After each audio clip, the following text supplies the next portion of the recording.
Chapter 1. The Crossing. Upon a desolate path, the crimson sun radiated its warmth and light across the expanse of the heavens, illuminating the world around. In a verdant setting, a faint sound gradually emerged from the distance. Crack. A lengthy procession moved forward, the wheels of the carts clashing intermittently with the gravel of the roadside, producing a series of jarring noises that sent tremors through.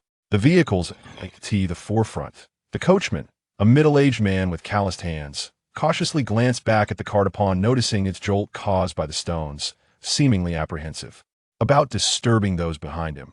Behind the cart, a boy lay quietly atop a bed of golden hay, his body marred by several cracked wounds.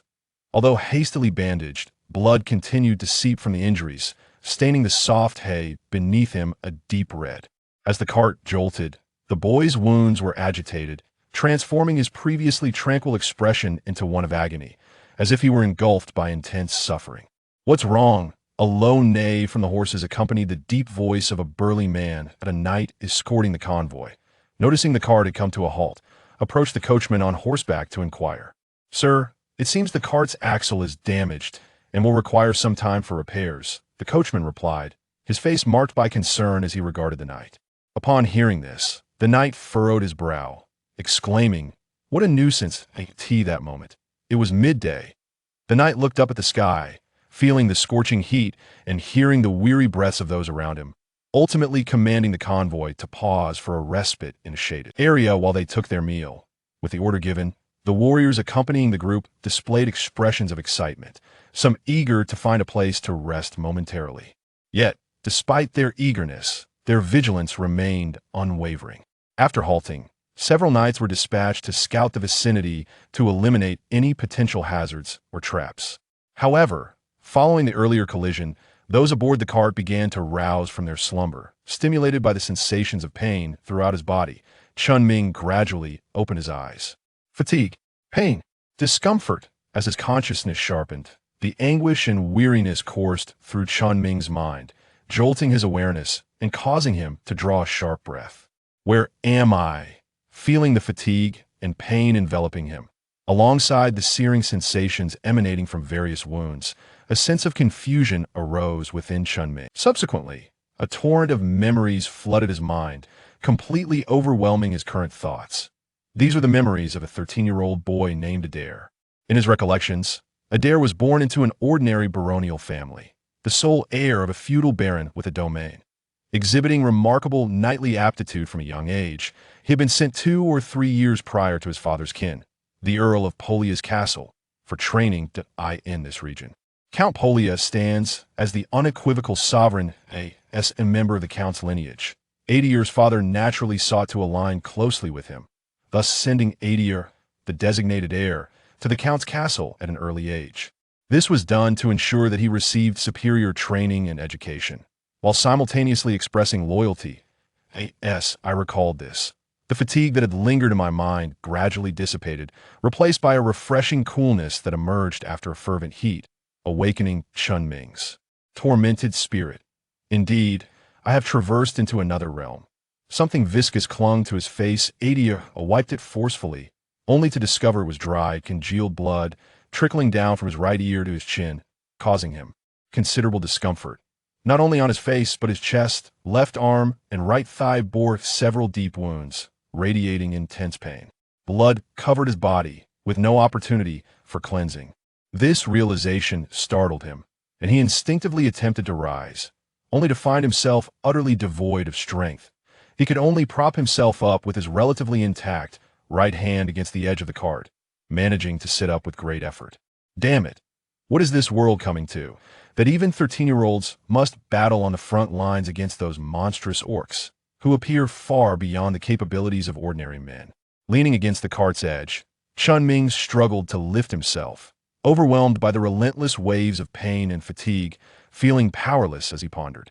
In his memories lingered vivid scenes of combat between the original owner of this body and the orcs, fresh enough to remain etched in his mind. In those recollections, the orcs lacked polished steel armor and bore faces as fearsome as beasts, yet each was a muscular giant, generally towering at 2 meters, exuding an aura of terrifying intimidation. In truth, Their combat prowess did indeed match their imposing stature and appearance. Even without formal training, their extraordinary strength and physique, clad merely in rudimentary leather armor, could challenge fully armored warriors. Had they not been few in number, they would have posed an indomitable threat to any ordinary army. However, even these formidable orcs were not insurmountable in Adir's memory. The horrific injuries that marred his body were inflicted during an onslaught by several orcs. Yet prior to this, he had managed to dispatch multiple foes, ultimately becoming encircled by several orc warriors due to his reckless advance. The root of all this lay in the existence of knights' beacons of unparalleled power in this world. The knight's breathing technique. Lord Adir, you are awake? A voice suddenly broke through Chun Ming's reverie. Imbued with a note of surprise, IT belonged to a middle-aged man clad in gleaming armor, sporting a beard and hair that had been carelessly tied back, appearing rather unkempt. Upon noticing Chun Ming's attempt to sit up, he exclaimed with astonishment. He appeared to be the leader of the group, and upon noticing Chun Ming's pallid complexion and the slight fissure of his wound, he promptly directed several others to assist him, cautiously lifting Chun Ming and guiding him downward. The individuals present were either soldiers or horsemen, none of whom possessed the delicate gentleness one might hope for. Each of them, with rough hands and a brusque demeanor, inadvertently aggravated Chun Ming's injuries to his as he felt a sharp pain surge through his body. Chun Ming instinctively inhaled sharply, his previously dulled consciousness clouded by fatigue and excessive blood loss suddenly. Invigorated, with great effort, he raised his head, relying on the support of others to stand, and surveyed his surroundings. Several horse-drawn carriages were stationed quietly beneath the shade of trees, avoiding the direct glare of the sun. Upon these carriages lay figures resembling corpses, each drenched in copious amounts of blood, utterly motionless, a sight that was profoundly unsettling. Among these figures, Edis recognized a few from Adir's memories. They were either fellow nobles or young squire knights, individuals who, while not particularly significant, were certainly not ordinary folk. Observing the situation, Chun Ming felt an inkling of understanding. He also noted that, with the exception of his own carriage, most others were laden with multiple wounded individuals. This was at least a good sign, suggesting that he ranked among the elite of this group. Edis, I shall henceforth call myself by this name. Embracing local customs, Chun Ming repeated the name twice in his mind before settling on this decision. Ahead, several soldiers retrieved rations from the carriage and, after a cursory cut, handed them directly to Edis. The provisions were hard and unpalatable, their taste reminiscent of decaying flesh. Having been stored in a carriage transporting the severely injured, they were smeared with the blood of the wounded, causing Edis to grimace. Grasping the food with his uninjured right hand, Edis said nothing further but nodded in understanding. The wilderness of this world was perilously treacherous, teeming with dangerous beasts and marauding bandits, not to mention, during wartime, the possibility of scattered orc bands wandering about. Igniting a fire could produce smoke likely to attract these dangers, posing unnecessary risks to the group. Having considered these factors, and in a bid to expedite his recovery from both injuries and exhaustion, Edis forcefully suppressed his revulsion and consumed the piece of sustenance stained with dried blood. The group remained quietly resting in the shade for a while, and as the sun appeared to dip slightly, the leader, with his hair coiled atop his head, issued a command. Edis once again mounted the foul-smelling carriage, and amidst the jolting along the road, he watched the scenery recede behind him. Chapter 2. The Awakening. The carriage continued its steady advance, revealing in the distance a grand and formidable castle, its familiar banner fluttering in the wind. As they approached, a rider detached from the group, hastening towards the castle, seemingly intent on notifying those within to come forth and assist. Before long, under the guidance of the aforementioned rider, a contingent of guards emerged from the castle, making their way toward the procession laden with the injured. Lord Gralu, a dignified figure clad in black armor, approached on horseback, his gaze profound and his stature imposing, a crimson cloak billowing behind him, exuding an aura of formidable authority. Upon recognizing this individual, the leader accompanying Adir swiftly stepped forward, bowing respectfully and speaking in hushed tones. Gralu nodded, scrutinizing the leader and the line of carriages trailing behind. With a furrowed brow, he remarked, "Such a multitude clearly. The situation at the front is dire." Having uttered these words, He conducted a swift inspection before issuing orders for the procession to enter the castle. The lengthy line moved forward at a languid pace, while warriors encircled the group, diligently escorting them into the fortress. Throughout this process, Adir found himself in a state of disorientation. This body, having sustained grievous injuries on the battlefield and lost considerable blood, had received some treatment, yet the turmoil of the situation left him feeling far from well. Prolonged exposure to this condition caused Adir's consciousness to plunge into a haze. However, as the castle drew nearer, he mustered what little strength remained, forcing his eyes open to survey the environment familiar yet alien. The disquiet of being thrust into an unfamiliar setting weighed heavily on him. Despite being a traveler from another realm, Adir was not a warrior, and thus he felt a tautness in his spirit, anxious about potential dangers along the way. Yet, upon reaching this place, though it was not his original home, the echoes of familiarity intertwined with the surrounding sense of safety eased his heart, allowing his once dense mind to relax, plunging his consciousness into darkness in an instant. Time passed unmeasured until Adir's eyes fluttered open, awakening from a profound slumber. What greeted him was a well-appointed chamber, adorned with animal hides strewn across the floor. He lay quietly on a wooden bed, his blood-stained garment having been replaced with a loose-fitting white robe, and the remnants of blood had been thoroughly cleansed, while his wounds were expertly bandaged. He struggled to rise from the bed. The sudden movement aggravated his injuries, eliciting a muffled groan. The wound on his right leg was severe, nearly preventing him from standing upright. As he raised his gaze, his eyes swiftly scanned the surroundings, landing upon an object resembling a cane positioned beside the bed, which he grasped to support his frame. After attempting to take a few steps, despite the lingering pain coursing through his body, Adir began to adapt, no longer experiencing the unbearable agony he had previously faced. Before a wooden bed, there stood a somewhat murky mirror. Adir approached it and beheld his current reflection, that he appeared quite handsome. Though merely 13 years of age, the promise of striking features was already evident, foreshadowing his potential as an exceptionally attractive man in adulthood.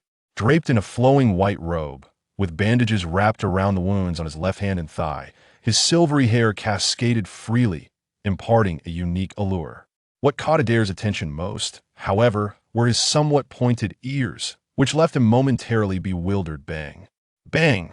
Suddenly, a vigorous knocking resounded from outside the door, as if someone were urgently rapping against it. "Adir, are you awake?"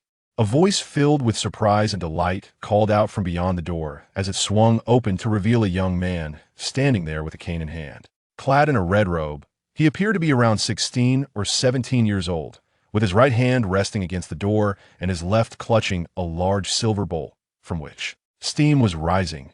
Adir, taken aback for a moment, then recognized the young man. He was Elwa, the second son of Count Boria, and one of the few friends that Adir remembered. "How are you feeling, Adir?" Elwa inquired, glancing at Adir, who was struggling to stand.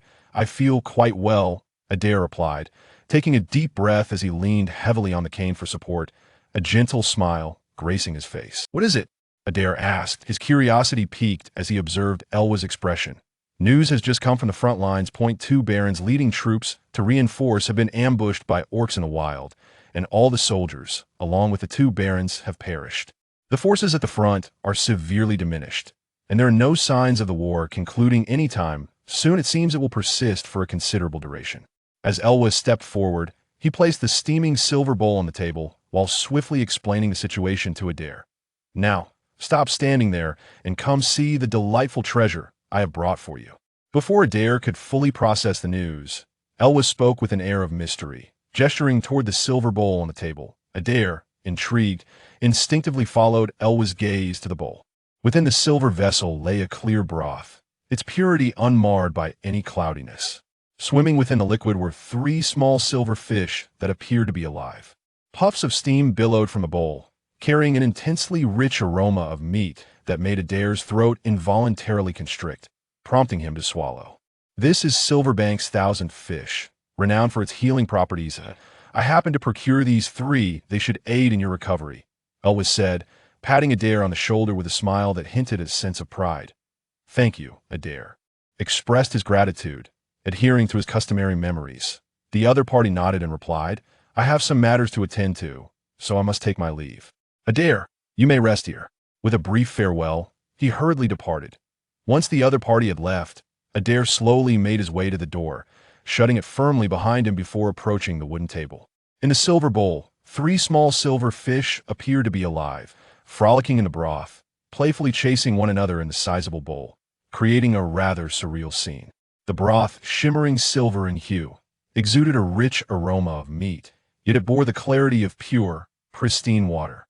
This peculiar situation ignited a sudden urge in Adir to investigate further. What a pity the chip is no longer here otherwise. I could thoroughly analyze its specific components. Sitting nearby, Adir pressed his forehead in mild distress, gazing at the tiny silver fish. He extended his arm, lifted the large silver bowl before him, and raised it to his lips, drinking deeply.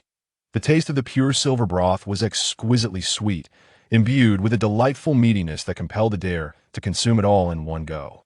The 3 fish, sensing their impending fate, continued to swim aimlessly, yet ultimately succumbed to the broth as it slid into Adir's mouth. Adir placed the now empty silver bowl quietly on the wooden table, when suddenly his expression shifted dramatically. An overwhelming wave of nausea surged within him, accompanied by an intense heat that spread throughout his body, gradually permeating every part in that moment. It felt as if he were immersed in boiling water. His skin flushed red as it underwent a peculiar transformation. When this ordeal subsided, Adir found himself drenched in sweat, large patches of crimson skin radiating a searing pain, compounded by an unsettling sensation within, as if an unknown substance were wreaking havoc inside him. Detection of a significant influx of unidentified active substances into the body. Would you like to initiate chip diagnostics? A mechanized voice echoed suddenly in Adir's mind. Oh, that's not right. I recall that the 4th generation Ultimate chip is said to be capable of merging with consciousness. Could it be that something occurred during my traversal that allowed the chip to accompany my soul? Or is it possible that my very essence is unique, enabling me to traverse twice and even bring along the chip connected to my consciousness? As he processed this information, confirming it was not merely a hallucination, a torrent of thoughts and speculations surged within Adir. His experience of traversal was not a singular event, but rather 2. Initially, Adir was an ordinary individual who, after perishing in an accident, found himself reborn in another realm. This was a world steeped in advanced technology, where humanity had triumphed over the challenges of space, colonizing one star after another. In that realm, endowed with the consciousness of adulthood and the innate talent bestowed by a powerful soul of the transmigrator, Adir ascended to the esteemed position of a biologist. Ultimately, he met his demise in a tragic accident and found himself in this new world. Ding! A cascade of green light manifested before his eyes, as the entire universe seemed to fall into a profound silence in an instant.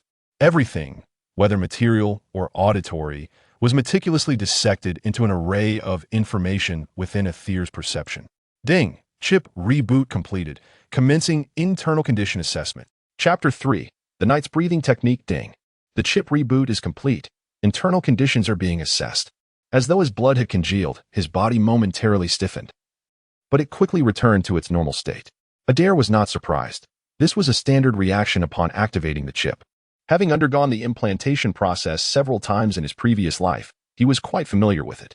Not long after, a mechanical voice resonated in his mind once again. Assessment complete. Before Adir's eyes, a 3-dimensional representation materialized, depicting the condition of various parts of his body, including the locations and depths of injuries, the extent of damage, and potential impacts, all transformed into concrete information that directly entered his consciousness. This method greatly aided his understanding of his physical state, allowing him to grasp his current condition in an instant. Detection revealed a massive influx of unidentified active substances. Should the final reaction be simulated? The chip's mechanical voice echoed in Adir's ears once more. Yes, simulate the final outcome. After sensing the intermittent warmth emanating from his body, Adir, though confident that the bowl of soup sent by Elwa was harmless, resolutely commanded the chip. The chip fell silent for a moment before the familiar mechanical voice resumed. Ding! Task established. Data collection commencing. Almost instantaneously, the familiar voice echoed in Adir's mind again. The introduction of unknown active substances into the body significantly enhances the subject's life vitality, facilitating rapid healing of bodily wounds. There exists a minimal probability of rejection, which could result in a toxic reaction leading to the subject's demise. Damn it. Adir's lips twitched involuntarily, unable to articulate the swirling emotions within him. Just how minimal is that probability? The likelihood of a rejection reaction occurring with the target substance is 1 in 23. A benign response has been established. Upon reading this, the uneasiness within Adir began to dissipate. He turned to the silver bowl on the wooden table and declared resolutely, "I swear, in the future, I shall always check such peculiar substances with the chip before using them." As time passed, the intense warmth enveloping Adir gradually diminished, transforming into a gentle flow that coursed toward his various wounds. This change brought him a sense of comfort, and his previously feeble body seemed to regain some strength. Sensing a gradual recovery, he instructed the chip to conduct a detailed assessment of his current physical condition. The familiar three-dimensional image reappeared in his mind, now accompanied by additional data. Name: Adir Farkas. Strength: 0627. Agility: 0422. Constitution: 0725. Status: severe blood loss, limb damage, mild infection at wound sites, internal organ damage. A line of data unfolded in Adir's consciousness, each figure accompanied by an extensive string of decimal numbers, now rounded off. The numbers within parentheses represented his statistics in a state of full health. Gazing at the lengthy data before him, Adir found himself utterly astonished. If memory served him correctly, by the standards of his past life, the various metrics of an ordinary adult would hover around 1. Yet, the statistics of his current form, in its pristine condition, astonishingly exceeded twofold in every aspect. As a biologist from his previous existence, Adir understood that such figures represented not merely a doubling, but a profound transcendence in every domain, encompassing organ functionality, bodily reflexes, and immune responses, among others. He could almost be regarded as a diminutive superhuman, with strength, speed, and physical resilience surpassing the norm by a factor of 2. Unleashing such power could effortlessly send an individual flying with a single punch, transcending the boundaries of humanity itself. This level of prowess was unattainable through mere training, let alone possessed by a mere 13-year-old boy. In his former life, unless subjected to extensive bodily modifications, Adir could scarcely envision any means of achieving such capabilities. Yet, in this world, such feats appeared to be effortlessly attainable. A chip. Extracting all memories related to knights from his mind, a glimmer of determination flashed in Adir's eyes as he commanded the chip within his consciousness. Knights, this term denoted the elite combatants of this realm, holding an esteemed position within society.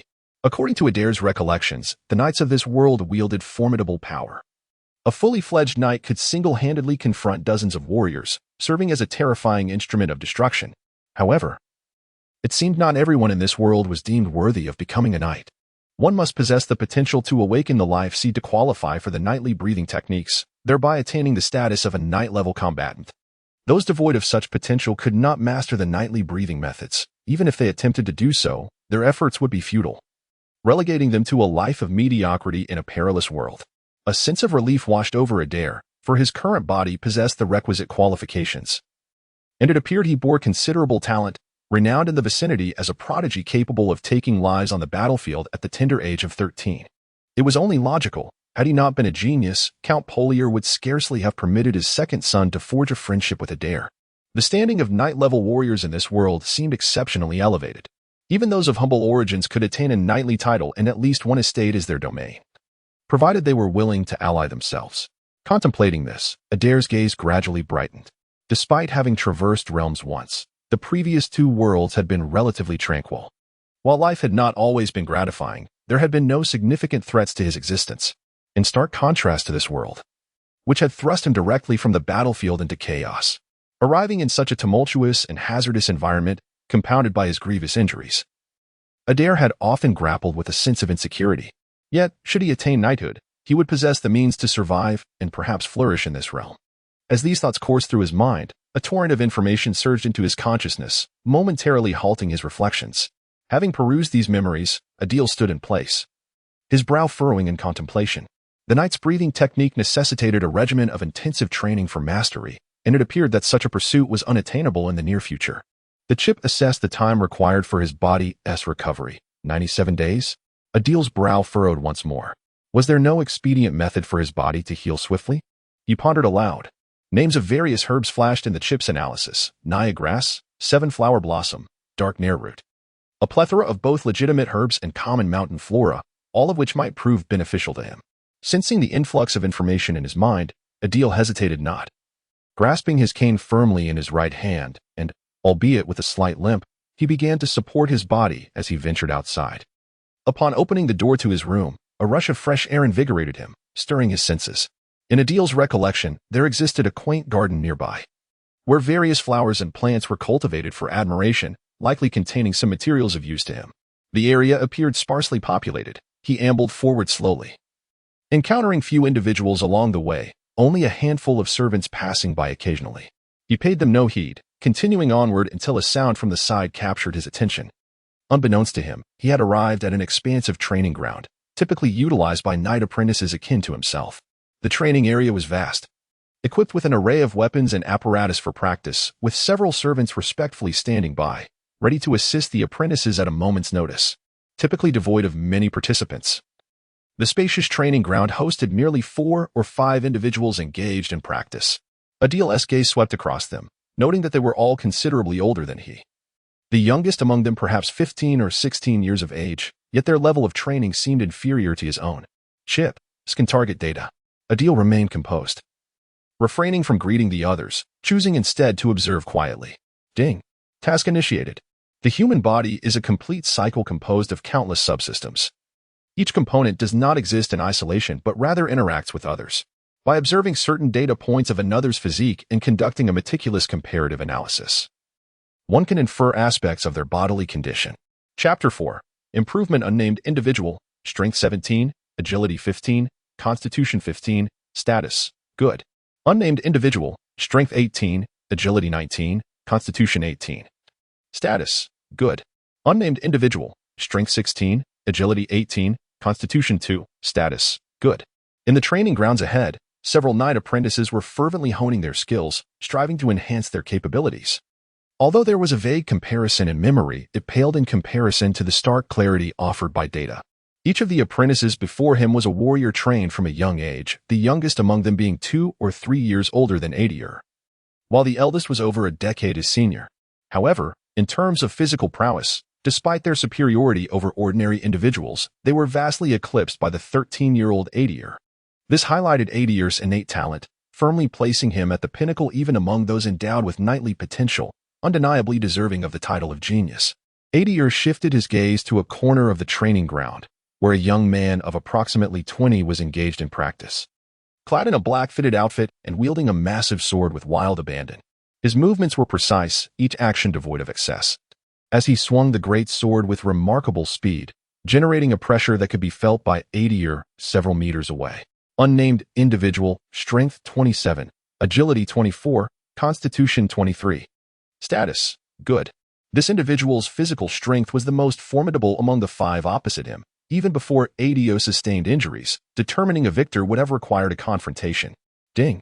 Basic swordsmanship movements have been recorded. As the individual completed a set of sword training, the familiar voice of the chip echoed in Adir's mind. The individual appeared to be deeply engrossed in training, and given Adir's somewhat concealed position, he remained unnoticed. He moved aside, contemplating briefly before commencing his own training. However, this time, the focus was not on swordsmanship, but rather on a distinctive training method that Adir could not identify. This is the knight's breathing technique. Adir's heart surged with excitement, his eyes gleaming as he commanded the chip to record the individual's movements. Chip, reverse engineer the knight's breathing technique from the individual's actions, he instructed. Ding. Task established. Analysis template is being created. A torrent of data flowed forth, dissecting and slowing down the individual's movements and breathing, attempting to analyze the knight's breathing technique. However, the results left Adir somewhat disheartened. While he managed to glean some insights from the individual's actions, a significant portion of the critical elements remained elusive and thus rendered the findings of little utility to him. Yet, this was within his expectations. The knight's breathing technique was so named because its practice required internal bodily movements, breathing rhythms, and even a complex interplay of stimuli to the life seed, all of which were essential to continually fortify the body. If mere observation could yield analysis, the knight apprentices would not so openly engage in training. Ding. The incomplete data regarding the knight's breathing technique has been detected. Should we proceed with its enhancement? Two versions of the knight's breathing technique now vividly unfold in his mind. Their differences and nuances distinctly marked by the chip, indicating that there remains room for refinement. Indeed, the chip possesses formidable computational prowess. Given ample data, it can incessantly deduce and improve, the knight's breathing technique being no exception. However, this necessitates the collection of additional data to ultimately perfect the technique, thereby enhancing its efficacy. As this thought crossed his mind, Adir's gaze gradually shifted toward the others present. Those training in this arena were primarily knight apprentices, mostly of noble lineage, each endowed with their family's version of the knight's breathing technique. These individuals represent invaluable resources. From their movements, one could extrapolate substantial elements of the original breathing technique. While the information may not be exhaustive, it suffices as foundational data for improvement. With this realization, Adir compelled himself to regain his composure. These knight apprentices frequently trained here and would not venture out unless tasked. At this moment, the priority was to expedite his recovery. With this thought, he gradually calmed his mind, suppressing the urge to linger, and began to walk away. As he moved, the cane in his right hand occasionally tapped the ground, producing a faint sound that caught the attention of someone above. With a hint of resignation, Adir regarded the young man, recalling his name as Adir. "I've merely been inside for too long and wish to take a stroll," he explained. In response, the young man, without uttering a word, merely nodded and resumed wielding his greatsword. A waft of floral fragrance drifted from ahead, mingling with the fresh scent of verdant foliage. Adir glanced toward the opposite side, where numerous plants stood still, gently swaying in the breeze. He shook his head, surveying the surroundings. The florist who typically tended to this space seemed to have vanished, leaving no trace. The garden boasted an abundance of flora, not solely an array of vibrant flowers, but also various striking and rare plants, all meticulously cultivated here. Adir recalled that Countess Borea possessed a profound affection for flowers and plants. This exquisite garden might very well have been her creation. Without dwelling on it further, Adir laboriously advanced, as the chip within him fervently analyzed the characteristics and potential benefits of these plants. However, to conduct a precise analysis, mere observation would not suffice. He needed to ascertain the internal constituents of these plants to discern their specific properties and their effects on the human body. In the past, Adir could conduct various experiments to gradually analyze them, but under the current circumstances, such conditions were evidently lacking. He could only resort to tasting them, allowing the chip to analyze their components through this direct contact. Ding. Agave, which contains beneficial components for the body, can be steeped in hot water for 10 minutes, and its petals can be consumed directly, with a recommended intake of 10 petals daily for over 30 days to enhance agility. After traversing a few meters, Adir, having briefly experimented with several unique herbs and flowers, suddenly heard the mechanical voice of the chip resonate in his mind, causing him to momentarily halt. A flicker of joy surged within Adir as his gaze fell upon the golden flower before him. The golden agave appeared stunning, meticulously cultivated in this location, exuding a subtle fragrance that wafted through the air, providing a delightful experience. In Adir's recollection, this flower was merely ornamental, even possessing trace amounts of toxins. He did not anticipate its additional benefits. Contemplating this, he pondered whether it was effective solely for him or for everyone. The mechanical voice in his mind swiftly replied, indicating that the unique structure of his body differed greatly from that of ordinary humans, hence this method would only be effective for him. Almost instantaneously, the chip's voice echoed in his mind once more. Indeed, Adir's subordinate instinctively touched his ears, which were unlike those of ordinary individuals, feeling somewhat surprised. In Adir's memories, his father was an ordinary human, albeit considerably stronger due to his status as a squire, yet he should not have deviated from human anatomy. Thus, this distinction must originate from his mother, whom he had never seen. Throughout his upbringing, although his father showered him with affection, granting him every desire, he never spoke of his mother, concealing her identity as if he wished to keep Adir in the dark. This situation led Adir to ponder, realizing there must be some underlying issue. However, at present, such matters were of little significance. He turned to survey the garden, laboriously stepping further inside, seeking any potential agave plants. The garden appeared reasonably expansive, covering at least 4 to 5 acres. However, much to Adir's disappointment, the number of agave plants was rather limited. Perhaps only a few dozen, far from sufficient for his needs. Yet, this was not entirely surprising. While agave was not a particularly rare species, achieving such growth was quite challenging. Furthermore, as it was neither medicinal nor a highly sought-after commodity, there was little necessity for extensive cultivation. Having these few dozen plants for ornamental purposes was already commendable. To sustain his regimen for 30 days, consuming 10 flowers daily. And given that each agave plant produces only one flower, he would require no less than 300 plants. The current quantity barely constituted a paltry offering. Could wild agave serve as a substitute? He pondered, standing still and consulting the chip within his mind. Agave was not a particularly precious resource. It grew abundantly in the wild. However, due to variations in species and growing conditions, these wild specimens were far inferior to those cultivated here, often lacking aesthetic appeal. Exhibiting uneven growth, and potentially emitting unpleasant odors, resembling mere wildflowers. With this realization, Adir felt reassured, as long as it proved effective. He preferred it to be as accessible as the wild varieties, which were plentiful. Upon this reflection, he gazed at the plethora of flora surrounding him. With a swift motion of his right hand, he plucked a leaf from a dark-hued plant and brought it to his lips, embarking once again on a series of experiments. Chapter 5.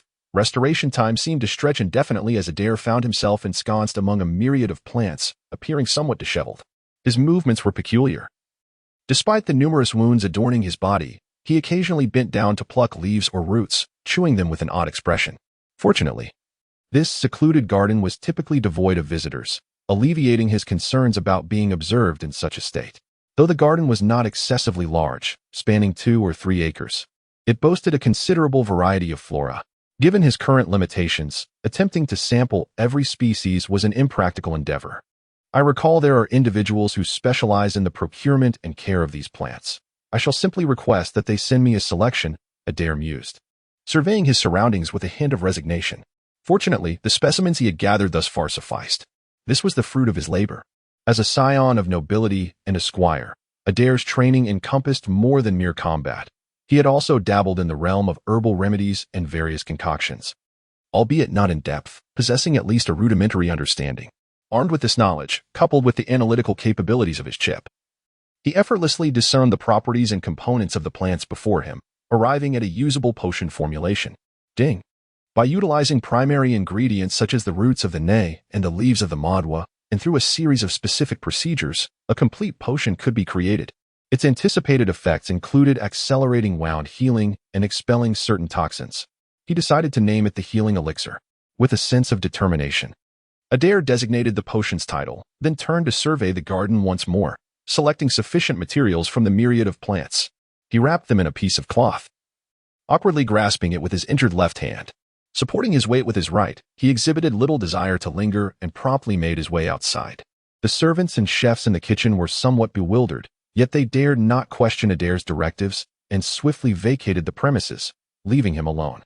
He set down the bundle, extracting the materials within, and then glanced at the array of tools that had already been prepared nearby. The method for crafting the healing elixir was not overly complex. The kitchen was well stocked with the necessary items. Adir meticulously processed the ingredients according to the chip's instructions before commencing the concoction. Chip assessed the potion's quality.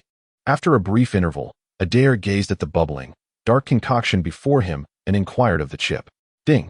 The target potion deviates from the expected results by more than 10%. The formulation is unsatisfactory. Upon hearing this, Adir exhibited little reaction, merely commanding an analysis of the error. Excessive amounts of certain ingredients were added, and some components failed to activate during the boiling process.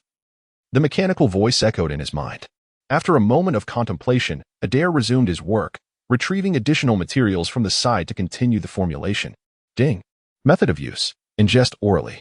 The sound of the chip echoed in his mind as Adir gazed at the dark potion before him. Without a moment's hesitation, he stepped forward, seized it, and swallowed it whole. A wave of intense nausea surged through his body, prompting an involuntary urge to vomit. Leaning against the wall with his right hand, he forced himself to endure the sensation, betraying not a flicker of emotion on his face. Ding! The healing process accelerated, with usage every 3 days. The expected recovery time was 33 days. The mechanical voice of the chip resonated in his mind, igniting a spark of joy within Adir. The healing time had been reduced by a full 2 months, indicating the remarkable efficacy of this potion. With this thought, a certain instinct from his past life urged him to explore the potion's potential value further, despite the formidable strength of the knights in this world. The field of medicine seemed rather primitive, relying more on robust physicality than advanced healing methods. In such a realm, a potion with such pronounced effects would undoubtedly be highly coveted by warriors, especially those aspiring knights, who were all nobility and not short on funds. Contemplating this, a glimmer of excitement brightened Adir's gaze. Time swiftly passed, and half a month had gone by. One morning, a middle-aged man, clad in light brown garments and smeared with dirt, approached cautiously, carrying a large leather bag. His demeanor was marked by humility and caution as he lowered his head, moving with great care to avoid drawing attention or incurring reprimand. Upon reaching a certain spot, he exhaled softly, glancing apprehensively at the room ahead. "My lord Adir, are you there?" he called softly, as if fearful of disturbing anyone, appearing both cautious and tentative. With a soft click, the door swung open from within, revealing a young man clad in black attire, his complexion somewhat pale. Indeed, it was Adir. Compared to half a month prior, his physical condition had improved significantly. Most of his injuries had healed, and he could now walk freely, having previously been unable to stand unaided. Aside from a slight pallor, he appeared no different from an average person. "Come in," Adir beckoned, directing his gaze toward the man at the door. The middle-aged man complied, bowing his head as he entered Adir's chamber. He then opened the large leather bag, revealing its contents. Inside were 3 smaller pouches. One contained wriggling insects, a rather revolting sight, while another held various wildflowers and plants. The last pouch contained some specimens adorned with golden blossoms. Adir glanced casually at these materials, his brow furrowing as he noted the diminished quantity of the agave sent this time. "Didn't I instruct you to bring 100 specimens last time?" he inquired, his voice tinged with irritation. The bag held the golden agave. However, in stark contrast to those meticulously tended in the garden, these agaves are not only aesthetically displeasing, with damaged stems and leaves, but they also appear generally stunted, lacking the grace of their predecessors. Yet, Adir is not particularly concerned with these external discrepancies. His focus lies solely on the quantity of these agaves, which falls significantly short of his initial expectations. "I beg your pardon, my lord." Upon hearing Adir's dissatisfied words, the middle-aged man's legs instinctively weakened, nearly causing him to kneel on the ground. A look of panic and unease surfaced on his rugged, dark face. Although wild agaves are abundant, they are still far from their peak blooming period, and few can meet your esteemed requirements. "Please, grant me 2 more days. I assure you I will deliver an adequate quantity this time." With trepidation, he hurriedly promised Adir, fearing reproach. Observing the man's demeanor, Adir's previously sullen expression softened slightly. He realized he had been somewhat presumptuous. While wild agaves were plentiful, it did not imply that those meeting the necessary criteria were easily found. Very well. Combined with what remains from before, these should suffice. With this thought, Adir retrieved a small pouch from beside him, filled with golden coins, and tossed it to the man. "Consider this oversight settled for now, but should there be a next time, I assure you many others in this vicinity would eagerly seize this opportunity." As he watched the man's face light up with joy upon receiving the pouch, Adir did not forget to issue a cold reminder with his piercing gaze. This individual is, in fact, a local hunter employed by Adir to regularly supply him with the materials he requires. He understands that under Adir's terms, countless individuals would be eager to witness his mistakes, anticipating a chance to take over his position, thus he must not allow them to succeed. In a fleeting moment, the man's face transformed into one of eager compliance, as he continuously offered assurances in a mix of local dialect until Adir dismissed him. Once the man exited, Adir closed the door and retrieved some previously unseen materials from the large bag, testing each one by placing it in his mouth. It was only after examining all the new materials that disappointment etched itself upon his features. None possessed the potential to enhance his physical attributes. His gaze fell upon the array of materials before him, then shifted to assess his own physical condition. Name: Adir Farkas. Strength: 2428. Agility: 1923. Constitution: 225. However, at this juncture, that black plant has ceased to be of any benefit to him, as it appears Adir has developed a resistance within his body. No matter how much he consumes, he cannot gain even a modicum of strength. Conversely, the agave, while having already augmented Adir's agility by 0.1, has yet to reach its limit according to the chip's assessment, indicating that continued consumption still holds certain benefits. Chapter 6. Training. The effects of the agave were approaching their limit, and it became imperative to discover new materials swiftly. Consuming the golden petals that had been steeped in hot water, he felt a warm current coursing through him, only to dissipate almost instantaneously. Adir furrowed his brow, somewhat resigned to the situation. After a month and a half of recuperation, he was now able to walk unaided, opening the door and stepping outside. Adir, you've come again? A voice rang out from the training ground across the way, where several apprentices spotted Adir and waved at him from afar. Indeed, Adir responded, his face adorned with a gentle and bashful smile, reminiscent of a boy of 13 or 14, somewhat shyly greeting the apprentice knights. To be candid, Adir possessed commendable qualities. His father was a feudal baron in the vicinity, a member of the same lineage as Count Borja, commanding a vast territory and holding considerable renown in the area. As the sole heir to this baron, Adir was also celebrated as a prodigious knightly talent, with a promising future in knighthood ahead of him. Such remarkable attributes naturally attracted many who sought to curry favor with him in this region. The knight apprentices before him were not overly obsequious. Yet they regarded Adir with a measure of respect, generally adopting a friendly demeanor towards him. Adir himself reciprocated this amicability. Despite his youthful appearance, he bore an aura that, with a modicum of initiative and a friendly disposition, sufficed to foster goodwill. Having exchanged greetings with the apprentices, Adir's gaze gradually shifted to a corner of the training ground, where a young man caught his attention. It was Adir, clad in black training attire, wielding a massive sword and executing vigorous swings that produced sharp, swift gusts of wind around him, exuding an air of formidable strength. Observing the training session quietly for a while, Adir fell into contemplation, his focus then diverted elsewhere. In his mind, various data points flickered intermittently. Task 1. Improvement of night breathing technique. Time remaining, 87 hours. As the chip indicated the ongoing task, the countdown continued steadily, a reminder of the passage of time. 3 more days, is it? Gazing at the progress displayed, Adir's eyes glimmered with fervor. Intuitively, he mused that in 3 days, his injuries should be sufficiently healed, allowing him to commence his practice. With this thought, a sense of urgency welled within him as he observed the training of those around him, his enthusiasm intensifying.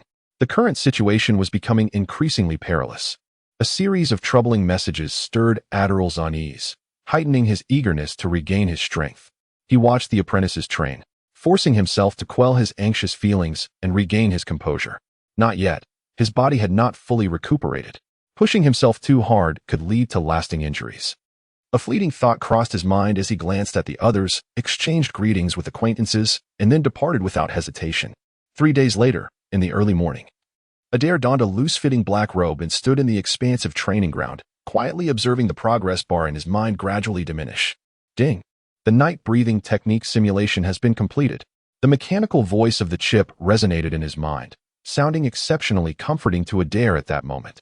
Suddenly, a faint rumble surged through his consciousness, overwhelming him with an influx of vast information, indelibly etched into his memory. He rubbed his head and shook it vigorously, standing still for a minute or two before regaining his composure. The breathing technique, derived from numerous references to night breathing methods, differed significantly from the original. It not only expanded upon various aspects but also rectified many illogical elements. Practicing this new method would minimize the chances of sustaining hidden injuries during training. And many movements that previously led to muscle strains and hindered training had been refined by the chip. The chip designated the new breathing technique as the Adir breathing method. Embracing the essence of this technique, Adir unapologetically named it after himself. Ding! Naming completed. In an instant, the chip's mechanical and rigid voice echoed in his mind. Adir surveyed his surroundings, retrieved a longsword from the weapon rack behind him, and began to wield it according to the movements stored in his memory. His mind contained precise actions of this night breathing technique, including visual simulations constructed based on his form, which had been transmitted alongside the chip's data.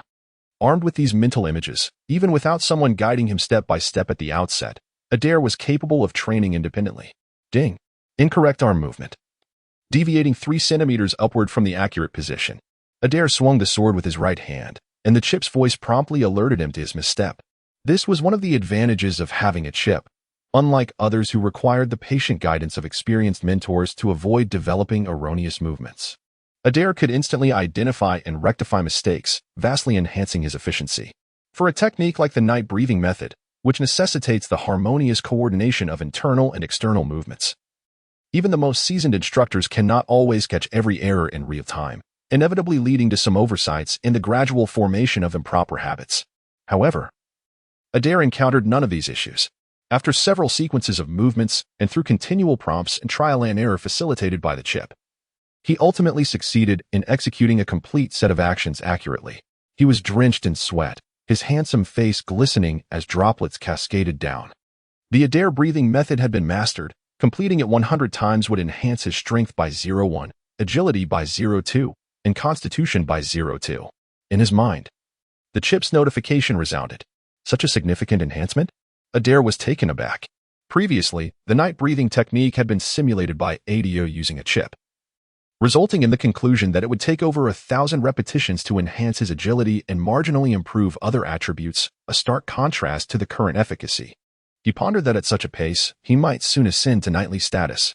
The initial practice of the night breathing technique yielded the most remarkable results.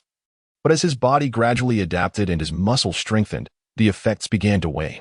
In an instant, a mechanical voice from the chip echoed in his mind, countering his thoughts. Reluctantly, Adir shook his head and resumed his calculations. Each correct execution of the breathing technique required at least half an hour, and to complete 100 repetitions would demand a minimum of 200 hours of training.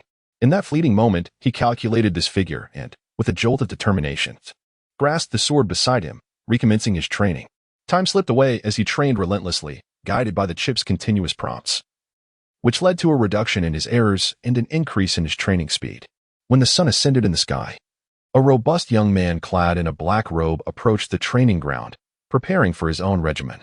Upon seeing Adir in action, he expressed surprise. Adir, have your injuries healed so swiftly? Is it wise to resume training so soon? Adir smiled warmly. I feel that my injuries have largely mended, so I came early to test my limits. I didn't expect to encounter you first. After exchanging pleasantries, Adir moved to a corner not far from Adir and began his own rigorous training. Observing Adir's diligent effort, Adir silently acknowledged that those who excel in this world invariably possess exceptional qualities. With this thought in mind, he tightened his grip on the sword and, disregarding the beads of sweat cascading down his body, embarked on another round of training. As time flowed steadily, several knight apprentices entered the expansive training ground. Upon noticing Adir, they appeared somewhat astonished. Adir greeted them with a smile before returning to his training, allowing his sweat to flow freely. Chapter 7. Tranquility. When one is engrossed in an activity, time tends to slip away swiftly. Around him, Adir noticed that several apprentices had already vacated the training grounds. He glanced at the sun in the sky, feeling its intense heat, and realized that a considerable amount of time had elapsed. The remaining apprentices had mostly departed, leaving only Adir still diligently practicing, his shirt thoroughly soaked with perspiration. Adir, are you still training? Adir inquired, seemingly sensing that Adir's session was nearing its end. He paused, retrieving a cloth from a nearby attendant to wipe his brow, observing Adir with a hint of surprise as he continued his exercises. Responding to his call, Adir completed a set of movements, halting his training to catch his breath while smiling and conversing. After being unable to train for so long due to my injury, I felt particularly good today, so I decided to extend my practice. Indeed, Adir replied, his face lighting up with a hearty smile. Yet, even with your body recovered, one must not overdo the night's breathing technique. A careless mistake could leave lasting injuries. It would be wise to devote some time to swordsmanship as well. Adir paused, quickly processing Adir's words, and a gentle smile graced his face. You are right. They exchanged a few more words before Adir left his sword behind and departed. Standing alone on the training grounds, Adir gazed thoughtfully at Adir's distant figure. Chip, assess my physical condition, he silently commanded. Subject's physical condition is stable. Training in the night's breathing technique has not yet reached its limit. A mechanical voice responded in an instant. As expected, a glimmer of understanding flashed in Adir's eyes. The process of mastering the night's breathing technique is, in itself, a stimulus for the body, bringing about significant burdens and potential harm through continuous practice. Thus, even for seasoned knights, the frequency of practicing the technique within a single day is typically limited. Exceeding these limits can yield adverse effects rather than beneficial results. The ability to gauge this frequency relies solely on the practitioner's experience and bodily sensations. In this regard, Adir possessed a natural advantage over others. Armed with a chip, he could monitor his physical state at any moment, optimizing his training to its utmost perfection. Furthermore, the modified night's breathing technique significantly reduced the strain on practitioners, allowing Adir to train effectively more often than his peers. However, this presented a dilemma. To avoid drawing suspicion, he could not train too vigorously in the presence of others, lest his peculiarities be discovered. In that instant, Adir contemplated this predicament. No one is a fool, should any abnormalities be detected over time. While they might not take immediate action against Adir, suspicion would undoubtedly arise, leading to unnecessary complications. With this thought, Adir shook his head, feeling a sense of resignation. It seemed he would have to exercise greater caution in his training moving forward. As he contemplated this, he surveyed his surroundings. Although few remained, he chose to abandon his intention of further practicing the breathing technique. He approached the weapons rack ahead and selected a lighter longsword. Standing still, he pondered briefly before calling upon the chip residing in his mind, invoking the fundamental movements of subtraction. At that very moment, a mechanical voice echoed in his mind, followed by a torrent of memories related to basic swordsmanship flooding his consciousness. Guided by an instinct familiar to him, Adir stepped forward, thrusting the longsword ahead. Thrusts, upward slashes, horizontal cuts. Each movement flowed seamlessly from his hands, exuding a formidable presence. From a young age, Adir had undergone rigorous training, practicing this foundational sword technique numerous times, instilling within him a certain instinctual familiarity. At this moment, as he linked each strike together, his body instinctively began to move, devoid of any stiffness. He continued this repetitive practice, starting with the basic sword techniques, endeavoring to reacquaint himself with all the skills his body had once mastered. Time swiftly passed. To avoid drawing attention, Adir refrained from resting on the nightly breathing technique throughout the afternoon, choosing instead to hone his swordsmanship like the others, exercising his body through various means. This area was typically devoid of visitors, including Adir. There were scarcely 10 knight apprentices training here, with the remainder being servants. Presently, amid the ongoing war, many apprentices had been dispatched on missions, rendering the night eerily quiet. Moreover, this world differed greatly from the previous two he had experienced. Lacking the availability of cheap and convenient electricity, illumination during the night relied on costly oil lamps, which offered a dim and unclear light. In such an expansive training ground, even if someone were to bear a torch, it would be impossible to discern Adir's actions from a distance, alleviating any concern of being discovered. With this in mind, he quietly moved to a secluded corner, grasped his longsword, and resumed his training.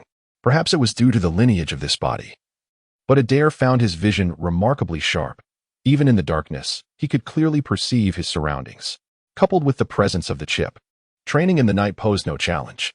This time, he focused not on sword techniques but rather on the nightly breathing method. The brilliance of the sword's dance was cloaked in the night, the gusts created by his swings and his labored breaths resonating in the tranquil darkness, yet drowned out by the persistent chirping of insects. When his physical training reached its limits, the mechanical voice of the chip commanded Adir to cease his movements. He lifted his gaze to the sky, where a silver crescent moon hung amidst the countless stars, casting a delicate glow. Days later, in the early morning, Adir stood quietly in the expansive training ground, the attributes detected by the chip manifesting in his mind. Name, Adir Farkas. Strength, 29. Agility, 25. Constitution, 27. Chapter 8. Investigation. Strength, agility, and stamina have all increased. However, the time required for further training has dramatically escalated. Observing his attributes, Adir couldn't help but sigh. He once again picked up his sword and practiced the knight's breathing technique in place. Upon completing a full session of the knight's breathing technique, Adir was drenched in sweat, yet his gaze sparkled with clarity as he panted, feeling the data surging in his mind. The mechanical voice echoed in his thoughts. Continuing to practice 323 times may yield an increase of 0. 1 in strength, 0. 2 in agility, and 0. 1 in stamina. Adir shook his head, feeling somewhat helpless. Although tripling the time was still tolerable, the increasing duration for fewer gains was disheartening. To achieve over 300 repetitions, even under the most favorable conditions, would require training for more than 20 days, if any unforeseen circumstances arose. It could easily extend to over a month. This period, while seemingly trivial in ordinary circumstances, felt exceedingly pressing in the current context. Regrettably, reflecting on the recent intelligence he had gathered, Adir sighed. It was no surprise, this world was inherently fraught with peril and lacked harmony, where wild beasts and bandits roamed freely. Without a certain level of martial prowess, maintaining local order was nearly impossible. In light of this, as a de facto guardian of order in this region, Count Polier would undoubtedly take action to preserve the surrounding peace and stability. In the past few days, the remaining apprentices had departed one by one, leaving only 2 or 3, including Adir. His continued presence here was likely due to his previous severe injuries sustained on the battlefield, which warranted additional time for recuperation. With this thought, Adir set aside his longsword and donned a different weapon for training purposes. Days later, as Adir had anticipated, Count Polier deemed his recovery sufficient and ordered his deployment. In a desolate, uninhabited forest, Adir rode a black horse, accompanied by several mounted attendants. Is this the area? Upon reaching a designated location, Adir dismounted and swiftly scanned his surroundings, inquiring of his followers. Indeed, my lord, according to the intelligence previously gathered, it was rumored that a mountain bear had been sighted in the vicinity, having attacked several nearby villages and claimed numerous lives. The atmosphere here felt eerie and oppressive. Causing his attendants to exhibit signs of trepidation, one of them silently relayed the information regarding the mountain bear. A flicker of fear glimmered in his eyes when mentioning the creature, revealing an intense dread of this fearsome beast. Adir, however, did not take heed of their apprehension. The mountain bear was a dreadful entity in this world, a place teeming with various ferocious beasts and particularly formidable dangers lurking in the wilderness. The mountain-dwelling behemoth is one such creature, reigning as the sovereign of these rugged terrains. Legends whisper of its terrifying prowess, claiming it could single-handedly decimate a small army. In the region where Adir currently resides, there have been rumors of sightings of this formidable beast, prompting a special dispatch for him to investigate. Of course, this is but one aspect of his ostensibly straightforward mission. Recently, as the frontline battles have reached an impasse, this area has become inundated with bands of marauders, wreaking havoc and pillaging the lands of the nobility. Previously, hunters had reported seeing large groups of bandits traversing the vicinity, seemingly lying in wait for some nefarious purpose. Adir's task, therefore, encompasses not only the search for the elusive behemoth but also the pursuit of these bandit factions. It can be said that neither of these missions is without peril. An encounter with either could spell danger at any moment. The marauders, whose numbers remain unknown, dare to brazenly plunder the nobility, embodying true desperados whose collective strength is formidable. The mountain behemoth is equally formidable. Such beings transcend the capabilities of ordinary individuals, requiring the mobilization of an army or the intervention of elite knights to confront them effectively. Fortunately, Adir's assignment is solely reconnaissance. He is not tasked with confronting these threats directly. As the group advanced a few paces, Adir conducted a swift survey of his surroundings. On the surface, his observations appeared casual, yet with the aid of his chip, a mere glance sufficed for comprehensive data analysis and comparison, yielding results far superior to conventional scouting methods. A sound chimed, detection of residual sense. Data analysis indicates a 74 similarity to the mountain behemoth. In his mind, the chip's mechanical voice reverberated. Adir looked ahead to find a massive tree, its crown bowed towards the earth. This tree appeared colossal, towering over 10 meters, requiring the embrace of two individuals. Yet, at its midsection, the trunk had snapped unexpectedly, causing the upper portion to lean precariously. Approximately 4 meters above the ground, a substantial indentation marred the trunk, deeply gouged into the wood, resembling the claw marks of some wild beast. These were indeed the traces of the mountain behemoth's previous activities. Gazing at the fallen tree, a pallor descended upon the face of a middle-aged man behind Adir. Adir's expression mirrored concern as he scrutinized the markings, mentally assessing the behemoth's strength. The ability to nearly cleave a tree of such height with a single strike suggests a power capable of reducing a human to mere pulp upon impact, leaving only a gruesome mass of flesh and blood. Even Adir, should he fall victim to a direct blow from this behemoth, would likely suffer grave injuries, rendering him unable to contend with such a foe. A sound chimed once more. The analysis concluded the target's strength attribute exceeded 57.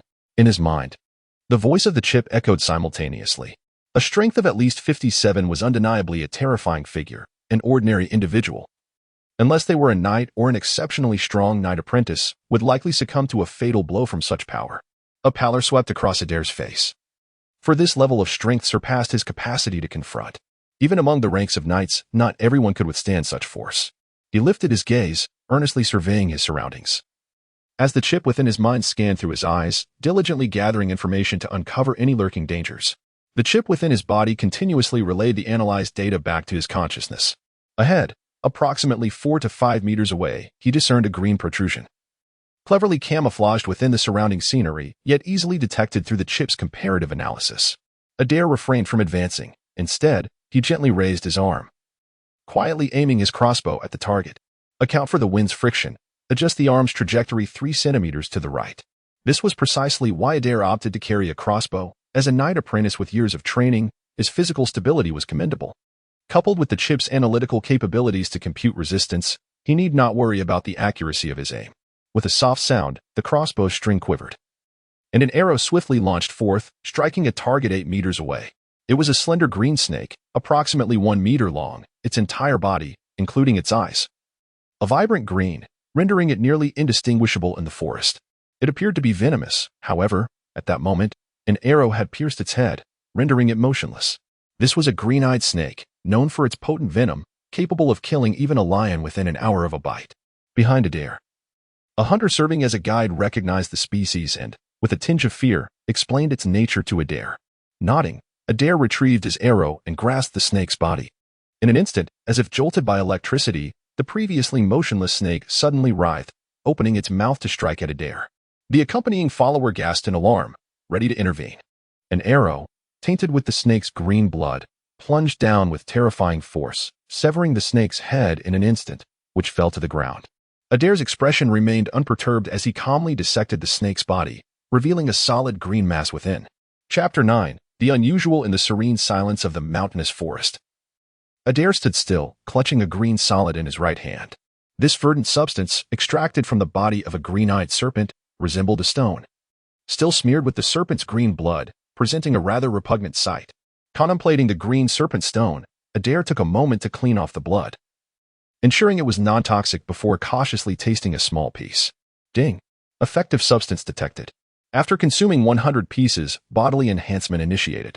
A flicker of joy illuminated Adir's face upon receiving this information in his mind. How prevalent were these serpents in the vicinity? Adir pondered, turning to the hunter trailing behind him for clarification. The middle-aged hunter, clad in a leather hide cloak, appeared momentarily taken aback by Adir's inquiry. Quickly regaining composure to respond that the green-eyed serpents were indeed abundant in the area, frequently sighted. However, to procure more, one would need to venture deeper into the forest, which served as their natural habitat. Glancing at the serpent stone in Adir's grasp, the hunter tentatively asked if Adir desired such stones. Should that be the case, he could assist in acquiring some. Despite the serpent's venom, its meat was exceptionally delicious, and the serpent stone was a valuable medicinal ingredient, prompting seasoned hunters to capture them regularly. The hunter elaborated that if Adir was willing to offer a handsome price, many experienced hunters in the vicinity would be eager to serve him, ensuring swift acquisition. That would be most appreciated, Adir replied without hesitation. After a moment of contemplation, agreeing to the proposal. 100 serpents was no trivial number. Relying solely on his efforts could extend the time required for collection. Having assistance in procurement was undoubtedly advantageous. After a brief discussion, they quickly reached a consensus.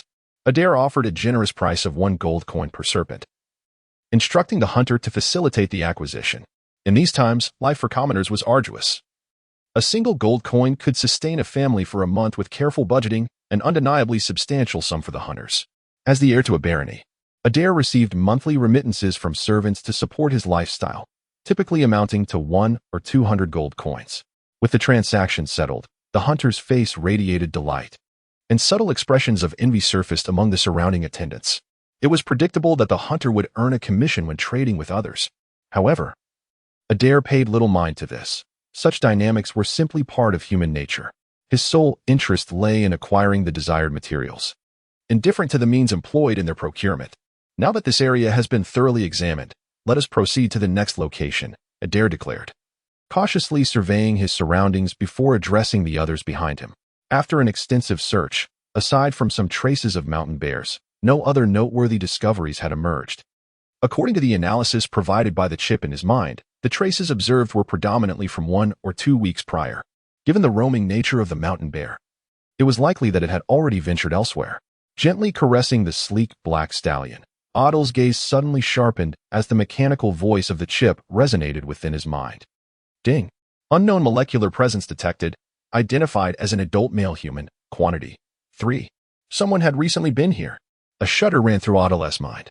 Instinctively directing his gaze toward the right, there lay a patch of grass, where low shrubs thrived, appearing entirely natural and devoid of any signs of human intervention. However, this was merely a superficial disguise. The chip's analysis revealed faint footprints amidst the foliage and a strong molecular presence, trailing off into the distance. Upon discovering this, Otto's expression remained unchanged, his attention quickly shifting to the horses nearby, as if he had merely cast a casual glance. Yet, his right hand stealthily found its way to the crossed sword at his waist, his thoughts wavering. This uncertainty did not linger for long. Soon, he resolved within himself, allowing the crossed sword to rest naturally by his side. He was not the original owner of this body, nor a loyal servant of Count Poria, and he harbored no desire to sacrifice himself for another. Routine tasks were manageable, but engaging in a life-and-death struggle held no merit for Otto. Calmly stroking the black steed beneath him, he discreetly assessed its condition using the chip. Ding! The horse's health is stable, no abnormal reactions detected. The chip's prompt provided Otto with a measure of reassurance. Let us move. He mounted his horse, feigning ignorance of any discovery, and proceeded forward, accompanied by his companions. Ready to scout the next location. Clad in form-fitting emerald attire, they moved with agility and swiftness, blending seamlessly with the surrounding landscape, making them difficult to detect. Why did we not eliminate them just now? Observing Otto and his group from a distance, one rugged man with stubble questioned a nearby youth. The youth, also dressed in a green ensemble but possessing a far more handsome visage, remained composed. Even if we had acted, with just the three of us, it would be uncertain who would prevail. After explaining, the youth gazed gravely at the retreating figures of Otto and his companions. Surely not? The stubbled man scoffed, incredulous at the thought of taking down mere commoners and a noble child still suckling at his mother's breast. I could dispatch them all single-handedly. That is no ordinary noble child. Another voice interjected, equally solemn. It was known that Otto was a prodigious knight, renowned in the vicinity. This was not mere boasting. He was a genuine genius who had faced the battlefield. It was said that half a year ago, one was on the verge of meeting the standards for knighthood, and it was likely that the activation of the life seed was not far off. At this juncture, a hint of trepidation regarding such power crept into the speaker's tone. Unless a true knight were to arrive, retaining the individual in question would be impossible, let alone the three of us. Very well, let us conclude today's matters here. The most pressing task now is to adequately prepare the base in advance, to facilitate the arrival of subsequent individuals. As the three appeared in the rear, Adir was leading his companions back along the path they had traversed. With the sun nearing its zenith, the brightness was nearly overwhelming. After a brief assessment, Adir commanded his party to seek refuge in an abandoned village, intending to rest for a spell. Upon entering, Adir tethered his horse beneath the shade of a tree before stepping inside to survey his surroundings. Though termed an abandoned village, the edifices within appeared relatively new. With only a light dusting of neglect, the signs of habitation were unmistakable, suggesting that it had not been long since anyone resided here. All around were dilapidated structures, seemingly ravaged by some colossal beast, leaving a scene of disarray. In areas difficult to clean, remnants of dried blood remained, imparting a subtle yet palpable sense of bloodshed to the atmosphere. Standing in this place, Adir scanned his surroundings with vigilance. His keen sight, coupled with the chip's alerts in his mind, enabled him to discern various anomalies in the vicinity. After confirming the absence of concealed dangers, they selected a spot to rest. Nearby, a hunter skillfully unearthed usable cooking utensils, including a large pot and some cutlery, which could be employed after a brief cleansing. The others quickly lent their assistance. And soon, within a still intact dwelling, a pot brimmed with rich stew, the savory aroma wafting through the air, prompting involuntary salivation among those present. The ingredients included game captured by Adir and his companions, notably the skinned green-eyed serpent, simmering alongside the other components. As per tradition, one attendant presented the finest portion of serpent meat to Adir, who sat silently, eagerly watching him. Let us partake together, Adir remarked casually, observing the anticipatory gazes of those around him. With that, the tension eased, and they hurriedly retrieved their utensils to prepare for their meal, but their movements remained cautious, mindful not to disturb Adir. After their midday repast, they lingered briefly before preparing to depart for their next reconnaissance point. Just before leaving, Adir's brow suddenly furrowed, as if sensing something amiss. A mechanical voice echoed in his mind. Ding. Known molecular signatures detected, identified as adult males, quantity 3. The chip's alert caused Adir's forward motion to momentarily halt. Chapter 10. Boundaries. Those who had come before lingered in his thoughts as Adir stood still, absorbing the information conveyed by the chip nestled within his mind. A subtle frown creased his brow, an instinctual awareness that something was amiss. My lord, what troubles you? A few attendants trailed behind him, their expressions laced with curiosity at his furrowed brow. Nothing, Adir replied, shaking his head as he urged them onward. They made their way to the spot where their horses were tethered. He mounted his steed first, and under the guidance of a scout, they set off towards their next destination, eager to continue their exploration. Thus, Adir diligently traversed this region for several days, but aside from the initial area, no anomalies were detected elsewhere. Months slipped by swiftly. Deep within a dense forest, a group of individuals cautiously explored their surroundings. Clad in various garbs, they exuded a mingling scent of sweat and blood, reminiscent of desperate outlaws, yet their faces bore expressions of acute tension and fear. They moved swiftly, endeavoring to evade some unseen threat. Whoosh! The sound of an arrow slicing through the air pierced the silence, conjuring a flicker of terror in their eyes. The lethal projectile, propelled with formidable force, struck one man squarely in the throat, pinning him to a towering tree, crimson blood gushing forth. Run! Fearful cries erupted as they glimpsed something horrifying, their faces contorting in sheer terror as they scattered in every direction, fleeing with all their might. In an instant, more arrows flew in from afar, striking several in the chest with uncanny precision and speed. Ahead, a youthful figure emerged from beneath a grand tree, wielding a nearly 2-meter-long horn bow. He appeared remarkably handsome, perhaps 13 or 14 years of age, garbed in sleek black leather armor, moving with the grace of an aristocratic youth. Yet, to those surrounding him, the sight of this boy evoked images of a demon, despair flooding their eyes, their bodies trembling with fear. Do not flee. He is but one. A man who seemed to be their leader gritted his teeth, rallying his comrades. In the next moment, an arrow shot forth, piercing through the leader's chest, silencing him forever. Damn it! Witnessing this, some retreated behind nearby trees, preparing to muster their strength in a collective stand against Adir. These were no ordinary outlaws. They understood the gravity of the situation. With blood surging to their throats, they grasped their weapons, ready to charge at Adir. Of course, some remained heedless, rushing towards the outside, but those were the first to meet their demise. In order to prevent the escape of those individuals, Adir swiftly seized the bow in his hands, unleashing a volley of sharp arrows imbued with fierce determination, striking down several who attempted to flee.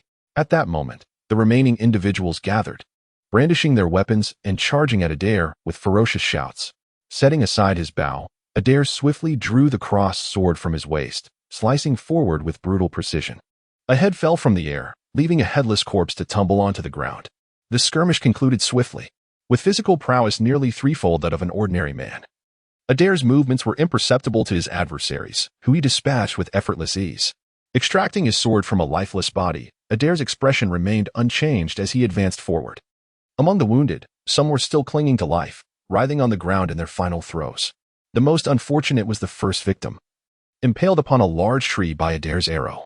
Approaching, Adir methodically delivered the final blows to the remaining souls, before casting his gaze towards the distant horizon. Amidst the chaos, a few had seized the opportunity to escape, evading Adir's grasp. Given his speed, pursuing them would have been an effortless task. However, he ultimately relinquished this notion, choosing instead to remain in place and await the arrival of those behind him to manage the aftermath. As he stood silently, the sound of approaching footsteps gradually reached his ears. Lord Adir, called a familiar voice from behind. A middle-aged man clad in leather armor, accompanied by a cadre of guards, halted in astonishment upon witnessing the carnage that lay before them. Clear away the bodies, Adir instructed calmly, without elaboration. At his command, the guards began to collect the fallen. This endeavor, while referred to as clearing, primarily involved the gathering of spoils. The garments, leather armor, weapons, and the wealth acquired through their plundering constituted a significant fortune, meticulously collected by the guards and amassed in one place. Adir merely cast a glance at the process, paying little heed. Traditionally, the majority of such spoils would belong to him, yet, being a solitary figure, he had no use for blood-stained rags and crude weapons. Thus, he only took with him the easily transportable gold coins and other items of value, leaving the rest for the guards. The soldiers, aware of this custom, diligently scoured the area, unhesitatingly stripping bloodied leather armor and garments from the corpses. Once the spoils were gathered, only the lifeless bodies remained. There was no need for further clearance, as in a few days, wild beasts would surely be drawn by the scent of blood, arriving to consume the remains. Adir, did you catch up with those brigands? A familiar voice resonated in Adir's ear, momentarily startling him. It was Adir, clad in leather armor and wielding a massive sword. who regarded Adir with concern. As he gazed at him, Adir's face broke into a smile. "Dear, you have come as well?" he remarked. Adir nodded, a hint of resignation in his voice as he replied, "There is no choice. Recently, the border area has seen an increasing number of bandits, and the situation at the front line has grown ever more tense, compelling us to send all of us here." "That is not entirely accurate," Adir casually interjected. "This vicinity marks the boundary between our kingdom of Aria and the kingdom of Bode, historically a tumultuous region inhabited by tribes of savages, alongside a multitude of criminals and bandits who have fled here over the years, making it exceedingly difficult to govern. Yet, despite its chaos, it was relatively stable in the past, with the noble forces led by Count Boria in place. Although these individuals were desperate men, they dared not misbehave. However, as you are well aware, the battles at the front have become stalemated, and the nobles cannot spare any manpower. Consequently, these rogues have begun to grow restless, each one yearning to venture southward to plunder." Adir sighed and slowly elucidated to Adir, who nodded in understanding. A gentle smile graced Adir's face as he observed Adir, and he took a seat beside him, drawing forth his cross sword to wipe away the bloodstains with a clean cloth. After a brief moment, a soldier approached Adir, addressing him with respectful deference. "My lord Adir, there is someone outside seeking your presence." The soldier nodded respectfully and departed swiftly, soon returning with a middle-aged hunter by his side. The hunter, clad in a heavy fur cloak and carrying a large cloth bag, stood humbly before Adir, a submissive smile adorning his face. Before Adir, he unfastened the bag, revealing several green-eyed snakes within. "These are green-eyed serpents," he said, appearing to have a dozen or so. To prevent the venom, the heads of the serpents had been severed and placed in a separate small bag. As Adir beheld the green-eyed serpents, he subtly furrowed his brow. The snakes had not been cleaned, exuding a peculiar stench. Moreover, amidst the dried green serpent blood, he discerned flecks of red, a detail that caught his attention. This was quite alarming, indicating that someone had been bitten during the capture of these serpents, resulting in their blood staining the snakes. Given the toxicity of the green-eyed snake, a mere bite could spell death for an ordinary person, leaving no room for luck. The loss of a laborer would be a devastating blow to the family behind them. Reflecting on this predicament, Adir let out a sigh. He felt powerless to alter the situation and had no desire to do so, regardless of the initial motivations. These individuals had chosen to take the risk and should be prepared to confront the potential consequences, whatever the final outcome might be. Such was their own choice. He retrieved a pre-prepared pouch of coins from nearby and tossed it to the hunter without further ado, signaling for him to leave. The middle-aged hunter wore a humble expression on his face. Upon receiving the pouch of coins, he discreetly assessed its weight, and a wave of joy surged within him. He hurriedly departed with utmost respect. He extracted the snake stones from the serpent meat before instructing others to cleanse the flesh and take it aside for preparation. Chapter 11. The unexpected. "What do you need so much snake meat for?" Dill's curious voice inquired as he observed Adir. He gazed at the large bag of snake meat in Adir's hands, intrigued by the way Adir was preparing it. "Care for a taste?" Adir smiled, gesturing towards Dill. "Absolutely." Dill chuckled, taking a skewer of roasted snake meat from Adir and biting into it. Instantly, his eyes lit up as he raised his hand in approval, clearly enjoying the flavor. Their lunch concluded swiftly. Adir wasted no time, roasting 7 or 8 snakes, all of which he consumed. The physical prowess of a knight apprentice far surpasses that of an ordinary individual, resulting in a notably greater appetite. Furthermore, as Adir was still in his growth phase, he required a substantial intake of nutritious food. Beyond mere sustenance, these snakes also contained trace beneficial components, and according to the chip's analysis, long-term consumption could enhance certain physical attributes, thus rendering it unwise to squander such resources. After finishing lunch, Adir stepped aside, retrieving a green stone known as snake stone, which he placed in his mouth. After a brief moment of chewing, he swallowed it whole. Although the green stone resembled a rock, its hardness was far less formidable, allowing it to be easily crushed. However, the taste was far from pleasant, characterized by an intensely bitter and foul odor that could induce nausea after prolonged exposure, making it difficult to swallow. Adir grimaced, suppressing the nauseating sensation as he swallowed it down. Upon ingesting the stone, an uncomfortable feeling surged through him almost instantaneously, initially mild. It escalated into a fiery intensity, as if he were being scorched. After a while, that discomfort began to wane, transforming into an extreme sensation of acidity and numbness, almost as though it had a paralyzing effect. Enduring this sensation, Adir retrieved another piece of snake stone from the pouch at his waist and brought it to his lips. The familiar feeling returned, even more intense than before. This cycle continued for quite some time until the mechanical voice in his mind echoed once again, prompting Adir to cease his actions. Ding. The host's rejection response has reached its limit. Further consumption will result in irreversible organ failure. Upon hearing the warning embedded in the chip's voice, Adir halted, allowing the chip to conduct a thorough assessment of his physical condition. In an instant, the chip responded, projecting his bodily data into his mind. Name, Adir Farkas. Strength, 243. Agility, 232. Constitution, 253. Status, weakened, slight organ damage. Compared to 4 months ago, Adir's attributes were significantly improved, with both strength and constitution reaching peak values exceeding 300, and even his previously weakest agility had climbed to around 29, marking a substantial increase in overall combat capability compared to just a few months prior. For the past 4 months, Adir has diligently practiced the knight's breathing technique without faltering. In addition to the previously discovered serpent stone, he has found several other materials in the vicinity that have varying effects on him. This has allowed him to enhance his physical prowess significantly within a short span of time. However, the efficacy of the serpent stone is waning. A sense of helplessness washes over Adir as he acknowledges the improvement in his physical attributes. Among the materials he has utilized, the serpent stone stands out as the most effective, still yielding results even after 4 months of use.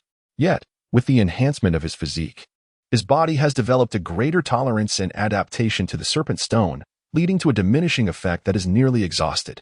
If this trend continues, it is likely that after a few more uses, the serpent stone will become ineffective. This thought briefly crosses Adir's mind. Having recently subjected his body to a significant stimulus from the serpent stone, he currently feels weak and numb. After standing still for a moment, waiting for his condition to improve slightly, he perseveres through the intense discomfort and makes his way towards the camp behind him. Upon entering the camp, a frown creases Adir's brow. In the center, a dozen corpses lie quietly, their appearance quite tragic. Most of these individuals are ordinary guards, but a few are knight apprentices. Familiar faces from Adir's memory, now lifeless on the ground, covered with linen cloths to conceal their bodies. Surrounding these corpses, the remaining individuals are silent, and the atmosphere is thick with a sense of quietude and depression. What has transpired? Adir approaches Dyer, who is seated nearby, and observes his sullen expression. How could so many have perished?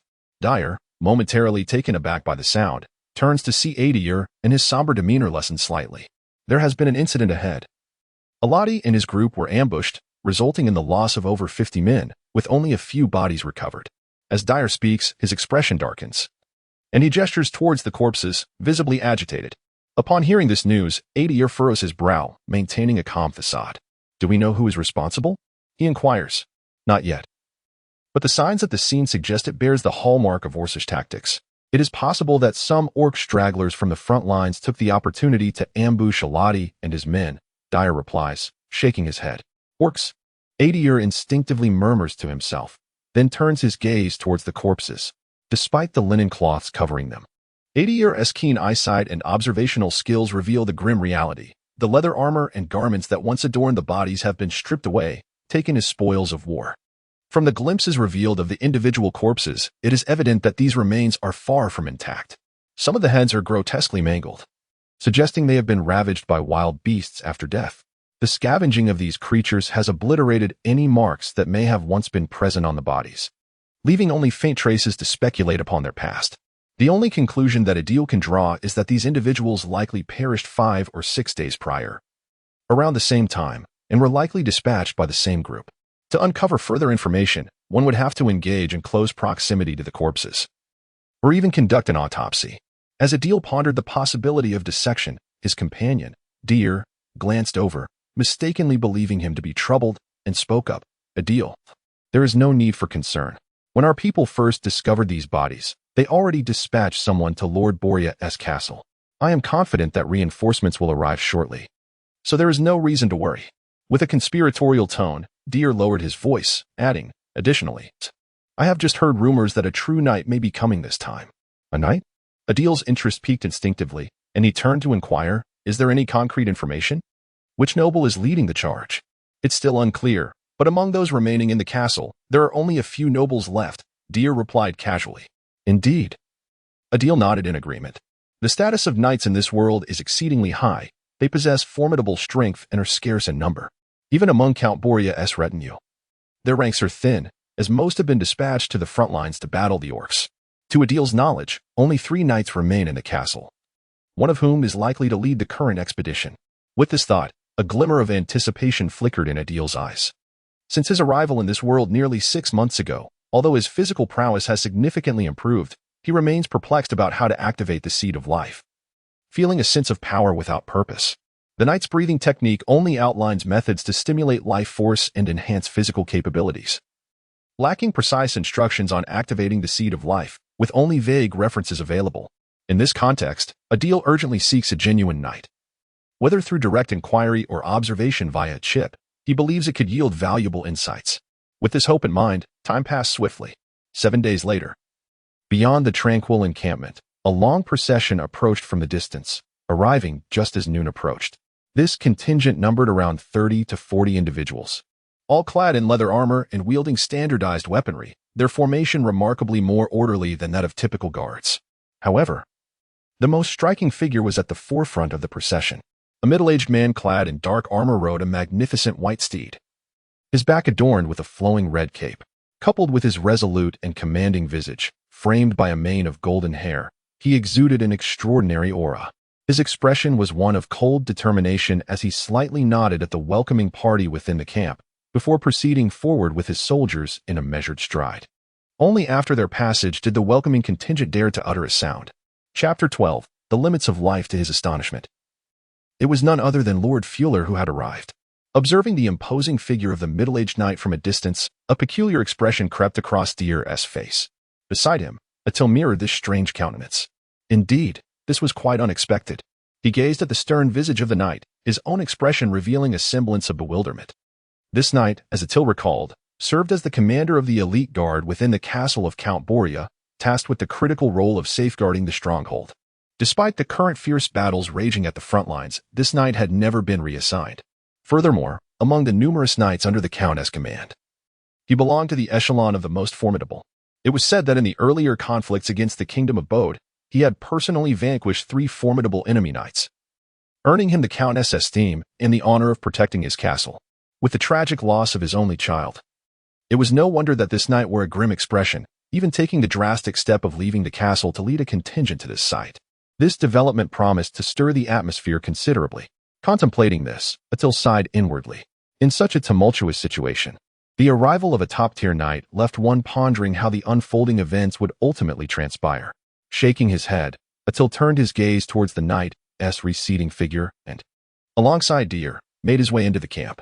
Regardless of the circumstances, the influence wielded by a knight was undeniably palpable. Following Lord Fuller's arrival, the previously anxious camp had settled into an unexpected calm. This was the result of the knight's power and authority. In this perilous world, without strength, stability was unattainable. The might of a knight could effortlessly suppress an entire territory, ensuring the stability of a region and symbolizing the essence of power in the hearts of the people. Especially in such dangerous times, the presence of a formidable knight was sufficient to quell the restless hearts of the populace and dispel the prevailing sense of dread.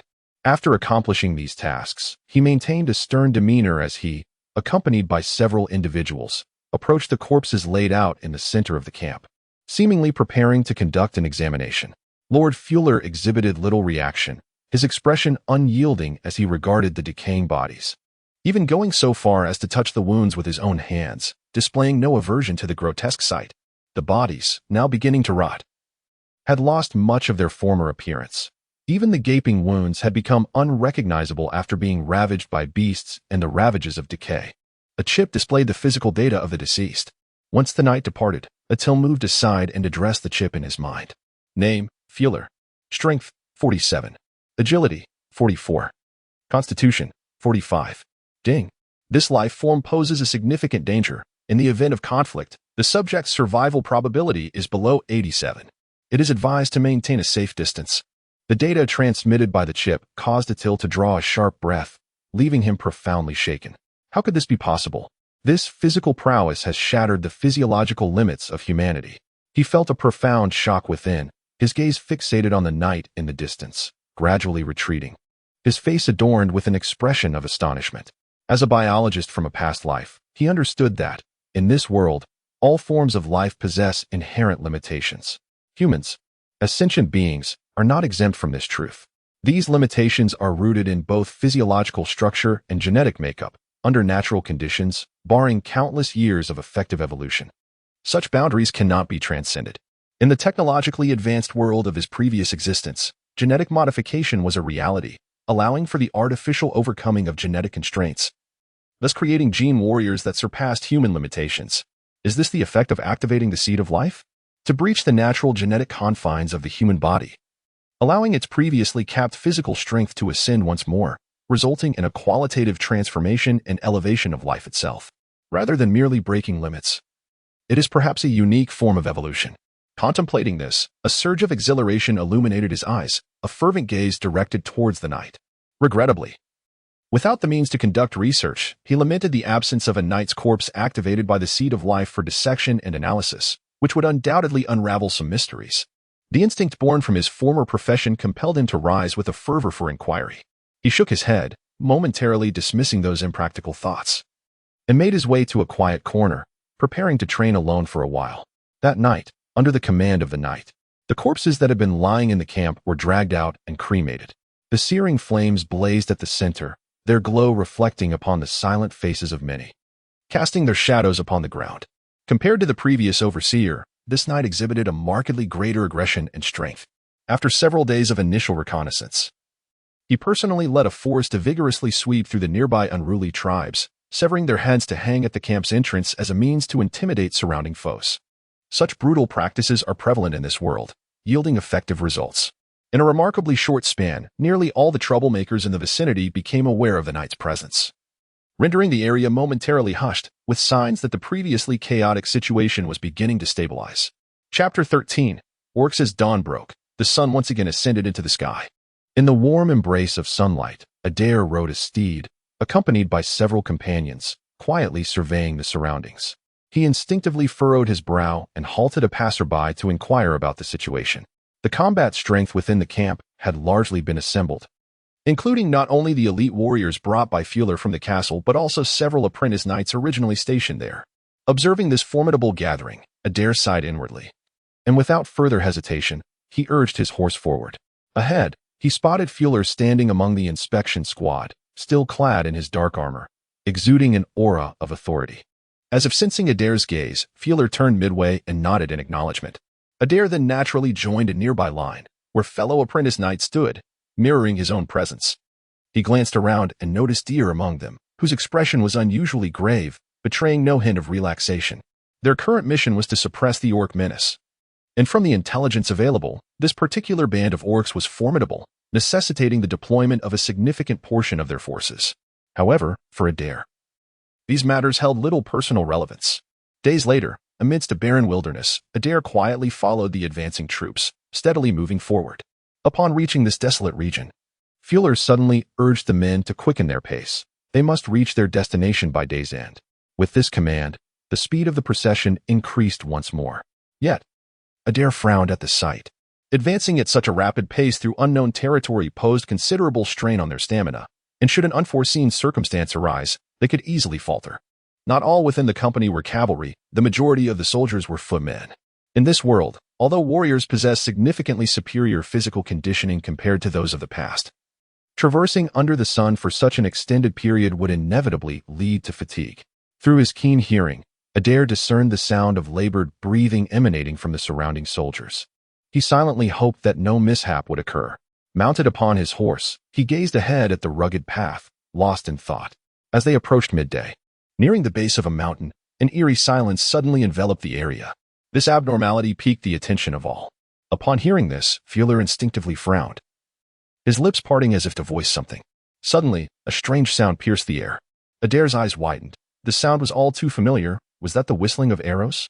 In an instant, this thought flashed through his mind, and instinctively, he raised his head to witness arrows streaking across the sky. His robust physique and years of training kicked in, responding with immediacy. With a sudden, forceful sweep of his left hand, he sent the shield he held crashing into several arrows, sending them flying away before he turned his attention to his surroundings. The horse that had once been seated nearby was now gone. pierced by a dozen arrows and lying on the ground in a pitiful lament. The others fared similarly. The aspiring knights were relatively better off, having received focused attention, and their superior qualities afforded them a commendable reaction time, with only a few unfortunate souls falling victim. The ordinary soldiers, however, faced a far more tragic fate. Compared to the aspiring knights, these common warriors not only reacted much slower but also bore inferior equipment. Some were devoid of even a rudimentary leather armor, leaving them vulnerable to devastating consequences upon being struck. Adir noted that the tips of the arrows were tinged with a ghastly green hue, likely soaked in some form of poison. At the forefront of the group, Fulril stood with an icy demeanor, his longsword drawn, his piercing gaze fixed intently ahead. In the previously tranquil surroundings, a muffled sound began to reverberate. From the silent mountain forest emerged towering orcs, clad in crude animal skin robes, their faces twisted in ferocity, each standing nearly 2 meters tall, exuding an aura of bloodthirsty rage. Compared to humans, these orcs possessed gray skin and robust physiques, wielding heavy weaponry that instilled a sense of dread. A chilling roar escaped the orcs' throats. Without any further words or communication, they brandished their weapons and charged forward. The ground trembled as the orcs attacked with unrestrained ferocity, seizing the moment before Adir and his companions could react, leaving them no time to prepare. Instantly, nearly all the warriors, including Fulril, turned pale with alarm. Something was amiss. In that moment, Adir's heart raced. The sheer number of orcs was reminiscent of a small orc tribe. How could they have arrived here without any warning? The social structure of the orcs differed greatly from that of humans, primarily composed of various tribes that only united during critical times. Excluding the elderly, the weak, women, and females, a typical orc tribe could muster only a few hundred capable warriors. Yet before Adir stood a throng of orc warriors, numbering at least 300 to 400. With little time to ponder further, the orcs roared in an unintelligible tongue, brandishing their weapons as they charged towards them. Faced with such a scenario, regardless of their previous thoughts, Adir and the aspiring knights were compelled to draw their weapons and engage in battle with the orcs. It was evident that these aspiring knights were the primary targets of the orcs' aggression. Their threat level was significantly higher than that of the ordinary soldiers, and their superior armor and weaponry made them far more conspicuous. Even though Adir appeared somewhat frail among the apprentice knights due to his age, he was now encircled by several towering orc warriors, their expressions twisted with malice as they glared at him. Unfazed by the imposing orc warriors before him, Adir held a silver shield measuring 1 meter in length with his left hand, while his right hand instinctively reached for the cross sword at his waist. A sharp crack echoed, accompanied by a streak of crimson. The formidable orc warrior in front of Adir widened his eyes, fixated on him, seemingly unable to fathom his imminent defeat. A massive metal battle axe descended upon Adir with ferocity, only to be firmly blocked by his silver shield. As he felt the power coursing through his left hand, Adir's initial tension dissipated entirely. These orcs appeared robust and powerful, which they indeed were, however, in comparison to Adir, they fell short. Adir estimated the strength of these ordinary orc warriors to be around 15, with agility and endurance slightly superior to that of an average human. While their physical prowess could rival elite human warriors, they paled in comparison to the apprentice knights, let alone to Adir himself. A glimmer of cold light flashed through the air, and with a tremendous swing of power, the massive head of an orc was sent flying.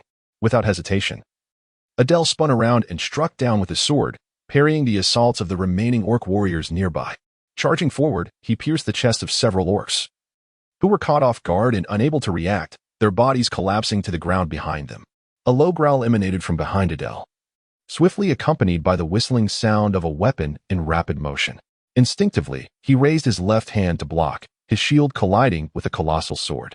The impact resonated with a loud crash, and an overwhelming force surged toward him.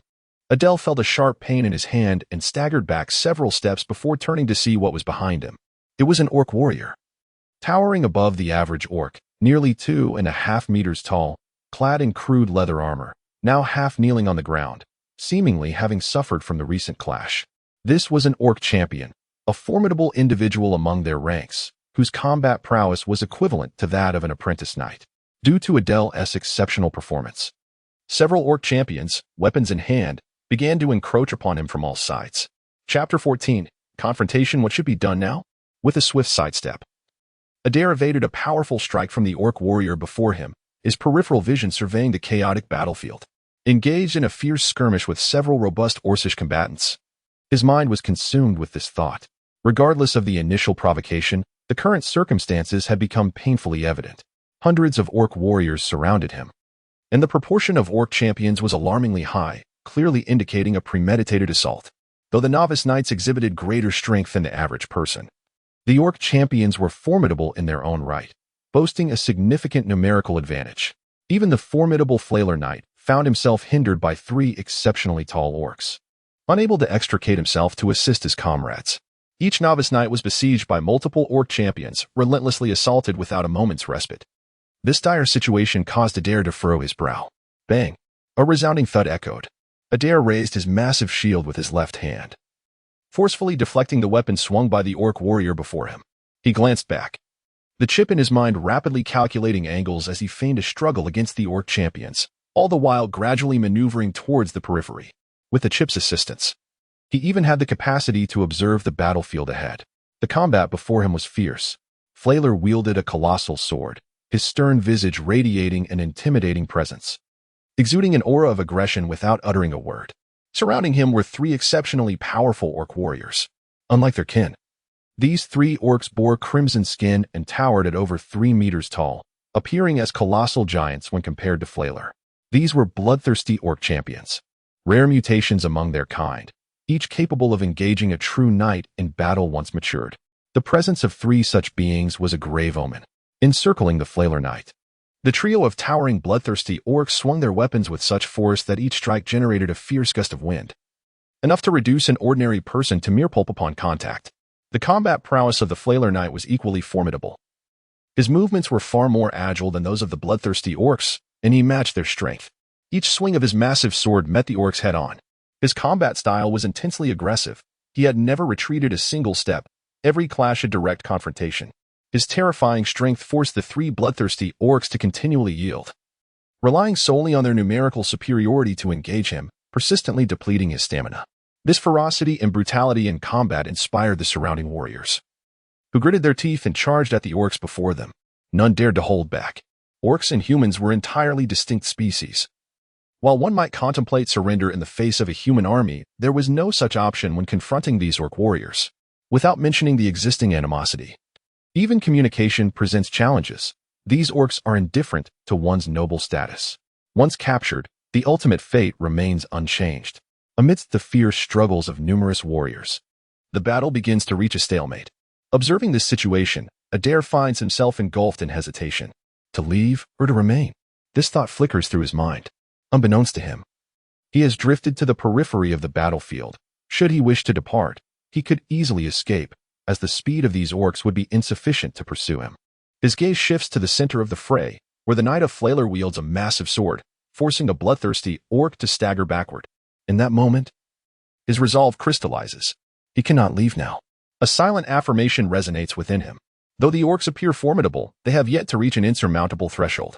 Moreover, Adir possesses an instinctual belief that even if others perish, the Knight of Flaler will surely carve a path to safety, should his mid-battle retreat be revealed. Unless Adir opts for a complete departure, he would inevitably face repercussions, potentially incurring the ire of this aggressively inclined knight. The option of fleeing was never within Adir's considerations before his elevation to knighthood. Having made up his mind, Adir's expression suddenly shifts, and in an instant, his body accelerates. The orc warrior before him is taken aback, seemingly unable to comprehend Adir's sudden surge. With a powerful swing of his crossed sword, he cleaves the orc's head from its shoulders. Nearby, the other orcs display a moment of confusion, instinctively swinging their weapons forward. The sound of clashing shields and weapons reverberates. Adir's left hand moves to block the surrounding assaults with a shield, while his right hand wields the crossed sword with the swiftness of a tempest, delivering rapid strikes before the enemies can react. A spray of blood erupts as 2 more orcs crumple to the ground. Indeed, these orc warriors possess great strength, comparable to Adir's, yet they lag significantly in speed. Once Adir intensifies his efforts, they swiftly find themselves at a disadvantage, simply enduring the onslaught. To his left, 2 orc warriors, eyes ablaze with rage, charge towards Adir, undeterred by the fall of their comrade. With a cunning thrust, Adir's sword pierces through the leather armor of one orc, penetrating directly through the chest. Using his left hand, he forcefully knocks the other orc warrior aside, sending him crashing to the ground. A swift downward strike punctures the throat. Despite the orc's formidable vitality, he does not succumb immediately. his body convulsing violently. Large eyes fixed on Adir, filled with a sense of defiance. Ignoring the fallen orc beneath him, Adir's gaze intensifies as he looks ahead. The battle ahead remains fiercely contested. Bodies falling continuously from both sides. The living continue to engage in a frenzied battle, yet the scales of victory have begun to tilt in favor of the orcs. After a moment of contemplation, Adir chose not to approach the battlefield where the knight-level warriors were situated, but instead moved toward other locations to assist the remaining apprentice knights. Chip, activate the auxiliary template. Adir commanded inwardly to the chip. He swiftly advanced, provoking reactions from a number of orc warriors ahead. Several orc braves quickly diverted their course and charged towards him. Taking 2 steps to the right, he struck left with his shield. The mechanical voice of the chip resonated in his mind. Instinctively, Adir pivoted right and swung his shield with all his might to the left. Crack! In an instant, a resounding shatter echoed. With all his strength, Adir sent one orc flying, the crude weapon it wielded shattered by the force of his shield, producing a terrifying crash. Steadfast in his position, Adir hesitated not at all. His formidable physical prowess allowed him to react promptly, and he continued to wield his crossword with vigor. Given Adir's terrifying strength and the chip's auxiliary capabilities, unless faced with a true knight-level warrior, it was unlikely he would encounter a worthy adversary. He plunged into the previously chaotic battlefield, and amidst the rapid and ferocious dance of his swordsmanship, numerous orc lives were extinguished, each one felled by his might. Such fearsome combat prowess and efficiency in slaughter rendered him exceedingly conspicuous on the battlefield, immediately drawing the attention of certain individuals. In the heart of the battlefield, 3 towering bloodthirsty orcs were entangled with Fuller, brandishing their battle axes. Upon noticing the remarkably active Adir, they roared in fury. They exchanged glances, and one of the orcs broke away, battle axe in hand, striding towards Adir with broad steps. Witnessing this, Fuller's expression changed drastically, and he instinctively moved to intercept the orc. 2 terrifying gusts of wind surged toward him as he narrowly dodged the massive battle axes that struck the ground, carving out a deep trench over a meter long. The eyes of the bloodthirsty orcs glowed crimson, their frenzied gazes fixated on Fuller, ensnaring him and rendering him unable to assist others. Meanwhile, Adir had just concluded the life of another orc with a single strike and was about to charge forward when an inexplicable sense of dread and danger surged within him. His pupils constricted, and instinctively, he leaped backward. Just as he vacated his position, a colossal greatsword descended where he had stood, colliding with the earth and leaving a deep gash. Bloodthirsty orc, strength 41, agility 33, constitution 42. Ding. This life form poses a significant danger. It is advised to maintain distance. The mechanical voice reverberated in Adir's mind, startling him. Before him loomed a bloodthirsty orc towering over 3 meters. Its crimson eyes fixated on Adir, brimming with ferocity and a thirst for blood. Though 13-year-old Adir stood at a respectable height of approximately 165 meters. Considered tall among his peers, he appeared diminutive before the imposing bloodthirsty orc, merely a small figure in comparison. Bending down to gaze at the formidable Adir before him, the bloodthirsty orc abruptly raised his colossal sword, swinging it downwards with astonishing speed. There was no way to withstand it. As the shadow before him loomed larger in his vision, and he felt the searing gust of wind that prickled his skin, a thought flashed through Adir's mind. He did not entertain the notion of resistance. Instead, he leapt backward with all his might, narrowly evading the strike.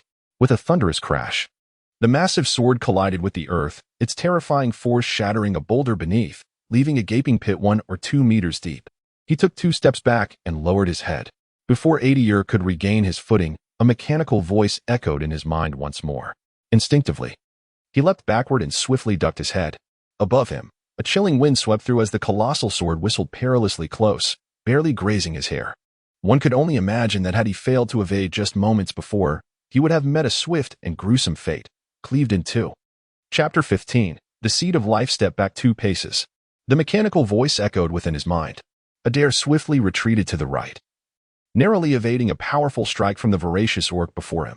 He found himself entangled in a deadly dance with this bloodthirsty creature, relying solely on the chip in his mind to evade attacks, unable to retaliate. The orc's strength and physique were overwhelmingly superior, although its agility was somewhat lacking. It was still formidable enough to match Adir. This was a complete suppression, leaving Adir with no choice but to continuously dodge the onslaught. A single touch from the foe would result in severe injury.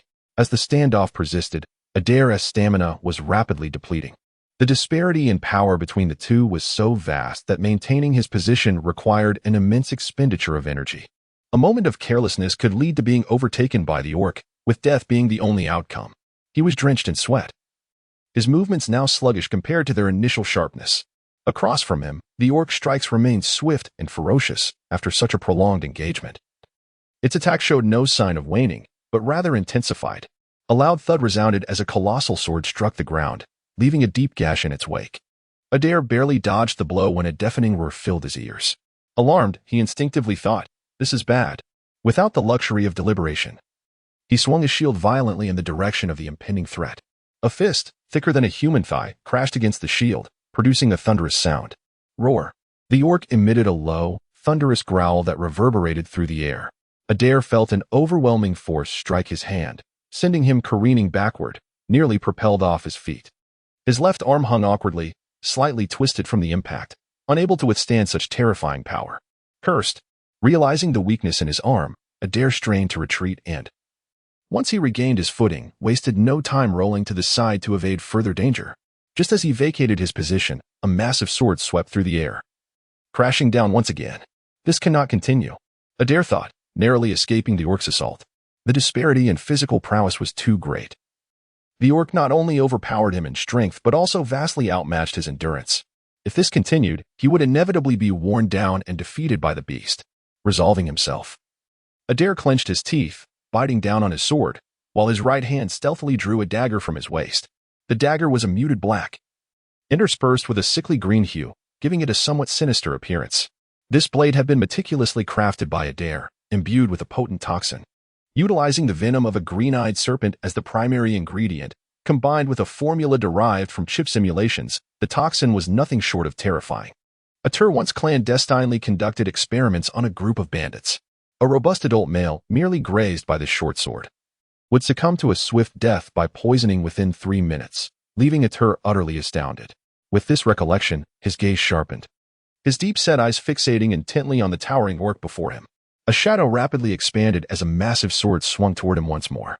Adir narrowly evaded the strike, his body instinctively adjusting in an instant, seizing the opportunity while his opponent gasped for breath, abandoning his previous evasive maneuvers to charge forward. He raised his shield to block to the left. Suddenly, the mechanical voice of the chip in his mind echoed ominously. A thunderous collision resounded, accompanied by the terrifying growl of the bloodthirsty orc. In the distance, Adir was sent flying, his left arm broken from the sheer force of the impact. Hanging limply at his side, clearly incapable of exerting strength for the foreseeable future, Adir felt an overwhelming ache throughout his body, as if he had just been struck by a speeding automobile. Struggling to rise, he gazed weakly ahead, where a colossal orc was roaring. The towering bloodthirsty orc remained rooted in place, emitting mournful cries, seemingly enduring excruciating agony. Embedded in his side was a dark-hued short sword, precisely lodged in an unprotected area not shielded by his armor. The poison blade pierced his flesh, unleashing its toxins, which rapidly spread through the orc's bloodstream. As he felt his body weaken and the intense pain surge, the already menacing visage of the bloodthirsty orc became even more distorted and horrific. Standing at over 3 meters tall, he emitted low growls, frozen in place, his muscles quivering subtly. Adir struggled to stand. Retrieving the cross sword that had fallen to the ground, his deep-set eyes fixed resolutely on the foe ahead. The distant, towering bloodthirsty orc occasionally let out pained growls, and Adir realized that the poison on the blade was beginning to take effect. As the creator of the toxin, he understood its potency all too well. It was far beyond what an ordinary individual could withstand. Though the orc's physiology differed slightly from that of humans, and its physical prowess surpassed that of ordinary men, enabling it to confront knights directly, it was still bound by flesh and blood. Such a toxin would inevitably elicit a response. Before him, the towering bloodthirsty orc trembled, seemingly enduring horrific pain with every passing moment. Yet, despite this, under Adir's watchful gaze, he remained upright, his enormous eyes locked onto Adir with palpable rage. To Adir's astonishment, the orc, with trembling arms, yanked the short sword from his waist and hurled it away. A trickle of blood flowed from the wound, now tainted by the poison, transforming into a repulsive dark red hue. A low, inexplicable murmur escaped the lips of the orc. His furious eyes widened, and his body, on the verge of collapse, seemed to awaken a newfound vigor as he brandished his colossal sword and advanced toward Adir. Ding! The familiar voice of the chip resonated in Adil's mind. announcing the activation of the bloodthirsty trait within the target's lineage. The bloodthirsty orc is a rare entity among its kind, emerging only under the most exceptional circumstances. They earned their name from the innate bloodthirst that courses through their veins. In the throes of battle, a bloodthirsty orc can unleash the latent powers of their lineage, awakening in a state of frenzy fueled by rage, entering a bloodthirsty state. Orcs in this state experience a significant increase in strength and resilience, disregarding all negative conditions. Impervious to pain and fatigue, fighting relentlessly until they meet their demise. The bloodthirsty orc before Adir had undoubtedly entered this frenzied state. The surge of bloodlust not only amplified the orc's might and endurance, but also temporarily suppressed the effects of toxins ravaging its body. The orc's towering form, originally over 3 meters tall, swelled to an imposing 4 meters under the influence of bloodlust. The wound at its waist healed instantaneously, leaving no trace behind. As the bloodthirsty orc approached, Adir let out a faint sigh. He remained composed, his gaze steady and tranquil despite the escalating danger. Gripping his cross-shaped sword firmly with his right hand, he focused intently on the advancing beast. His left hand was nearly incapacitated and required extensive recuperation, rendering it useless in the present moment. Both of his legs sustained severe injuries from being hurled against a boulder, and while they had yet to immobilize, they could no longer keep pace with the battle. A wave of fatigue and soreness enveloped Adir, save for his right arm, which still possessed considerable strength. Clutching the sword, a fierce determination surged within him. He fixed his gaze on the towering orc, gripping the sword with renewed intensity, preparing to engage in combat. The imposing orc, its eyes ablaze with a fierce crimson hue and simmering rage, approached Adir while wielding a massive sword. Influenced by the prior toxins, its movements were slow yet resolute. As it drew nearer, a terrifying aura of bloodlust enveloped the air, instilling a profound sense of peril. Standing nearly 4 meters tall, the orc cast a formidable shadow over Adir, swiftly raising its colossal sword. Adir felt the overwhelming pressure emanating from the creature, its bloodthirsty essence creating an atmosphere of frenzied intensity. His vision was momentarily clouded with crimson as the oppressive force bore down upon his heart, a manifestation of the bloodthirsty orc's ferocity. With great effort, Adir strained to open his eyes, attempting to lift the cross-shaped sword in his right arm, but found himself utterly devoid of strength. Bang, bang, bang. Time seemed to stand still in that moment. Adir felt as though the very blood coursing through his veins had frozen. Silence enveloped him, save for the powerful rhythm of his heartbeat. Suddenly, a surge of new strength erupted, radiating from his heart and spreading throughout his body and limbs, bestowing newfound vigor upon his previously feeble form. In the next instant, the world returned to its normal state. Before Adir's eyes, a colossal sword descended slowly, growing ever larger within his line of sight. Just half a meter from his head, a glimmer of determination flickered in Adir's eyes. He summoned every ounce of strength within him, gripping his sword tightly in his right hand, poised to strike with ferocity. Out of nowhere, a massive shadow fell, and the towering figure of the bloodthirsty orc abruptly collapsed, crashing heavily to the ground. The enormous sword, intended for him, veered off course, striking the earth elsewhere. Had the time of bloodshed passed? Adir stood in stunned silence, his sword still poised and unstruck. As a torrent of complex emotions surged within him, he had mentally prepared himself for the possibility of death in battle, yet the situation had taken an unexpected turn, leaving him speechless and uncertain of how to respond. At that moment, a mechanical voice echoed in his mind once more. Ding! An unknown active energy has been detected within the body, with a similarity to the activated life seed state measured at 914. Chapter 16. The Knight's Secret Techniques. Listening to the resonant sound and feeling the sudden surge of power within his body, Adir was momentarily taken aback. The seed of life. Was that the sensation of awakening? Reflecting on his recent experiences, a wry smile crept across Adir's face. It had been perilously close to his demise. Chip? Analyze the conditions for activating the seed of life. Almost instantaneously, a mechanical voice resonated in his mind. Ding. According to recorded data, a detailed analysis of the subject's seed of life indicates that activation requires formidable physical attributes with strength, agility, and constitution all exceeding 25. Following this, one must endure high-intensity stimulation to have a chance at activation. The higher the physical attributes, the more intense the stimuli experienced, thus enhancing the likelihood of success. The mechanical voice in his mind continued to echo. The subject's life structure is beginning to change. Significant enhancement of physical attributes underway. A soft green luminescence enveloped Adir's vision. A three-dimensional model of a human body materialized before him, with certain modified areas highlighted by the chip.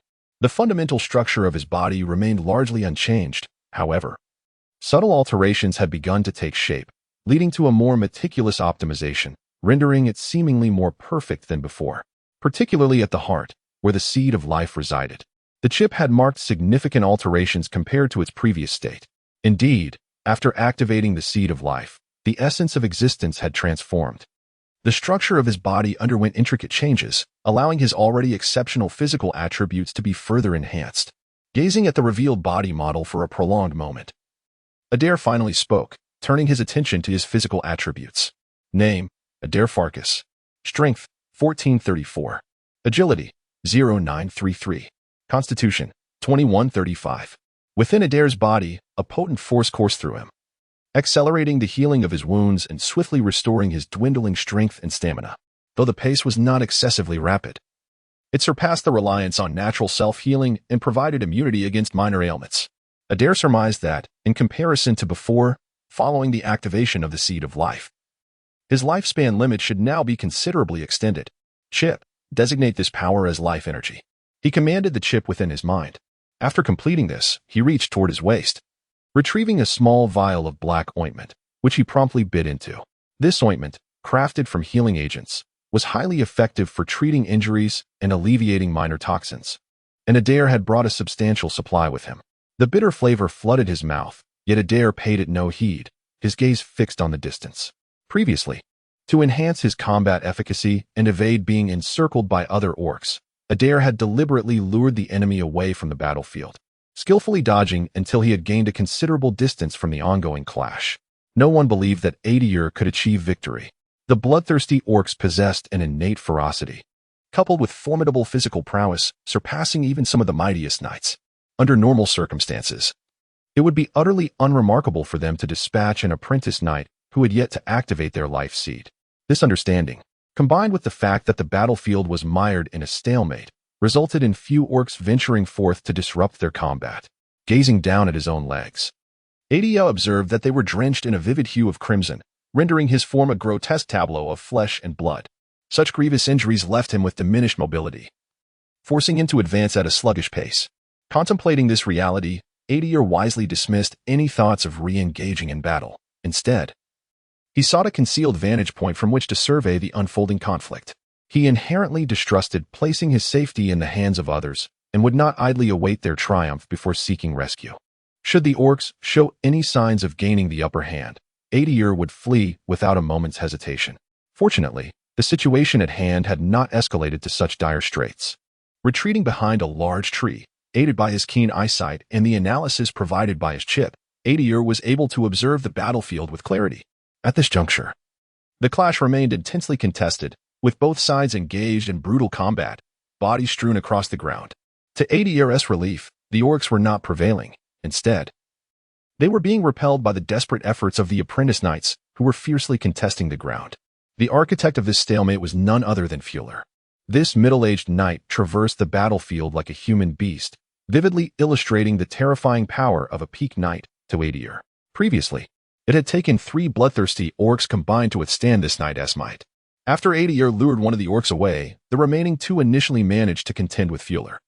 But as time wore on, they began to falter and succumb to the pressure. Fuller maintained his stoic demeanor, wielding a massive sword over 2 meters long. Adhering to an aggressive combat style that demanded direct confrontation with the bloodthirsty orcs before him, he surged forward, his sword cleaving downward with ferocity, forcing the 2 orcs to retreat. Without hesitation, he plunged into the ranks of scattered orc warriors, wreaking havoc among them. Roar. Witnessing this, the 2 bloodthirsty orcs seethed with rage, eager to pursue.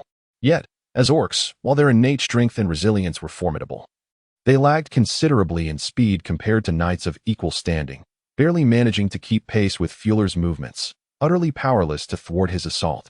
As if their pent-up fury reached a breaking point, their faces contorted with wrath, their already towering forms began to swell, rising to nearly 4 meters in height.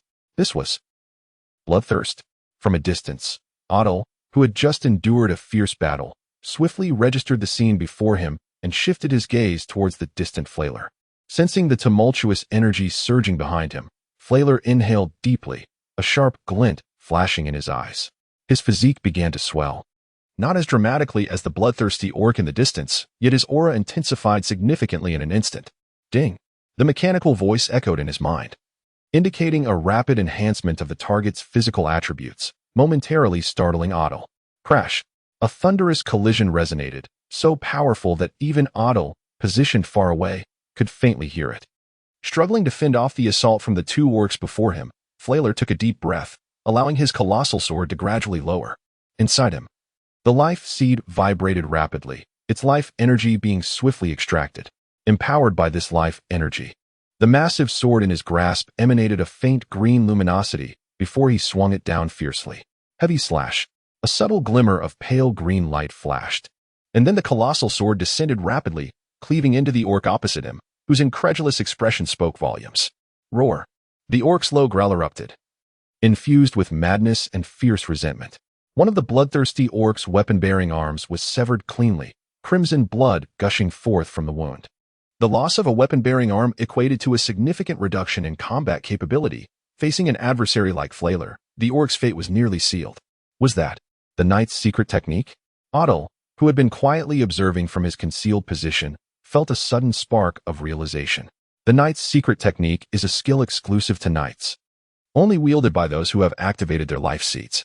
Adir's own night-breathing technique contained records of such secret techniques.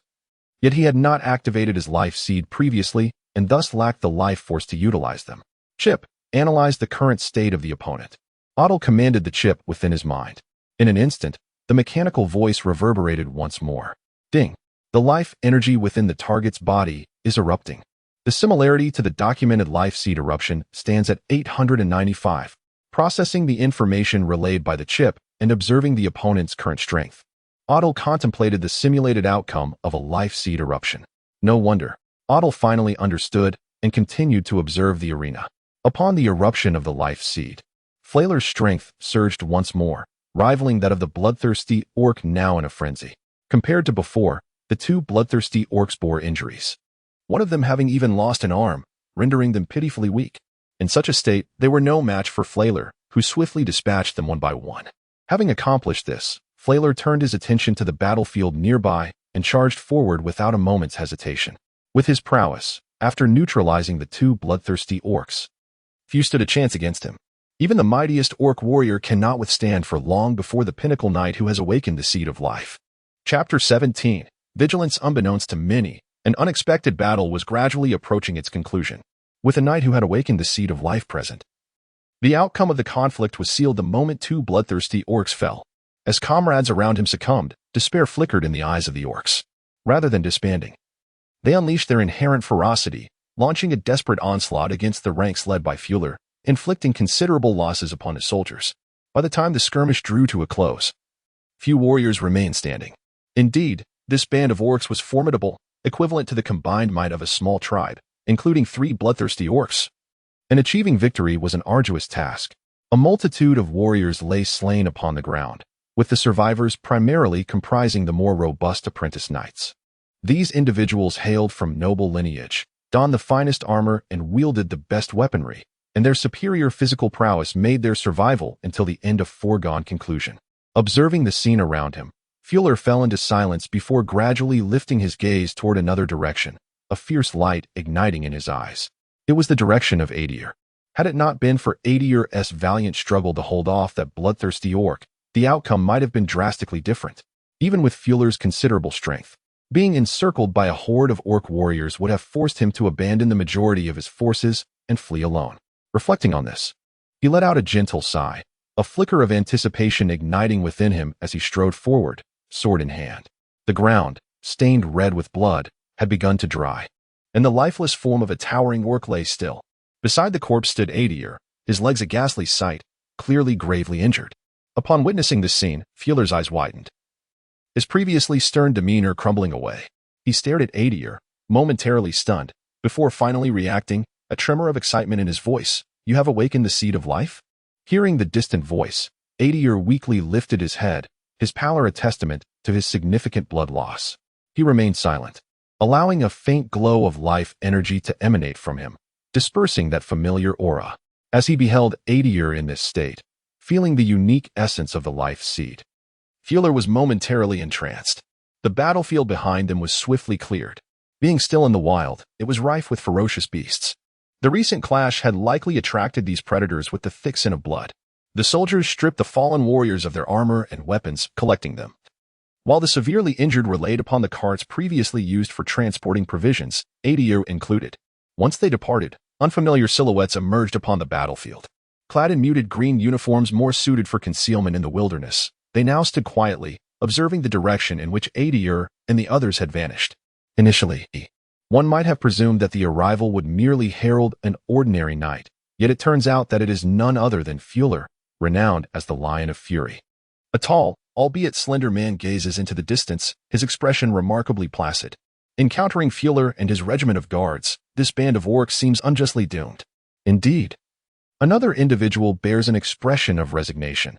With 300 intact orc warriors, complemented by 3 bloodthirsty beasts, should any other 2 knights have come, regardless of their identities, they would have sufficed to handle the situation.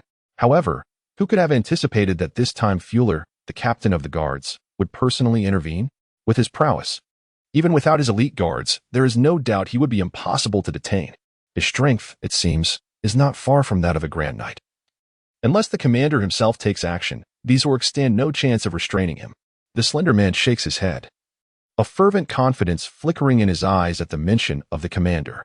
In truth, had we acted just now, we might not have been unable to detain him, remarked a tall, expressionless woman with a slight furrow in her brow. Confronting an entire tribe of orc warriors could be deemed unexpected. Yet if several enemy knights were to appear immediately after the orcs, even a fool could discern the underlying issues, let alone a cunning fox like Fuller.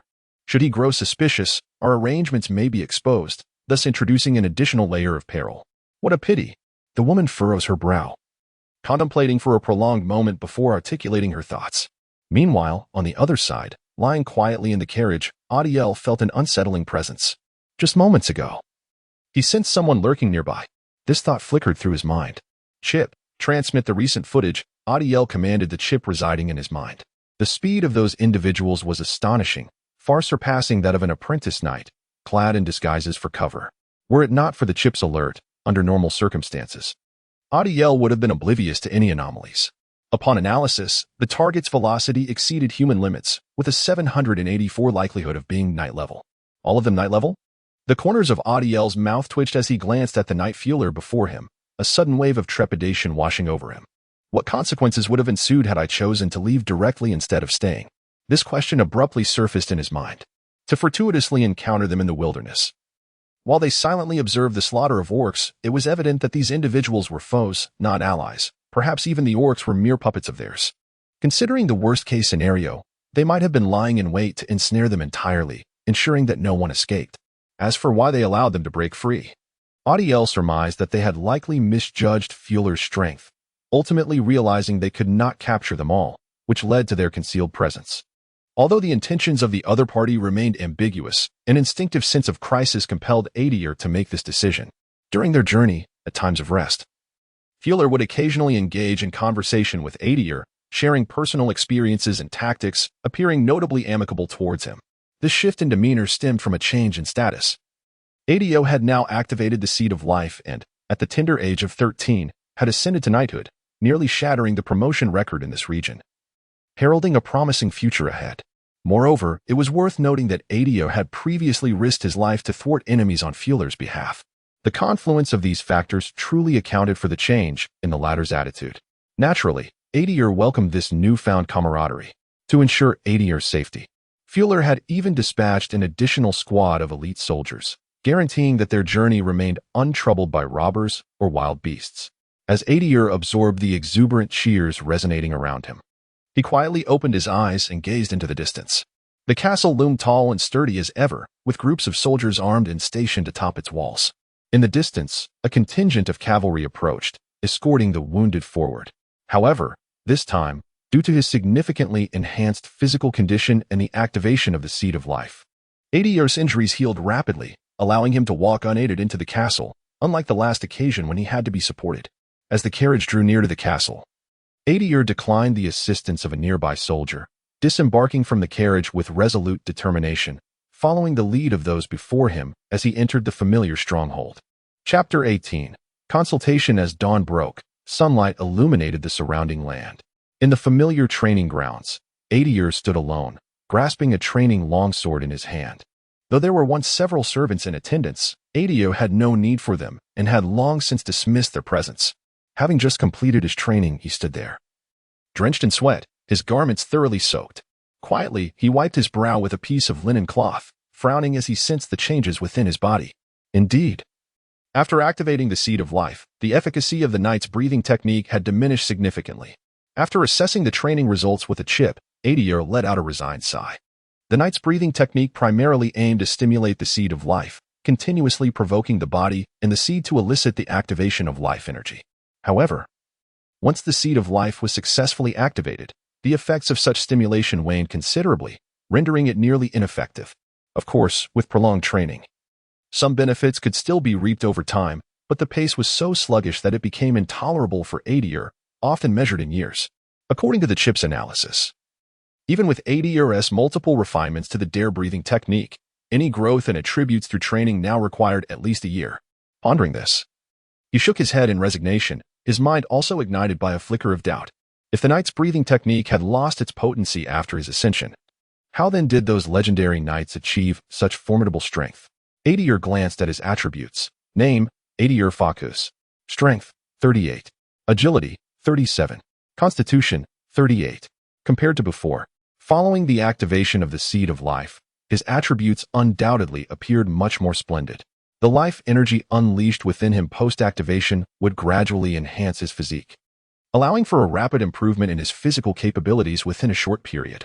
From Adir's observations, this process was essentially one of structural adjustment within the body. As the seed of life activated, a transformation occurred, refining the body structure and optimizing it in detail.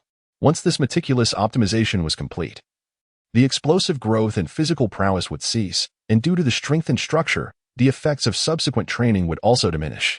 At this point, Adir had nearly exhausted this phase of rapid growth. Thereafter, any enhancements would proceed at a languid pace akin to that of other knights. Surely, there must be alternative methods. Within the castle, Adir recalled a room dedicated to the storage of books. He resolved to venture inside, hoping to stumble upon materials that could prove beneficial to him. This was one of the fruits of his elevated status. In this era, a knight held significant standing, symbolizing not only status, but also the formidable power to safeguard peace and stability.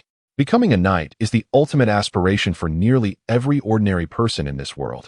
On the other hand, ascending to knighthood signifies a transformation in Adir's status. As a knight, he would garner respect in any nation, enjoying an inherent equality with the nobility. In this realm, even acts of killing would not warrant legal repercussions, naturally earning him the reverence of others. Unperturbed by the gazes upon him, Adir maintained a calm demeanor as he approached a particular location. It was a spacious chamber, guarded by 2 sentinels at the entrance, who stood at attention upon his arrival. "I wish to enter. Here is my credential," he stated. "My lord, you jest," one of the guards replied with a respectful expression. "With your standing, you may enter directly. Provided you do not remove anything from within, you are welcome to visit at your leisure." Surprised by this response, Adir merely nodded in gratitude without further comment. The door before him soon swung open, revealing an interior that he surveyed quietly. The room was filled with a plethora of tomes, many of which appeared ancient yet were impeccably preserved, free of dust, suggesting regular maintenance. This was hardly unexpected. In this world, books are precious commodities, typically collected by the nobility. Were it not for the fact that this was the castle of Count Borja, such an extensive library would not exist. Observing the room that resembled a miniature library, Adir approached the shelves, examining the volumes.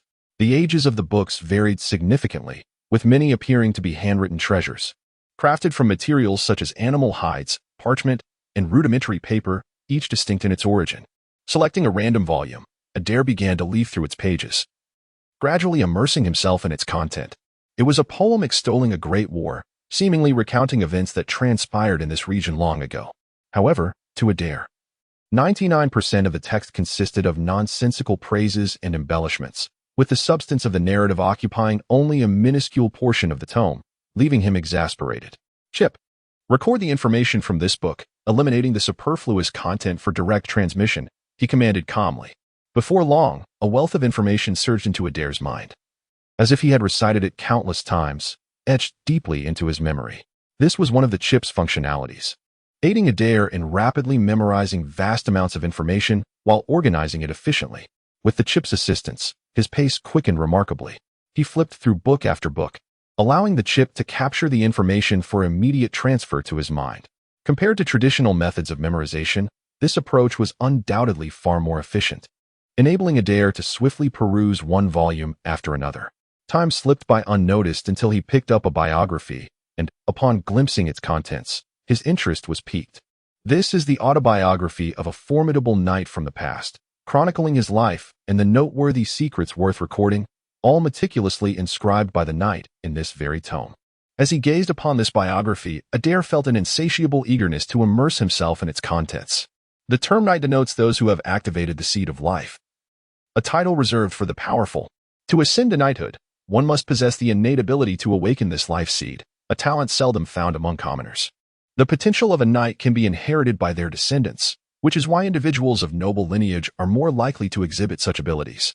With the aid of a chip, the book's contents quickly imprinted themselves upon Adir's mind. Within this biography, he indeed gleaned a portion of the answers he sought.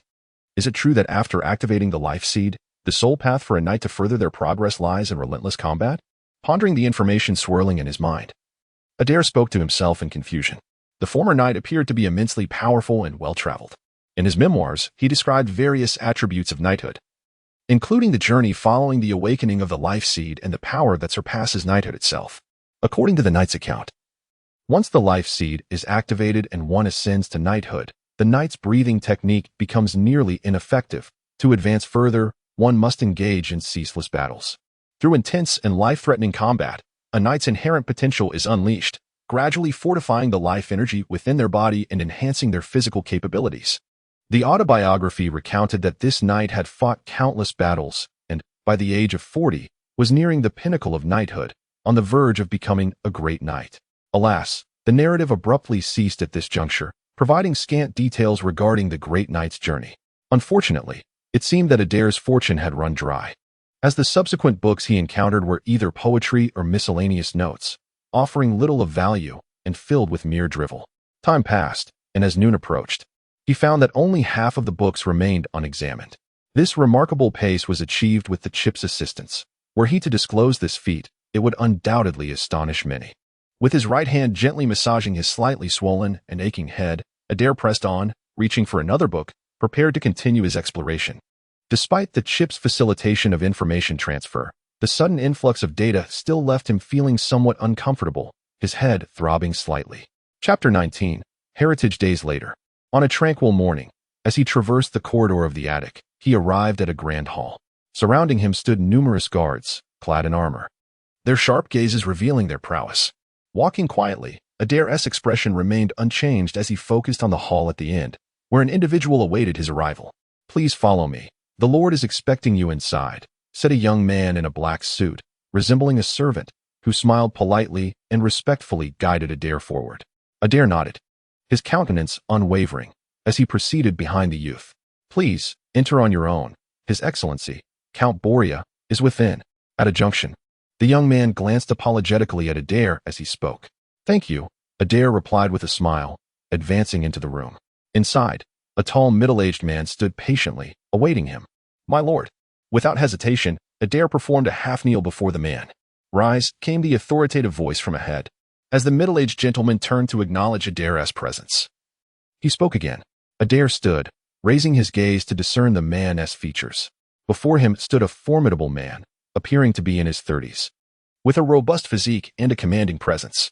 His broad face radiated authority, and he donned a flowing black robe, his expression serene as he regarded Adir. This was Adir's first intimate encounter with Count Boria, although the Count had often been seen surveying various places in Adir's past memories. He had always been accompanied by a retinue of guards, making this direct conversation a novel experience. Upon observing the Count's visage, Adir felt a sudden stiffness in his body, as a mechanical voice echoed within his mind. Name, Boria Farkas. Strength, 57. Agility, 54. Constitution, 58. Ding. Target life poses significant danger. It is advised to maintain distance.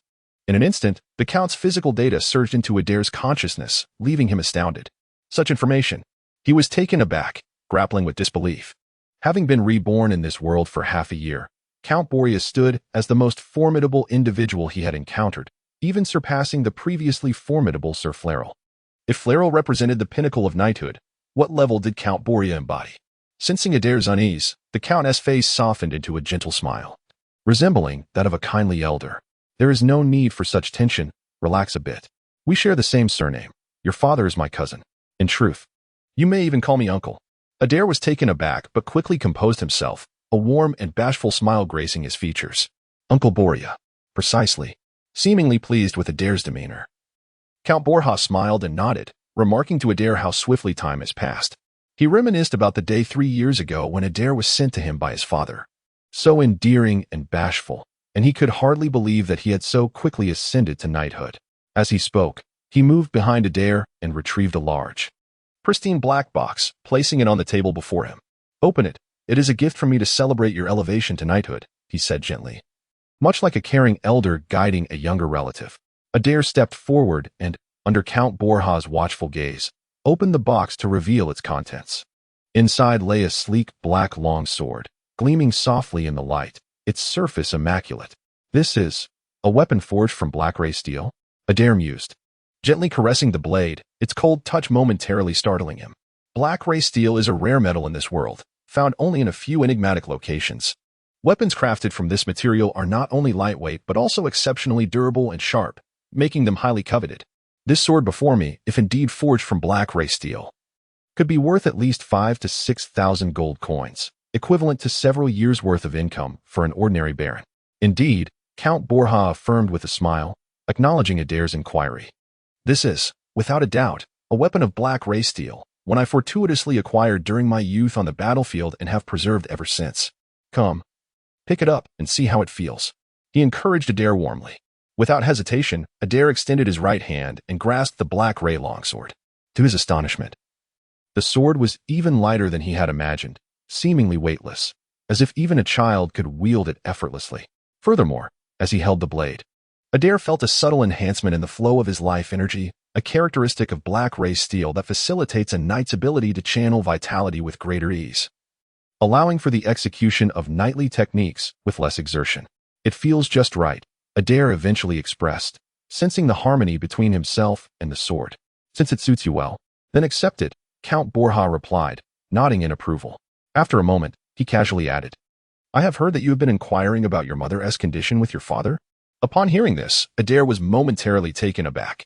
In his memories, he recalled that the former owner of this body had indeed been quite persistent about this matter, even after arriving at Count Borja's castle, frequently writing to his father for updates.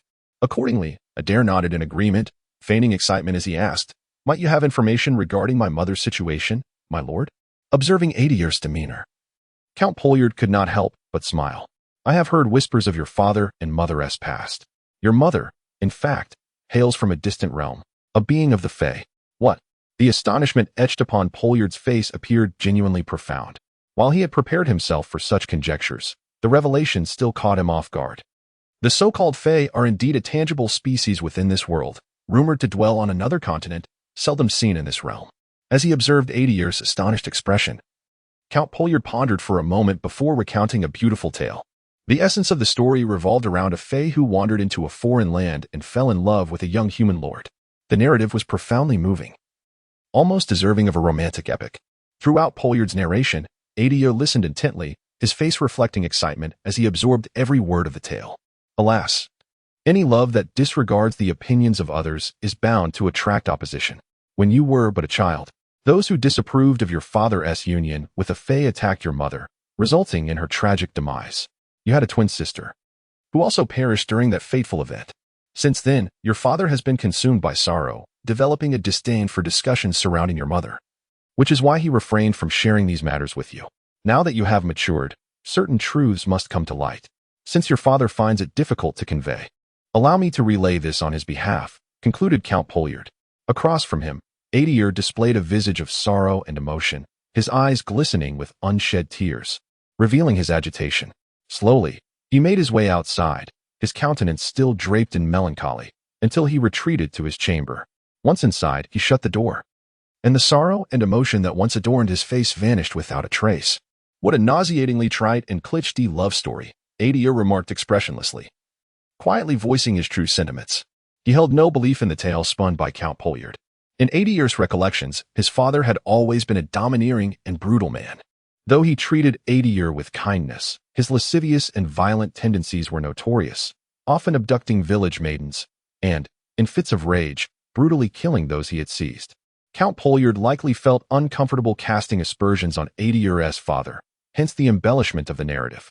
As for Adir's unwavering certainty, it stemmed from a particular epic he had previously encountered, which extolled the virtues of love. The story within, with merely the names altered, bore an uncanny resemblance to that recounted by Count Polyard. According to Adir's conjecture, the true circumstances of the past reveal that his father forcibly brought his mother into their territory, intending merely to vent his frustrations. However, this act resulted in his mother becoming pregnant, ultimately giving birth to Adir and possibly an older sister.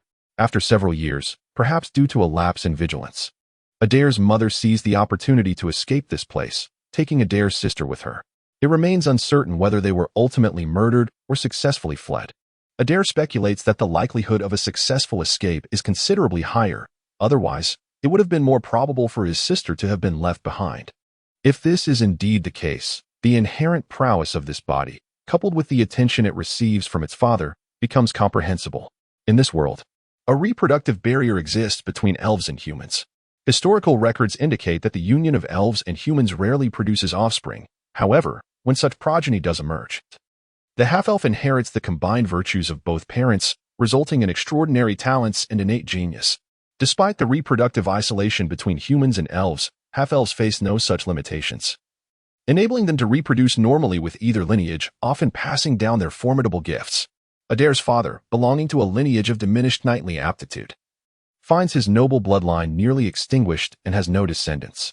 Thus, the sudden appearance of an heir like Adir is regarded as a precious treasure, imbued with great expectations. Conversely, for Adir's mother, a descendant of half-elf heritage is equally rare, prompting her decisive action to take Adir's sister. It is likely that her inability to abduct Adir stemmed from the heightened scrutiny placed upon him as the designated heir, rendering her efforts futile. Chapter 20. Dream in the stillness of the night. The moon shone brightly in the sky, casting a silvery sheen upon the earth below.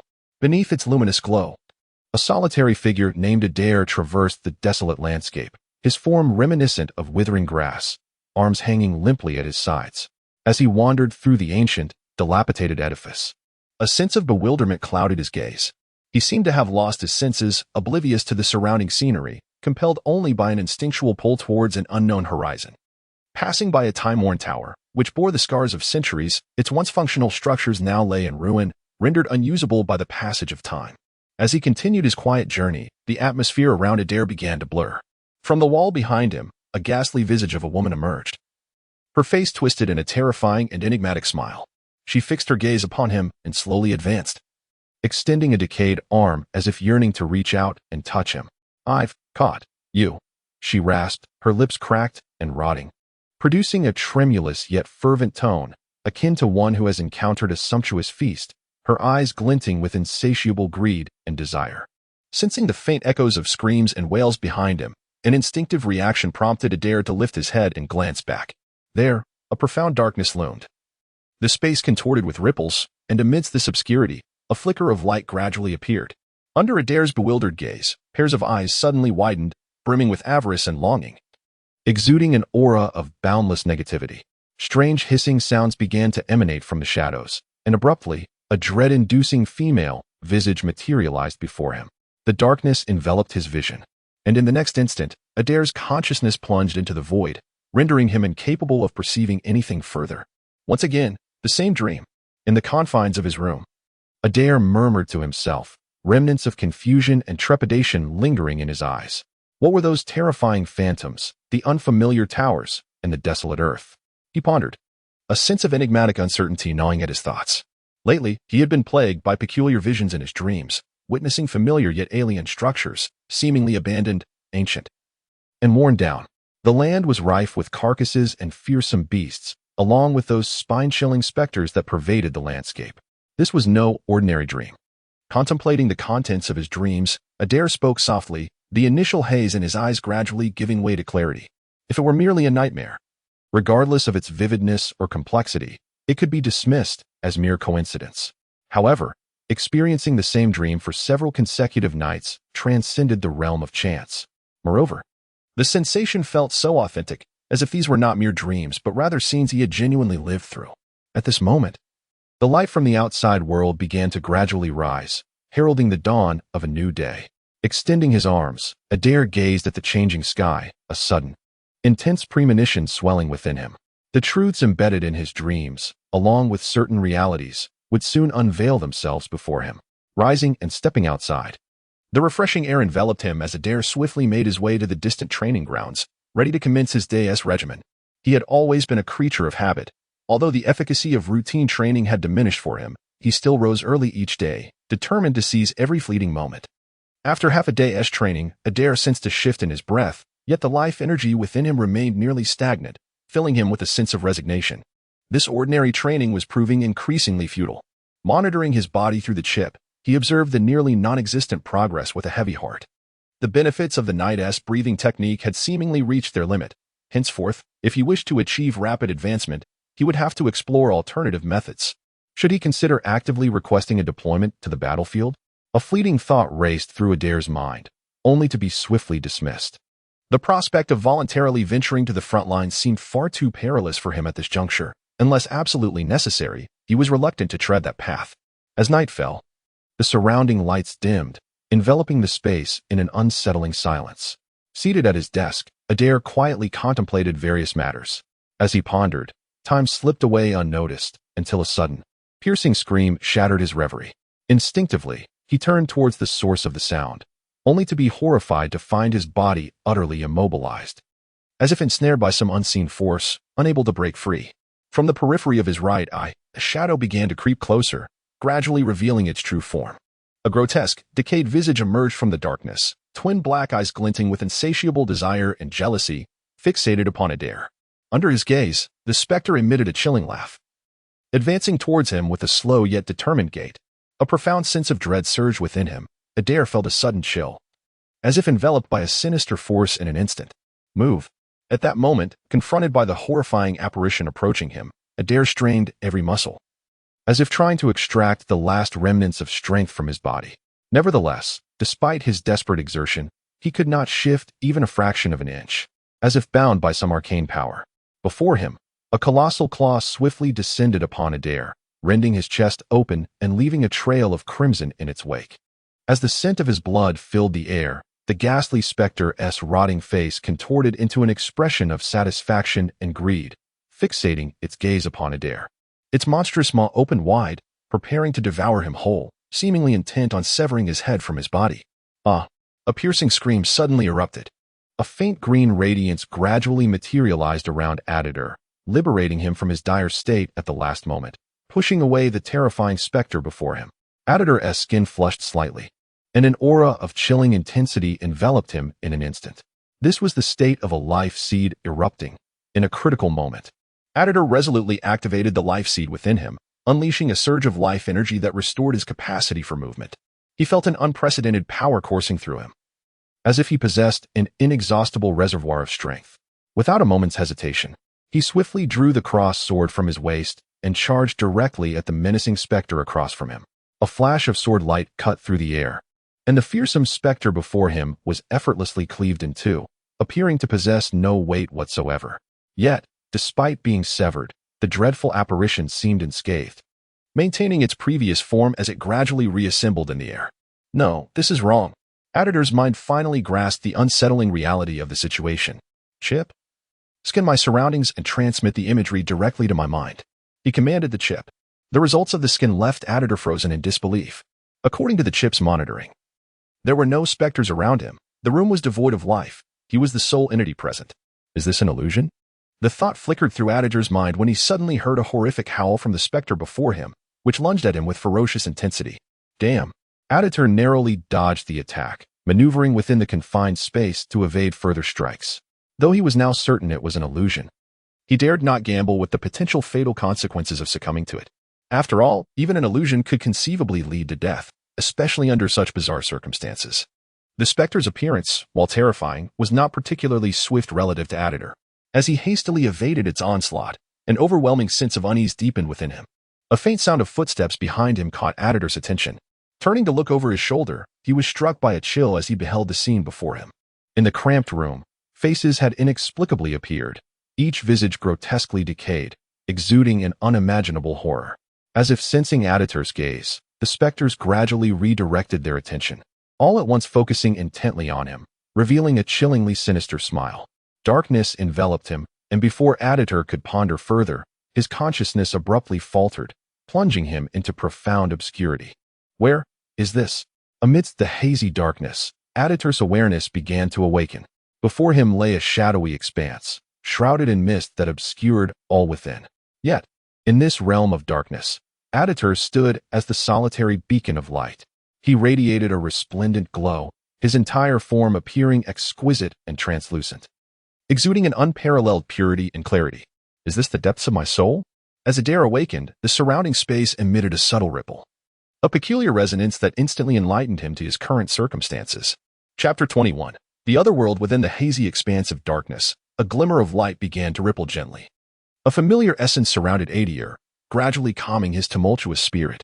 In the depths of the obscurity, an instinct surged within him, transmitting a singular message to his mind. In an instant, Adir comprehended the nature of his surroundings. He gazed upwards, focusing on the horizon ahead. There, a radiant orb of white light danced, suspended in the celestial void, akin to a sun of alabaster hue. As if sensing Adir's gaze, the luminous sphere pulsated softly, creating ripples in the surrounding ether, conveying a profound message to his very soul through an unseen connection. Was this the coordinate of a world? In that fleeting moment, Adir grasped its significance. Here, he had unraveled the mysteries that had eluded him. His soul appeared to possess a unique quality, capable of intercepting fragments of information from the void, capturing the coordinates of various realms, and establishing connections with them, enabling his passage to other worlds under certain conditions.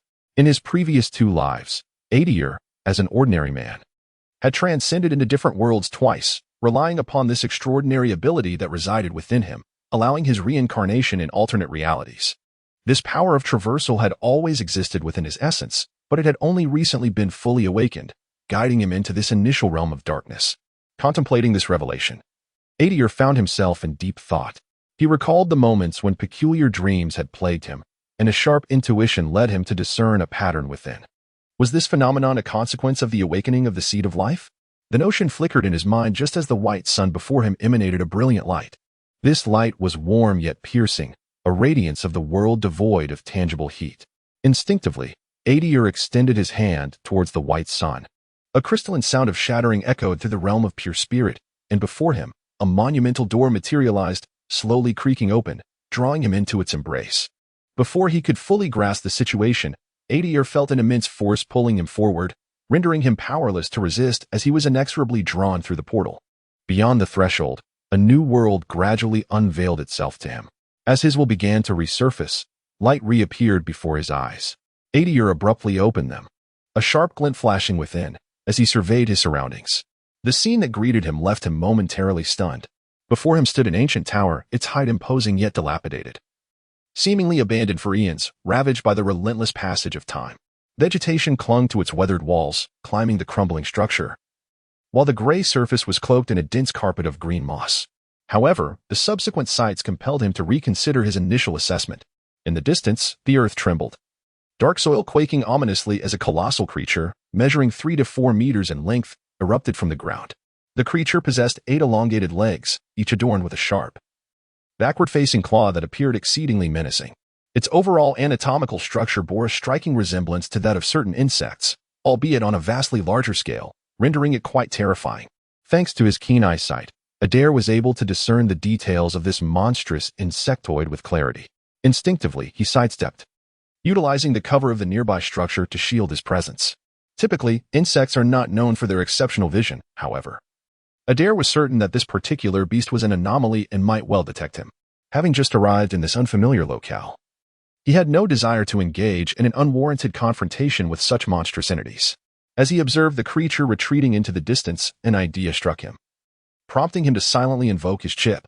activating the monitoring mode to assess his surroundings. Monitoring template activated, echoed a mechanical voice in his mind. A sound that resonated beautifully with Adir at that moment. Fortunately, the chip remained intact, and he exhaled a sigh of relief. It seemed that this time he had not merely traversed dimensions, but had brought his entire being along. A contemplative thought flickered through Adir's mind as he took stock of his physical condition, finding it unchanged from his past. The essence of power and the seed of life still resided within him, and the chip's diagnostics revealed no discrepancies, indicating that he was not ensnared in an illusion. With this realization, his right hand instinctively moved to his chest. As his thoughts stirred, a peculiar sensation coursed through his soul. Instinctively, Adir grasped its meaning and murmured to himself that such transdimensional travel could not occur without cause, even with a talent akin to transcendent abilities.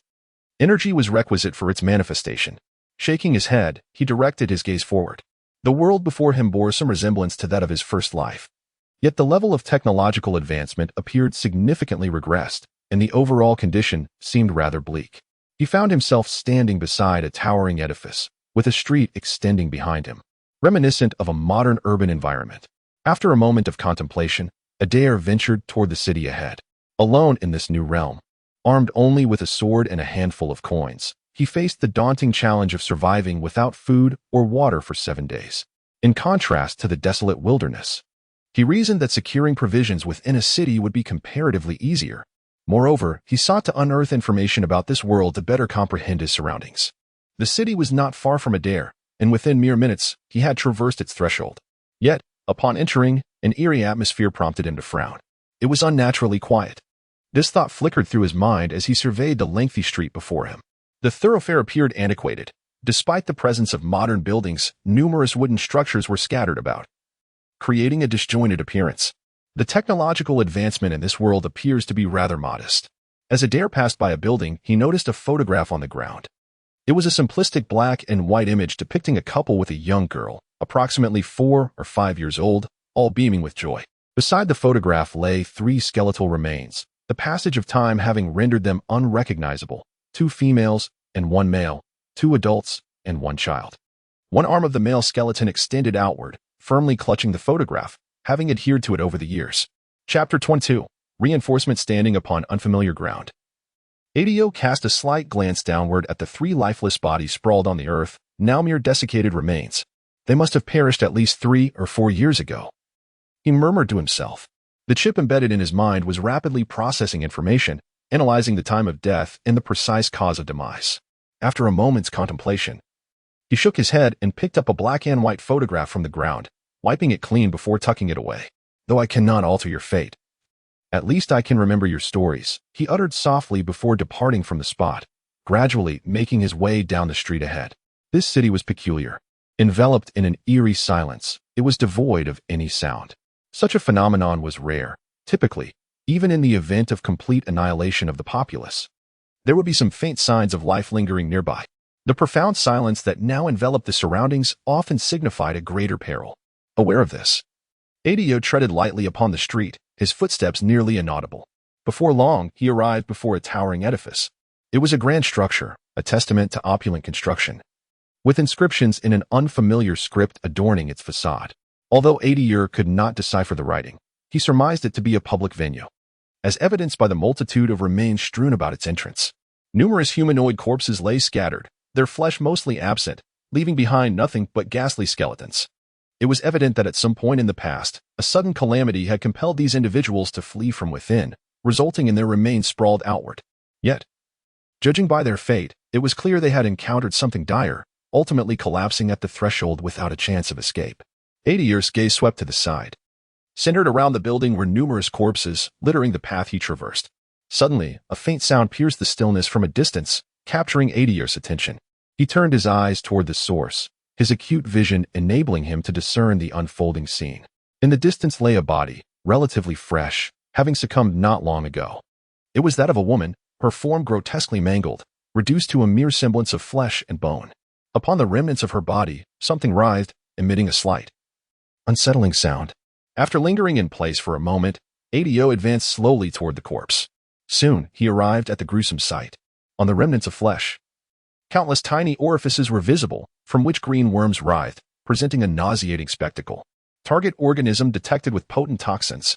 Avoid contact with its bodily fluids. The mechanical voice of the chip resonated in his mind, issuing a stark warning. This is a preordained program. Whenever something poses a potential threat to Adir, the chip alerts him to prevent any inadvertent contact. The visage of the corpse before him is unrecognizable, blood and flesh clinging to the skull in a gruesome display. Only the long hair on the ground and a few remnants of flesh provide a scant indication of the corpse's gender. Adir gazes silently at this scene, his expression devoid of sorrow or joy, and steps aside. He proceeds towards the building that previously housed numerous corpses, hoping to uncover something within its confines. This world appears bizarre, shrouded in mystery, leaving one to ponder what calamities it has endured to arrive at such a state. At this moment, Adir yearns to find a survivor in order to glean insights about the circumstances of this realm. Cautiously, he enters the building, his eyes scanning the surroundings. Numerous corpses lie strewn about, clad in uniform, inferior garments, likely the former employees of this place. He advances quietly, discovering dozens of rooms, each marked with a sign. Approaching one particular room, Adir's right hand deftly moves to grasp the hilt of his sword, and he gently pushes the door open. With a soft creak, the door yields to his touch. Contrary to his expectations, the room is unoccupied, devoid of even a single corpse, appearing remarkably clean save for a thin layer of dust. Suddenly, a shrill squeak and the sound of a sword being drawn resonate simultaneously as a massive creature hurtles from behind Adir, crashing against the wall. Unbeknownst to him, his sword had already been unsheathed. He turns to face the creature he has just sent sprawling. It resembles a rat, roughly the size of a human head, with red eyes. Its body is nearly cleaved in half, innards spilling forth. Yet, astonishingly, it continues to writhe, displaying a remarkable tenacity for life. Observing the creature's relentless struggle, Adir furrows his brow and, without hesitation, steps forward to deliver a final blow. He cleaves the creature into several pieces, silencing its thrashing. Just as he intends to depart, a mechanical voice echoes in his mind. An unknown force has enhanced the subject's physical attributes. He inspects his own physical condition, noting a slight improvement compared to before. However, this enhancement is minimal. Without the chip monitoring his bodily state at all times, he would have remained oblivious to it.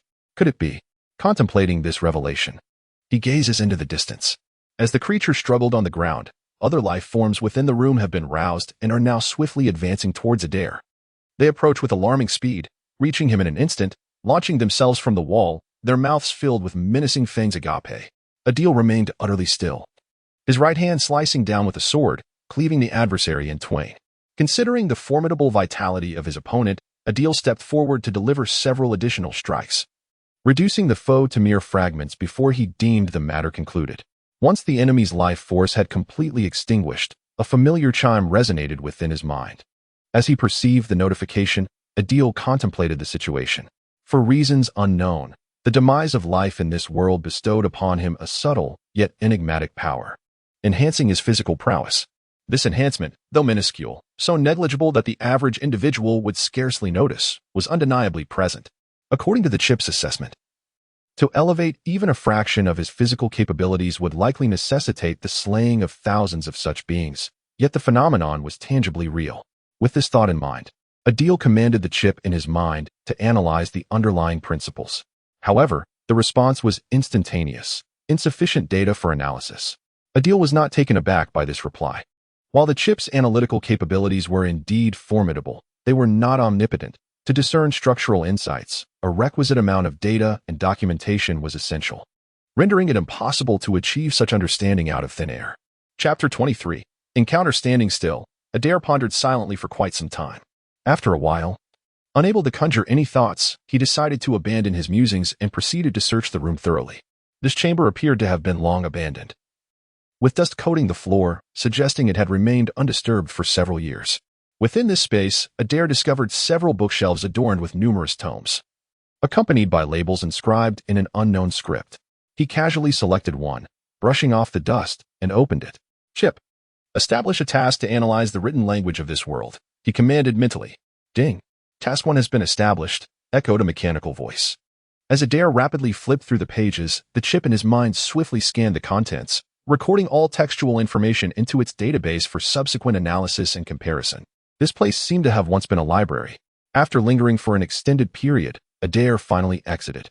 The completion time for Task 1 was estimated at 37 days and 8 hours. Following the data recording, the chip emitted a notification accompanied by a countdown. 37 days. It appeared he would not be able to utilize it for the time being. Hearing the chip's alert, Adir furrowed his brow, contemplating. However, he dismissed it with a shake of his head and ascended to the second floor. In contrast to the first floor, littered with corpses, the second floor appeared markedly cleaner.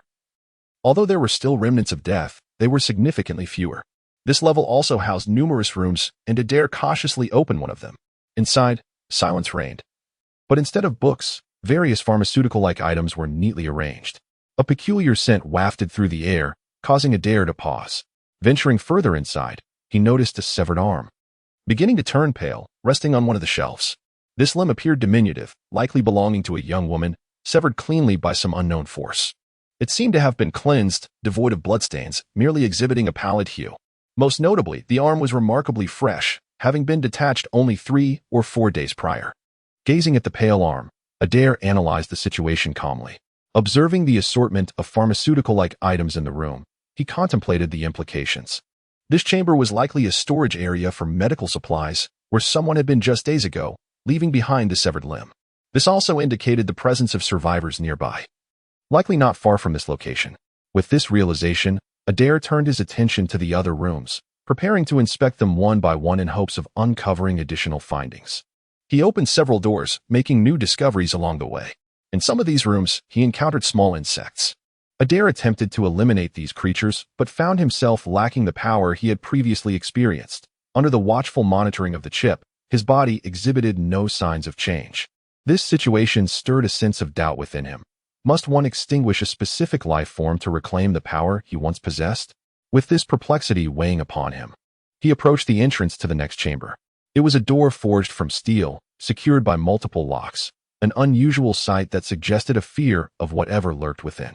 The door bore numerous raised marks, appearing quite disheveled, as if something from within had relentlessly battered against it, contorting the steel structure. Standing silently at the threshold, observing the door's scars, Adir instinctively sensed something amiss. An ominous aura emanated from within, provoking a primal sense of danger. After a deep contemplation, Adir chose not to open the door. He did not even venture toward the next room, but instead decided to vacate the premises. This place harbored an unknown peril, and there were no signs of survivors. He swiftly departed, glancing up at the sky, which had dimmed considerably since earlier. As night approached, Adir noticed the surroundings become increasingly animated. The stillness was shattered by the distant chirping of insects and the low, terrifying howls that echoed in the air.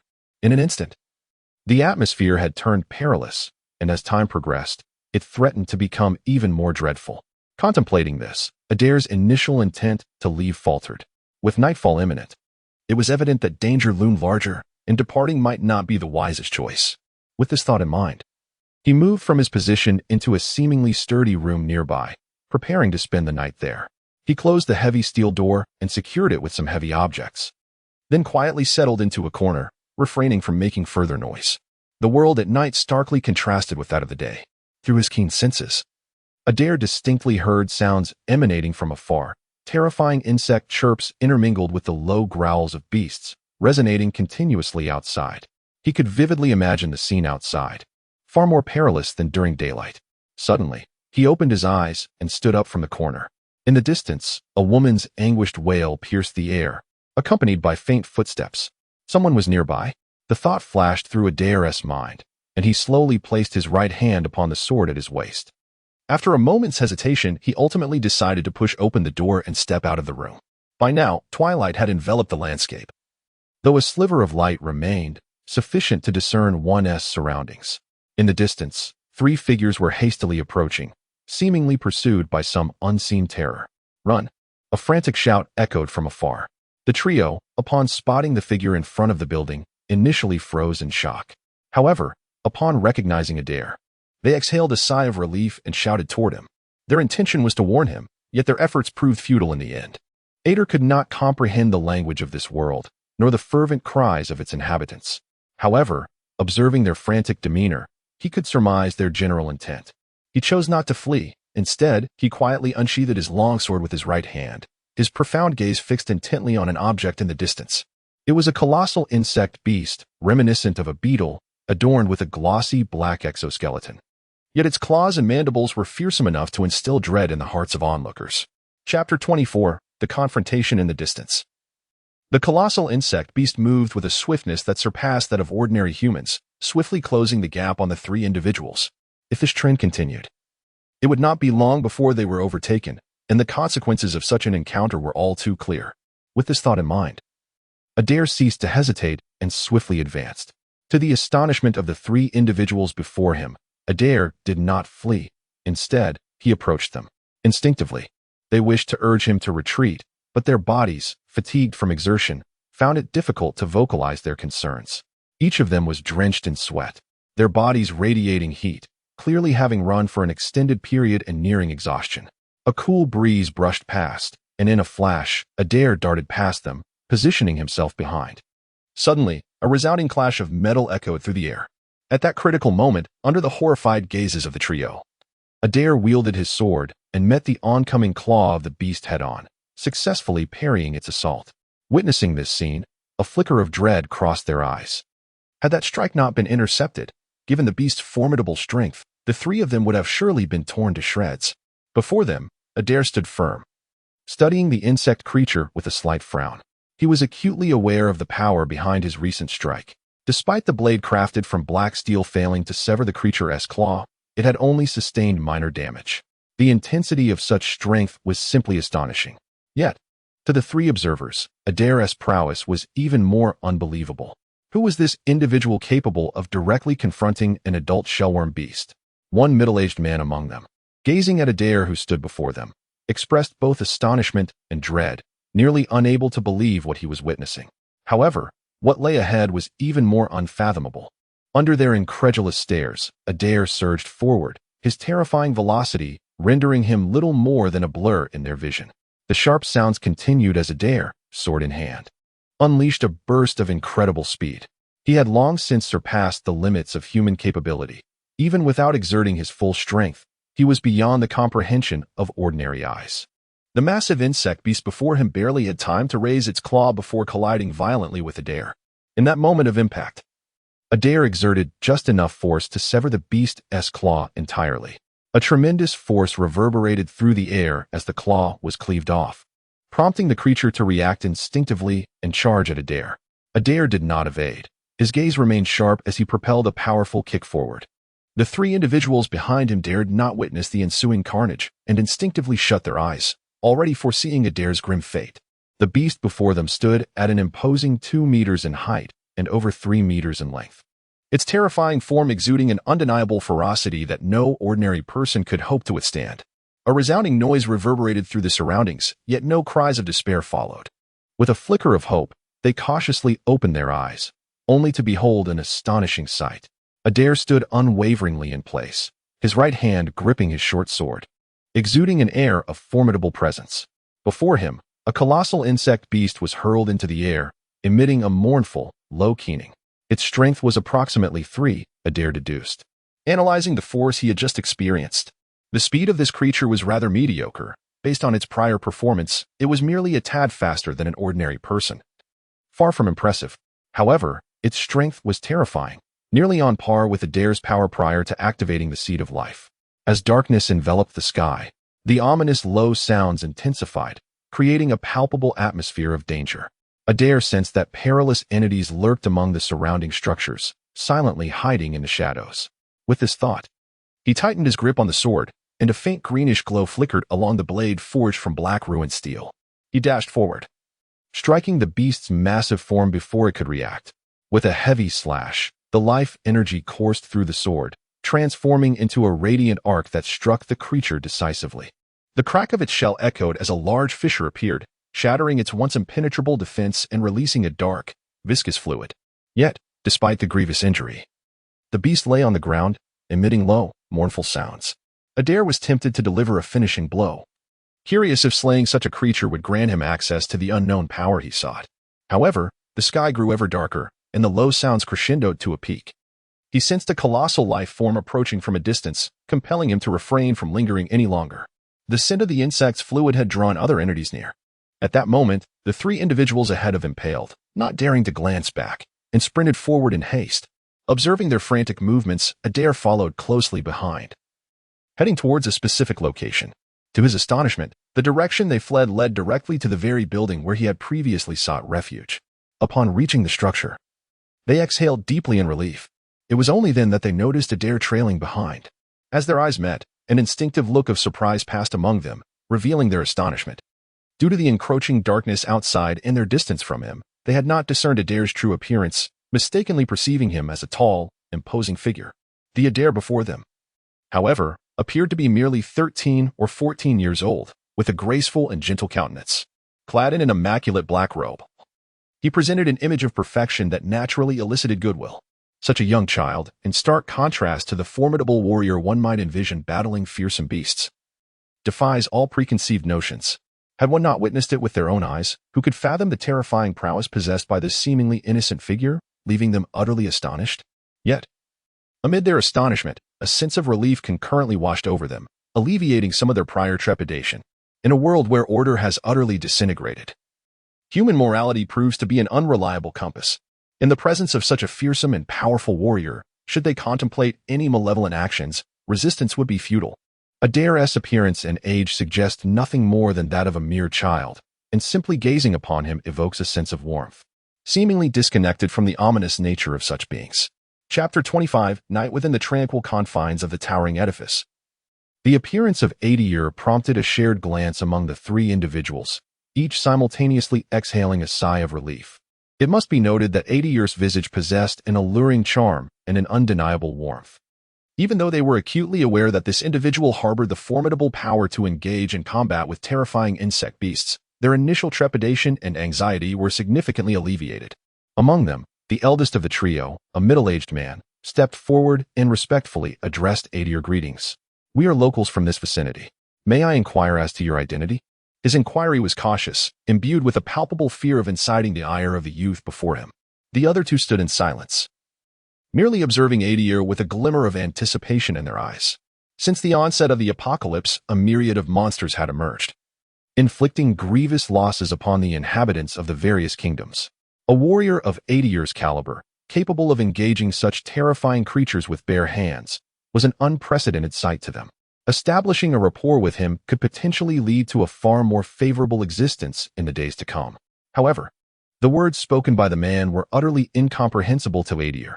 The language barrier posed a significant obstacle that could not be concealed. Observing the confusion and apprehension etched upon the faces of the three, Adir made no attempt to disguise his own lack of understanding. Instead, he spoke a few sentences in his native tongue. The unfamiliar language resonated in their ears, and they immediately grasped the reason for the misunderstanding, their expressions shifting to one of astonishment. "It is not the language of this land. Could he be from another kingdom?" exclaimed the middle-aged man. "It is possible he is one of the students sent here 3 years ago," remarked a slender young man standing behind him, equally taken aback. "I recall that a group of noble descendants from foreign kingdoms arrived here 3 years ago to study. He could very well be one of them.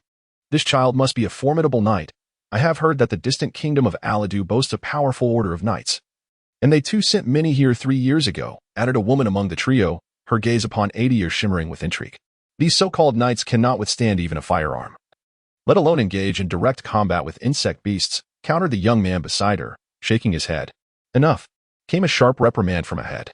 The middle-aged man, having noticed the hushed whispers between the other two, cast them a stern glance. As the eldest among them, his experience far surpassed that of his companions, and he understood the necessity of maintaining decorum in the presence of such a formidable youth. The child possessed terrifying combat prowess, and his past must surely be remarkable. They could ill afford to provoke him with their idle chatter. Furthermore, in the midst of their language barrier, their murmuring would only heighten his wariness. With this thought, the middle-aged man gradually stepped back, resolutely drawing a dagger from his grasp. He then knelt on one knee, presenting the weapon before Adir as a gesture of reverence. Adir regarded this unexpected action with a measure of surprise. It seemed to embody a form of etiquette from this world, its intended significance unmistakable.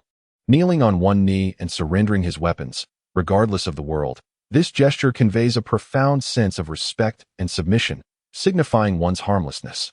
Contemplating this, Adir felt a flicker of admiration as he extended his left hand to accept the dagger offered by the other party, placing it at his waist. This action seemed to carry a significant meaning. For at the moment Adir grasped the dagger, the three individuals across from him subtly exhaled in relief. The atmosphere fell into a hushed silence, and the group remained stationary for an extended period, only beginning to stir once the outside world was enveloped in darkness. "It's already night. Should we proceed?" One of the young men broke the silence, speaking softly. "We cannot ascend any further," the middle-aged man replied, shaking his head. "There is said to be a creature confined within a room above.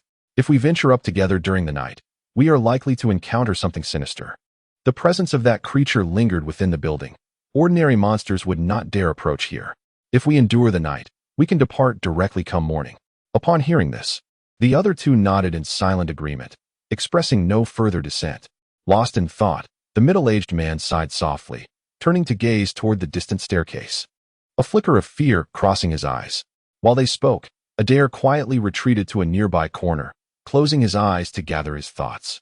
In his mind, the chip was rapidly analyzing the language of the three individuals across from him. However, due to the limited foundational data available, even with the chip's full computational power dedicated to this task, the completion of the analysis would still take a considerable amount of time. After a while, under Adir's watchful gaze, the middle-aged man slowly approached, a small piece of dried meat in his hand. He deliberately halted at a distance, a subtle choice that neither provoked wariness nor hindered Adir's ability to draw his sword with ease. Standing there, the man first tore a piece of the meat and placed it in his mouth before extending the remaining portion toward Adir. Observing this gesture, Adir nodded slightly, a glimmer of appreciation in his eyes, and without hesitation, accepted the offering. "The target food is non-toxic and can be consumed," a mechanical voice resonated in Adir's mind, prompting him to proceed without delay. He cautiously began to eat the piece of meat. As time trickled by, a unique sensation roused Adir from his slumber as the night reached its zenith. "Unidentified force field detected," the mechanical voice incessantly echoed in his mind. This had been a preset program, designed to awaken him at the slightest anomaly. Throughout the night, Adir had been awakened several times, each instance passing without incident. Yet, this time, the circumstances felt markedly different. Quietly, Adir rose to his feet, his right hand deftly unsheathing the longsword from his waist. He quietly approached the door, peering through the crack to gaze outside. A faint glimmer of light flickered on the other side, surrounded by an expanse of impenetrable darkness. Before Otto could comprehend what it was, an inexplicable sense of trepidation engulfed his heart. What creature's eyes are these? This thought suddenly flashed through his mind as he maintained a calm demeanor, fixating on the outside through the narrow slit. There, those eerie eyes remained, glinting with a mixture of hatred and madness. Chapter 26. The corpse in a tranquil place. Darkness enveloped the surroundings. Standing silently, a chill crept into Adir's heart. Through the crack in the door, his keen sight allowed him to discern the form of the entity across the way. It was a pallid, humanoid creature, bearing the visage of a woman, yet her complexion was ghastly, reminiscent of a corpse. Within her eyes, an unending tide of negativity surged forth, as if intent on consuming Adir whole. Ding! An unknown energy field detected. Immediate evacuation is advised. The mechanical voice of the chip echoed in his mind, incessantly urging him to flee. Yet, Adir remained motionless.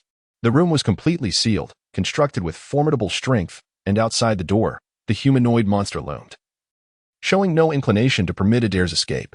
Moreover, even if he were to leave, the exterior offered no guarantee of safety. Adir sensed that as night descended, the world had transformed. An eerie atmosphere pervaded the air, accompanied by a palpable sense of impending danger. A wave of trepidation washed over him, and Adir slowly extended his right hand towards his waist, drawing forth his longsword, maintaining his stance, unwavering as he met the creature's gaze. He dared not move or recklessly open the door, standing resolutely in confrontation. The ghastly creature before him remained still, resembling a statue. As time seemed to come to a standstill, uncertain of how much time had passed, a faint sound gradually arose behind him. A chill enveloped the air, awakening the middle-aged man among the three behind Adir. It was evident that this man possessed the keenest vigilance among them. Now alert, he observed Adir standing before the door and immediately sensed something amiss. A look of terror flickered in his eyes, his expression contorting as if he had glimpsed something horrifying. His right hand instinctively covered his mouth, his body frozen in place, fearful of inadvertently making a sound that might awaken the lurking horrors. At some unknown moment, an eerie silence settled in. The myriad soft sounds from outside gradually faded, leaving the atmosphere thick with tension. Knock, knock, knock. A series of knocks began to resonate from outside, strikingly clear in the stillness of the place. Facing the door, Adir seemed to perceive a faint, rhythmic breathing emanating from beyond, drawing ever closer. The scene fell into a hushed stillness. Yet outside, the intermittent knocking grew increasingly distinct and louder. The door trembled slightly, as though struggling to withstand the force, threatening to be breached by the creature on the opposite side. Feeling the shift in circumstances, Adir sighed and reluctantly stepped back 2 paces, tightening his grip on the longsword crafted from black steel. Behind him, under the weight of this upheaval, the 3 individuals had all awakened, their eyes wide with horror as they stared at the door. Why? Why is it that we encounter such an enigma at this very moment? Among the 3, the woman gazed at the incessantly trembling door, gritting her teeth. Her eyes filled with profound terror. Beside her, a middle-aged man, seemingly resigned to their fate, sighed, acknowledging that the monster from upstairs had emerged. 3 years had elapsed, and we all presumed that the corpse had long since perished, yet it astonishingly completed its transformation. Now it was drawn down by our very presence. Despair and fear filled their eyes, as they deeply comprehended the horror of the creature lurking outside. Unlike those formidable, yet ultimately flesh and blood-mutated beasts outside, this one before them was a true aberration, an entity that humanity could never hope to conquer. This resurrected corpse was extraordinarily resilient, capable of swift regeneration regardless of the injuries it sustained, akin to an undying being. Ordinarily, should one encounter such a monster, even a congregation of hundreds would meet a grim fate, systematically slaughtered by the foe. Trapped within a confined space, with the terrifying monster lurking just beyond the door. It was nothing short of fortunate that the 3 had not succumbed to despair, yet they had been careless. As the ominous sounds before the door grew increasingly louder, a thought flickered through Adir's mind. Sensing the familiar, uncanny aura emanating from beyond the door, he felt a 90% certainty that the creature outside was indeed the one previously confined in the upstairs room. Earlier, he had sensed an insidious strangeness emanating from that location, but having seen no signs of its emergence, he had dismissed it. Little did he know, it would emerge tonight. And judging by the current atmosphere, it was far more terrifying than he had anticipated. Bang! A resounding crash erupted as a pale arm thrust through the door, flinging it wide open. There, standing before the door, was a female corpse, ghastly white, her cold gaze sweeping over her surroundings, gradually settling upon Adir. A wave of terrifying oppression surged within him, as he felt an unsettling chill, as if something dreadful had fixated upon him. An unknown force enveloped the target, rendering its physical data indecipherable. In his mind, the mechanical voice of the chip resonated. At that very moment, a pale arm abruptly materialized before Adir's eyes. Crack! A black longsword sliced through the air, striking the corpse's arm with a sound akin to steel clashing against steel. It felt as though he had struck a solid metal surface. The longsword became lodged in the creature's arm, and even the blade forged from black ruined steel could not sever it. Step back. The chip's alert echoed once more in his mind. Adir leaped backward, narrowly evading the creature's assault, then without hesitation, charged forward. This time, he held nothing back, propelling himself at maximum speed, the longsword descending forcefully upon the creature's neck. A tremendous force surged forth, sending him hurtling backward. Opposite him, the creature's head was nearly severed, remaining attached by only a thin strip of flesh. A small mass of flesh continuously extruded, tethered to the surrounding skin. In an instant, the horrific wound on the adversary's neck healed completely, restored to its former state. A figure swiftly approached, delivering a powerful kick that sent the opponent crashing against the wall, creating a massive indentation. A hoarse growl erupted from the corpse's mouth, its eyes brimming with malice. Despite the ferocious blow, it appeared utterly unfazed and immediately charged forward. Chapter 27. Crystal core. Within the spacious chamber, 2 figures clashed and grappled, producing a cacophony of violent sounds. Before them, a pale corpse resembling a woman was once again sent flying, crashing harshly to the ground. Yet, despite witnessing the enemy fall, Adir did not seize the opportunity to advance. Instead, he remained steadfast in his position, his countenance betraying profound distress. After an extended period of fierce combat, he was drenched in sweat, his sword-bearing right hand trembled faintly, while his left grasped the scabbard with equal determination. His expression was grave. Even as he watched the corpse repeatedly hurled away, he dared not let his guard down. Contrary to expectations, in the next moment, the woman's corpse seemed to rise once more, as if unaffected by the preceding blows. The wounds across its body writhed and pulsed, sprouting fleshy growths that reconnected the horrific injuries. Witnessing this, Adir's face darkened. The creature born of the corpse was eerily formidable, displaying not only immense strength and speed but also an inexhaustible stamina. remaining as vigorous as it had at the outset. Even more terrifying was the apparent immortality it possessed. No matter the severity of the assaults it endured, it could swiftly heal, bearing no resemblance to true life. This bizarre existence was something Adir had never encountered, neither in his past life nor in any previous world. Before him, the humanoid monster let out another roar and charged towards Adir with lightning speed. Its wounds having completely healed, leaving no trace behind. Adir regarded the creature coldly, his right hand, still clutching the sword, shifted slightly to adopt a more efficient stance for his thrust. The two figures became entwined once more, engaging in a fierce struggle within the confines of the not-so-spacious room, creating a scene of utter chaos.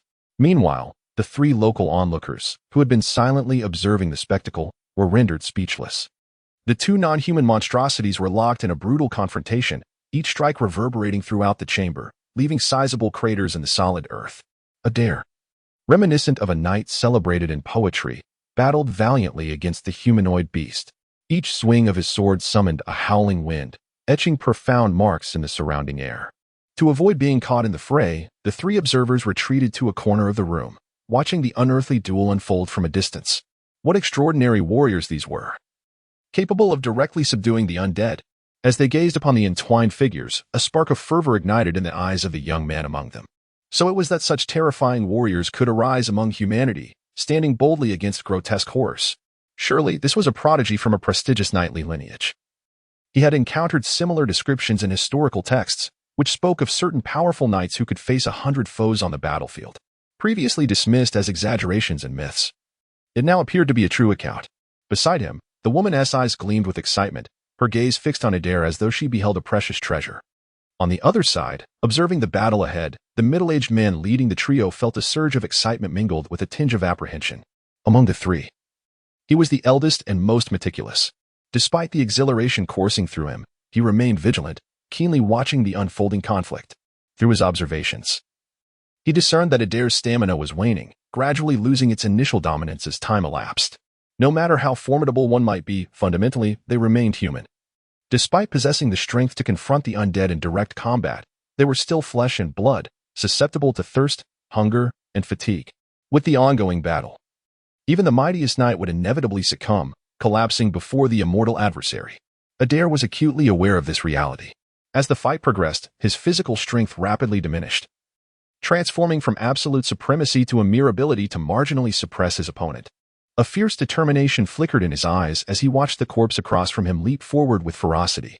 A faint green luminescence enveloped his sword, the life seed within him bubbling with energy, rapidly infusing the longsword crafted from black steel with vitality.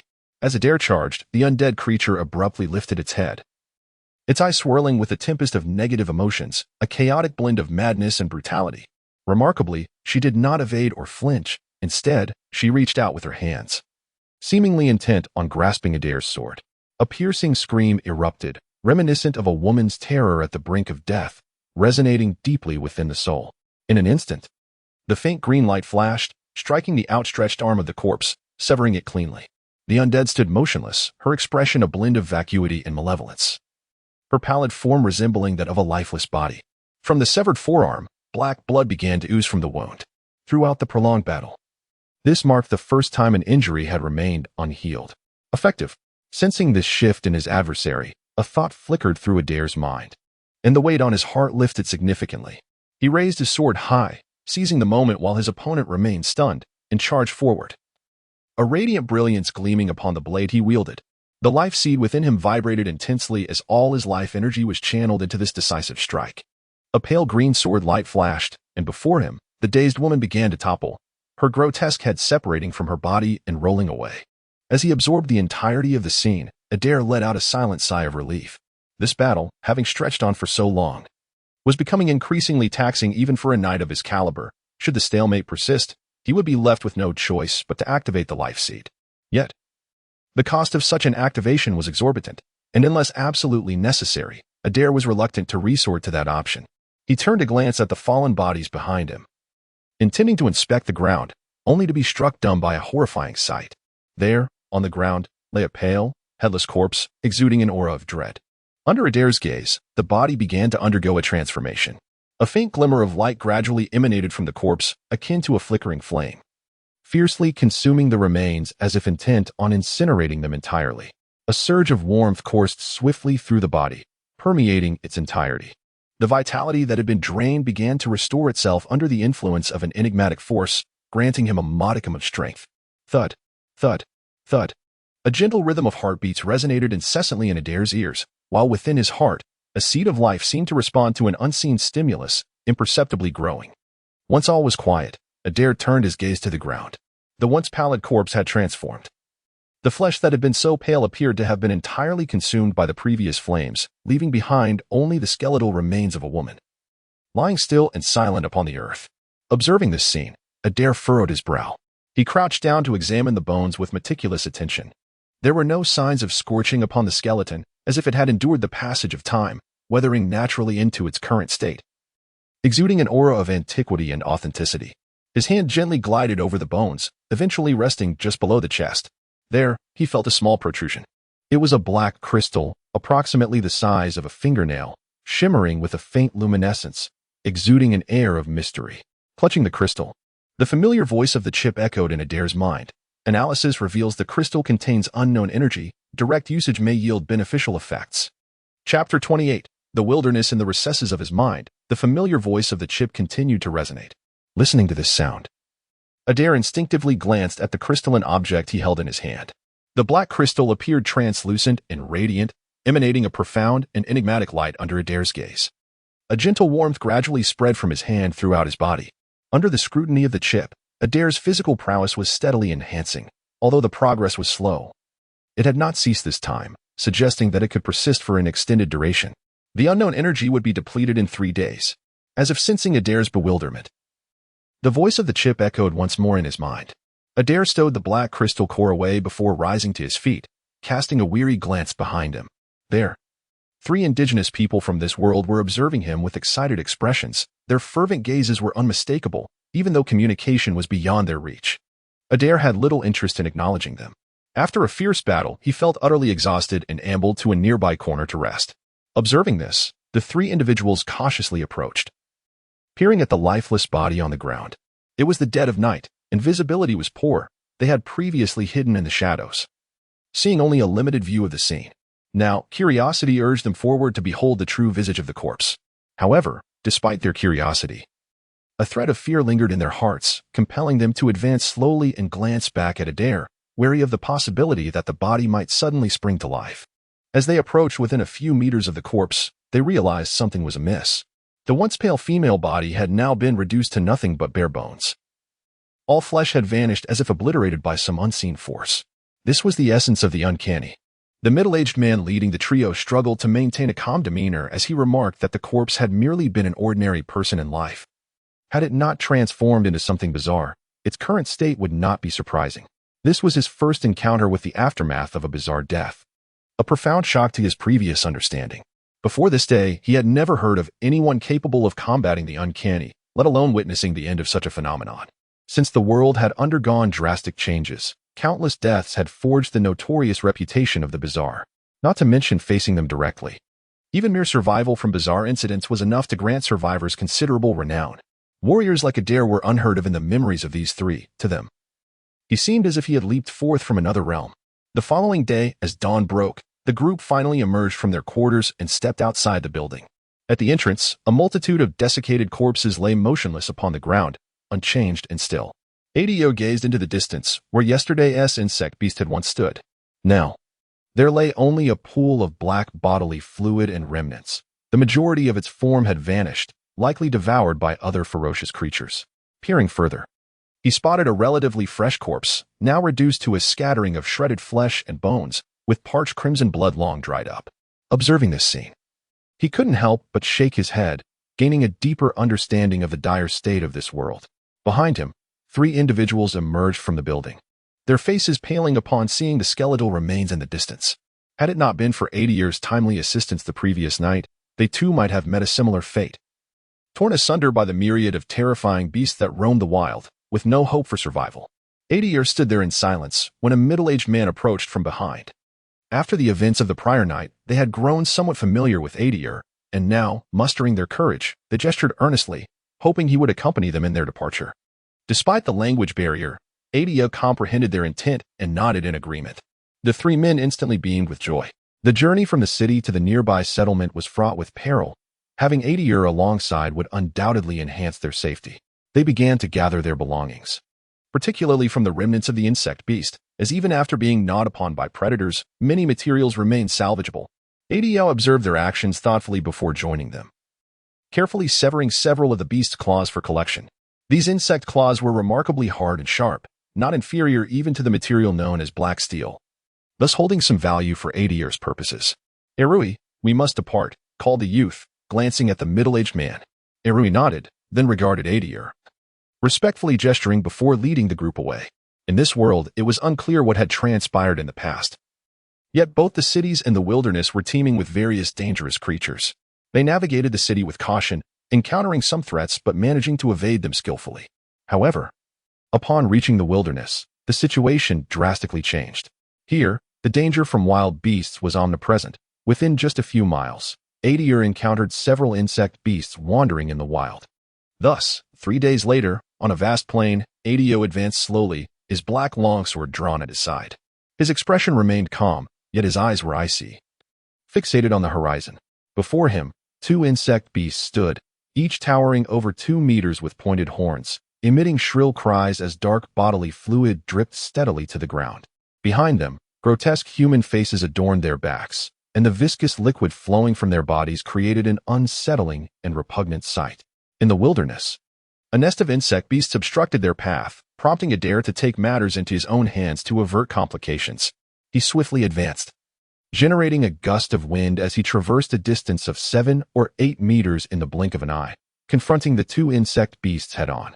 With a powerful swing of his longsword, a streak of black sword light flashed forth, severing the heads of the creatures almost simultaneously, their dark ichor splattering across the ground.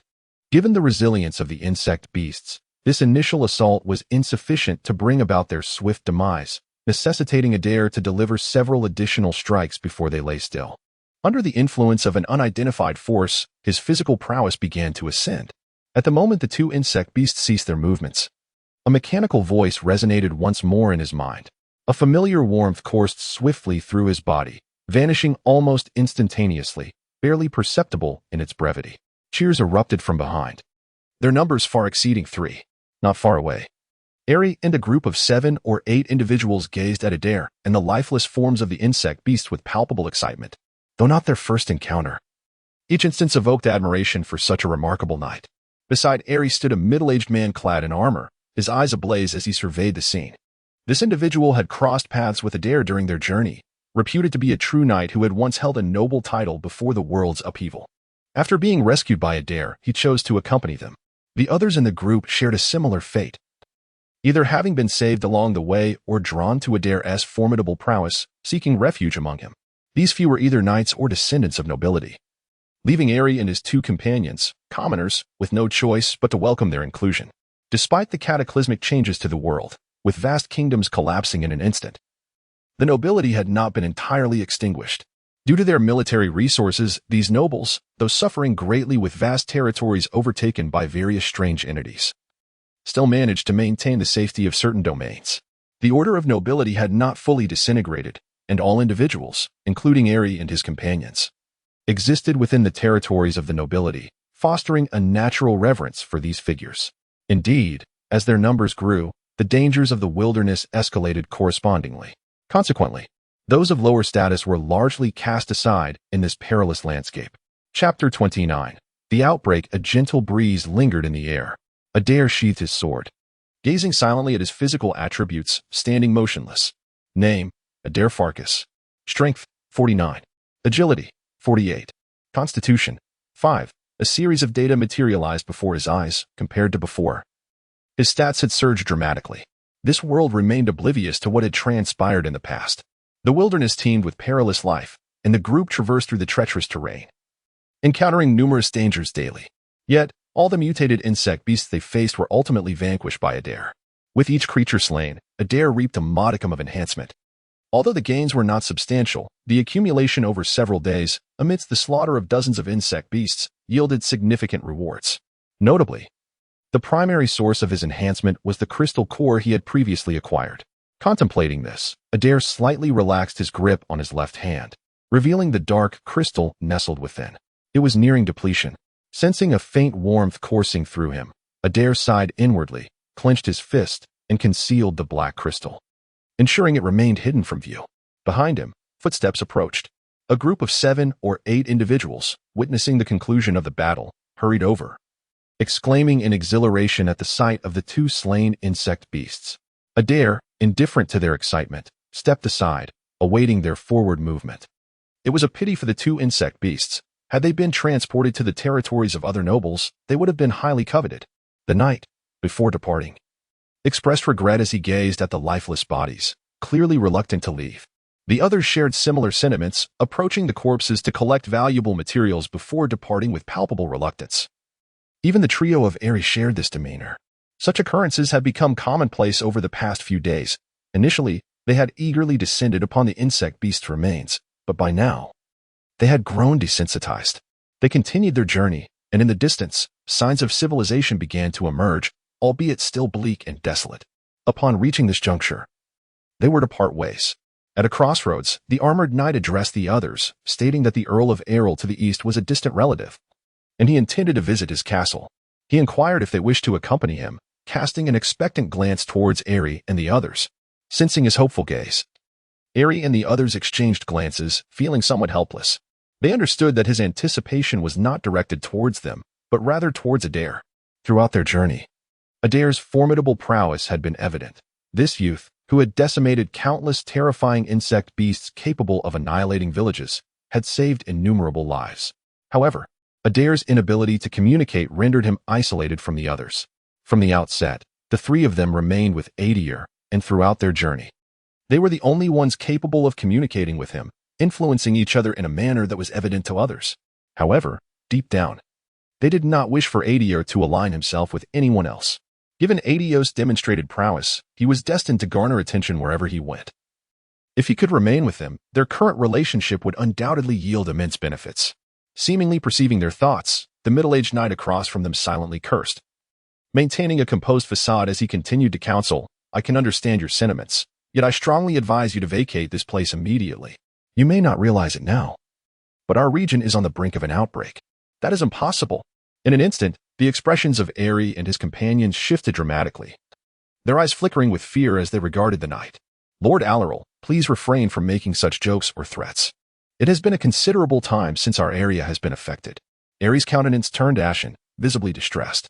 "It is precisely because it has been so long since the last outbreak that this sudden emergence is not at all surprising, is it?" Alaral's face curled into a cold smirk. "Otherwise, why do you think I would leave my own territory? This matter has already spread among the remnants of the nobility in the kingdom of Bosch. All the nobles from various domains have essentially departed this land, leaving only you common folk in ignorance. If you accompany me now, you may evade this impending disaster, should you choose to remain. You will be forced to face another cataclysm, and we shall see if you possess the fortune to survive this time." Across from him, the 3 became pale in an instant, as if haunted by some foreboding vision, a flicker of trepidation illuminating their eyes. They remained silent for an extended period before finally reaching a decision. Aerie stepped forward and addressed the knight. "We are grateful for your information, my lord. However, we each have our families here and cannot leave at once. That is unacceptable." Alaral waved his hand dismissively, his expression darkening. "I have made myself abundantly clear. The outbreak is imminent, and the bazaar could descend upon us at any moment. I cannot remain here to share your fate." With that, he lost interest in further discourse and departed with several attendants. Watching Alaral's swift exit, Aerie's expression reflected a moment of hesitation, which soon vanished. Could what he said be true? Was the outbreak genuinely approaching? A flicker of fear and unease appeared in the young man's eyes as he turned to Aerie, inquiring with uncertainty. "That was merely a scare tactic," scoffed a woman clad in tattered leather robes beside him. "Aside from the incident 3 years ago, our region has never faced any anomalies. It is inconceivable that an outbreak could suddenly occur. Their intentions are clearly not directed at us. Even if we were to relocate all our families, it is uncertain whether we would receive any attention from them, and our lives may not be improved compared to the present. With the formidable knight present, the harmonious relationship we currently maintain promises a significantly improved life ahead, devoid of the perils we once faced." She gazed excitedly at Adir, who stood quietly in the distance. However, the young man hesitated, ultimately refraining from voicing his dissent. Chapter 30. The map standing quietly to the side, gazing into the distance, Adir's expression remained serene, rendering his thoughts inscrutable. The chip in his mind incessantly analyzed the language of those around him. After several days, while it was impossible to fully comprehend every statement, he found no difficulty in grasping the essence of daily conversations. He simply chose not to reveal this capability. Footsteps approached, and a middle-aged knight ambled over. His pace measured and his face adorned with a gentle smile. He performed a customary knightly salute before Adir. Due to the language barrier, the knight refrained from speaking, instead signaling a young scholar beside him to step forward. The scholar, wearing an expression of reverence, slowly unfurled a parchment and placed it before Adir. It was a meticulously crafted map, detailing the surrounding terrain with remarkable clarity. 2 circles were prominently marked, with several routes meticulously sketched between them, rendering the information immediately comprehensible. Adir's expression shifted as he studied the map, his gaze growing solemn. With his knowledge, he recognized the map's significance. It not only outlined the general geography of the area but also highlighted several perilous zones, marked in red for caution. Observing Adir's demeanor, the young scholar stepped closer, gesticulating to convey the true intent behind the map. "My lord Alariel, is this acceptable?" he inquired, concern evident in his tone. "What if an accident befalls this night?" "That will not happen," Alariel replied, his long hair cascading down as he remained poised. The anomalies were not something that could erupt suddenly, unless they were unfortunate enough to encounter a particularly formidable one. Given the knight's previously demonstrated strength, departing before any anomalies intensified posed no issue. Moreover, should an accident occur, we would incur no losses. Alariel shook his head. "We possess numerous copies of the map. If necessary, we can afford the time to transcribe a few more. The paramount concern now is to vacate this location swiftly. The anomalies are on the verge of erupting. The longer we linger, the greater the danger. We must leave post-haste." He cast a resolute glance at Adir before leading his companions away, clearly wary of their surroundings. In the distance, Uri and his companions hesitated, ultimately deciding against departing alongside them. They preferred the tangible security of their current existence over the uncertainties of potential danger. As they observed Adir progressing forward, they swiftly suppressed their thoughts and followed suit. Behind them, weary travelers trailed slowly, mirroring Adir's footsteps. These individuals had encountered Adir along the journey and, having witnessed his displayed prowess, felt compelled to walk in his wake.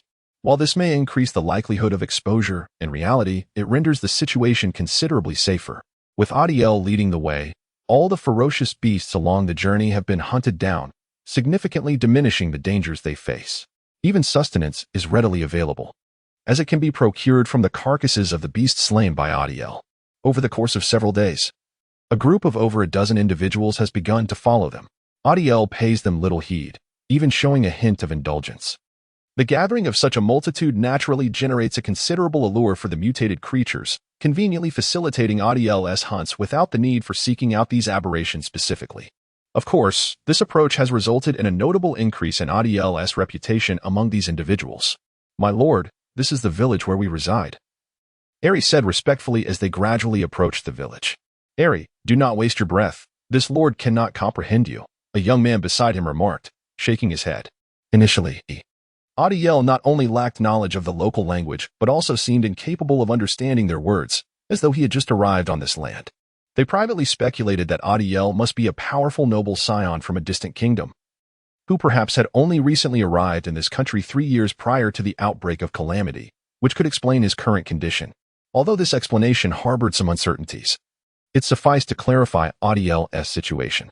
Thus, over time, Ari and his companions relinquished attempts at communication, opting instead to gradually interact with him. Suddenly, Adir halted in his tracks, gazing at the village ahead. From within, several warriors emerged, led by a gaunt man on horseback, who approached the group. "From whence do you come?" he inquired, furrowing his brow at the sparse figures before him. As he posed his question, a cacophony erupted from below, rendering the atmosphere tumultuous.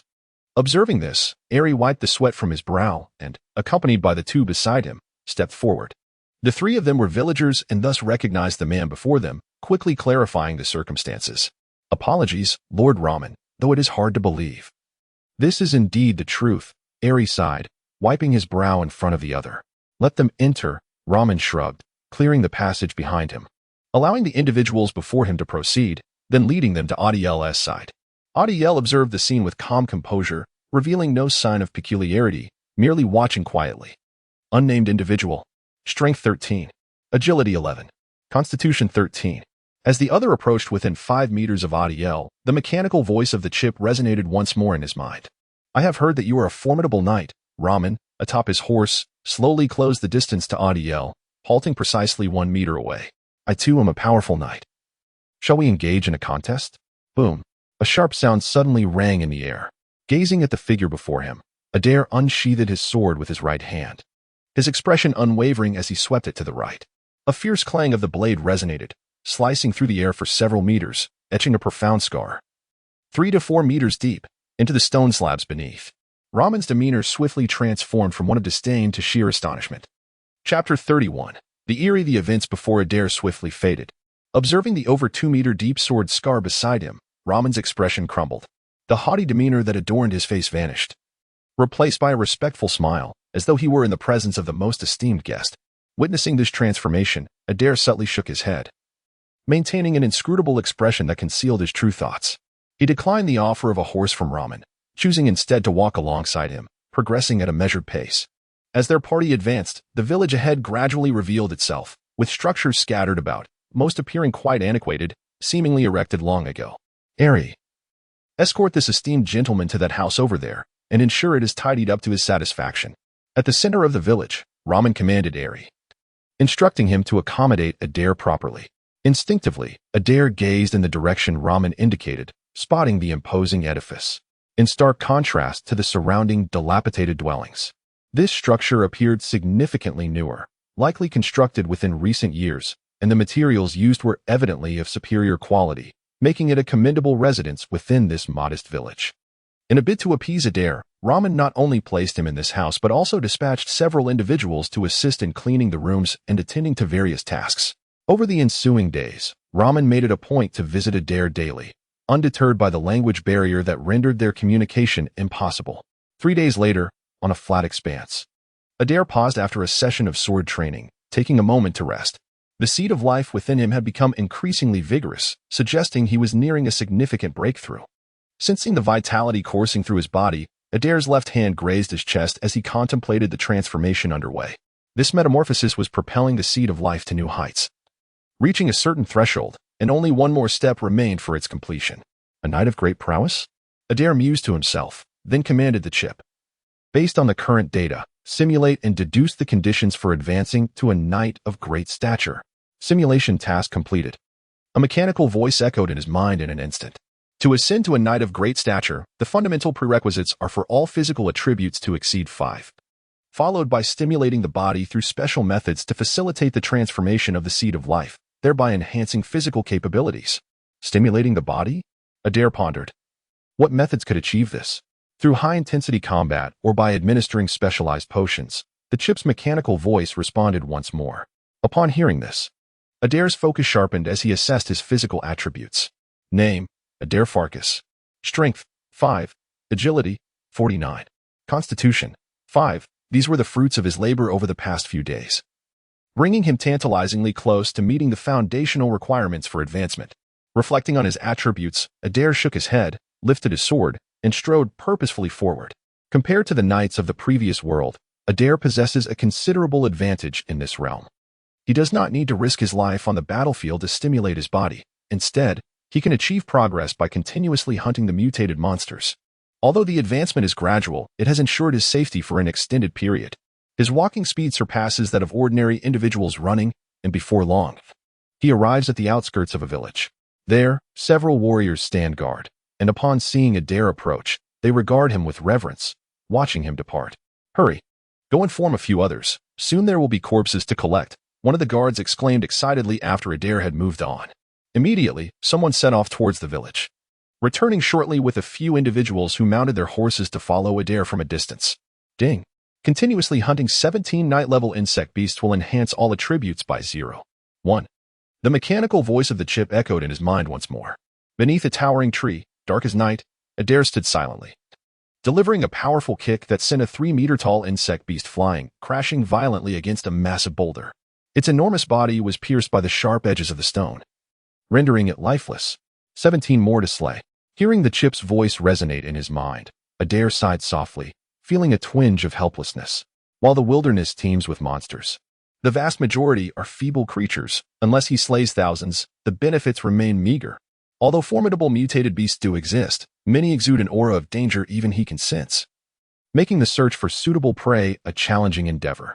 Throughout the entire morning, Adir managed to locate only these few insect beasts, yielding no further results. This pace left him feeling frustrated, as he reminisced about the black crystal core he had once acquired. Compared to the arduous task of hunting mutated beasts, that crystal core had been a far more significant treasure. A rustle of footsteps approached from behind as several figures on horseback hurried towards him. They were there specifically to collect the carcasses. The remains of these mutated beasts were invaluable sustenance, seldom enjoyed by the common folk. Adir paid them little mind, instead focusing his gaze in another direction, preparing to seek his next quarry. The nights in this world are far more perilous than the days, as strange occurrences seem to abound, and even Adir is reluctant to become entangled in them. Upon reaching the village entrance, Adir paused in surprise. Several individuals lay on the ground, surrounded by a throng of people whose expressions were grim. Observing this scene, he quickened his pace to the front to examine the fallen figures. They were corpses, likely the village hunters, now unrecognizable in their current state. What transpired? In the distance, Raman approached from the village center, frowning at the sight of the bodies on the ground. Upon hearing this inquiry, the expressions of those surrounding him shifted dramatically. Yet, in the case of a natural death, it is impossible for a corpse to remain intact in the wild.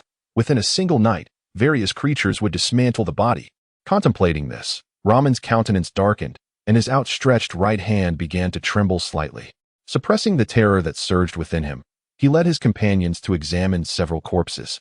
And then, with a quivering voice, he declared that there were no visible wounds on the bodies.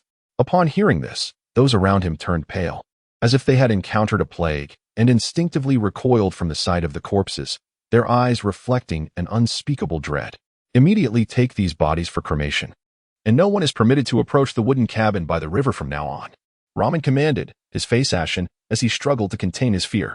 Chapter 32. Discovery. In front of the village, several corpses were swiftly dragged away for disposal. It was eerie.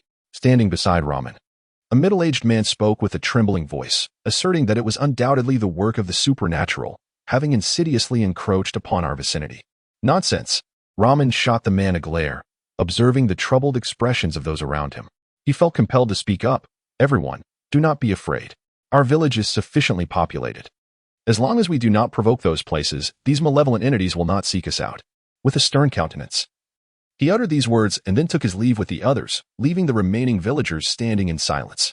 Witnessing the unfolding situation, the villagers maintained their silence, gradually dispersing towards their respective homes after a while. Adir watched them depart with a cold gaze, his attention drawn to the corpses being removed. A sense of perplexity washing over him as he stood still, contemplating. From the earlier scene, he distinctly sensed something was amiss, as if an ominous event was transpiring. He reached for his waist, retrieving a piece of parchment that he unfurled. A map revealed itself before him, clearly marked with several escape routes. Reflecting upon the night's departure, Adir felt a flicker of understanding ignite within him.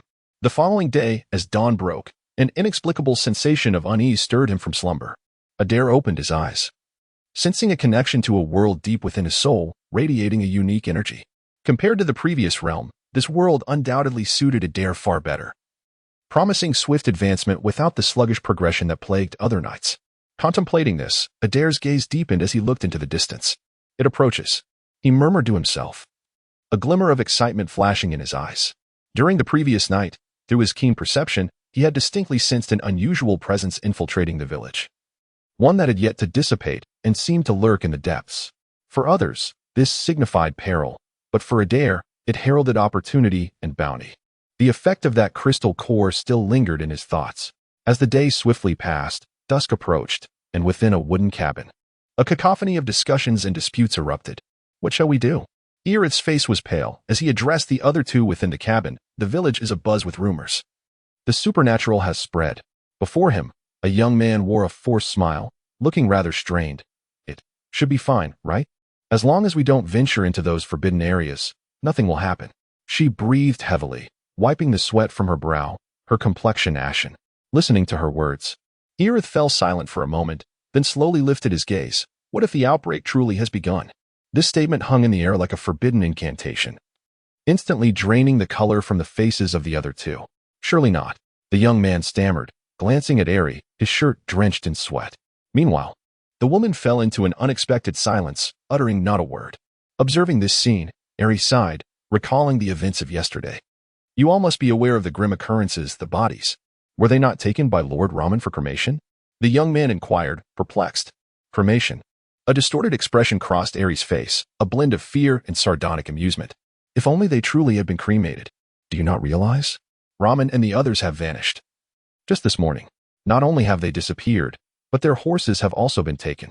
He turned to the two before him and continued, this morning, upon noticing their absence, I immediately followed the traces to the site where those bodies were supposedly cremated yesterday.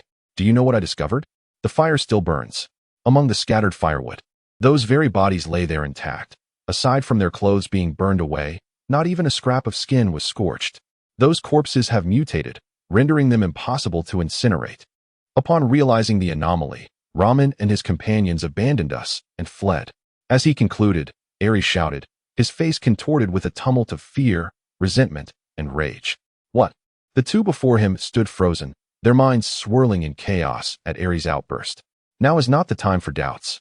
Adir took a deep breath, suppressing the tumultuous emotions within. The bazaar has erupted, even encroaching upon our village. We can no longer afford to hesitate. We must leave. Immediately gather your belongings tonight. At dawn, we will depart with our families. Seeing the dazed expressions of the two, Adir decisively commanded, then moved toward the wooden door, ready to leave. Where are you going? The young man instinctively asked as he observed Adir's actions. With that, Adir swiftly exited, leaving the two within the cabin in a state of bewilderment. Chapter 33. Long night, are you there, my lord? The voice of Adir echoed outside a building. His initially fearful expression had now settled into calmness as he continued to knock on the closed door. A fleeting thought crossed his mind. Could it be that no one is within? Though their time together had been brief, Adir had consistently exhibited exemplary courtesy during their previous encounters. If he were indeed inside, it was puzzling that he would choose to ignore him. Adir gazed upward, observing the dimming sky within the confines of the room. He suppressed his growing anxiety and remained at the door, waiting patiently until nearly complete darkness enveloped the surroundings. At which point he reluctantly decided to depart, planning to return shortly. As hurried footsteps resounded in the stillness, Adir left. Meanwhile, in a distant wooden cabin, Adir emerged slowly. Watching Adir's departing figure with a calm and indifferent expression, night gradually fell, casting the sky into darkness, and the world around him descended into silence. At this hour, the local residents succumbed to slumber, with only a few households remaining wide awake, their hearts laden with apprehension and dread.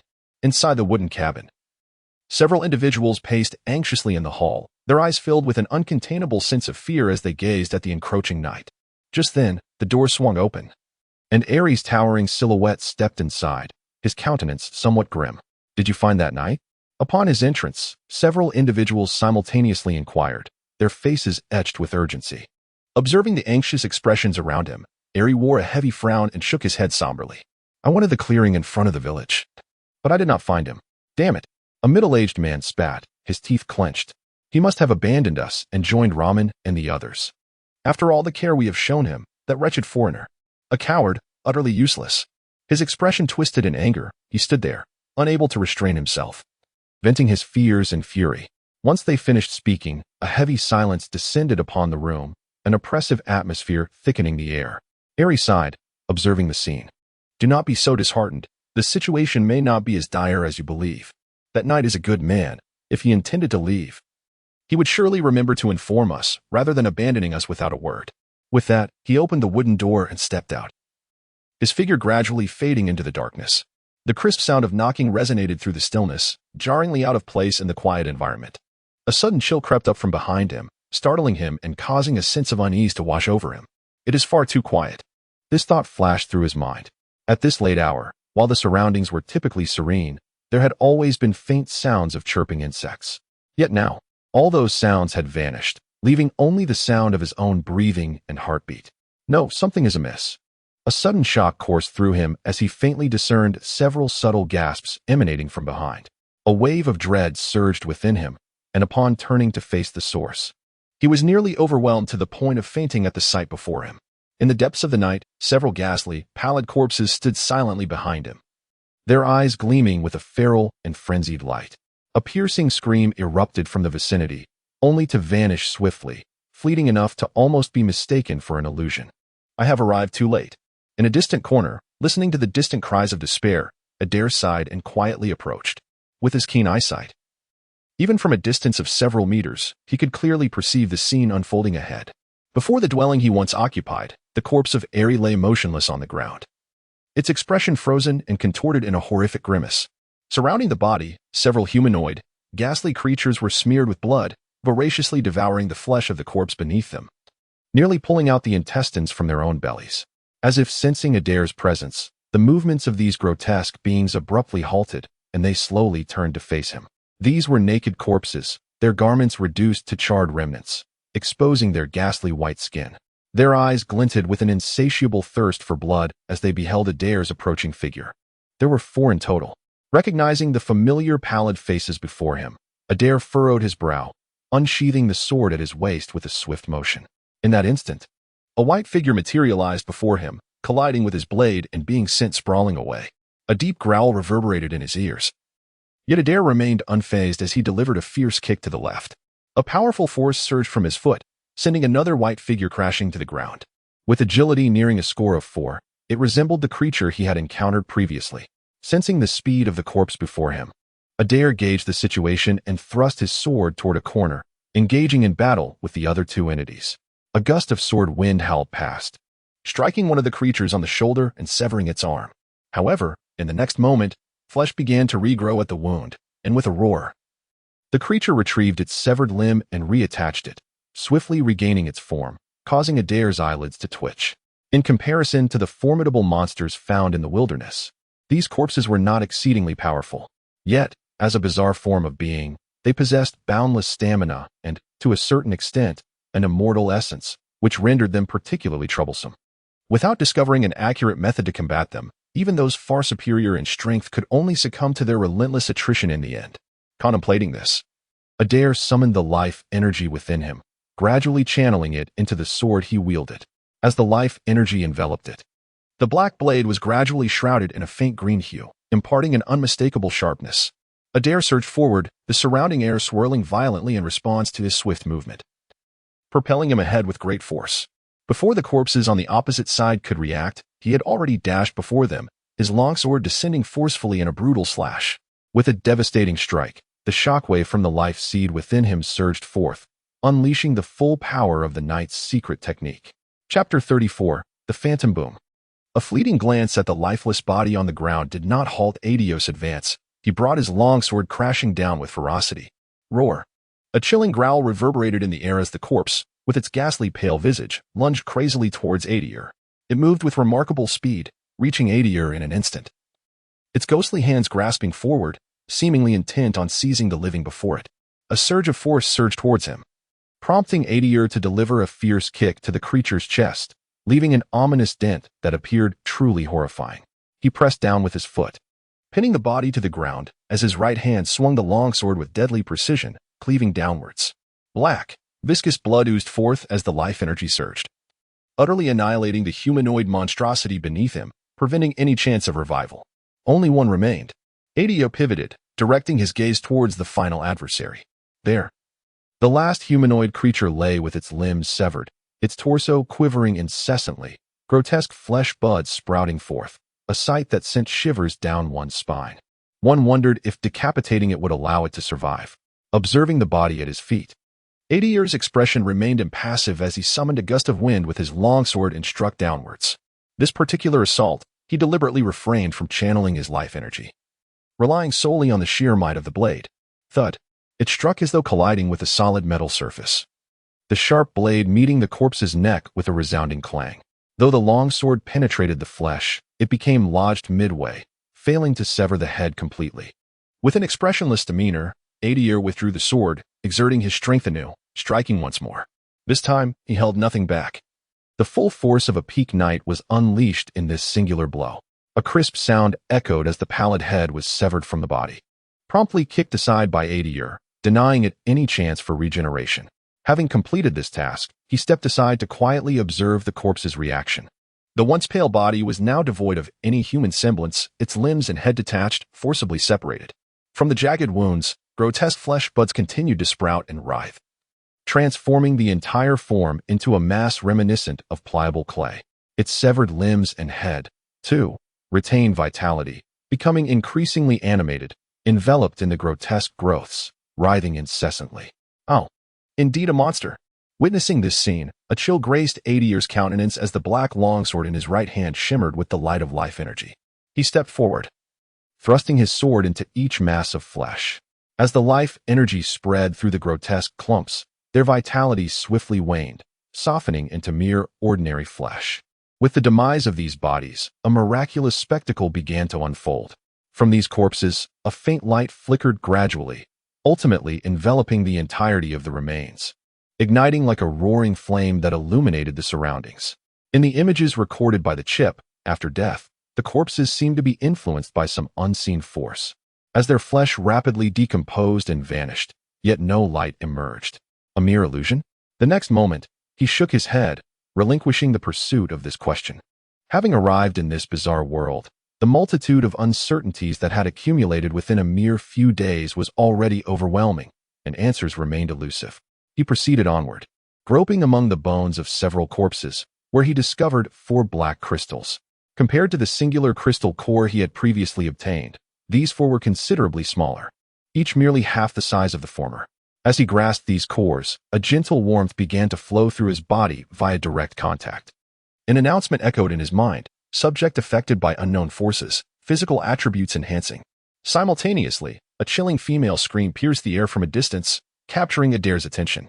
He concealed the crystal cores, his gaze turning cold as he drew his sword and advanced toward the source of the sound. Previously, Adir had not intentionally delayed. Rather, he had been diverted by other entities. Last night, he had sensed something peculiar, as if an extraordinary presence had infiltrated. Drawing his focus away and causing him to overlook the mutated corpses, he moved forward cautiously, scanning his surroundings. The buildings around him lay in eerie silence, devoid of sound or light, presenting a scene of desolation. This was highly unusual. The village's expanse was not extensive. Logically, the shriek emitted by Arif, as well as the commotion from Adir's battle with the mutated corpses, should have been heard by the villagers. A faint, unsettling scent of blood lingered in the air, amplifying the horror of the night.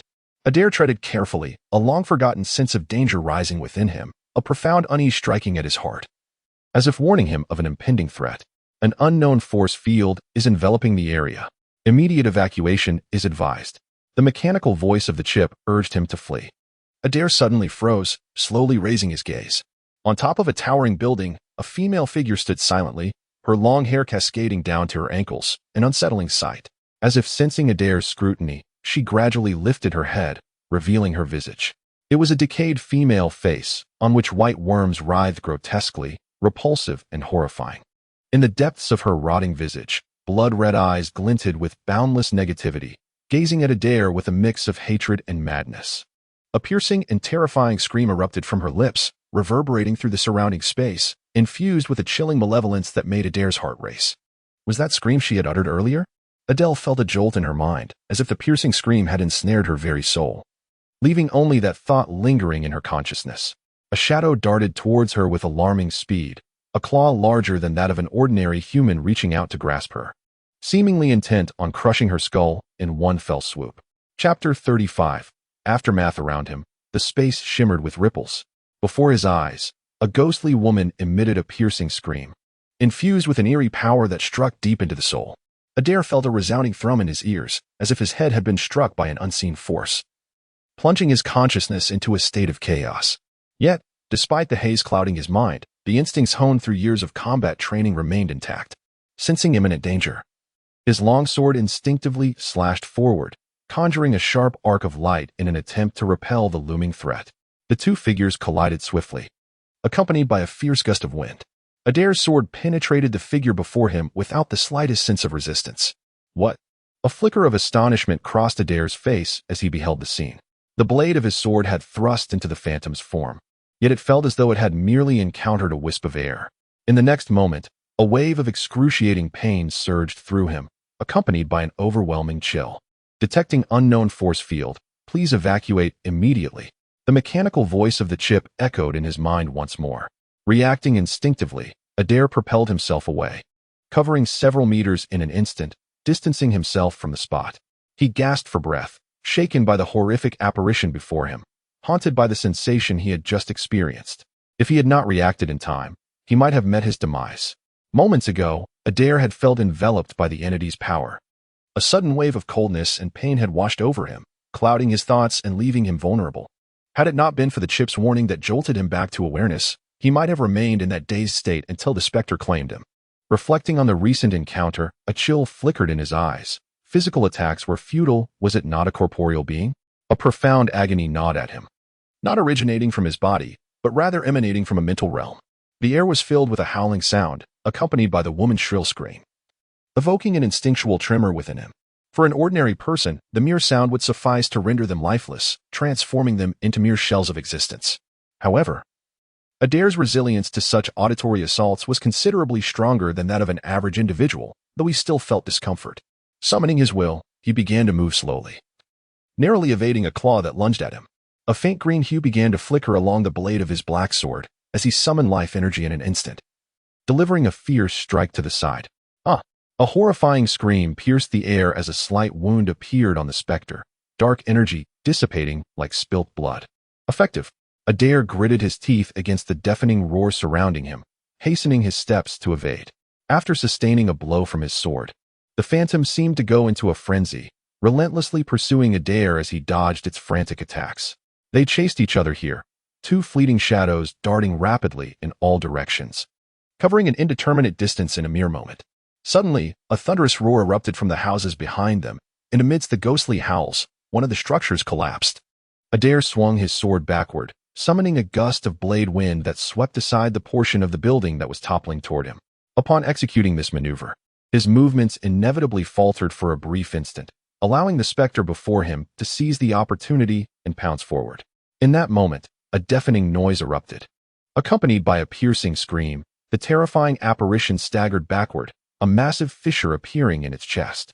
Adir's aura surged dramatically, the seed of life within him erupting forth, saturating his entire being with vitality and igniting an explosive surge of power. The mechanical voice of the chip echoed in his mind. Ding. Life seed has erupted. Subject's bodily burden increased. In the wake of this outburst, the intense discomfort within Adir was forcefully suppressed, transforming his prior mental anguish and fatigue into a subtle exhilaration.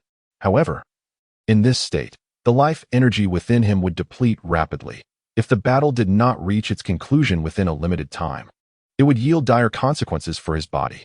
With this thought, Adir leaned forward and leaped, the immense vitality bursting forth in midair, culminating in a heavy strike. A terrifying sword radiance manifested beneath his blade, propelled forward with overwhelming force, stirring a sharp wind at the point of origin. This was a knight's secret technique, its potency magnified under the eruption of the life seed, reaching a level beyond human capability. Amidst this, a woman's piercing scream resonated, reaching a fever pitch. A gash appeared on her chest, and in stark contrast to the previous minor wound, it now seemed as if her entire form had been cleaved open, revealing an abyss of darkness within. Tendrils of black mist seeped from the fissure, merging into the surrounding space. Yet, despite enduring such a blow, the specter did not falter. Instead, it became increasingly frenzied. Her decayed visage expanded grotesquely, revealing sharp teeth, while black mist, akin to ink, oozed from her wounds, rendering her even more terrifying. As the specter descended into madness, Adir felt an overwhelming pressure envelop him. He dared not make contact with her form, for the chilling sensation lingered, intensifying with her growing fury, and even the eruption of the life seed could not fully counteract it. Nevertheless, with the life seed's outburst and the stimulation of life energy, Adir experienced a significant enhancement in strength. Even in the face of the enraged specter, he was not without the means to fight back. His sword danced through the air, the blade wind surging outward as life energy continued to brew within him, occasionally inflicting delicate wounds upon the specter's ethereal form. In this arduous process, Adir was inevitably grazed by the adversary's assaults, accumulating psychological wounds that threatened to erupt at any moment. Both parties had entered a war of attrition. The first to falter would be eliminated, leaving them utterly vanquished. The primary body had reached its critical threshold, advising an immediate withdrawal from the state of eruption. Within his mind, the mechanical voice of the chip resounded once more. Adir had become accustomed to this voice. At this moment, his condition was dire. While the seed of life had temporarily suppressed all fatigue and pain, the chip's constant monitoring made it abundantly clear that his physical state had sunk to a lamentable level. Yet, before him, the terrifying specter was equally in a wretched state. After enduring prolonged combat, her form was riddled with wounds, her body fragmented. Dark energy seeping from her injuries. Though her power was enigmatic, her combat awareness paled in comparison to Adir's, in situations where their speeds were relatively equal. Her attacks were often evaded by him. Step left twice, then thrust right. The chip's prompt echoed in his mind. Heeding this command without hesitation, Adir leaped to the left, evading a pale claw that lunged towards him, then swung his long sword fiercely to the right. A soft green life energy gradually spread, leaving a new wound on her body. Having successfully struck, Adir immediately withdrew from his position, artfully maneuvering around his opponent. With the chip's assistance, combined with Adir's exceptional combat instinct, his actions were executed with remarkable precision, nearly devoid of error. Boom. After an indeterminate period, a sharp shattering sound broke the air, causing the specter before him to freeze momentarily, followed by an ear-piercing scream. That sound was interlaced with despair, sorrow, and hatred, eventually fading away. It seemed that the damage she had endured had finally reached its limit. Unable to maintain her form, the specter dissolved into a swirling mass of dark energy, merging with the night. Silently observing this scene, Adir exhaled, finally exiting the state of life seed eruption. A wave of intense dizziness and fatigue washed over him. The dual assault on his body and spirit losing its restraint, culminating in an overwhelming surge that nearly caused him to faint. Chip assessed bodily condition and analyzed the outcome of this life seed eruption. Adir gritted his teeth, enduring the pain and exhaustion as he commanded the chip within his mind. After 2 or 3 seconds, the chip provided its assessment. Life energy eruption concluded. The subject's organs are depleted, and cellular vitality is beginning to decline. Estimated reduction in lifespan, 10 to 15 years. Upon hearing this result, Adir's lips twitched at the thought of losing at least a decade of his life. It was no wonder that knights, despite their formidable strength, often did not live long. With each eruption, who could afford such a price? In truth, a normal life surge, if concluded before the life energy within the body is entirely depleted, may indeed inflict considerable damage. Yet it pales in comparison to the severity of the aftermath experienced by Adir. The profound repercussions he endures stem entirely from the extent of damage sustained. Life energy is intrinsically linked to the body itself, deriving from its very essence. During the eruption of life seeds, this energy invigorates the body, facilitating a comprehensive enhancement in a brief span. However, if the explosive state persists beyond the exhaustion of life energy, the body becomes forcibly drained, leading to dire consequences that may even inflict permanent harm. Ahem. Standing still, Adir could not suppress a cough, spitting blood onto the ground. He remained stationary for a moment, allowing his body to recuperate before directing his gaze forward, making his way towards the site of the terrifying specter's collapse. With the battle concluded, it was time to assess the spoils of victory. Chapter 36. Return. The protagonist, influenced by an unknown force, began to experience an enhancement in physical capabilities. Within his mind, a mechanical notification echoed. A warm current coursed through Adir's entire being, alleviating much of the pain and fatigue that had plagued him. He stood still for a moment, estimating that the power gained from vanquishing this specter was comparable to the rewards of hunting several night-class insect beasts. However, this was not the entirety of his gains. The true bounty lay ahead. With this thought, Adir persevered through the intense pain and exhaustion that radiated from his body, gradually making his way forward.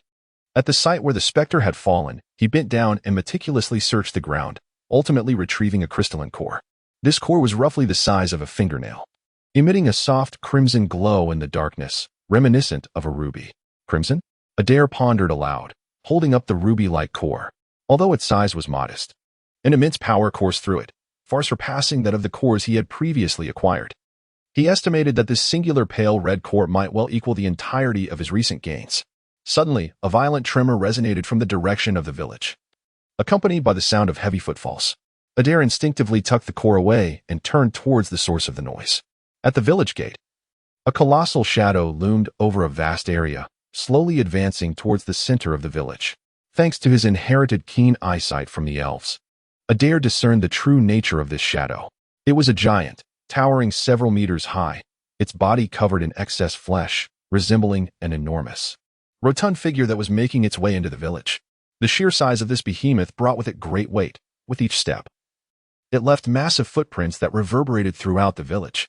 In its hand, it wielded a gigantic white bone, sweeping it forward with great force.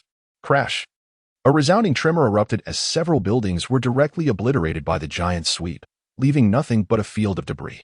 Amidst the wreckage, the giant extended its right hand, retrieving several bloody corpses, which it unceremoniously shoved into its mouth. Crunch! A crisp sound echoed in the vicinity, the noise of bones and entrails being crushed together. Witnessing this scene, Adir's heart sank. Against a creature of this magnitude, he knew that even at full strength, standing in its path would only serve to deliver a meal to the beast. Suddenly, the sound of footsteps broke the stillness, prompting Adir to raise his head sharply. A foreboding sensation creeping into his mind. The giant, appearing to sense something amiss, turned and fixed its gaze directly in Adir's direction. A flicker of confusion flashing in its eyes before it proceeded toward him. He walked at a leisurely pace. However, in light of his immense size, even his slow strides covered distances far surpassing that of an ordinary person's sprint. Alarmed by the echoing footsteps and the tremors felt beneath his feet, Adir swiftly dismissed the thought of activating the life seed to escape. The path had become utterly obstructed. He glanced back, and in the shroud of night, an eerie sound permeated the surroundings, suggesting that something lurked in the darkness, prowling outside the village. This realization instantly quashed Adir's intention to flee. The area had transformed into a hunting ground for various monsters, ensnaring Adir in a seemingly inescapable predicament. It appeared he had no choice but to proceed in this manner. With a sigh, he connected with the essence of his soul, illuminating a coordinate within. In his mind, a glimmer of light gradually emerged, coalescing into a tangible door.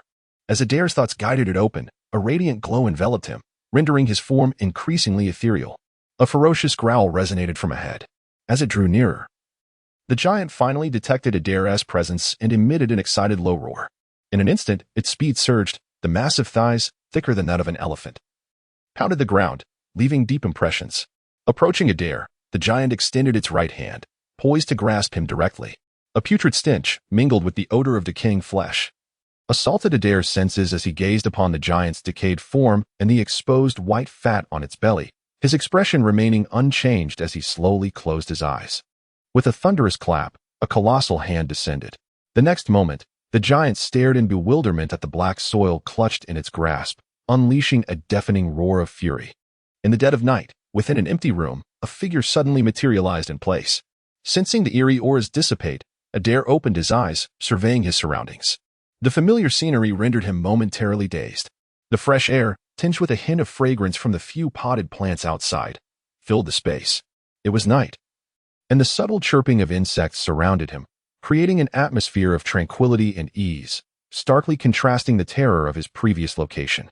As if recalling something, he reached for a pocket at his waist and retrieved a black crystal core. A familiar warmth gradually spread from his palm throughout his body, alleviating his earlier fatigue. Effective.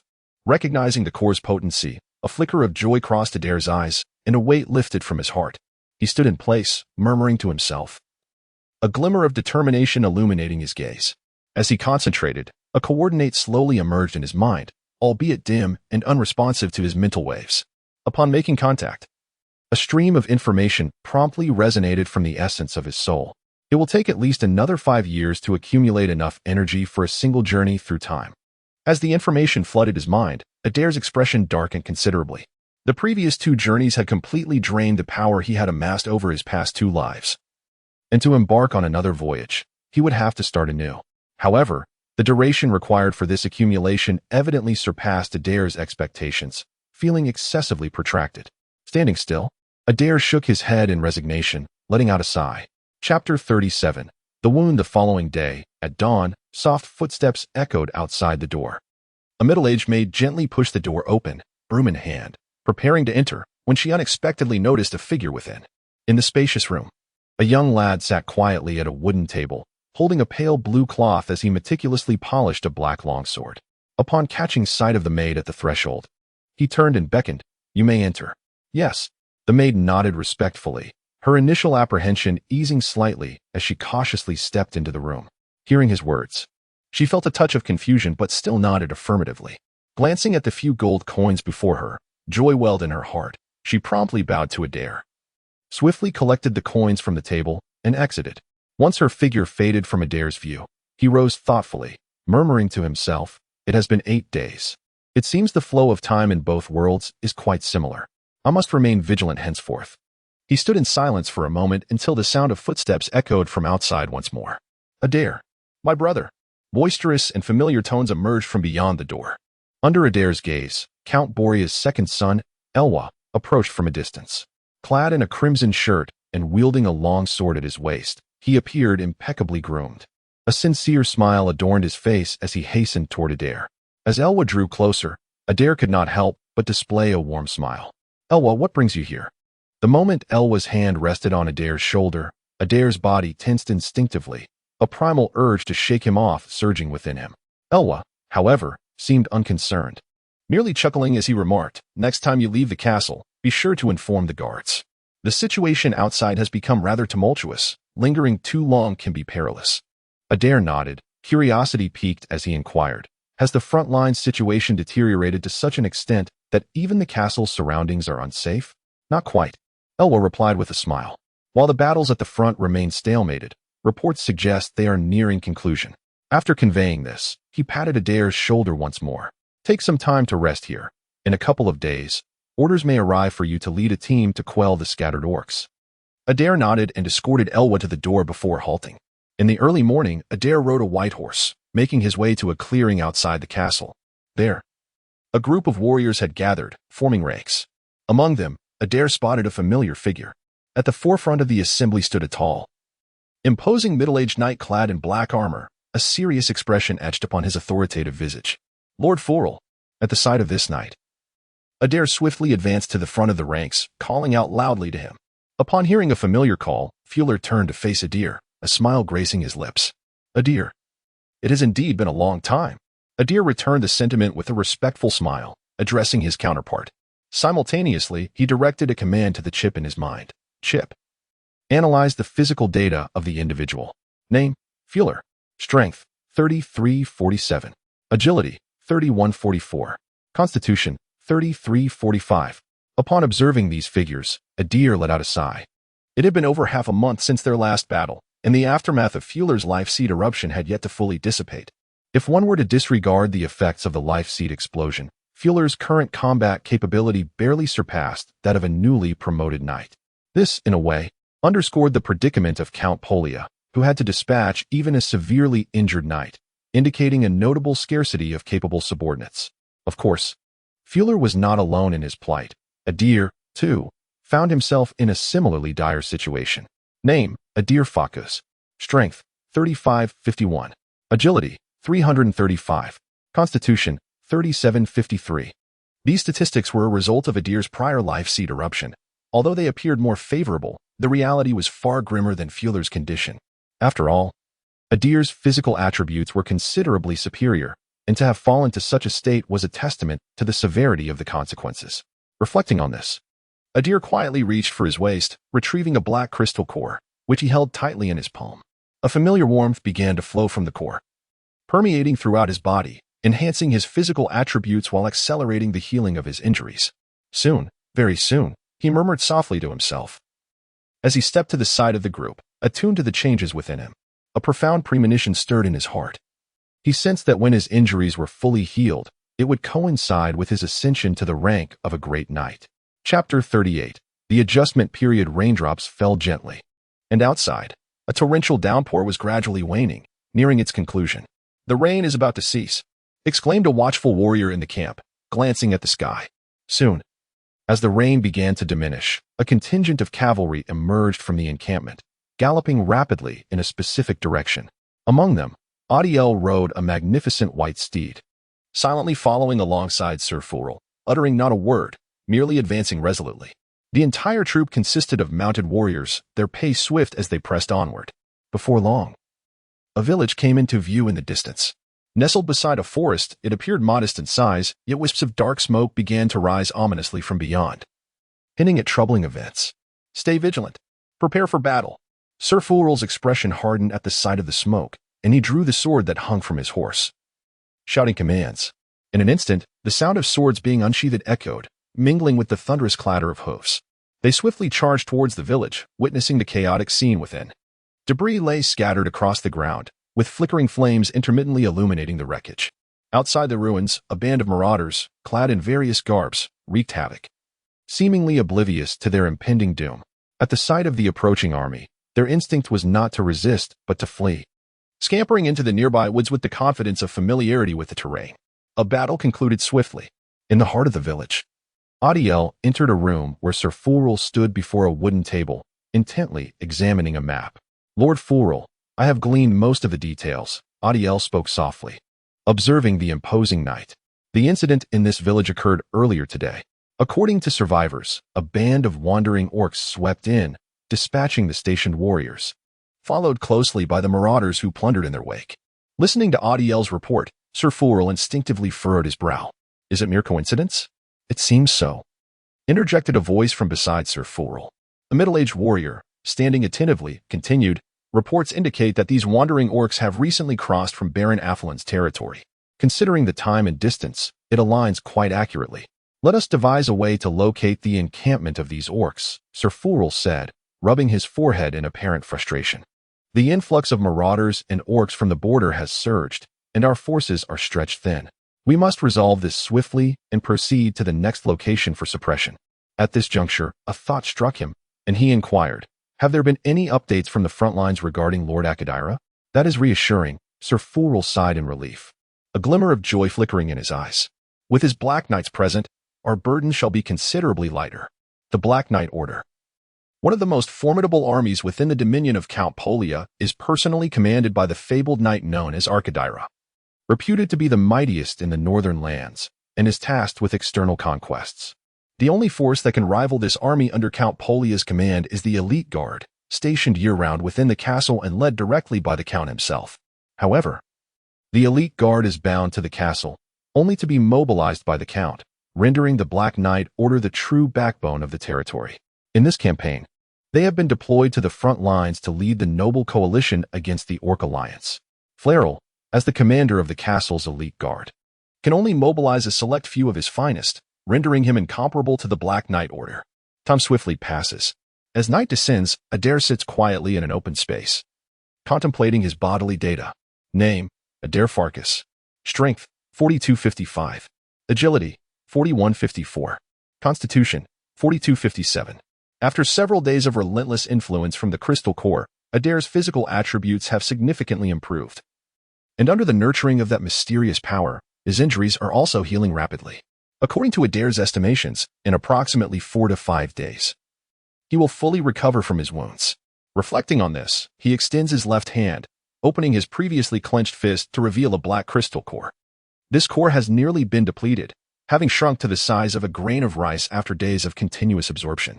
Observing the diminutive crystal in his palm, Adir emits a gentle sigh. Compared to the one he previously utilized, this core has yielded markedly less benefit. This is undoubtedly due to the diminished energy it contains, but it is also attributable to the fact that Adir's physical capabilities have ascended to a new echelon, necessitating greater energy expenditure for further enhancement. Naturally, his injuries play a significant role as well. Had it not been for the urgent need to heal the aftermath of the Life Seed's eruption, the improvements he could attain would be far greater. After contemplating for a moment, Adir retrieves another black crystal core from his waist and grips it tightly in his left hand. A familiar warmth surges within him, flowing steadily into his body. Rising to his feet, Adir picks up a sword nearby and engages in training, attuning himself to the changes within.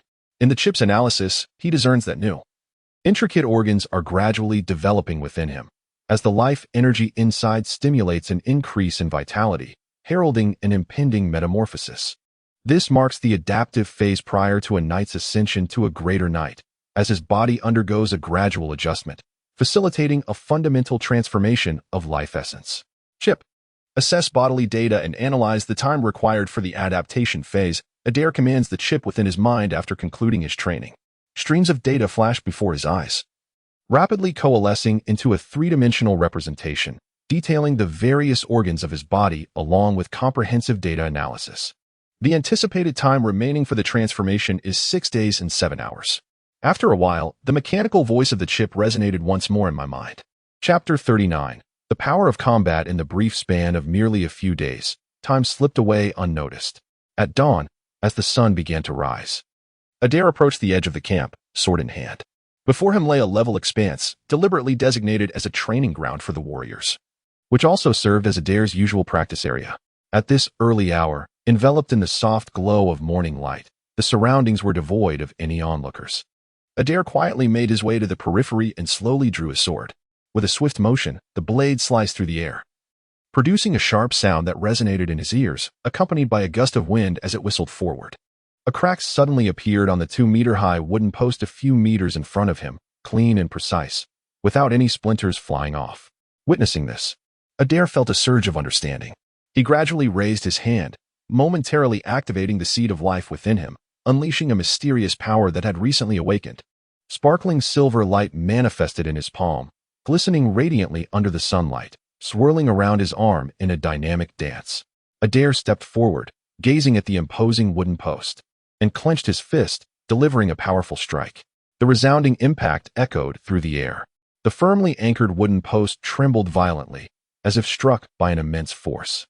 In the center of the post, a substantial dent had formed, nearly breaching its surface, leaving debris scattered around.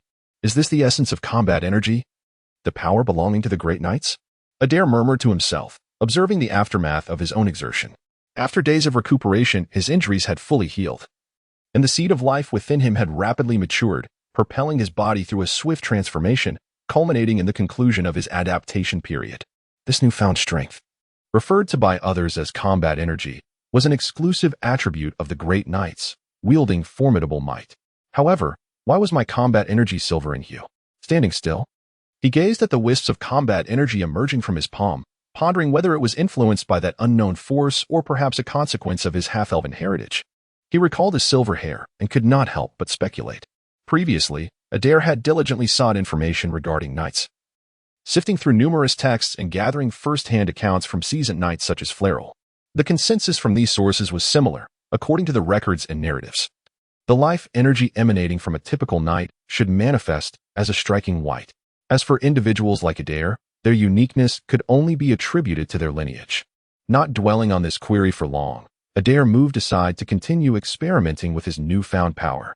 As the number of people around him gradually increased, he glanced at the sky and decided to depart. As time progressed, the situation in the northern territories grew increasingly chaotic.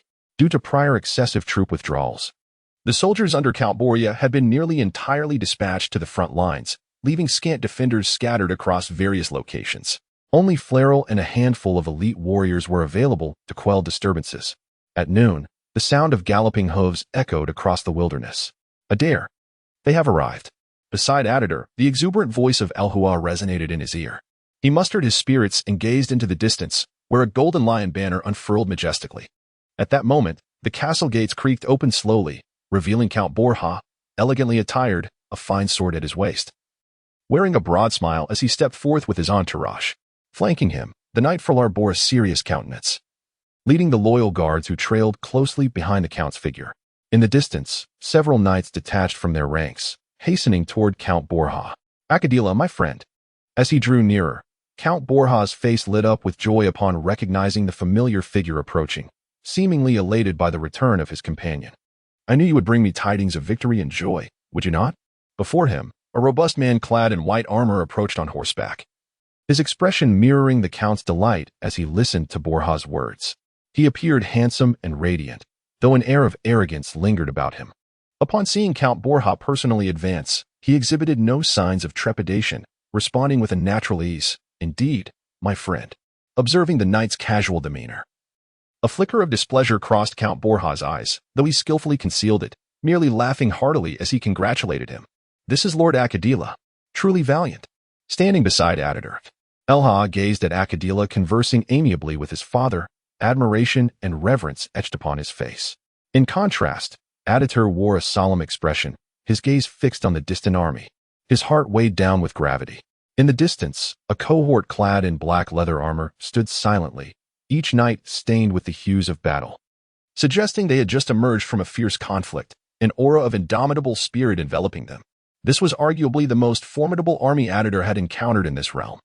On the surface, they appeared even stronger than Borja's elite guards. Ahead, Count Borja conversed with Frelar and Akadila for a brief while before promptly leading them toward the castle. During this exchange, Adir noticed that the Black Knights directly under Akadila's command veered toward another direction, seemingly not to be stationed within the castle but rather assigned elsewhere. "Are you Adir?" A voice suddenly broke through his thoughts, startling him. He lifted his gaze to find a handsome blond man staring back at him. It was Akadila. Lord Akadila. Upon seeing him, Adir felt a sudden chill, an overwhelming pressure washing over him, prompting an instinctive urge to draw his sword. In his mind, a chip's voice echoed at that moment. Name, Akadila. Strength, 71.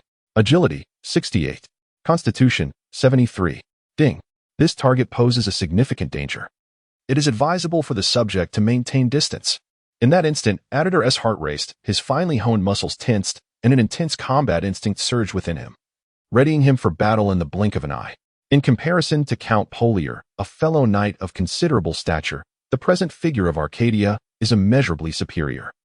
Even Adir must approach this matter with utmost seriousness, for a moment's carelessness could lead to dire consequences. Name, Adir Farkas. Strength, 69. Agility, 69. Constitution, 72. These are Adir's current statistics, which have shown explosive improvement after more than a month of diligent effort, undoubtedly surpassing his previous capabilities by several folds. With these metrics, should he confront the opponent directly, Adir is confident that, bolstered by the advantages conferred by his chip, he could subdue his adversary. However, to vanquish the opponent outright would likely come at a significant cost to himself. "Do not be so anxious," Arcadia remarked, observing Adir bow his head. Yet he paid it no heed. With a hearty laugh, he exclaimed, "I merely came to celebrate your knighthood." He patted Adir on the shoulder, offered him a smile, and then departed. Chapter 40. The banquet at noon. Standing outside the castle and gazing at the distant figure of Akadira, a flicker of gravity passed through Adir's eyes. Whether it was merely an illusion, he felt a subtle chill lurking beneath the radiant smile of the other. "Lord Akadira has actually spoken to you personally." A familiar voice from Elwa echoed beside him, tinged with evident envy. Elwa, mounted on a magnificent black steed and clad in a formal attire, stood out conspicuously in the vicinity. As the offspring of Count Poliera, he too had received a smile from Akadira when he passed by. Yet it was markedly less favorable than Adir's treatment. Casting a sidelong glance at Elwa, Adir felt a sense of exasperation. In his memories, he recalled how Elwa, the Count's second son, idolized the knight Akadira, but he had not anticipated such fervor, akin to the fanatical admirers from his past life. Upon reflection, this did highlight Akadira's formidable personal charm and influence. As the mightiest knight of the North, Akadira hailed from a once noble family that had fallen from grace. From a young age, he exhibited remarkable prowess as a knight, earning a resounding reputation throughout the North, becoming an idol for many young nobles. Count Poliera, as Akadira's lord, had even seen his own son become a fervent admirer, a testament to Akadira's far-reaching impact. With this thought, Adir discreetly shook his head. He was not particularly well-versed in the intrigues of the northern elite, neither in the past nor present. However, from his observations, both Count Poliera and Akadira exhibited strong personalities, and it was unlikely that their relationship was one of deep intimacy. That evening, to celebrate the victorious return of Sir Akadira, Count Poliera hosted a grand banquet. As the youngest knight in the history of the North and the sole heir of a prosperous barony, Adir undoubtedly attracted considerable attention at the event. Possessing striking looks as a half-elf, he inherited the finest traits from both his parents, standing tall and handsome, arguably surpassing even the charming Akadira in appearance, which naturally endeared him to many. Numerous young nobles had heard of Adir's reputation and had come specifically to introduce their unmarried daughters to him, seemingly with the intent of forging matrimonial alliances. In response, Adir maintained a gentle demeanor, appearing approachable, yet he strategically seated himself beside Sir Fuller, thereby evading the advances of the young ladies. As a trusted confidant of Count Poliera, Sir Fuller was notorious throughout the North, having vanquished countless foes over the years, ranging from bandits and orcs to rebellious nobles aspiring to challenge Count Poliera. His presence instilled great intimidation among ordinary nobles. Sitting beside the seasoned knight, the noble women who had previously surrounded Adir almost vanished, deterred from approaching him, leaving him with ample ease, though he found himself somewhat bemused. Not far from him, Elwa was also present at the banquet. In this context, Elhua, as the second son, is highly likely to inherit everything from Count Polia and become the de facto ruler of the North, far more esteemed than Adir, who was merely an ordinary knight. Unlike Adir, who is indiscriminate in accepting the advances of young maidens and married women, having already danced with several girls in this brief period. He seems to thrive in such an atmosphere. Observing him, Adir can only shake his head in resignation and redirect his gaze towards the center of the banquet. There lies the true focal point of the gathering. Regardless of how radiant Adir and Elham may appear, they are merely embellishments in comparison to the figures present. In that space, Adir and Count Polia are indulging in drinks, laughing heartily as they share amusing tales, clearly enjoying each other's company. Beside Count Polia stands a middle-aged knight, with coarse hair and a taciturn demeanor, quietly accompanying the Count, exuding an air of intimacy. Who might the gentleman be? After casting a discerning glance at the figure in the distance, Adir casually inquired of the knight Fulal seated beside him. That is Caddis, the chief guardian of Lord Polia. Fulal replied, glancing at the distant individual. Upon hearing Fulal's words, Adir nodded thoughtfully and quietly asked about the prowess of this Lord Caddis.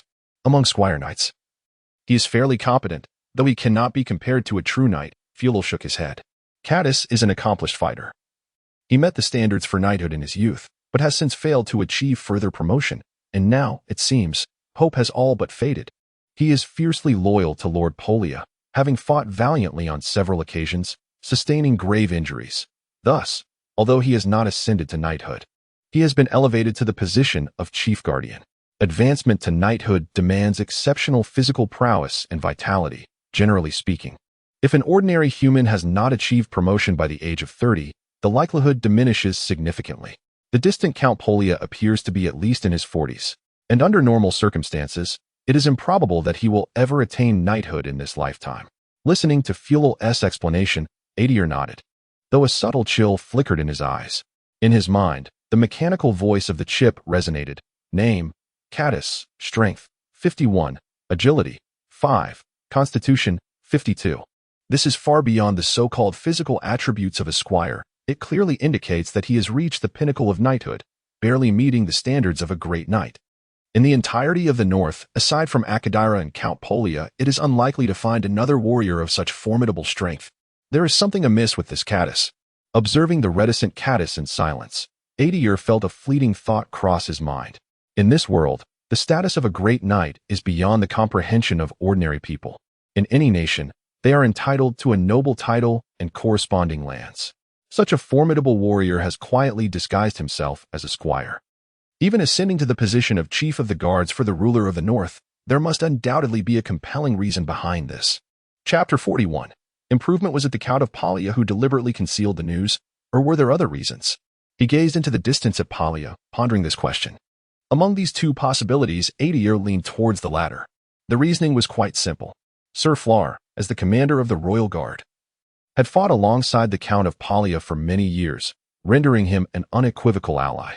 In terms of lineage, Sir Flar shared a distant blood relation with the Count, ranking second only to the leader of the Black Knights, Adir, within the entire territory. Given their status and connection, it stood to reason that the Count had no need to keep such matters hidden from him, let alone conceal them so deeply. With this thought in mind, his gaze shifted, gradually resting upon Adir, who stood across from the Count. Clad in a well-tailored suit, Adir's golden hair cascaded down, presenting an image of handsome exuberance that undoubtedly captivated many noble maidens present. Sensing Adir's gaze, he lowered his wine glass and turned towards the distance. Their sharp eyes clashed in midair, seemingly igniting sparks. As Adir met Adir's gaze, a gentle yet humble smile graced his face. He raised his glass in a toast, lightly shaking it, before bowing his head, choosing to avert his eyes, embodying an air of modesty and silence. The banquet raged on into the late hours. One by one, drunken nobles and warriors were escorted away by servants to rest. As the crowd dwindled to a mere handful, only the final group remained, continuing to revel in the aftermath of the feast. Observing the two central figures depart, the knights who had previously occupied the sidelines rose, splitting into two distinct factions, each encircling one of the departing figures. "What is the situation?" Adir inquired, glancing at the knight beside him as they strolled a considerable distance outside the castle.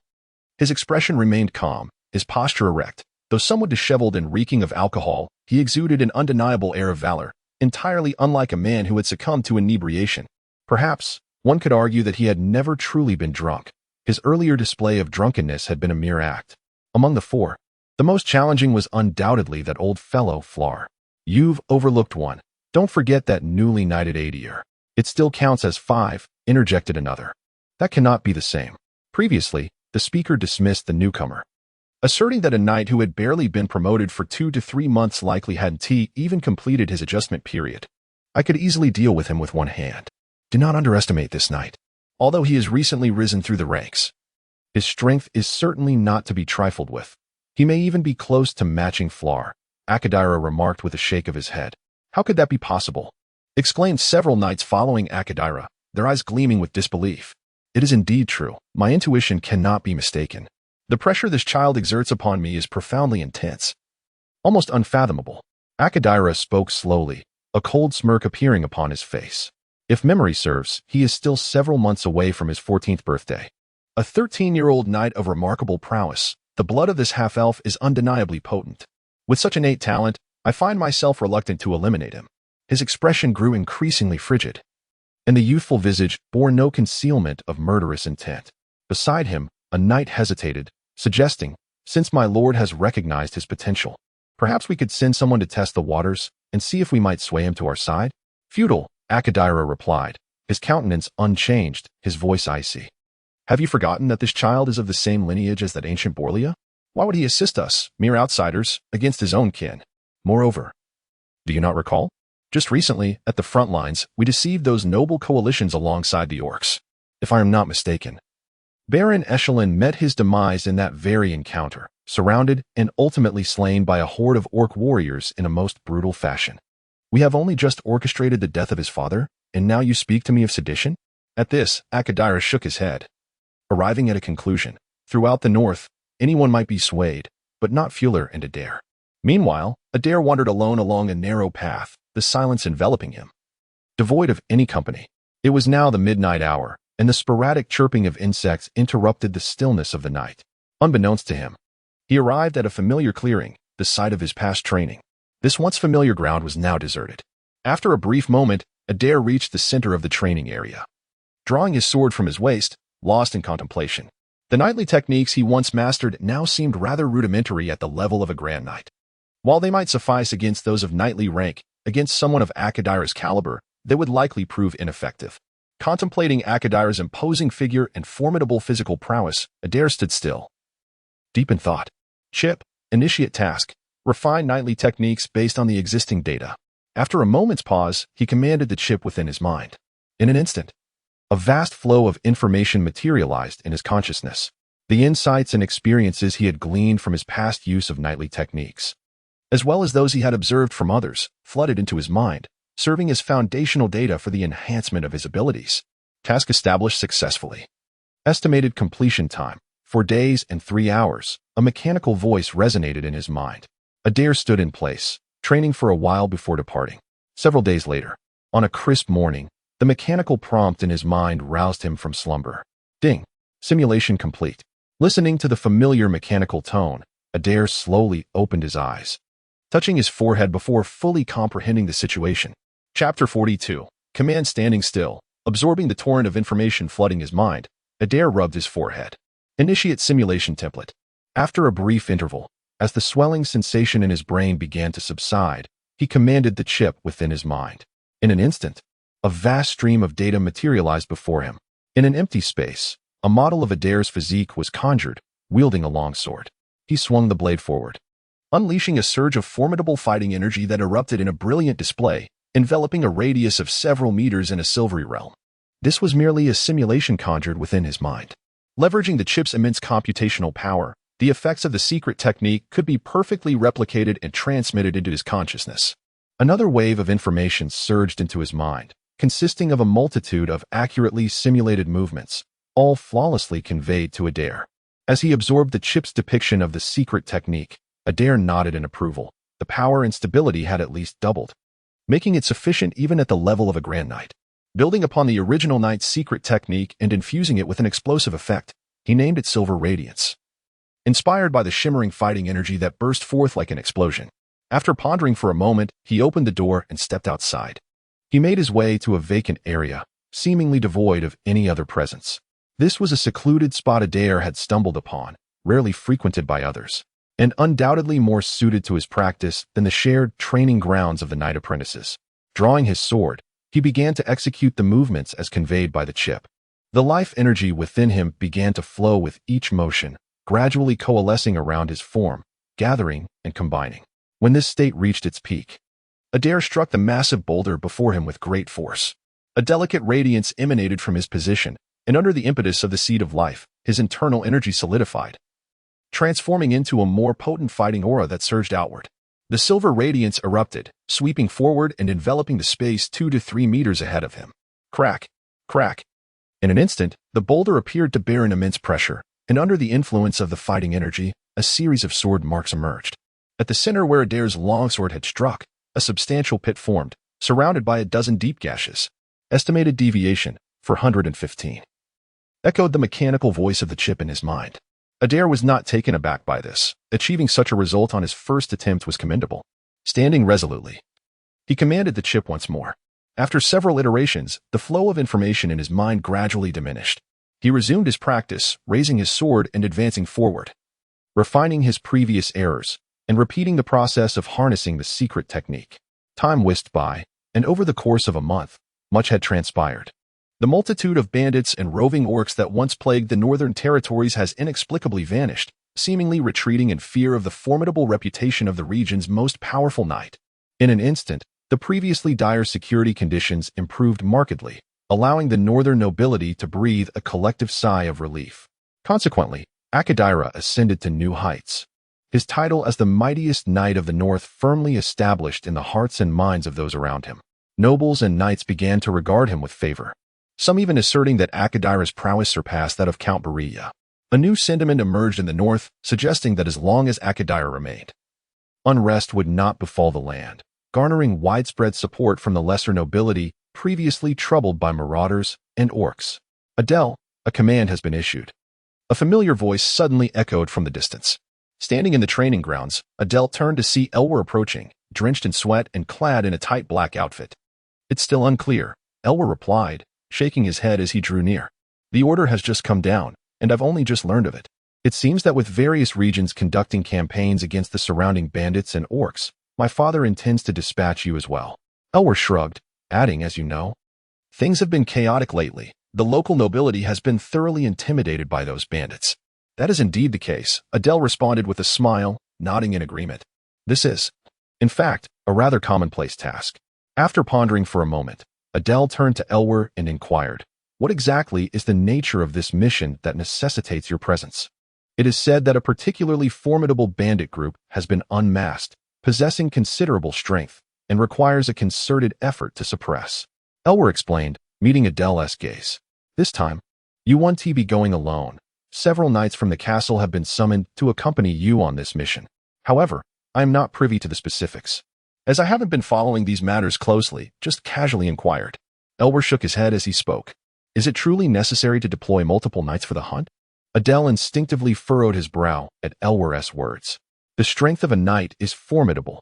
Even an ordinary knight, fully armored, could single-handedly subdue a small bandit group. The requirement for several knights indicates that the target is far from ordinary, undoubtedly stronger than the previous rabble. With this thought in mind, Adele shook his head, standing still for a moment before examining his own attributes. Name, Adele Farkas. Strength, 83. Agility, 82. Constitution, 85. Over the course of more than a month, Adele had made significant strides in his strength. Such physical prowess has now surpassed that of Adir, the current foremost knight of the north.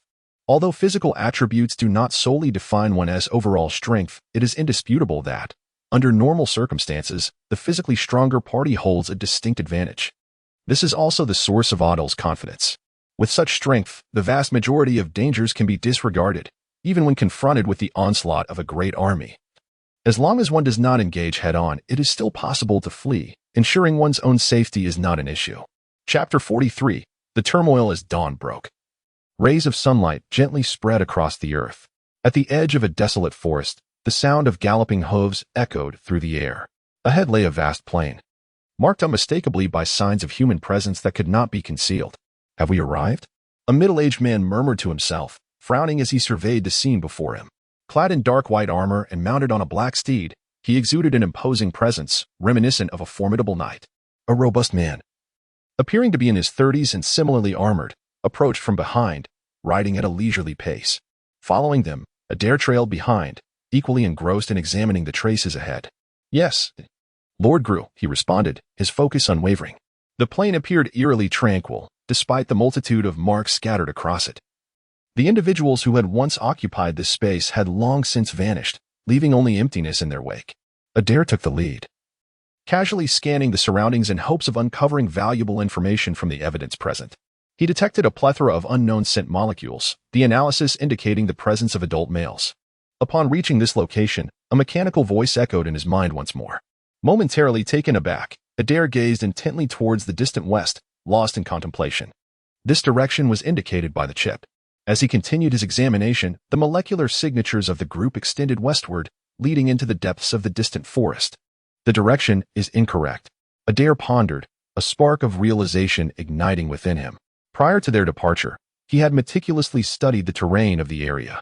According to his calculations, should the bandits wish to escape the domain of Count Boria and evade pursuit, their optimal route would have been to flee northward.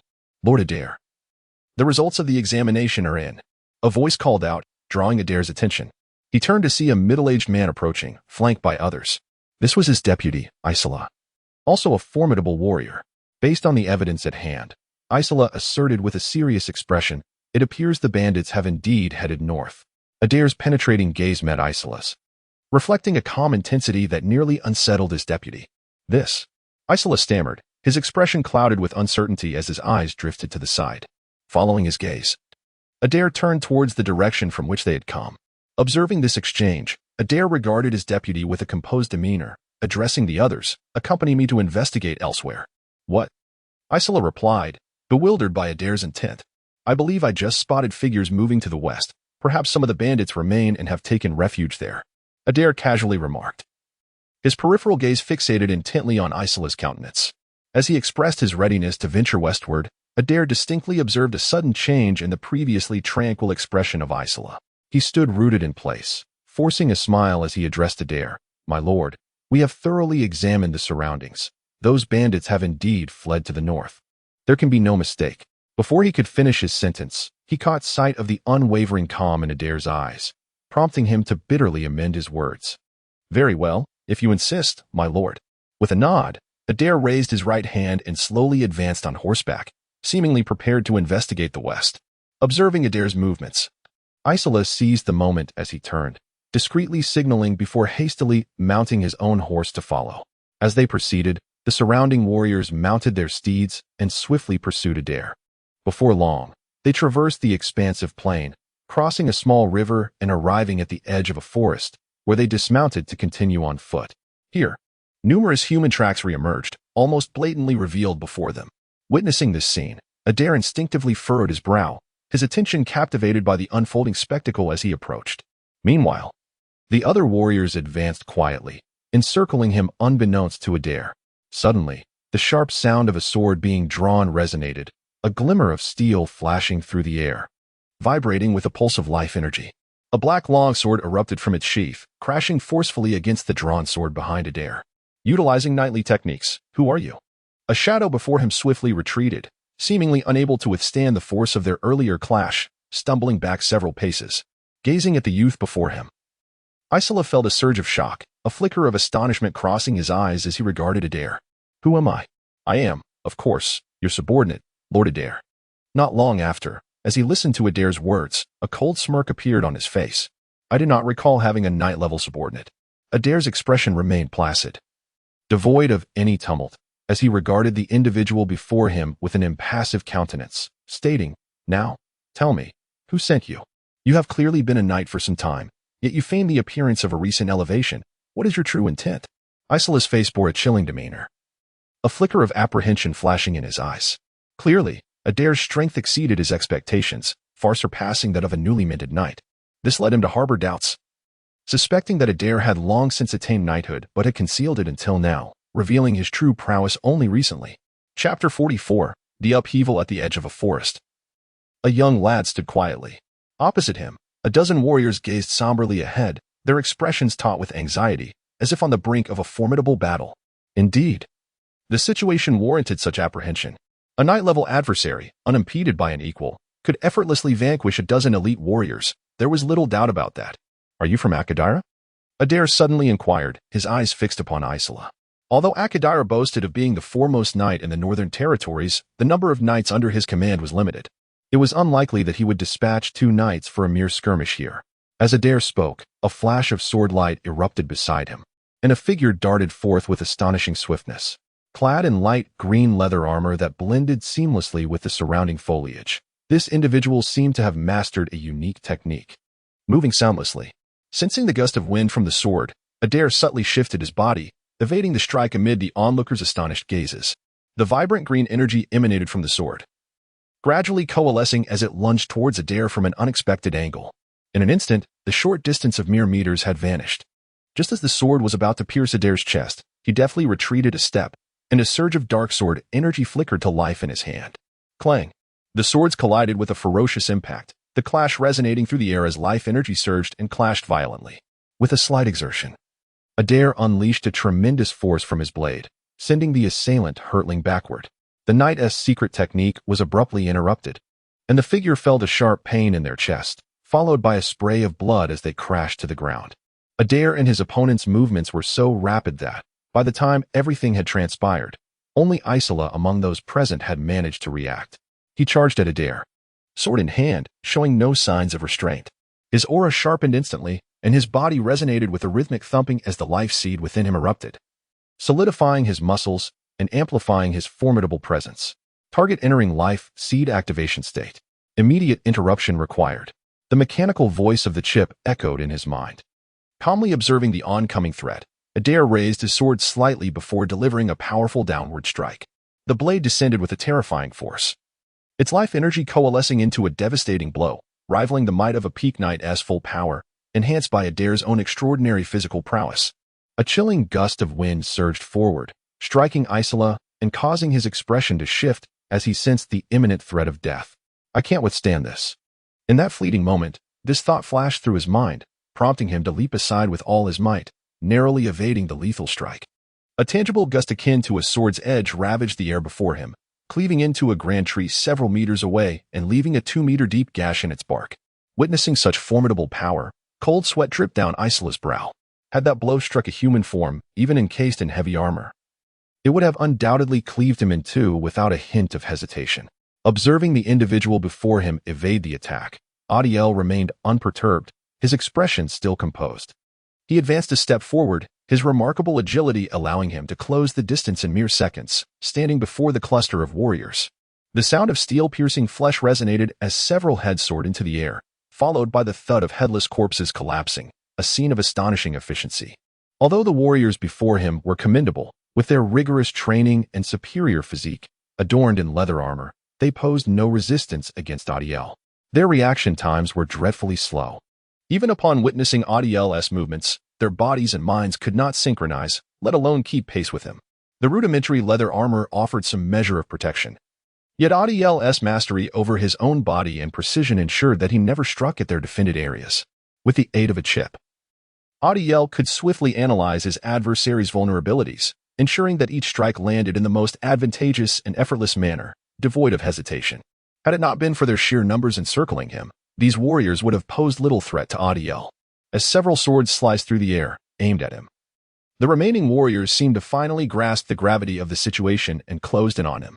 Adir swiftly maneuvered, retreating a step before they could fully encircle him.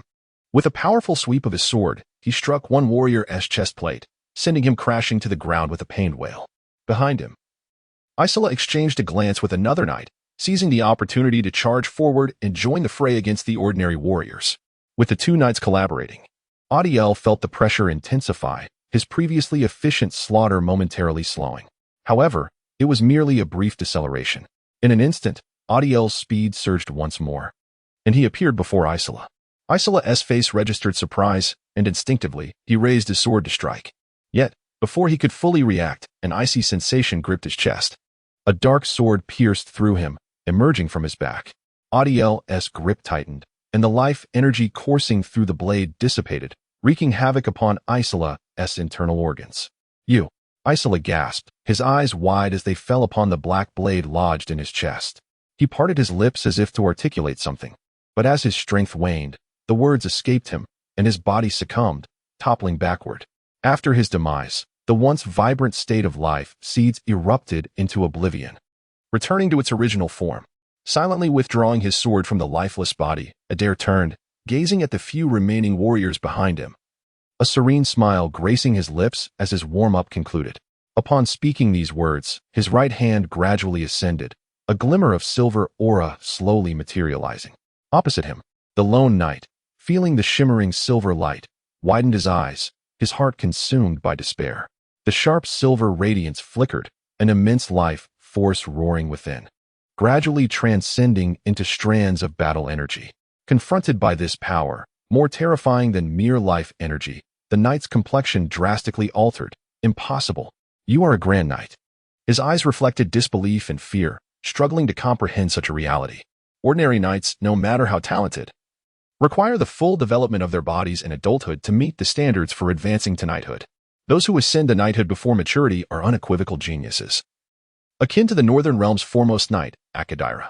As for someone like Adir, achieving the rank of Grand Knight at the tender age of 13 or 14 is unprecedented. Even with his half-elf lineage, it is utterly astonishing. His heart was in turmoil, yet Adir's sword would not falter in response to their sentiments.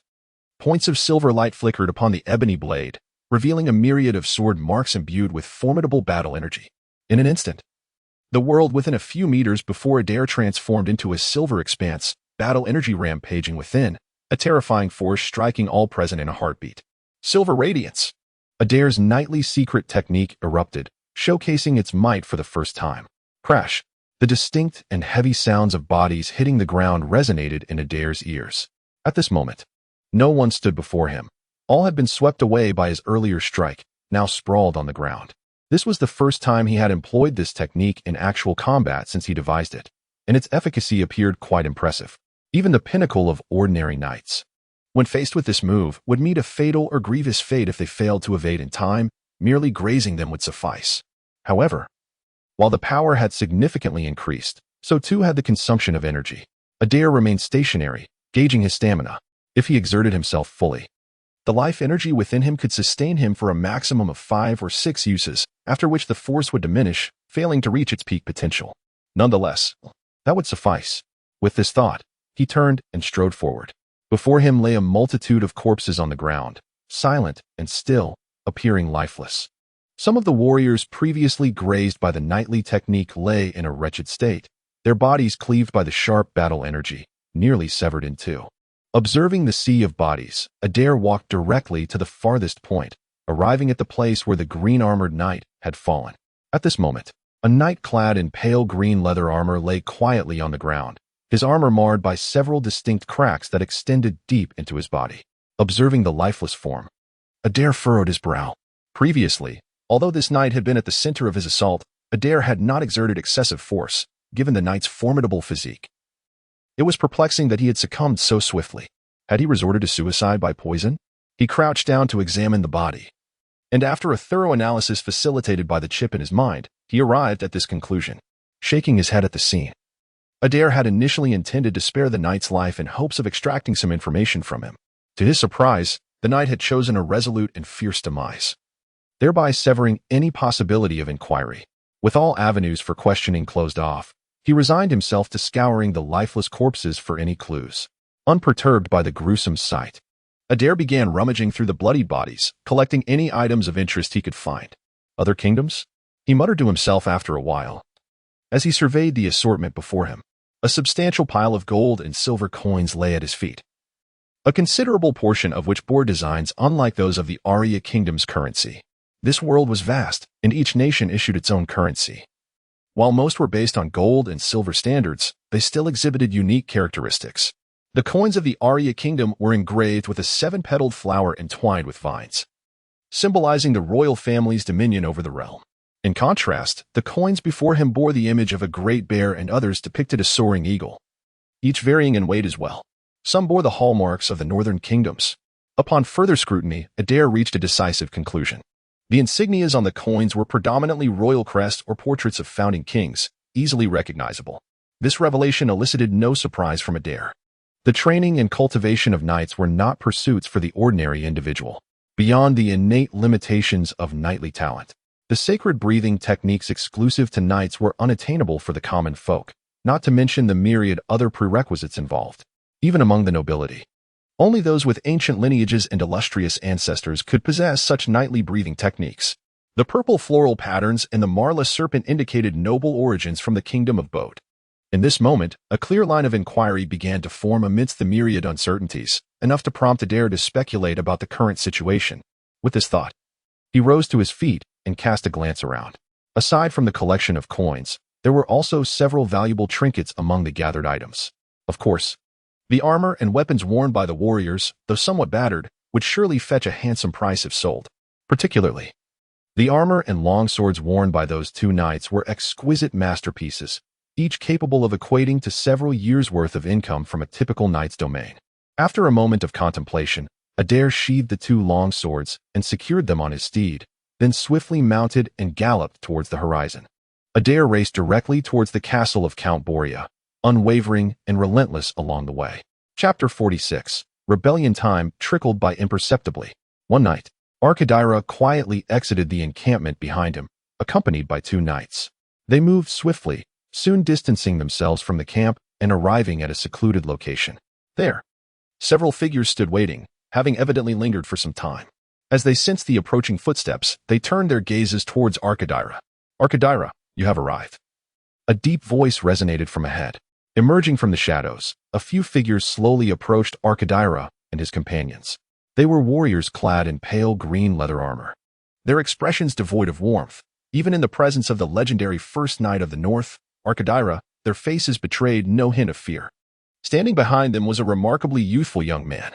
Despite his youthful visage, his face bore the unmistakable marks of experience.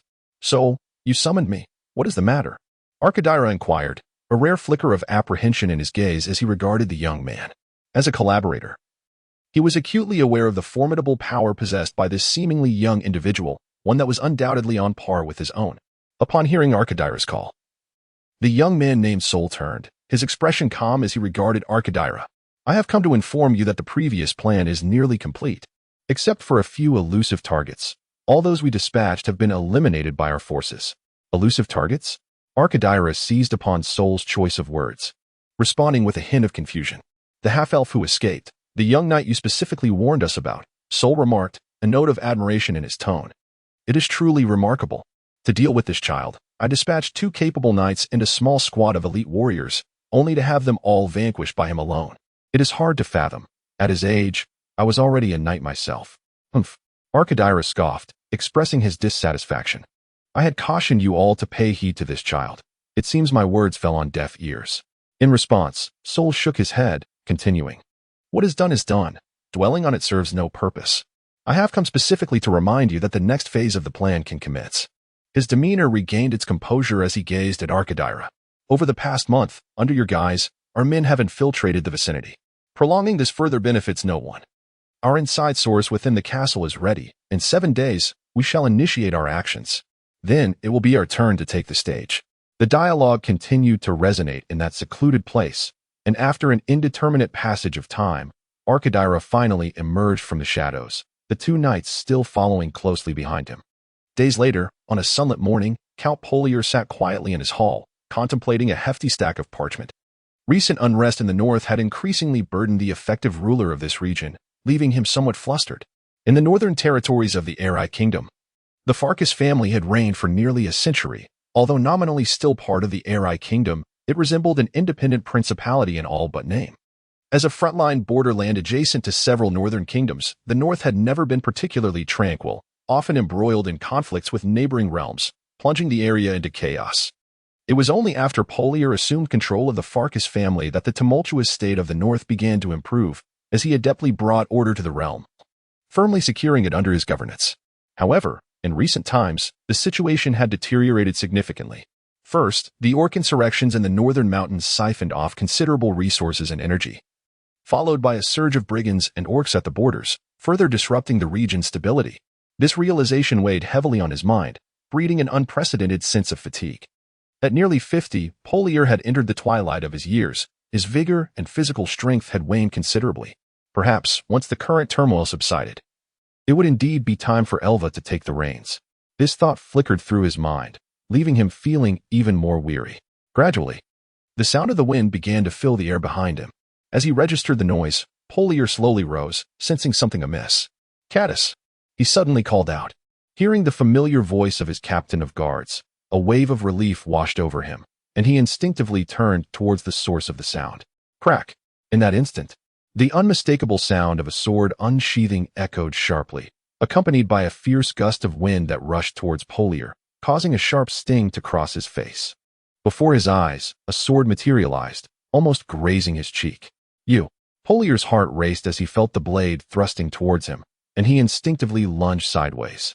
Despite the sudden assassination attempt, his knightly physique allowed him to react swiftly. Narrowly evading the first strike, he drew his sword from his waist, boldly retaliating against his assailant. The two knights, akin to superhuman warriors, clashed violently in the hall, each strike executed with reckless abandon as they sought to overpower one another. Bang! The swords reverberated through the air, producing a resounding clash.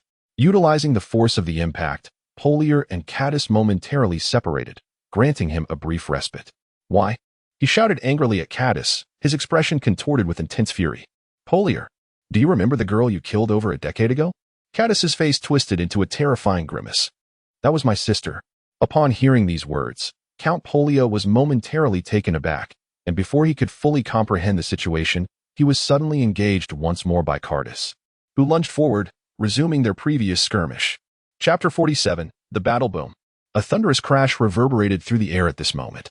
The spacious hall appeared to have just endured a demolition, laid to waste by two swiftly moving figures. The opulent decorations that once adorned the hall were rendered utterly useless. In their fierce confrontation, Caddis transformed into a frenzied beast, lunging violently towards Polia, employing a series of desperate techniques. This ferocity, if witnessed by his former colleagues, would surely evoke horror, as they could scarcely believe he possessed such formidable strength. Even though Polia held a superior power, he found himself in a dire predicament.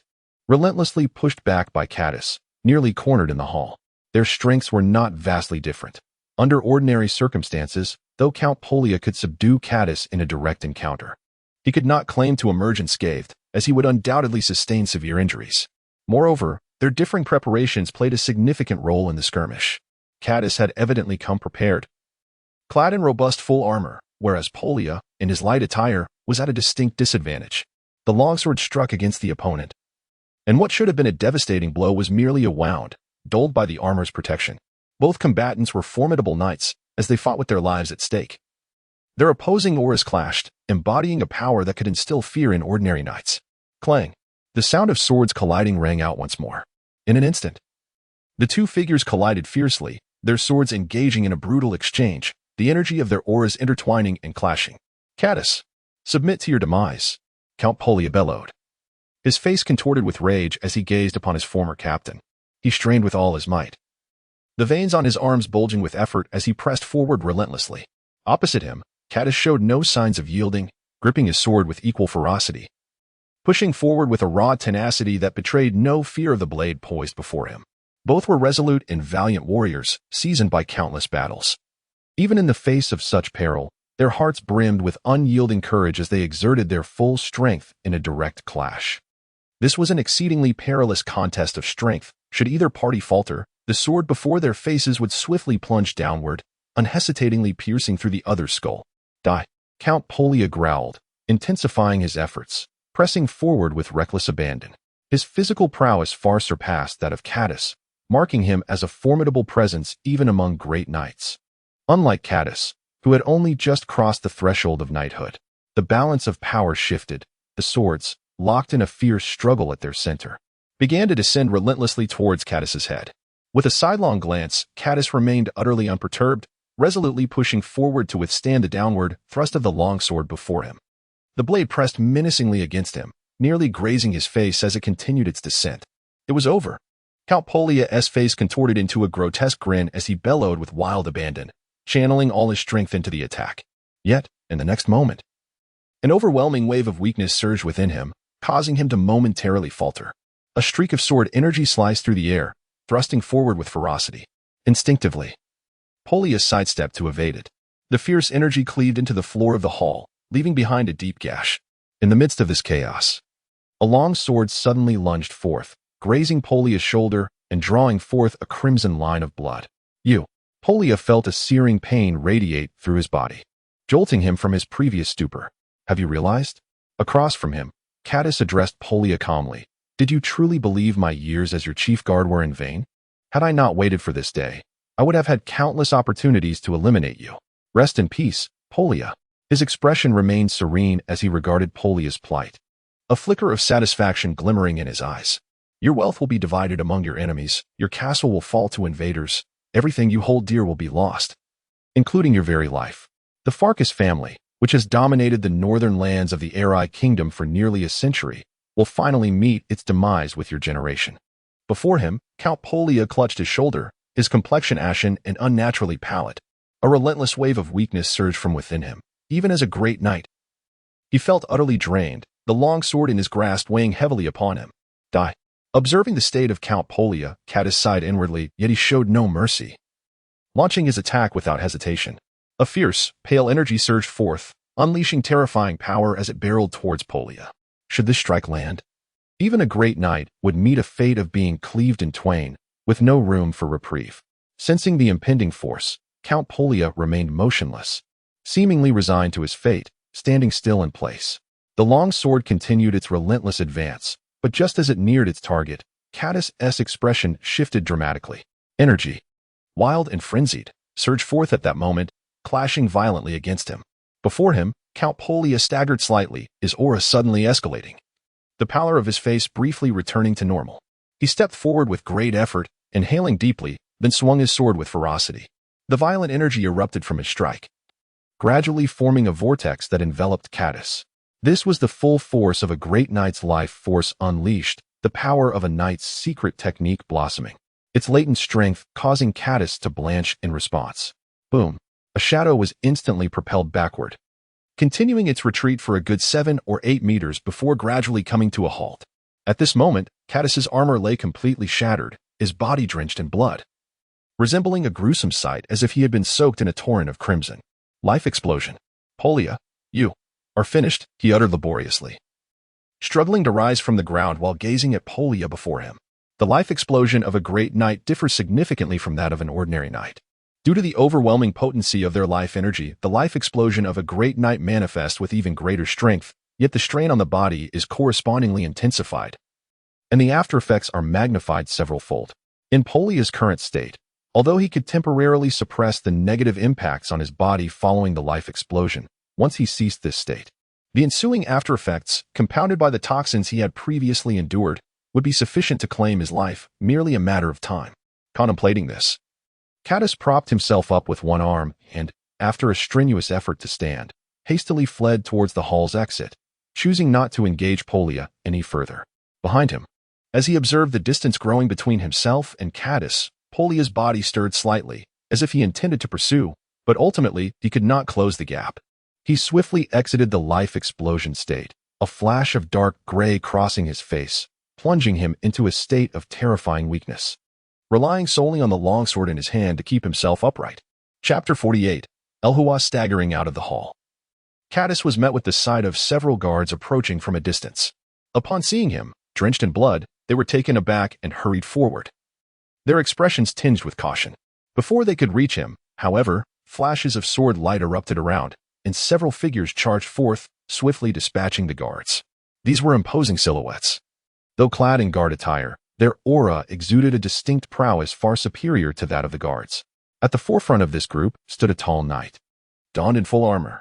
Upon witnessing Caddis's injuries, he exclaimed, "My lord Caddis." "I am unharmed," Caddis replied, mustering strength against the overwhelming pain and discomfort, and inquired, "What is the situation now?" Hearing the news, Caddis nodded in satisfaction before asking, "What of Akadila? Has he arrived?" Fueler. Caddis's gaze grew complex. As a former subordinate of Fueler, he had received much care from him, and their personal relationship had been amicable over the years. Yet now, they stood in opposition. Aware of his old friend's steadfast nature, he understood that Fueler would never betray Count Borea and align with them. Thus, he would have to be dealt with. May you find peace soon. After your passing, I shall look after your family, he sighed softly, that thought flickering in his mind. Before a cold resolve crossed his face. Tell me, where is Elhua? Having endured the events of the day, it was clear that Count Boria's demise was all but certain. However, should Elhua escape, it would pose a significant problem. The Farkas family had governed the north for nearly a century, establishing deep roots, with numerous nobles supporting them. Many of these nobles were even direct descendants of the Farkas family, including the father of Adir. If Elhua were to escape and unite the remnants of the north under his claim as the Farkas heir, it would undoubtedly influence the allegiance of the north and create further complications. With this thought, his gaze turned icy. Ignoring his injuries, he strode purposefully in a particular direction. The castle was engulfed in flames of war. At this juncture, the once secure and tranquil fortress had transformed drastically, with soldiers engaged in fierce combat, plunging the castle into utter chaos. In a cramped corner, Elhua was hiding, clutching a long sword, drenched in sweat, appearing exceedingly disheveled. Although the tense situation surrounding the north had persisted for some time, Count Boria had kept it at bay, leaving him untouched within the confines of the castle. When the chaos erupted unexpectedly, he had been resting in his chamber with a companion, only to be confronted by several formidable warriors intent on capturing him. Had it not been for the timely arrival of a loyal guard who intervened to fend off those assailants, he might have already been seized. Standing in place, listening to the clear sounds of battle surrounding him, Elhua felt a surge of terror, his right hand gripping the long sword trembling ever so slightly. In comparison to his father, Count Poliabar, during his youth, he was evidently lacking. Born into nobility, with a father who ruled the northern lands and a mother of esteemed lineage, Elhua's own talents and character were rather mediocre. Although he possessed some knightly aptitude, he detested the arduous training that came with it.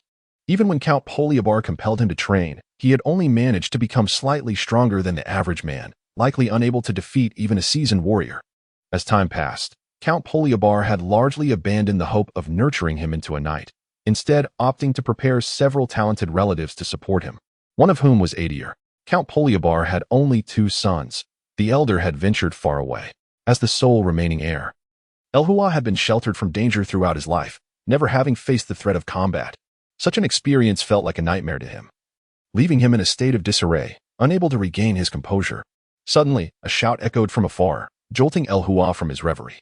In the distance, several warriors clad in black leather armor approached, weapons in hand, evidently preparing to scour the area.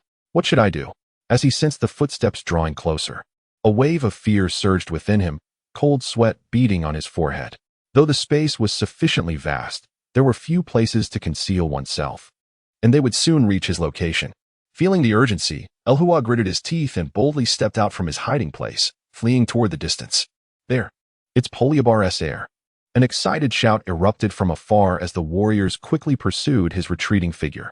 They moved swiftly, their numbers overwhelming, skillfully closing off the escape routes around him while encircling him. Suddenly, with a soft thud, Elhua stumbled and fell to the ground in his frantic flight. As he watched the advancing warriors approach, despair washed over him, and he could hardly believe the grim fate that awaited him as a captive. At that moment, a fierce wind from a sword sliced through the air, and a massive blade swept across, cleaving several of the black-armored warriors in half. "Lord Elhua!" a voice called out from ahead.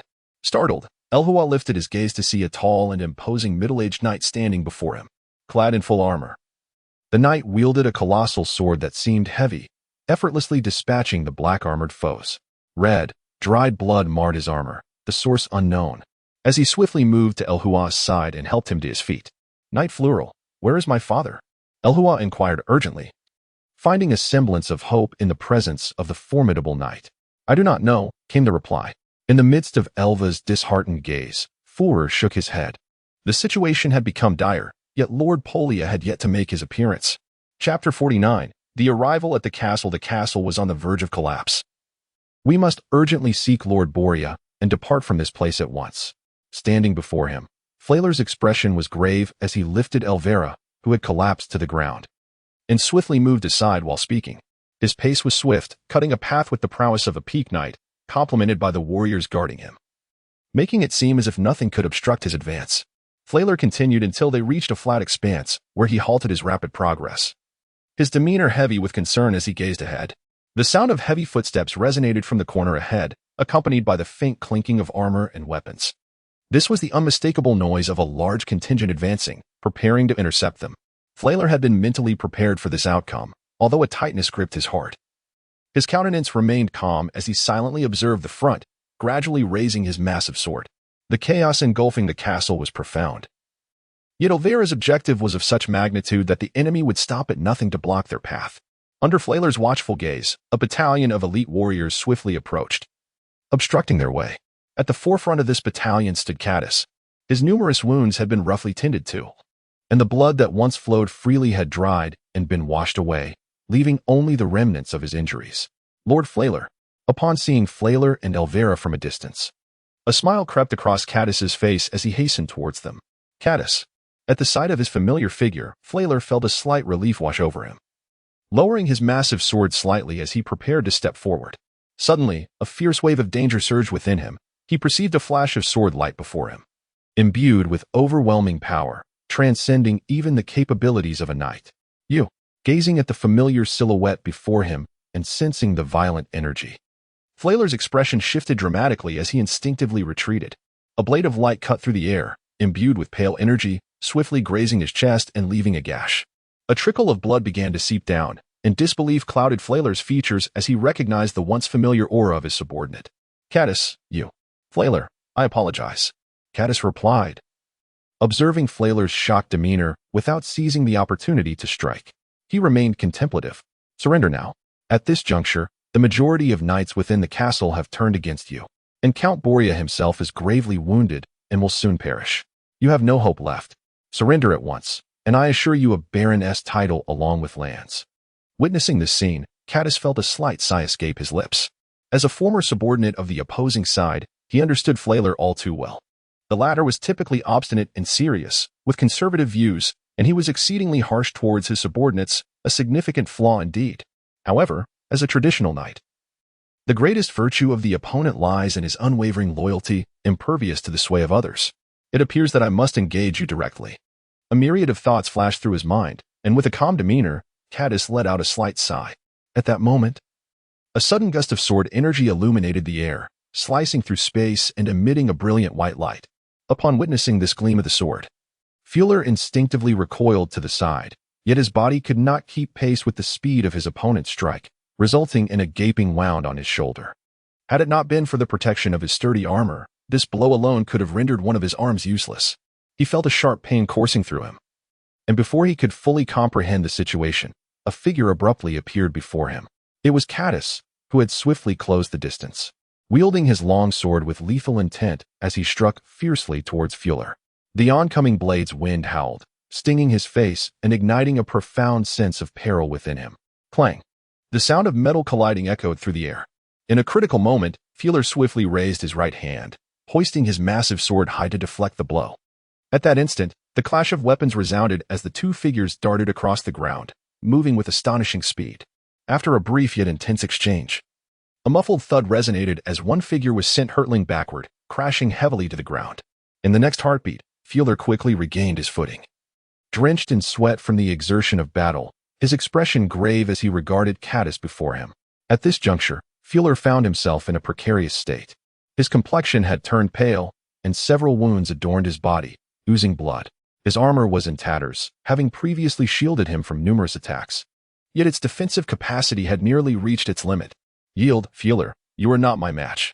Observing Flailer's current predicament, Caddis shook his head, opting not to pursue but instead standing firm, continuing to advise him. Yet, in the face of this, Flailer steadily rose, disregarding Caddis's words. Witnessing this scene, a flicker of impatience ignited within Caddis, and a glint of murderous intent appeared in his eyes as he gazed at Flailer. With a slender longsword raised high, he struck downwards towards Flailer's neck with tremendous force. The chilling wind of the blade rushed forth, brushing against the skin with an agonizing sting, akin to being sliced by a sword. Aware of the impending onslaught's might, Flailer yearned to evade the blow. However, having endured the earlier skirmish, he found himself bereft of strength. Even as he sensed the looming danger, his body was unresponsive, rendering him unable to escape. It is over. Observing Flailer enveloped by the momentum of his sword, Caddis maintained a serene expression, slowly closing his eyes. Bang! A sudden, Powerful force surged from the sword, accompanied by a formidable recoil that caused Cadis's arm, which grasped the sword, to tremble as he instinctively staggered backward several paces. He suddenly opened his eyes wide, his gaze filled with astonishment. Before him stood a young boy who had appeared seemingly out of nowhere, quietly holding a black longsword and observing him intently. It was evident that the previous strike had been thwarted by this boy, who had forcefully shattered Cadis's sword momentum. Adele, at the sight of the boy before them. Two voices of surprise resonated simultaneously. Behind him, Elhua and Fuller both exchanged glances, a flicker of joy dancing in their eyes. Adele, quickly take Lord Elhua and leave. I will hold him off for you. Taking a deep breath, acutely aware of his own injuries. Fuller's face revealed a look of determination as he shouted at Adele before him. Chapter 50. A confrontation on narrow ground in a clearing amidst the chaos of battle. Warriors clashed fiercely, while at the center stood Adir, quietly observing his adversary, Cadis.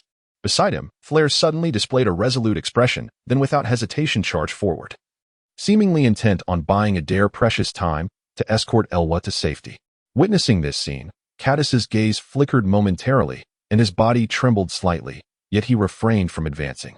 To his side, a previously silent black-armored knight stepped forward, brandishing a longsword aimed at Flare, engaging him in a fierce struggle. The knight's strikes were powerful and resonated with a heavy clang, forcing Flare to retreat under the relentless assault, revealing him to be a formidable peak knight.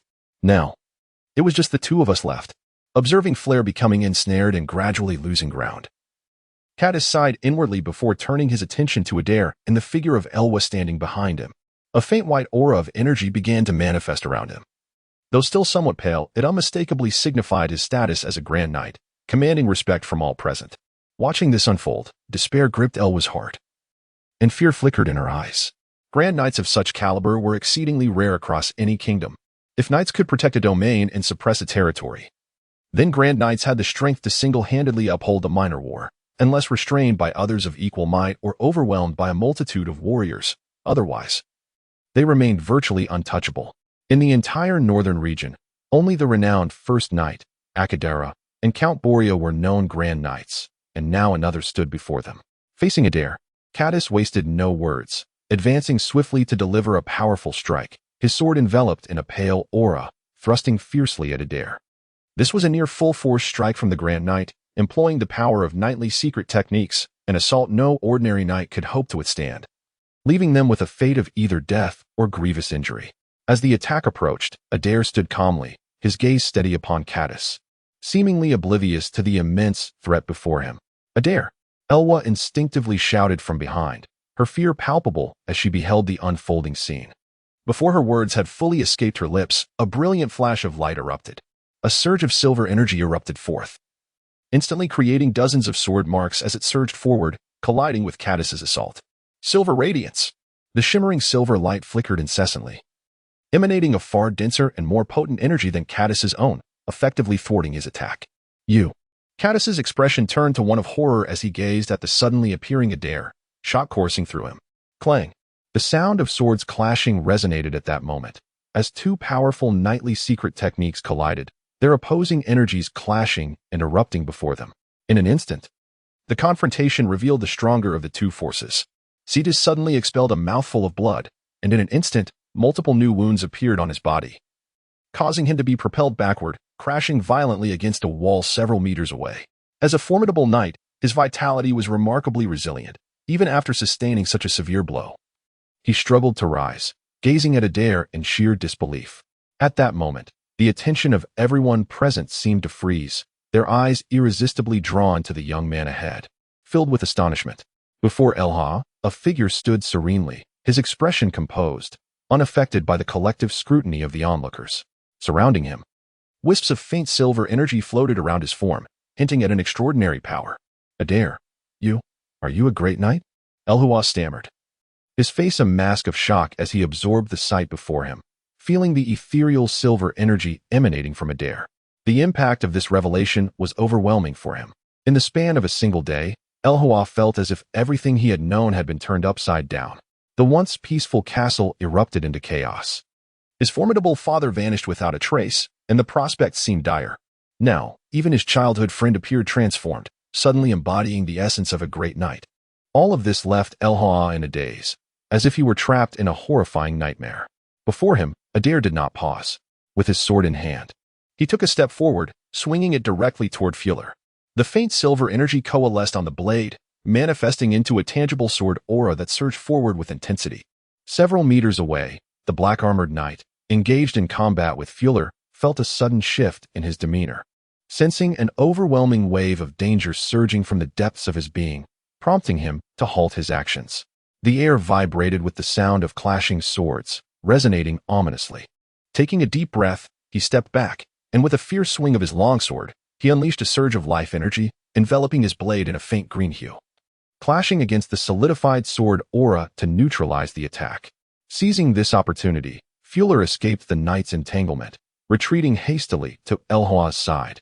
His gaze complex as he regarded Adir ahead. "Are you not coming out?" Adir suddenly turned, addressing a shadowy corner. As he spoke, the faint silver energy solidified once more, charging towards that hidden spot. A soft thud echoed in the air, where Adir's released energy was dispersed, transforming into a shimmering silver mist. A tall figure emerged from the corner, wielding a black longsword, distinct in design from Adir's. It was Akadila, clad in light white armor. His handsome and cheerful visage now marked with a hint of confusion. "How did you discover me?" he inquired. "Of course, I saw you with my own eyes," Adir replied. As the figure appeared before him, Adir's gaze narrowed slightly, yet his expression remained unchanged as he spoke calmly.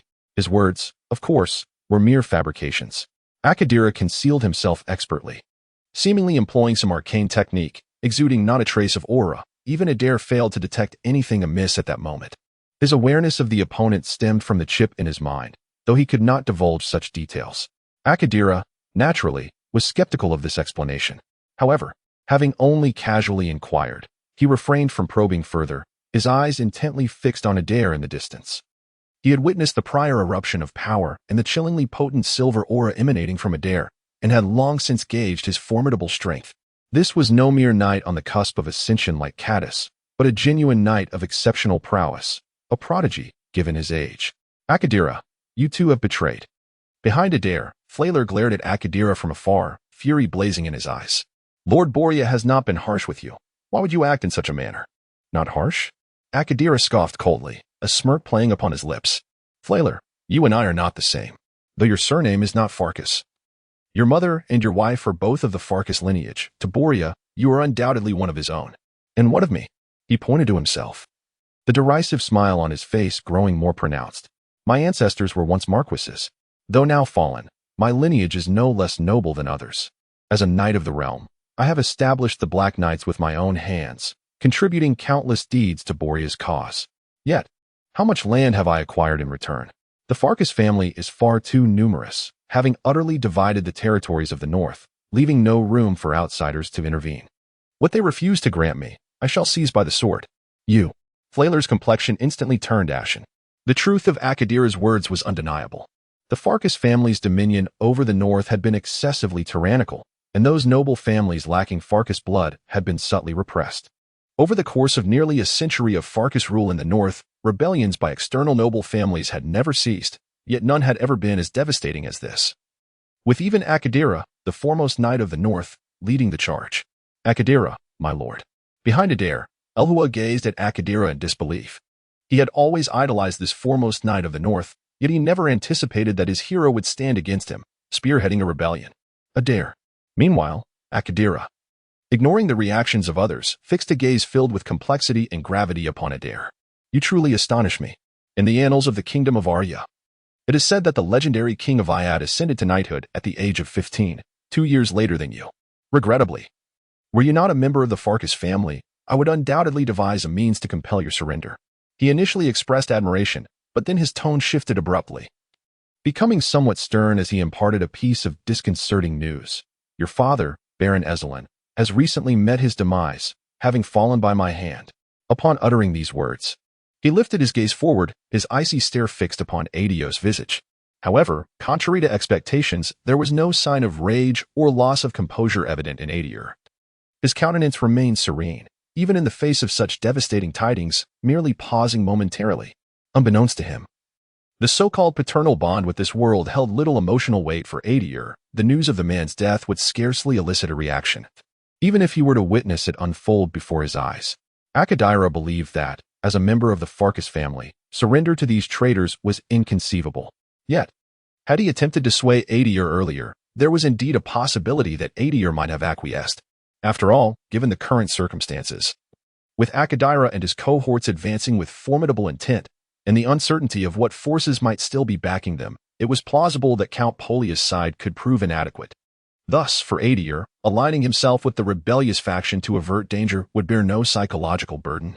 Nevertheless, at this juncture, it was too late. His biological father had been slain by the opposition, and even if he were now inclined to seek refuge with them, they would never dare accept him. The avenger of his father's death, he was left with no choice but to tread a path of irrevocable darkness. Chapter 51. Farewell. Standing on the level ground. Gazing at the distant Adir, Akadira slowly raised the longsword in his hand. In the next instant, two surges of fighting spirit roared fiercely, and with a resounding clash, two figures appeared in the center, colliding with great force. Within a brief moment, the sound of dozens of crisp sword clashes echoed relentlessly. The two engaged in a frenzied battle, their swords clashing against each other dozens of times before they finally separated, both wearing grave expressions as they regarded one another. Suddenly, a faint silver fighting spirit surged swiftly, enveloping a figure as it charged rapidly toward Akadira, swinging its sword with ferocity. Silver radiance! Dozens of silver lights tilted at that moment, encircling Akadira in a radius of several meters, leaving no corner unilluminated. Feeling the might of this force, Akadira's expression shifted. He angled his longsword slightly, striking forward from a different angle, bringing his sword down in response. Clash! The two formidable fighting spirits collided. The power of the knightly techniques neutralizing each other, transforming into a powerful shockwave that reverberated through both combatants. Die! As the fighting spirit had not yet fully dissipated, Akadira cast a fierce gaze at Adir's figure across from him. He suppressed the turbulent blood energy rising in his chest and bore the residual waves of fighting spirit, charging forward with the intention of overwhelming Adir. Around them, onlookers perceived a shadow flickering before their eyes, followed by a sudden, more intense sound of clashing. Clash! At that moment, the two black longswords continued to collide. In a critical moment, Adir reacted swiftly, raising his sword just in time to deflect the incoming strike from his opponent. Stepping back, he executed a rightward slash. In his mind, the mechanical voice of the chip resonated once more. With renewed strength, Adir pushed his opponent back a step, then leaped backward, delivering a powerful strike with his sword. The sound of sword collision rang out again, accompanied by a uniquely crisp tone. Opposite Adir, Akadira's expression darkened. His left hand clutched a distinctive light green short sword, which had been shattered by Adir's earlier strike, leaving only the hilt relatively intact. A surge of force emanated from the broken sword, causing his left hand to tingle, with blood subtly trickling down from the wound. This sensation was far from pleasant. As the mightiest knight of the North, Akadira had never faced an opponent who could match him in strength, yet today, he found himself up against a rival. The physical prowess of his adversary was astonishing. With both strength and speed impeccable, even slightly surpassing his own, an extraordinary display for a mere mortal. He had indeed reached such a level. Observing the fierce clash between the two, Flaler, standing beside Elwa, wore a grim expression, his tone tinged with complexity. Both knights before him were undeniably formidable. Even among the ranks of the great knights, far surpassing the abilities of ordinary knights. A knight like Caddis, who barely met the standard of a great knight, would undoubtedly be dispatched in just a few exchanges against these two. Beside Fuller, Ella found himself momentarily paralyzed, captivated by the spectacle of battle before him. He gazed in astonishment at Adir, who stood poised to challenge Akadira, almost convinced he was witnessing an illusion. Suddenly, a resounding roar erupted from the ground. Before Adir, waves of silver aura surged, transforming into sweeping arcs of sword marks that scattered into the air. At the center of these silver streaks, a black longsword descended, crashing forcefully upon Akadira. There was no escape. A thought flashed through Akadira's mind as he felt the oncoming strike. The mere few meters separating them were traversed in an instant for knights of their caliber. Faced with Adir's full-force assault, he harbored no confidence in his ability to evade. If evasion was not an option, he would have to withstand the blow. Thus, Akadira advanced rather than retreating, a faint white aura gradually emanating from his form, shimmering brilliantly as he charged forward.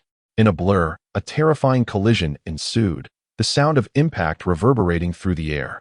As their auras collided and dissipated, Adir surged ahead. His physical prowess far surpassed that of Akadira, allowing him a slight edge in reaction time, enduring the excruciating pain coursing through him as he pressed forward. Opposite him, Akadira's eyes reflected the youth's figure, his pupils narrowing in sudden realization. His reaction, though slightly delayed compared to Adir, prompted him to hastily raise his sword in a feeble defense as Adio closed in. A figure was swiftly propelled backward, crashing violently into the ground several meters away.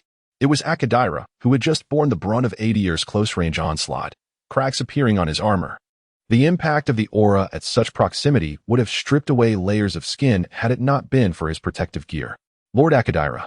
A chorus of gasps erupted from the surrounding warriors. The fighters, previously engaged in their own battles, could not conceal their dread upon witnessing Akadira's downfall. Move, Adir commanded quietly, sensing the faint sound of approaching footsteps in the distance. A throng of warriors was hastening towards their location in such confined quarters. Being surrounded by numerous elite fighters would pose a significant challenge even for him. Without further ado, he charged forward, clearing a path for Elhua and the others behind him. Without hesitation, Fueler and the others followed suit, pulling Elhua along as they swiftly advanced in Adir's wake. Meanwhile, Akadira, his expression darkened, pressed a hand to his chest, his right hand trembling slightly as it gripped his sword. Lord Polia. Outside a towering structure, Fueler hastened forward, calling ahead. Elhua stood beside him, equally tense, shouting out amidst the chaos. Behind them, Adir, bloodied and surrounded by a faint silver aura, cast a cold gaze forward. Outside, the ground was strewn with corpses, as the original guards had been entirely vanquished by Adil. Let us proceed inside and investigate, he declared. With a swift motion, Adil swung his sword, channeling the life energy within him, which surged into a solidified force that struck the tightly locked door. With a resounding crash, the heavy door was cleaved open, revealing the scene within. They hurried inside, calling out loudly in hopes of locating the presence of Count Boria. Who goes there? From a distant corner. Amidst the echoes of their voices, a faint sound emerged, imbued with an unmistakable sense of frailty. This whisper was almost lost among the clamor, yet Adil discerned it. He paused momentarily, then, guided by the source of the voice, swiftly made his way into the grand hall, casting his gaze upward. At the apex of the hall, a solitary figure sat, having sensed Adil's arrival.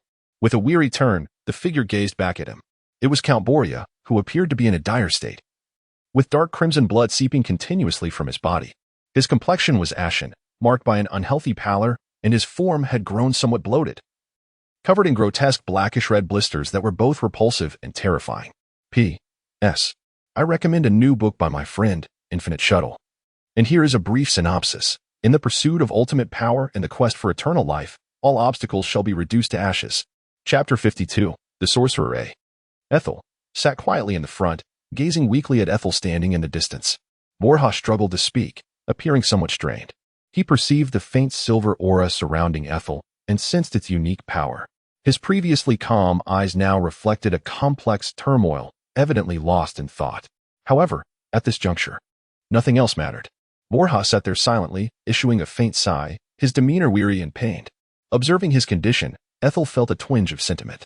In both his original memories and prior encounters, Borja had always made a formidable impression, never revealing such vulnerability before him.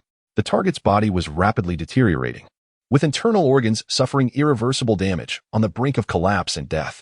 In his mind, the mechanical voice of the chip echoed swiftly, transmitting the state of Borja's body into Ethel's consciousness.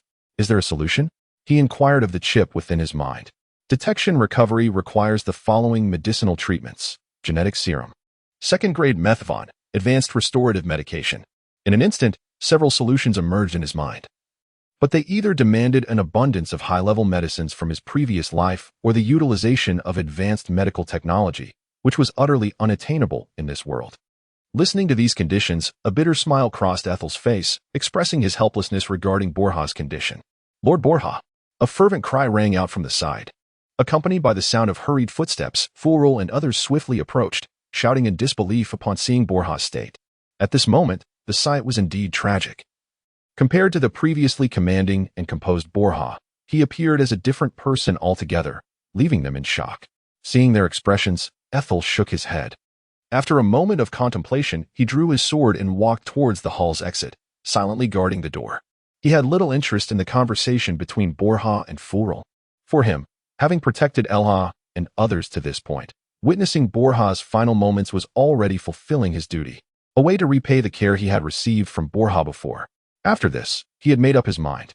Once he ensured Elhua's safe departure from this place, Ethel would immediately head south, escaping the chaotic whirlpool of the north to explore the myriad kingdoms in the south. This world was vast. From the books Ethel had perused, many descriptions of the southern lands painted them as the most prosperous regions of the continent, home to the mightiest nations, as well as a hub for diverse races arriving by ship to trade. It could be rightfully deemed the true center of this land. As for Elhua's thoughts after his rescue, whether he intends to consolidate power to vie for dominion over the north or pursue other ambitions is of no concern to him. Contemplating this, he silently stood in place until a faint calling reached his ears. Adir. From behind, Fulaler's robust voice resonated, tinged with a hint of melancholy. Lord Borja wishes to see you. Taken aback, Adir surveyed his surroundings. Beside Fulaler, Elhua stood quietly, his eyes slightly reddened, clearly having shed tears moments before. Witnessing this scene, Adir shook his head inwardly and, without hesitation, proceeded through the grand door. Before him lay the familiar hall, and behind him, Fulaler gently closed the door, ensuring their privacy from any intrusions. Adir, you have arrived, Lord Borja's voice echoed ahead. Although still frail, he managed to articulate his words with some semblance of fluency. My Lord Borja. Adir inclined his body slightly, expressing his respect to the Count. Upon hearing Adir's voice, Borja lifted his gaze, his expression a complex amalgamation of emotions as he regarded Adir. I have long believed in your inherent talents and abilities. Yet I did not anticipate you would reach this stage so swiftly, he remarked in a tone laden with intricacy, evidently aware of prior events from Fulaler and the others' accounts. Hearing Borja's words, Adir shifted slightly, yet refrained from responding. Well then, even at this juncture, I can find solace, Borja continued in a feeble voice, seemingly conversing with himself. Adir, come with me. He rose, his tone weak yet resolute. It is time to entrust certain matters to you. After uttering this, he moved to the side, his steps unsteady and slow, yet undeniably firm. Listening to his words, Adir hesitated, contemplating the figure before him. After a moment's reflection, he followed suit. Within the chamber, Count Borja laboriously retrieved a wooden box from a corner. The box was purple, resembling intricately carved jade, exuding an air of elegance. Upon its surface lay a black lock, featuring a small indentation. Observing this indentation, Borja trembled as he removed a ring from his right hand, aligning it with the recess. With a soft click, the black lock sprang open, revealing a dark talisman within. Adir, are you familiar with the legends of the extraordinary? Borja inquired, a glimmer of nostalgia flashing in his eyes as he regarded the talisman. Extraordinary? The term struck Adir as unfamiliar, causing him to momentarily pause. Before he could fully process it, Borja's voice resonated once more. In legend, there exists a type of being in our world. They command the winds and rains, wield flames and shadows, possessing unparalleled power to dominate all mortals. These beings share a singular appellation, sorcerers. Bolia maintained a serene demeanor as he recounted the tale, though a glimmer of reverence ignited in his eyes at the mere mention of the sorcerer. Adele, do you comprehend why our Focus family has managed to govern the north for nearly a century? While the Kingdom of Aria and its neighboring realms have refrained from launching significant offensives, enduring in silence until now. As these words echoed in the air, a profound clarity blossomed within Adele, as if an age-old enigma was on the verge of revelation. This had indeed been a lingering mystery for him. The geographical position of the north was rather precarious, ostensibly belonging to the Kingdom of Aria, surrounded by an array of aggressively militant kingdoms, each far more formidable than the ruling Focus family. In such a hostile environment, the fact that the Focus family could maintain a stable reign over the north for nearly a century was nothing short of perplexing. It is because our ancestors were, in fact, exceptionally powerful sorcerers. As Adele listened intently, Count Bolia unveiled the answer, echoing the very thoughts that resided in Adele's mind. Chapter 53. The Guardian of the Legacy. In the tranquil confines of the room, Count Bolia, frail and seated beside Adir, continued his slow narration. Our ancestors hailed from a distant continent, a formidable sorcerer. Over a century ago, he arrived in the northern lands, leaving behind not only his bloodline but also certain relics. As he gazed at Adir, Bolia retrieved a talisman from a purple wooden box, his expression a mixture of complexity. This artifact belonged to the sorcerer. It was a legendary enchanted item, a token of authenticity. Among the descendants of the Farkas family, should an individual with sorceress abilities emerge, this token would allow them to journey to the southern kingdom, embarking on a vessel to the continent of the sorcerers. Could it be? Adir pondered, gaining clarity. Indeed. Polia replied, a bittersweet smile gracing his features. My eldest son possesses the aptitude for sorcery, which is why I sent him away long ago. Yet I have received no word since. He spoke softly, a hint of melancholy in his voice. This is also the reason those individuals have taken action against us. The blood of sorcerers flows through our Farkas lineage, and thus, it is not uncommon for our kin to exhibit sorcerous potential. In truth, it is not only our family. Many royal and noble houses in the surrounding kingdoms also bear the blood of sorcerers, which enables them to maintain their dominion. In recent decades, the emergence of sorcerous talent within our family has dwindled, with my eldest son being the sole individual. The prolonged silence has incited others to act against us. He coughed lightly, his voice growing frilier. Adir, do you understand why your father and I hold you in such high regard? The offspring of humans and elves are destined to inherit the virtues of both, rendering them more likely than ordinary folk to possess sorcerous gifts. You not only possess formidable knightly prowess, but also the potential for sorcery. Upon hearing this, Adir paused slightly, astonishment flickering across his features. Observing his reaction, Polia shook his head. Do not doubt. You indeed possess the gift of sorcery, a fact I confirmed with your father upon your birth. His trembling right arm gradually lifted, extending the black talisman before him. This token should have been entrusted to you over 6 months ago, but at that time, the turmoil caused by the orc uprising had just begun, and the circumstances were unfavorable, preventing me from sending you away. As it stands now, even if I wish to send you forth, it may no longer be possible. A wry smile crossed Polia's face. Every year, the distant sorcerer's fleet docks along the southern coast, accepting new apprentice sorcerers. Once you depart the northern lands, journey with Elwa and the others to a southern kingdom, where our family members are stationed, ensuring your livelihood. Upon arriving there, you will present this letter to the person in charge, and he will comprehend what actions to take. He trembled as he retrieved a letter from his bosom and entrusted it to Adir. The letter was inscribed on a rather rare type of paper from the northern regions. Meticulously folded, though some of the handwriting appeared somewhat hasty, as if the pen had slipped during writing. Adir accepted the letter in silence, placing it reverently within his garments. The atmosphere grew momentarily solemn until the voice of Count Borea shattered the stillness. Regarding Elwer, you need not concern yourself with superfluous matters, Count Borea spoke somberly. As of now, the north can no longer be held. The people of Adir are merely testing the waters. The true might of the great kingdoms has yet to be unleashed. Remaining here in Elwer will not bode well.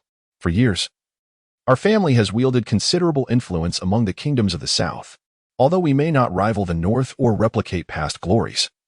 Maintaining a respectable existence is still within our grasp. Upon hearing this, Adir remained silent, merely nodding in agreement. This was indeed a prudent decision. Given Adir's understanding of Elwer's character, staying in the north under the current circumstances would only result in being devoured to the bone by those around him. With no hope for a favorable outcome, Count Borea was evidently well aware of his child's capabilities and astutely perceived the surrounding conditions, harboring no illusions. Time passed slowly. Sensing the imminent approach of his own demise, Count Borea unusually spoke at length, revealing numerous past events.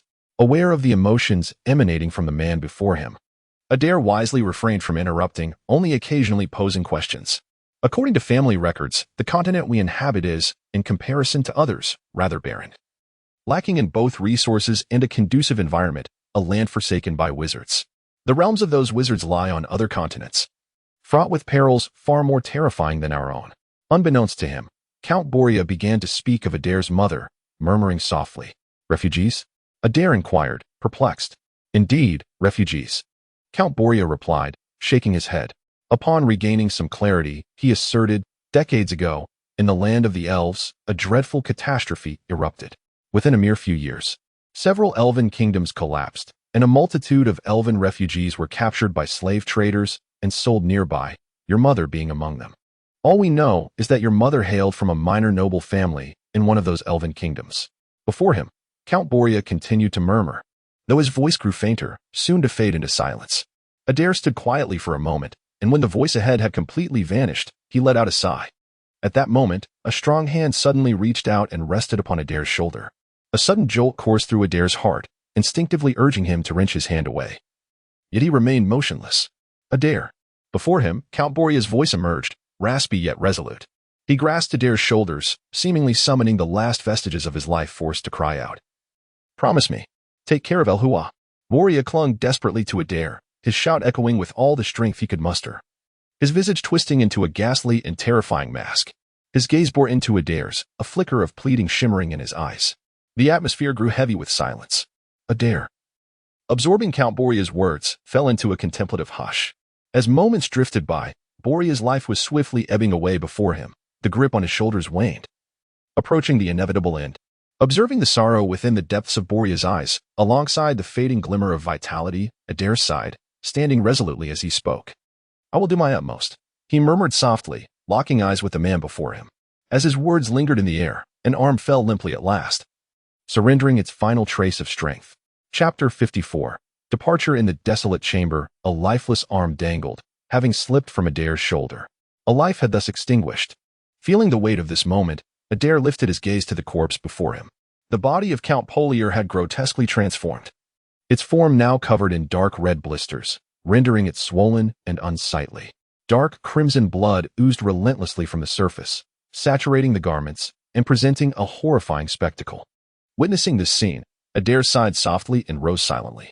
He cast a glance around the room, imprinting the haunting image in his mind before departing resolutely towards the grand entrance. As he approached the doorway, Elwa and the others awaited him, their demeanor somber. Adir surveyed the surroundings. Sir Flaler stood quietly, his expression a blend of stoicism and solemnity, tinged with a hint of sorrow. Meanwhile, Elwa's eyes were red and swollen, a clear indication of recent tears. They did not inquire about Count Polier's fate, having evidently surmised the grim conclusion. Let us proceed, Adir remarked, shaking his head at their glum visages. The castle is no longer safe. We must leave at once. Where shall we go after departing the castle? Elwa interjected, a hint of confusion in his eyes. To the southern kingdom of Gunno, where our allies reside.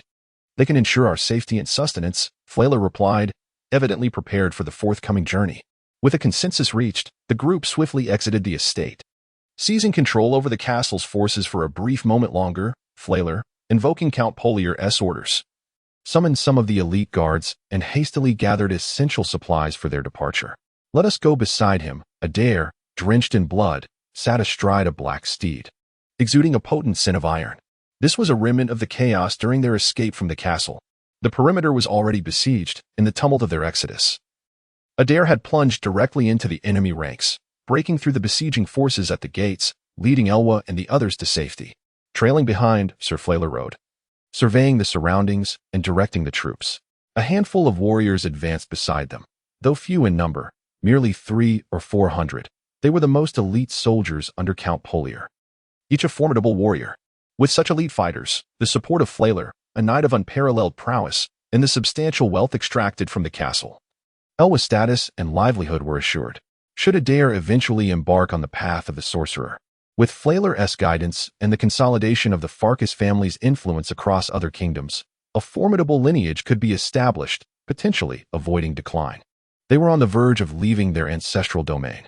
Beside him, Fuller rode up to Adir and remarked that although the Ahead still belonged to the Northlands, it was now the territory of other nobles, where unexpected situations could arise. Since Akadira had chosen to attack them, it was unreasonable to think they would spare the lands of other nobility. Indeed, all must be engulfed in turmoil now, he analyzed calmly. Adir nodded in agreement. To avert any unforeseen circumstances, Fuller led a contingent of cavalry to patrol the surroundings after the team took a brief respite. The following day, unexpected events began to unfold.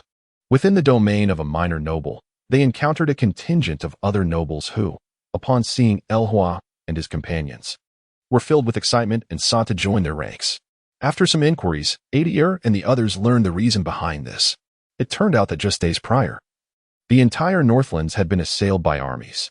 The major kingdoms to the north seemed to have coordinated their efforts, each launching attacks on various lordships. The traitor Akadira, while ostensibly engaged in battle with the orcs, had, in reality, orchestrated the slaughter of their forces, deliberately sacrificing their army to create the very chaos they now faced. An unidentified noble brought forth this alarming news, expressing his outrage before Adir and his companions. During the previous campaign against the orcs, Akadira had intentionally betrayed the coalition of northern nobles, sending countless noble armies to their doom, resulting in the death of many leaders, with only a handful surviving. As a member of the Farkas family with wizardly potential, you should have been well protected, even when sent to the battlefield. Why then was he recklessly dispatched to the front lines to partake in the fiercest of conflicts? However, dwelling on this now served no purpose. A multitude of nobles who had lost their lands were preparing to withdraw when they saw Elha and requested to join their party. After deliberating with Fuller, Adir ultimately decided to accept them. Although these nobles were downcast, they had historically been vassals of the Farkas family. Either they were blood relatives or in-laws, thus ensuring a certain degree of loyalty. Moreover, despite their loss of territory, they still possessed considerable strength. By incorporating them, they could bolster their own power and influence. The sole concern was that an influx of nobles could complicate the composition of their group, potentially slowing their progress. After much contemplation, Adir and Fuller resolved to proceed without hesitation. Accepting these nobles might invite some complications, but both Adir and Fuller were confident in their ability to quell any internal discord. Furthermore, with the Northlands now in complete disarray, those forces invading were preoccupied with seizing territory, whether it was Akadira or other kingdoms. It was unlikely they would have the resources to send pursuers after them. Indeed, Adir surmised that those factions might even wish for Elhoa and his companions to depart, diminishing the likelihood of any attempts to thwart them. Chapter 55. The limit time gradually elapses. A month later, an extensive procession meanders slowly along the path beyond the wilderness. After traversing this mountain and continuing for a few more days, they will finally exit the northern territories. Nearby, Flayler's voice resonates, tinged with a hint of fatigue. Listening to this voice, Adir turns to gaze back. Behind him, the lengthy line steadily advances. Compared to over a month ago, their numbers have significantly increased, now swelling to a scale of 1 or 2,000. This includes the collective of several noble families, accompanied not only by the guards and warriors summoned by these nobles, but also by their kin and relatives, all proceeding together. At the rear of the procession, wagons trundle forward, laden with provisions and other supplies, overseen by a contingent of soldiers, maintaining pace with the main body of the group. These superfluous individuals and excess cargo have severely hampered the speed of the entire procession, transforming a journey that should have been completed in a matter of days into one that has stretched over a month. However, at this point, the most perilous leg of the journey has been successfully navigated, allowing for a moment's respite. Let us rest here. At the forefront of the procession, Adir commands, surveying the distant landscape from atop his steed. After glancing at the sky, he issues orders to the trailing group. The soldiers tasked with maintaining order gradually bring the procession to a halt, seeking out any available shade for a brief respite. It is now October, and typically, the hottest days would have passed, yet the climate of the northern lands remains oppressive, as if a great furnace were relentlessly casting down scorching rays of sunlight. They discover a stretch of contiguous woodland, and after a brief reconnaissance and some adjustments, they decide to make camp here. The agile soldiers quickly maneuver the wagons into suitable positions, while attendants begin to kindle a fire for their meal. From this point, if they adhere to their original route, they should reach the cities of the southern kingdoms within a maximum of a month. Beneath a tree adorned with crimson leaves, Flayler stands beside Adir, remarking, "Once we arrive there, what shall we do? Let us seek out our stronghold in that region," Adir replies, pausing momentarily. Flayler, with a relaxed smile, reflects, "In the past, we organized several large-scale caravans annually to trade in the southern kingdoms. Over time, we established numerous strongholds in the south to facilitate our annual commerce. Although these strongholds primarily served commercial purposes, they have grown to possess considerable stature over the past several decades, functioning as small trading guilds, thus providing a haven for our people." He looks at Adir with an encouraging smile, then gestures toward the surrounding nobility. "Moreover, we are not alone. These dispossessed nobles also command a degree of strength in the south. While they may not be as affluent as we are, they should be able to sustain their livelihoods without issue, should they find themselves in dire straits. The mutual support among our kin will inevitably allow us to establish roots in the south, preventing our families from complete decline." Hearing these words, Adir nods in agreement and inquires further, "What sort of place is the south?" It was a bustling locale, as Flayler recounted the southern kingdoms. Though referred to as kingdoms, they were, in reality, a confederation comprising both formidable realms and diminutive states that merely boasted a handful of city-states, yet nominally belonged to this alliance. In comparison to the north, the south thrived with vibrancy, steeped in a rich commercial atmosphere. He gazed at Adir and spoke to him slowly, listening intently. Adir nodded in acknowledgement. He had perused numerous accounts regarding the south, all aligning closely with Flayler's narrative. The time for dining arrived swiftly. From a distance, a young girl approached Adir, cradling a bowl of soup in her hands. Dressed in a pristine white dress, she appeared to have put thoughtful effort into her appearance. Her hair neatly styled, emanating an aura of comfort. "My lord Adir, are you hungry?" she inquired softly, standing before him, her lovely visage adorned with a gentle smile. "Thank you," Adir replied as he accepted the bowl of soup, offering his gratitude before quietly taking a seat, refraining from further conversation. Noticing Adir's lack of intent to retain her company, the girl's smile faltered, and after standing in place for a considerable time, she slowly turned to retrace her steps. Observing her retreating figure and her gradually diminishing pace, Adir sighed softly, a hint of resignation in his demeanor. In these tumultuous times, a sense of insecurity pervaded the hearts of all, particularly among the nobles who had lost their territories, facing an even grimmer future. The nobles were somewhat fortunate. Relying on their past accumulations, they could maintain a semblance of stability, albeit devoid of their former opulence. The true hardships lay with their kin and distant relatives, whose prospects for the future appeared bleak. Amidst this turmoil, Adir had become a coveted figure. Over the past month, the prowess of this great knight had become undeniably evident, rendering him highly sought after among the surrounding nobility. A knight of such caliber, even before the North's demise, held an esteemed status. No matter which kingdom he might align with, at the very least, an estate as a baron was assured, making him an exceptional match for most nobles, let alone in the current climate. Upon completing a thorough examination, the mechanical voice of the chip echoed in his mind. No harmful substances detected. Beneath a grand tree, Adir cautiously utilized the chip to inspect the steaming meat soup in his hands before partaking.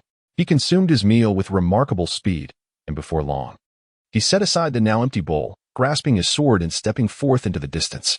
As the distance between them grew, he arrived at a tranquil clearing where he drew his sword and began to practice. A series of nightly breathing techniques were swiftly executed. Upon concluding his regimen, Adir, feeling little change in his physique, lamented the futility of such training. It seemed to bear no real benefit. With his current physical condition, even the refined night breathing technique could not yield any significant training benefits. Despite prolonged practice, it would be arduous to enhance his physical prowess further. This limitation is inherent to the knightly path. According to Adir's understanding, upon reaching the rank of Grand Knight, the journey of a knight effectively culminates, with no further transformation possible. Contemplating this, Adir surveyed his own physical attributes: name, Adir Farkas, strength 96, agility 95, constitution 98. Beep. Main body data, nearing the threshold of life. The mechanical voice of the chip echoed in his mind, serving as a reminder. Has it truly reached this point?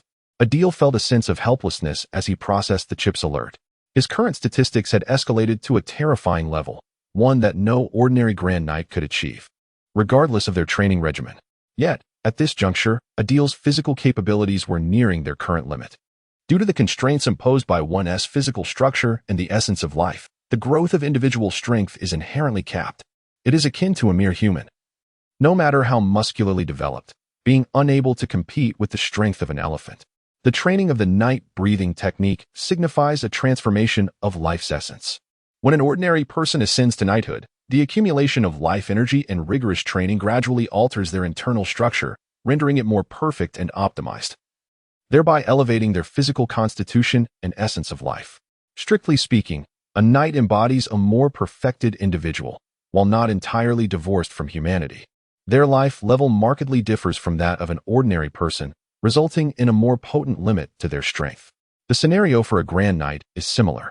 Building upon the knightly foundation, their life level intensifies, further amplifying the limits of their strength. Humans are biologically characterized by a balanced array of attributes. Based on the analysis from the chip in Adir's mind, the life limit for knights hovers around an overall attribute of 5, while that of Grand Knights approaches approximately 10. Standing still, various thoughts flitted through Adir's mind. After a moment of reflection, he retrieved a crystal from a pocket at his waist. It was a red crystal core, diminished to the size of mere grains of sand due to excessive consumption, appearing on the brink of depletion. Clutching the ascension crystal in his hand, a gentle warmth began to flow from his palm, permeating throughout his body. As he absorbed this warmth, Adir stood there, shaking his head in disappointment. To transcend his life limit, he needed to elevate his life level once more. However, with the knightly path entirely obstructed, the only remaining possibility lay within this crystal core, which held the promise of unknown power. According to the analysis and comparison of the chips, within this crystal core lies an immensely potent energy capable of gradually elevating life forms on a biological level. If sufficiently abundant, it may even catalyze a metamorphosis in life once more. Regrettably, after prolonged consumption, the crystal cores previously obtained from that apocalyptic world have nearly been depleted. What remains, at best, may only allow him to reach the pinnacle of life, rather than undergo a transformation.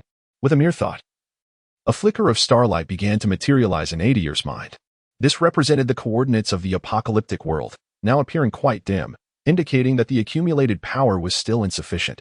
Adir endeavored to connect with this thought, but ultimately he could not unlock that door.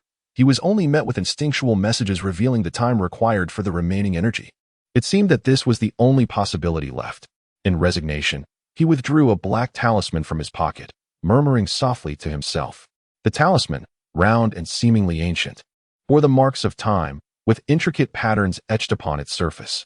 This was a relic of the sorcerers, symbolizing a formidable system within this world and representing Adir's last glimmer of hope. Chapter 56. Support. A month swiftly elapsed. Outside a rugged mountain range, a lengthy procession advanced at a leisurely pace.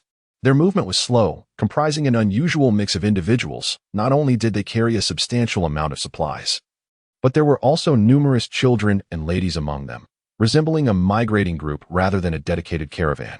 Leading the procession was a youthful boy clad in a black sleeve, appearing to be merely in his teens, strikingly handsome, with a composed and tranquil expression as he surveyed his surroundings. It seemed they were nearing the next city, as he walked at the forefront of the line. Watching the returning knights in the distance, Adir murmured to himself. It had been over a month since they departed from the northern territories, following the established trade routes. They had journeyed thus far, and, calculating the distance, they were not far from the southern realms. As they approached the southern lands, some individuals in the caravan began to depart, opting for a route divergent from that of Elhua and his companions. The path they traversed would lead them first into the Duchy of Baron, a small nation with which they were familiar, known for its considerable influence. Beside him, Flayler rode up, a smile gracing his features as he observed the distant signs of habitation. I have dispatched messengers. Upon reaching the next city, our people will be there to assist and ensure Lord Elhua's proper settlement. Upon hearing this, Adir's gaze sharpened. Has it been decided then? Indeed. This is the most suitable outcome, Flayler affirmed with a nod. Historically, our principal forces in the south are concentrated within the Duchy of Baron.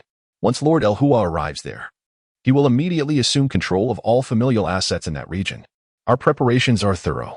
He continued, years ago, in anticipation of such a scenario, Lord Polia made significant provisions. In the Duchy of Baron, we not only possess several small merchant associations, but Lord Polia also holds an earldom and several estates, all of which are inheritable through generations.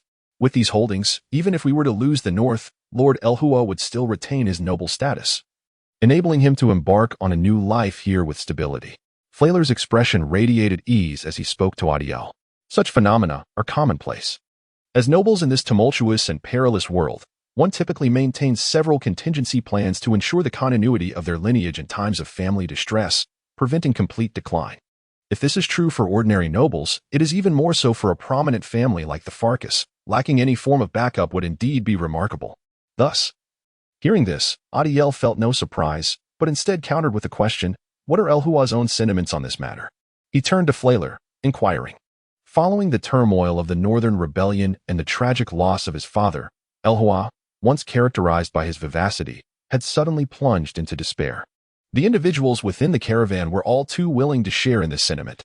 No matter how much Elhua has fallen from grace, he still possesses the legacy left behind by Count Polier, along with the formidable support of the knights Fuller and Adir, providing him with a substantial bastion amidst the loss of noble lords for others. Naturally, in such circumstances, they seize the opportunity to ingratiate themselves, indulging in games and gambling. And every night, they offer various women to his tent. After more than 2 months of this lifestyle, Elhua appears utterly spent. His already mediocre constitution has deteriorated further, and he has become increasingly dependent on gambling and alcohol, living in a state of perpetual inebriation. Observing this decline, Adir, though silent, internally shakes his head. Elhua possesses merely average abilities across the board, and with the absence of Count Polier's supervision and motivation, he has succumbed to indulgence, failing to inherit any of the Count's capabilities. Not only Adir, but even Fuller, who had been steadfastly loyal to Count Polier, has grown completely disillusioned, relinquishing all expectations and fantasies, and now only wishes for Elhua to live a quiet and stable life. Upon hearing Adir's inquiry, Fuller can only display a resigned expression, refraining from elaborating on nearly a century's history. Aside from the strength we have established ourselves, the Farkas family has many members who have migrated south, amassing considerable influence there. Some have become nobles in other kingdoms, while others have established large trading caravans and merchant guilds. I even hold a title of Viscount in the Barren Kingdom. With our support, as long as no unforeseen circumstances arise, Lord Elhua's future life should be devoid of significant issues, allowing him to live without worry. Indeed, for the current Elhua, such a life may not be so bad. Standing aside and quietly listening to Fuller's account, Adir gazes into the distance, non-committally remarking, "The procession continues to advance slowly." However, in the center of the group, with keen vision, Adir spots a disheveled young woman emerging from Elhua's carriage, beads of sweat adorning her forehead. Witnessing this scene, a wave of revulsion instinctively rises within Adir, accompanied by disappointment in his once friend. In truth, relative to Lord Elhua, it is you, Adir, who holds the utmost importance for the entire Farkas family. Casting a glance at Adir, Fuller sighs, noting that the north has been lost. While the once thriving Farkas family has not completely fallen, it is far from the strength it once wielded, still distant from its former glory. Even if Lord Elhua were to change from his current state, restoring the Farkas family's former brilliance seems improbable. The only hope lies within you. Fuller raises his hand and continues from his mount, stating that the power of sorcerers is formidable. According to legend, certain powerful sorcerers can single-handedly annihilate a city, wielding a terrifying force that mortals cannot withstand. If you can reach that level, the Farkas family can not only restore its former glory but also advance even further, which is not beyond the realm of possibility. He smiled at Adir. Hearing this, Adir was momentarily taken aback, then offered a bitter smile, choosing not to respond. Observing his expression, Fuller shook his head and added, "In truth, you need not venture too far. All that is required is for you to become a wizard. This will benefit the entire Farkas family, including myself and Elwa, and the advantages gained will undoubtedly exceed your expectations. In your pursuit of the wizarding path, we shall all stand behind you in unwavering support." At this juncture, a glimmer of reverence appeared in his eyes, accompanied by a smile that echoed the traditions of the past. The existence of wizards is not a secret among the high nobility.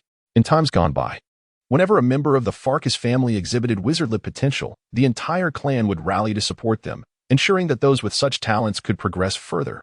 Even though we have now lost the north, our support for you shall not wane. While it may be somewhat diminished compared to before, it will still provide you with significant assistance. Chapter 57. Duke Arya. As time gradually passed, Adir and his companions continued their journey southward. Several days elapsed, and upon reaching the current region, the surrounding landscape finally transformed from desolate wilderness to one bustling with fellow travelers and merchant caravans. They followed these individuals along a rudimentary path and soon arrived at the distant principality of Barren. At noon, leading the procession, Adir gazed into the distance. Ahead, a city emerged on the horizon, coalescing into a discernible point within his sight. The others in the party, lacking his keen vision, could not yet perceive the distant city. However, they were not hindered from deducing this fact through various tidings. Observing the increasing throng of travelers ahead, smiles broke out among the members of the group. Even Elwa, who had long appeared dejected, emerged from the carriage, his face reflecting a hint of joy. From afar, Flailer galloped forth, swiftly addressing Elwa within the procession. A moment later, as the distance closed, Adir turned his gaze forward. There, a substantial contingent was approaching them, numbering at least a couple of hundred. At the forefront rode an elderly man clad in a black coat, hastening towards Adir's group. A figure darted out from behind Adir. Flailer, donned in armor and bearing a cheerful expression, met the swiftly approaching elder, Vala. "It has been a long time." Indeed, it had been quite some time.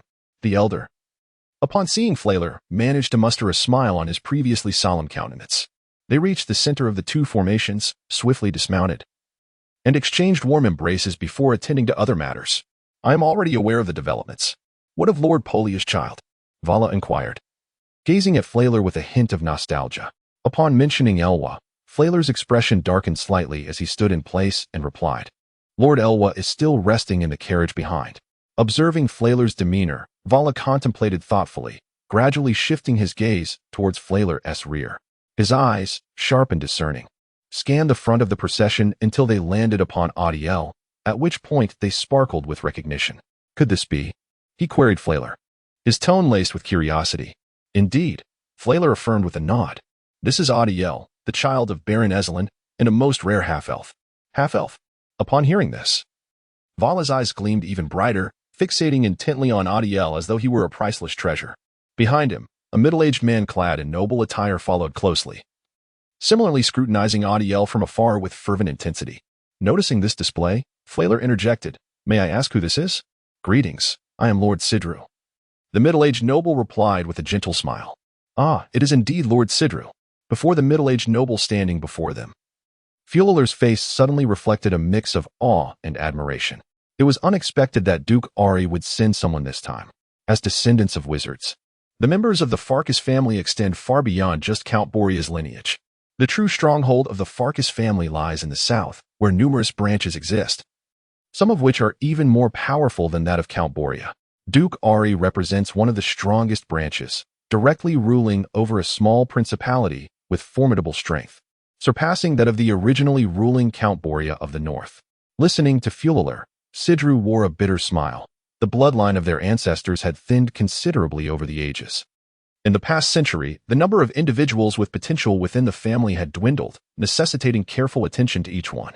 Furthermore, the individual who had appeared was not only a family member but also a half-elf. A smile crept onto Sidru's face as he considered this. Even if the child could not become a wizard, there was at least a 50% chance that his offspring would possess talent. Should he become a formal wizard, it would ensure that at least 3 generations of his descendants would undoubtedly inherit wizardly abilities, which held great significance for their lineage. They conversed for a while, leaving a group behind to escort the newly arrived nobles to the city for settlement, while only Sidru, Elhua, and a few others remained. "Lord Sidru," Adir approached, and after a brief introduction, a gentle smile graced his face. Name, Sidru Farkas. Strength, 54. Agility, 57. Constitution, 56. In the depths of his mind, the mechanical voice of a chip echoed once more, startling Adir momentarily. This was a great knight. Although he was far from a match for Adir, he nonetheless commanded respect. In the north, there were only 2 known great knights, yet here in the south, encountering one so soon was indeed surprising. Perhaps Duke Ari had dispatched a great knight for safety's sake. Lord Borea should have informed you that upon arriving in the southern kingdoms, Duke Ari would be looking after you. Seeing Adir's expression, Sidru smiled, evidently pleased with him. Though you are a descendant of Lord Borea, you are also one of our kin. In familial terms, Duke Ari is your uncle, so you can rest assured with us. Listening to this, Flailor fell silent for a moment before finally speaking. "I will settle in the Baron Principality with Elhua. You need not worry about us." "Then I entrust both of you to the care of the 2 lords," Adir replied earnestly, his smile unwavering. At these words, both Vala and Sidru exchanged smiles, feeling a sense of relief. Meanwhile, Elhua stood quietly beside Adir, seemingly overlooked by those present, with no opportunity to interject. His complexion was pallid, and his steps were somewhat unsteady as he silently stood beside Adir, a glimmer of reluctance evident in the depths of his gaze. Witnessing the scene from start to finish, Adir couldn't help but sigh, yet remained silent. From the moment the north fell, Elhua's identity had undergone a transformation. He was no longer the radiant heir of the north but merely an ordinary noble. Were it not for his connection to Adir, he would not even have the privilege to stand here and listen. After ensuring Elhua's well-being, Adir followed Flailor and the others to the southern realm of Duke Alir. A fortnight later, in a bustling city, Adir arrived at one of its palaces.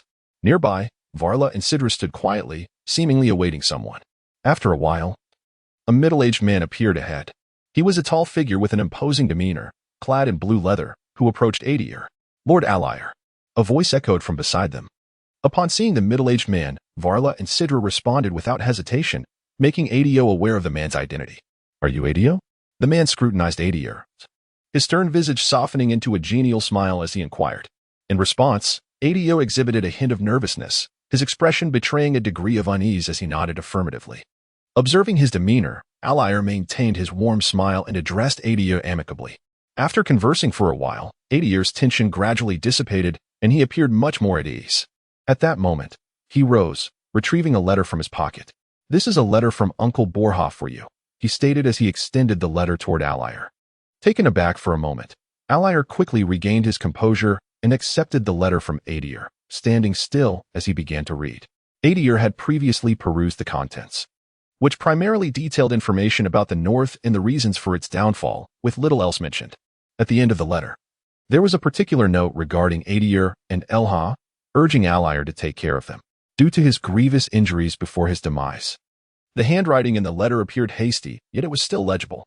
After swiftly reading through the letter, a trace of sorrow flickered in Adir's eyes, though he skillfully concealed it from view. "I am already aware of Borja's request," he said, looking at Adir with an expression devoid of any unusual reaction. "I presume Borja has already discussed matters concerning the sorcerers with you."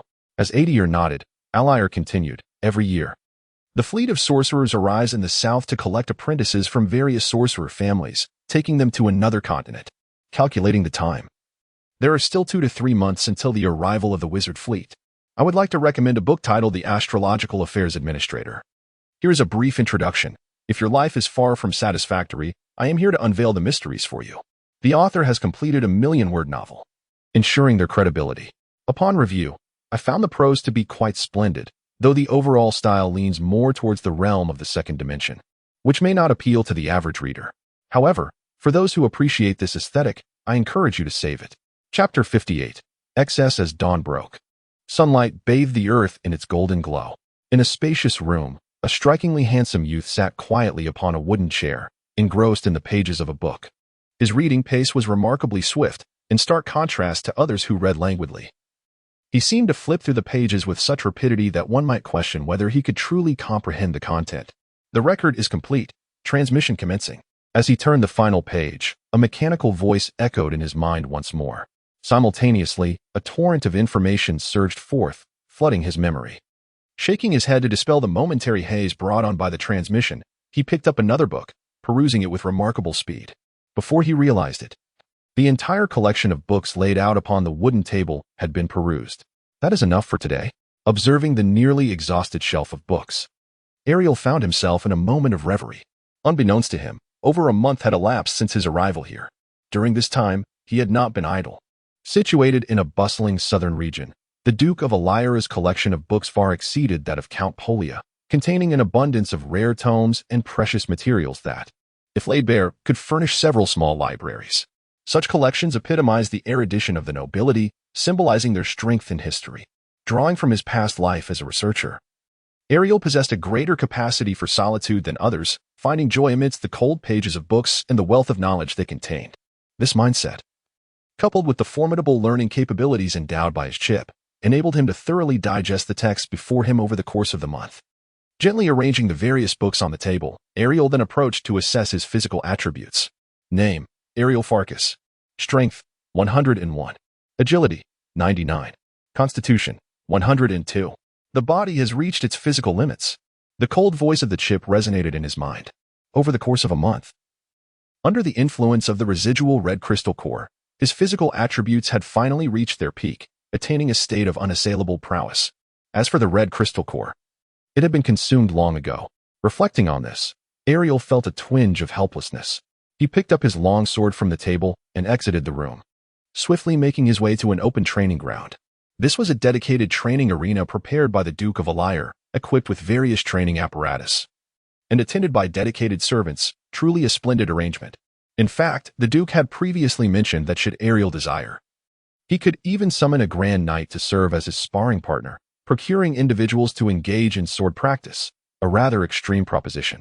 The latter, indeed, bordered on the grotesque, as it entailed seeking out individuals to strike, thereby familiarizing knights with human anatomy while also honing certain secret techniques.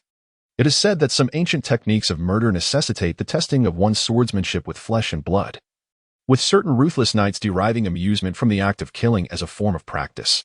Although Adir does not consider himself a virtuous man, he is not so devoid of sanity as to indulge in such extremes without cause. Nevertheless, despite his refusal of these propositions, the support of Duke Adir toward him is evident, not to say unwavering, but certainly close to it. Calmly walking to the center of the training ground, Adir slowly unsheathed the long sword from his waist. The blade, forged from black roué steel, was drawn forth with deliberate grace. He then thrust it forward at a precise angle, commencing his daily practice.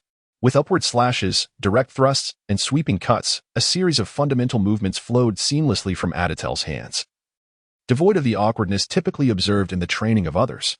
Before long, Aditel concluded this session of practice, standing still to perceive the changes within his body, nodding in quiet satisfaction. This set of sword techniques, albeit the most elementary, had been reinterpreted through the chip's formidable analytical capabilities, rendering it the most suitable standard for human anatomy. Compared to the past, this newly streamlined technique not only demanded less effort, but also minimized the potential for injury. This was largely thanks to the unwavering support of Duke Adir.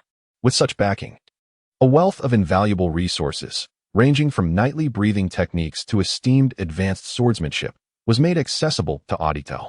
Through the accumulated knowledge of a principality spanning centuries, he was able to gather sufficient foundational data for analysis and reinterpretation. However, for Aditel, this knowledge held little immediate value, though it would undoubtedly serve to nurture future knights. He shook his head, contemplating this notion.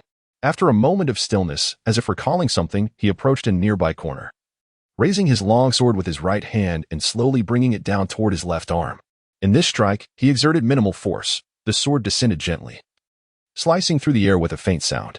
A slight pang coursed through his left arm, only to dissipate swiftly, as if it had never been there. He withdrew the sword and gazed at his left arm, where a faint scar appeared, yet it too faded quickly upon the sword's removal. Is it already at this stage? He mused aloud. Although this strike had not been delivered with much force, the sharpness of the black roué longsword could have severed the arm of another with ease. Yet, upon contact with his own flesh, it merely left a red mark. This was the result of his physical attributes reaching a comprehensive score of 10. This enhancement encompassed not only strength and speed, but also an increase in defensive capabilities and recovery, rendering him nearly superhuman. Chip? Simulate my confrontation with a battalion of 100, using the physical attributes and equipment of the Black Knight Order as the benchmark. Aditel commanded the chip within his mind. On the desolate expanse of the plain, the figure of Adir emerged first, facing a battalion of 100 rushing toward him. Observing the approaching army, Adir's countenance remained impassive, devoid of any emotion, as he drew forth his longsword and charged ahead. The blades of the warriors struck against him, aside from a few formidable onslaughts. Most merely grazed his skin, failing to inflict significant harm, which he swiftly dispensed with. His swiftness was remarkable, and his efficiency in dispatching foes was extraordinary, with a warrior falling to the ground every few seconds. Even as the surrounding soldiers endeavored to encircle him, he effortlessly broke through their ranks, eliminating them one by one. In no time, the skirmish concluded, culminating in Adir's triumph, his body remarkably unscathed. Sensing the end of this encounter, Adir initiated another simulation, augmenting the enemy's numbers by 100. This time, while he emerged victorious once more, the effort was evidently more taxing, lacking the previous display of grace and composure. At 300 adversaries, Adir still claimed victory, but at a certain cost. As the numbers escalated, his victories became increasingly arduous, and when faced with over 500 foes, his triumphs began to waver.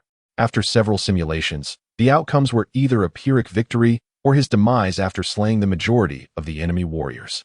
At this juncture, even with his unparalleled speed, it was impossible for Adir to evade every strike, and despite his formidable strength, capable of dispatching multiple foes with each swing, he would inevitably sustain more injuries from the relentless onslaught. His defenses and recuperative abilities, though formidable, would falter against such overwhelming aggression, making victory a daunting prospect.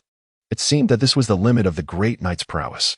Contemplating the simulated outcomes in his mind, Adir stood still, shaking his head. Strictly speaking, this was merely a rough simulation, serving only as a reference and estimation. The complexities of reality far exceeded those of the simulation. Factors such as weaponry, armor, terrain, and the caliber of the warriors would all significantly influence the actual results. Not all soldiers are like the Black Knights under Arcadia, equipped with such elite warriors and superior armaments. In truth, if 500 Black Knights were to engage a regular army, even against overwhelming odds, they would likely secure an effortless victory. In ordinary circumstances, should they truly clash with the Black Knights, facing someone of Adir's caliber, the enemy would undoubtedly resort to ranged weaponry, such as bows and crossbows. Similarly, Adir would not recklessly confront an army head-on, leveraging individual mobility and stealth. He would devise ways to wear down his opponents. With these thoughts in mind, Adir shook his head, sheathed his sword, and strode into the distance. Chapter 59. The fleet. The annual momentous occasion is swiftly approaching. As time progresses, the arrival of the distant wizard fleet draws ever nearer. In the early morning, at a bustling port, Adir stands quietly, gazing at the diminishing vessels and merchants in the distance. Beside him, Sidru and Vara stand silently, their expressions betraying a hint of anxiety and trepidation as they observe the fleet afar. This port is the largest along the southern coast and serves as the docking point for the wizard fleet each year, marking it as a unique locale. Due to the presence of wizards, it has evolved into a distinctive safe haven, untouched by the flames of war and strife, flourishing over the centuries. Each year, wizarding families from across the continent send their kin with magical potential to this place, embarking towards distant lands. A week has already passed, and it seems today is the day. Sidru's voice breaks the silence, addressing Adir. Duke Adir greatly values Adir. Although the ruler of the land cannot be present, he has sent Sidru and Vara, accompanied by a multitude of attendants, to accompany Adir. Observing the somewhat stiff demeanor of those around him, Adir offers a smile. Appearing remarkably composed and unperturbed, he surveys his surroundings. The area they occupy has long been cleared of common folk, although many stand nearby. They are not ordinary individuals, but rather outsiders akin to Adir himself. These are members of wizarding families, and their presence here is a testament to the historical prowess of their ancestors, who were once formidable wizards. Adir's casual glance identifies several noteworthy figures. To his left, a haughty young man with golden hair stands adorned in lavish attire, bedecked with multiple gemstone rings, an unmistakable sign of nobility. Beside him is a red-haired maiden, seemingly no older than 17 or 18, her demeanor cold. She carries a striking green longbow on her back, projecting an air of distinction. These two are the most prominent individuals present, accompanied by numerous others from various families, whose depths remain unknown. The golden-haired youth is named Andrew, a freshly minted adult and a prince from a southern kingdom, having been identified with wizarding potential since birth, consequently indulged by his parents, which has bred a sense of arrogance. Meanwhile, observing Adir's actions, Sidru remarks about the red-haired maiden, who is also the daughter of a hereditary noble family. Both individuals are backed by eminent aristocrats, placing them among the elite of this gathering. He pauses for a moment before adding with a smile, "Of course, Adir, you need not fear them. You are a member of the Farkas family, backed by the unwavering support of Duke Adir. While your background may not rival that of the other two, it is certainly not lacking." He patted Adir on the shoulder, assuring him of the support that would be delivered promptly and without the slightest deficiency. "Once you reach the other continent, do not hesitate to send us any requests you may have. We shall endeavor to fulfill your needs." After saying this, Adir nodded, and a smile spread across Sidru's face as he began to explain the backgrounds of those around them. He detailed the families present, their histories, traditions, and the apprentices they had dispatched this time, providing Adir with a comprehensive understanding of the current situation. Adir listened intently, occasionally voicing his own inquiries. As he prepared to enter this new and unfamiliar environment, it was prudent to familiarize himself with the people surrounding him, lest he fall prey to deception. At last, after an indefinite wait, a faint murmur of conversation arose, quickly subsiding into silence.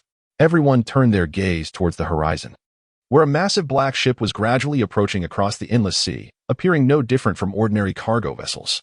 However, as the ship drew nearer, the expressions of many present grew increasingly serious, casting a somber and tense atmosphere over the gathering. Under the scrutiny of all eyes, the enormous vessel continued its slow advance, soon reaching the port, ready to dock. Suddenly, a mechanical voice echoed in Adir's mind, announcing the detection of an unknown distorted force field, causing him to pause. He looked towards the ship as it neared the shore, a flicker of anticipation crossing his eyes. As the black vessel made its way to the dock, figures began to emerge from within. Dozens of black-cloaked individuals stepped off the ship, their expressions vacant as they scanned the surroundings with lifeless eyes. Among them, several black-clad knights resembling leaders brandished enormous swords, their bodies enveloped in dark garments, standing silently to one side. "They have arrived," murmured some in the crowd. In that instant, Adir noticed a flurry of complex and anxious expressions flit across the faces of those around him, who then hastily moved toward the front. Having been informed of the fleet's imminent arrival, the area had been thoroughly cleared. Although some ships remained docked, they were largely deserted, with all having vacated the vicinity. "Lord Alaron," a voice called out from the crowd. Standing still, Adir turned his gaze forward, where a middle-aged man clad in a gray robe emerged from among the black-cloaked knights, the contrast accentuating his presence. His demeanor was cold and indifferent, with signs of age etched upon his forehead as he surveyed the surroundings and strode directly toward the center of the gathering. A low murmur rippled through the onlookers. As the figure cloaked in gray made his entrance, a flicker of forced smiles surfaced on the faces of the representatives sent by various families who approached this enigmatic individual. "Step aside, please," he commanded. Observing the throng of representatives encroaching upon him, Alaron expressed his growing impatience. "My time is limited. Have all the apprentices from the respective families arrived?" Upon hearing his words, the previously eager representatives turned pale, halting in their tracks as if gripped by an unseen force. Detection of an unknown radiation field. The chip within his mind relayed the urgent notification. Captivated by this revelation, Adir cast a penetrating gaze toward the approaching Alaron, remaining silent in his stance. At the precise moment Alaron spoke, Adir sensed a subtle tremor in the fabric of space, which reverberated through the crowd surrounding him. Those who had been sent as proxies from the wizarding families were not without skill. Among those rushing to greet him were several of knightly caliber, yet in an instant, they were all subdued by Alaron's presence. This revelation sparked a renewed sense of anticipation within Adir regarding the power of the wizards. Chapter 60. The assessment. It appears that the only individuals present for the test this time are those gathered before me. Standing at the center, Arlayan, clad in a black robe, furrowed his brow as he spoke. "Arlayan, you may commence," a voice, cold and detached, resonated from behind. Under the scrutinizing gaze of Adir and others, a frail old man in a gray robe stepped forward from amidst the group of black-robed figures, his expression indifferent as he surveyed the surroundings. His visage was that of a long-lived elder, emaciated, yet his eyes shone with a sharp, piercing clarity, brimming with an unsettling coldness. "Krisu, you have descended as well." Upon hearing the voice behind him, Arlayan nodded without a hint of surprise. "Let us begin." With a few words exchanged among the two gray-robed figures, the people surrounding them commenced their actions. Under Adir's watchful gaze, the crowd began to move forward slowly. Halting at the side, apprentices participating in the test stepped forward. A booming voice swiftly echoed around them. From the front, a black-robed knight emerged, addressing the assembly with an indifferent shout. Listening to his command, youths began to emerge from the throng, stepping toward the knight's side. "Go on," murmured Sidru to Adir, who nodded gently and moved forward through the crowd. Seizing the opportunity as he approached the front, he observed the individuals around him. There were not many, perhaps a mere dozen, most appearing barely of age, with few displaying signs of advanced years. Among them stood the youngest, a girl of merely 11 or 12, dressed in a vibrant red dress. Despite the multitude of unfamiliar faces surrounding her, she exhibited no trace of anxiety, her demeanor icy, devoid of the innocence and charm typical of her youth. As time swiftly passed, the apprentices formed a line under the stern admonitions of the black-robed figures. Among them, Andrew and the red-haired girl, whom Adir had previously noted, occupied positions near the front. "Name?" came the cold inquiry from the forefront. Krisu, his skeletal frame resembling a mere collection of bones, directed his chilling gaze toward a boy standing before him.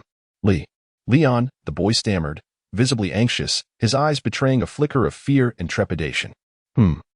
15 years old. Krisu casually glanced at the boy before sitting aside, taking up a pen to diligently record what appeared to be basic information. "Step down. Soon," he pronounced, his voice icy and rasping, sending a shiver down the spine. Relieved, the boy hastily retreated, a shadow of apprehension flickering in his gaze. "Name?" The familiar voice continued, as the emaciated Krisu posed the question once more. "Andrew," came a confident reply from the front. Andrew, with his golden hair and a confident smile, stood there like a proud lion, seemingly disregarding the sorcerer before him. "Well, 18, you may proceed," came a voice, cold and indifferent. Angered by this almost dismissive attitude, Andrew instinctively felt the urge to retaliate, but was soon met with a pair of frigid, piercing eyes that chilled him to the core. A shiver of trepidation swept over him, compelling him to retreat hastily. The procedure seemed merely a formality to ascertain the ages and basic information of the apprentices, progressing swiftly until it was Adir's turn. "Name?" The familiar query echoed again. "Adir," he calmly stated, standing still. Ding! An automated voice resonated in his mind, announcing, "Unknown radiation field detected surrounding the subject." At that instant, a sensation of being scrutinized washed over him, a feeling that Adir's keen instincts immediately discerned. A faint sound of surprise escaped the lips of the elderly figure in a gray robe. He slightly raised his gaze, his sharp and icy eyes locking onto Adir. Upon noticing Adir's somewhat pointed ears and silvery long hair, a glimmer of interest ignited within him. Adir, 14 years old. After a brief pause, he quietly remarked, saying little more. Hearing this conclusion, Adir nodded to himself. It had nearly been a year since he arrived in this world, and indeed, the age of this body was accurately 14. However, this was merely a physical count. In terms of his soul's age, considering 3 lifetimes, the total was undoubtedly far greater.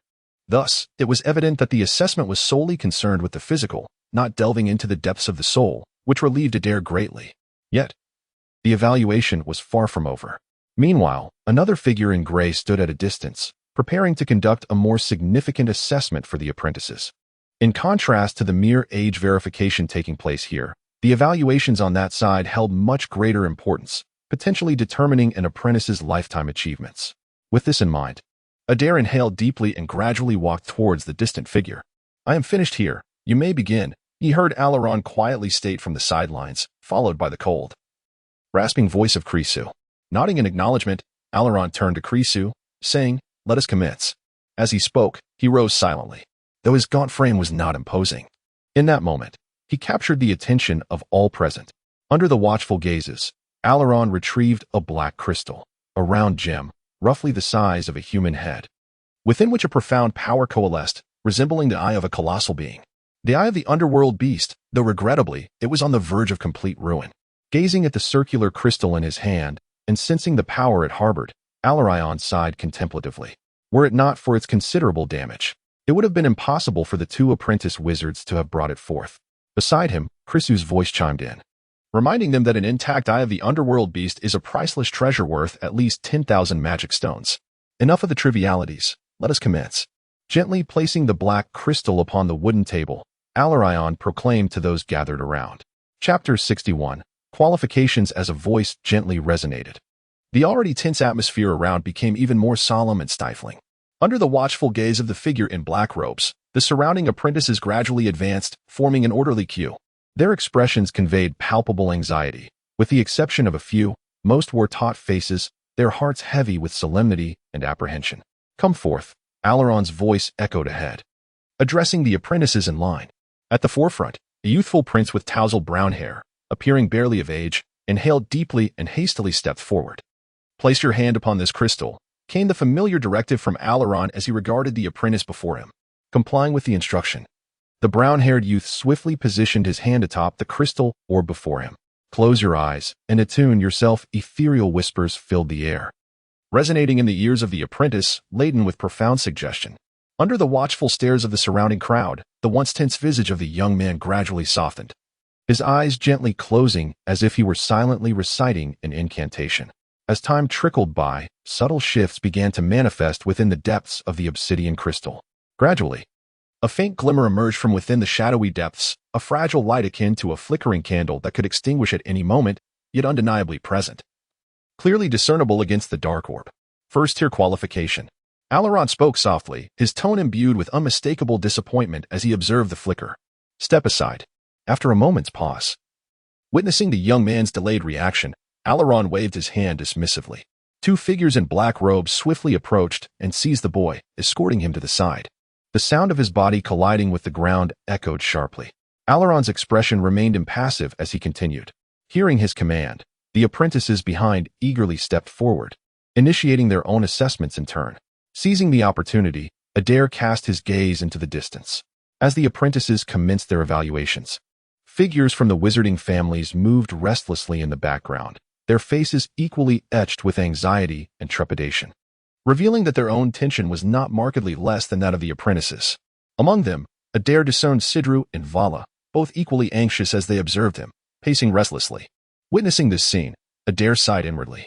Before arriving, Duke Arya had imparted a wealth of knowledge regarding wizards, with the paramount lesson being the significance of a wizard's qualifications. The so-called wizarding qualifications refer to the innate talents of the wizard, which profoundly influence their future accomplishments, rendering it immensely crucial. Reflecting on this, Adir turned his attention back to the front. Currently undergoing evaluation was the golden-haired Prince Andrew from a distant kingdom. In contrast to the palpable tension exhibited by others, He radiated an air of unwavering confidence, his complexion devoid of any signs of strain or seriousness, instead brimming with self-assurance, as if he had already foreseen the outcome of the test.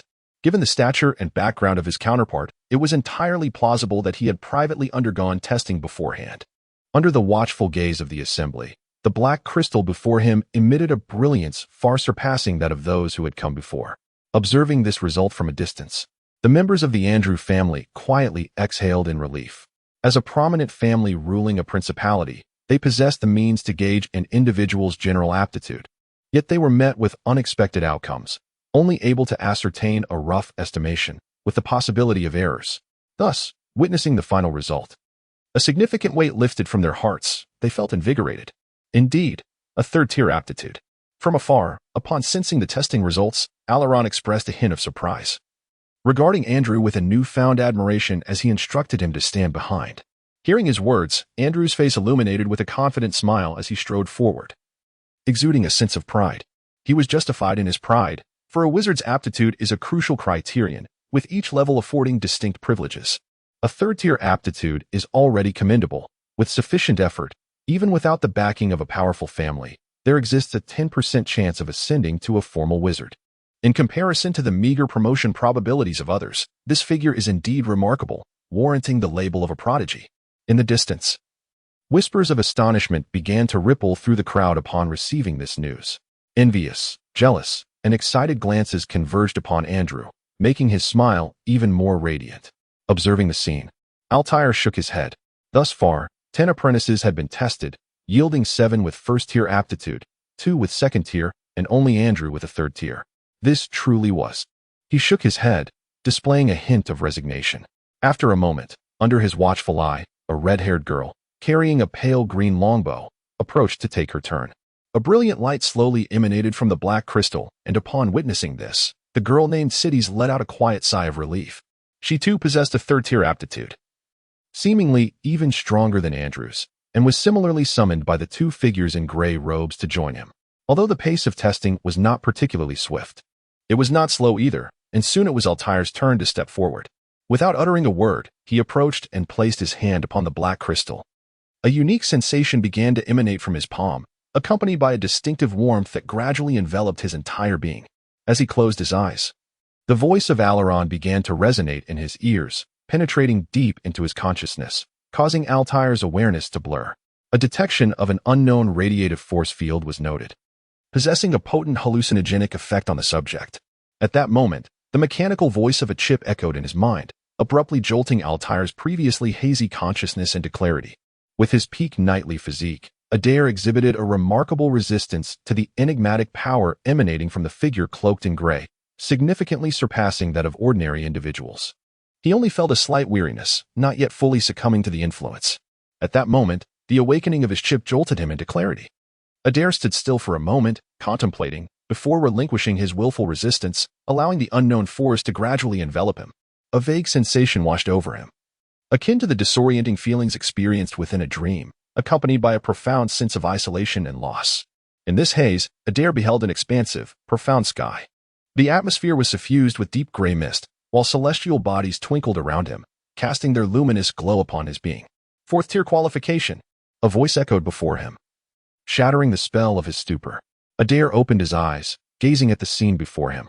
The once enigmatic black crystal now radiated with brilliance, its light dispelling the surrounding darkness, appearing extraordinarily resplendent.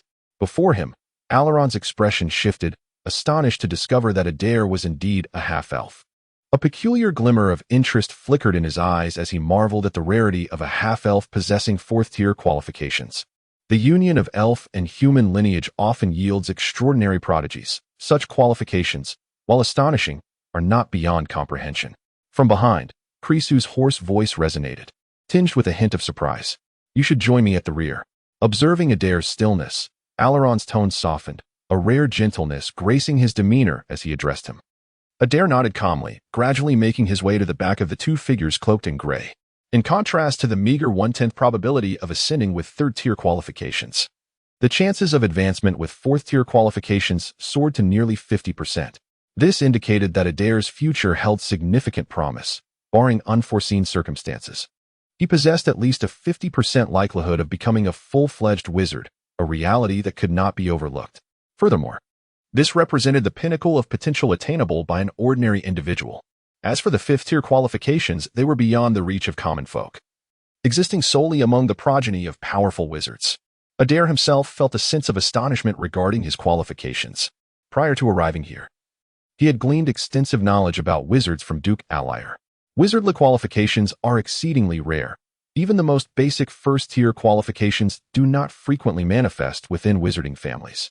While fourth-tier qualifications are exceptionally scarce, one might not appear in an entire continent over 7 or 8 years, underscoring their rarity. The emergence of such a rare qualification within Adir himself could not fail to astonish him. The lineage of the half-elf undoubtedly contributes to the possession of wizardly aptitude. However, there must be additional factors that account for reaching such a remarkable level. If we consider the soul alone, having traversed 3 lifetimes, the potency of my soul should surpass that of an ordinary individual, potentially enhancing the inherent qualities of this body and culminating in the current outcome.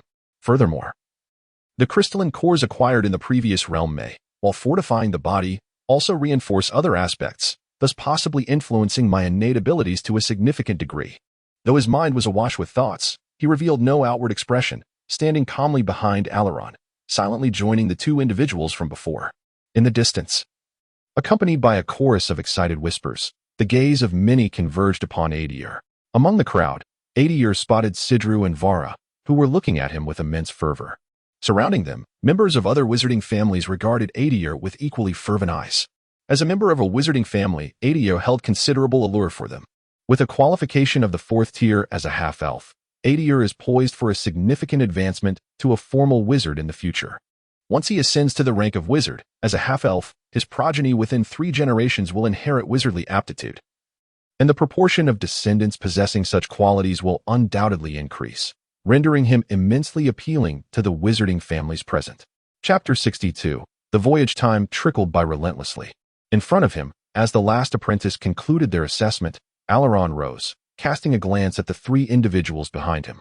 After a moment of contemplation, he declared, "Those under the age of 18, who aspire to be promoted to first-tier apprentices, please join me." As his words echoed, a ripple of surprise coursed through the crowd, yet not a single soul stepped forward. Observing this lack of response, Adir felt no surprise. His inquiry had merely been a casual remark, devoid of any real expectation. "Enjoy your free time for the next half-day, and be back on the ship by nightfall. We shall set sail without delay," Adir stated, his expression impassive as he turned away from the throng of apprentices, some of whom appeared elated while others were dejected. Without further acknowledgement, he led his group back towards the vessel. As they departed, a nearby knight clad in black also moved away, seemingly preparing to safeguard the ship. It was only then that the members of the wizarding families dared to approach, each locating their respective apprentices. "Adir." A voice filled with excitement rang in his ears. Adir looked up to see Sidru and Vala rushing towards him, their knightly swiftness evident in that instant. The expressions on their faces reflected their exhilaration as they quickly reached Adir. Their enthusiasm was indeed warranted. As a member of the Farkas family, Adir's exceptional talents had genuinely astonished them. "Let us depart," Adir smiled gently, addressing them. "This is not an ideal place for conversation." Sidru surveyed their surroundings, suppressing his own excitement, and nodded in agreement. With approximately half a day remaining until the ship's departure, they swiftly made their way to their previous lodgings, guarded by the surrounding sentinels. There, Sidru and Vala engaged Adir in numerous discussions. They did not emerge from their quarters until the onset of nightfall, making their way to the dock where the ship awaited. "Be cautious once you arrive," Sidru advised, his demeanor now calm after the passage of time. "Lord Arya would surely be pleased to hear of your circumstances." "Let us hope so," Adir replied. As the agreed hour approached, apprentices began to board the vessel in a steady stream. Noticing this, Adir chose not to linger and followed the crowd aboard. After the last apprentice had stepped onto the ship, Adir checked the time and nodded in satisfaction. "Excellent. No one is late. Let us proceed." With those words, the ship's door was gently closed. Moments later, the vessel began to move slowly, embarking towards the unknown expanse ahead. By this time, Adir and Krisu had vanished from sight, leaving only a solitary black-robed knight behind, tending to various tasks. "Andrew, Sisti, Adir," he casually called out the names of the 3 individuals, instructing them. "You 3 will occupy the uppermost deck." As for the others, follow me, he casually remarked and led the remaining apprentices to the lower levels. Clearly, the accommodations were assigned based on potential. Adir, along with two others, possessed the highest potential among the group and was allocated to the mid-level of the ship, while the rest of the apprentices were uniformly placed in the lower tier. As the surrounding apprentices gradually departed, only Andrew and Sisti remained by Adir's side. Adir regarded the two and greeted them. "I recognize you, from the Farkas family." In response to Adir's gesture, a smile illuminated Andrew's face, his golden hair gleaming brilliantly as he introduced himself. "I am Andrew." Sisti, on the other hand, maintained an expressionless demeanor and spoke directly, exuding an air of aloofness. This was not a deliberate act. Rather, it was a reflection of her nature and habits, so even when addressing Adir, her tone remained unchanged. Adir was unfazed. With 3 lifetimes of experience, he perceived Sisti as merely a young girl and felt no aversion. Overall, both Andrew and Sisti exhibited a certain goodwill towards Adir. The 4th-tier prodigy and communication proved less challenging than anticipated. After conversing for a while, Adir gained a preliminary understanding of the two. Andrew's character was proud and self-assured, with a strong sense of dignity. However, being born into royalty, he possessed the basic etiquette and emotional intelligence expected of nobility. His willingness to befriend Adir was marked by clear intent to build rapport. In contrast, Sisti, despite her noble lineage, appeared rather dull and unfamiliar with basic social interactions. She spoke little and her tone lacked warmth, rendering her somewhat taciturn.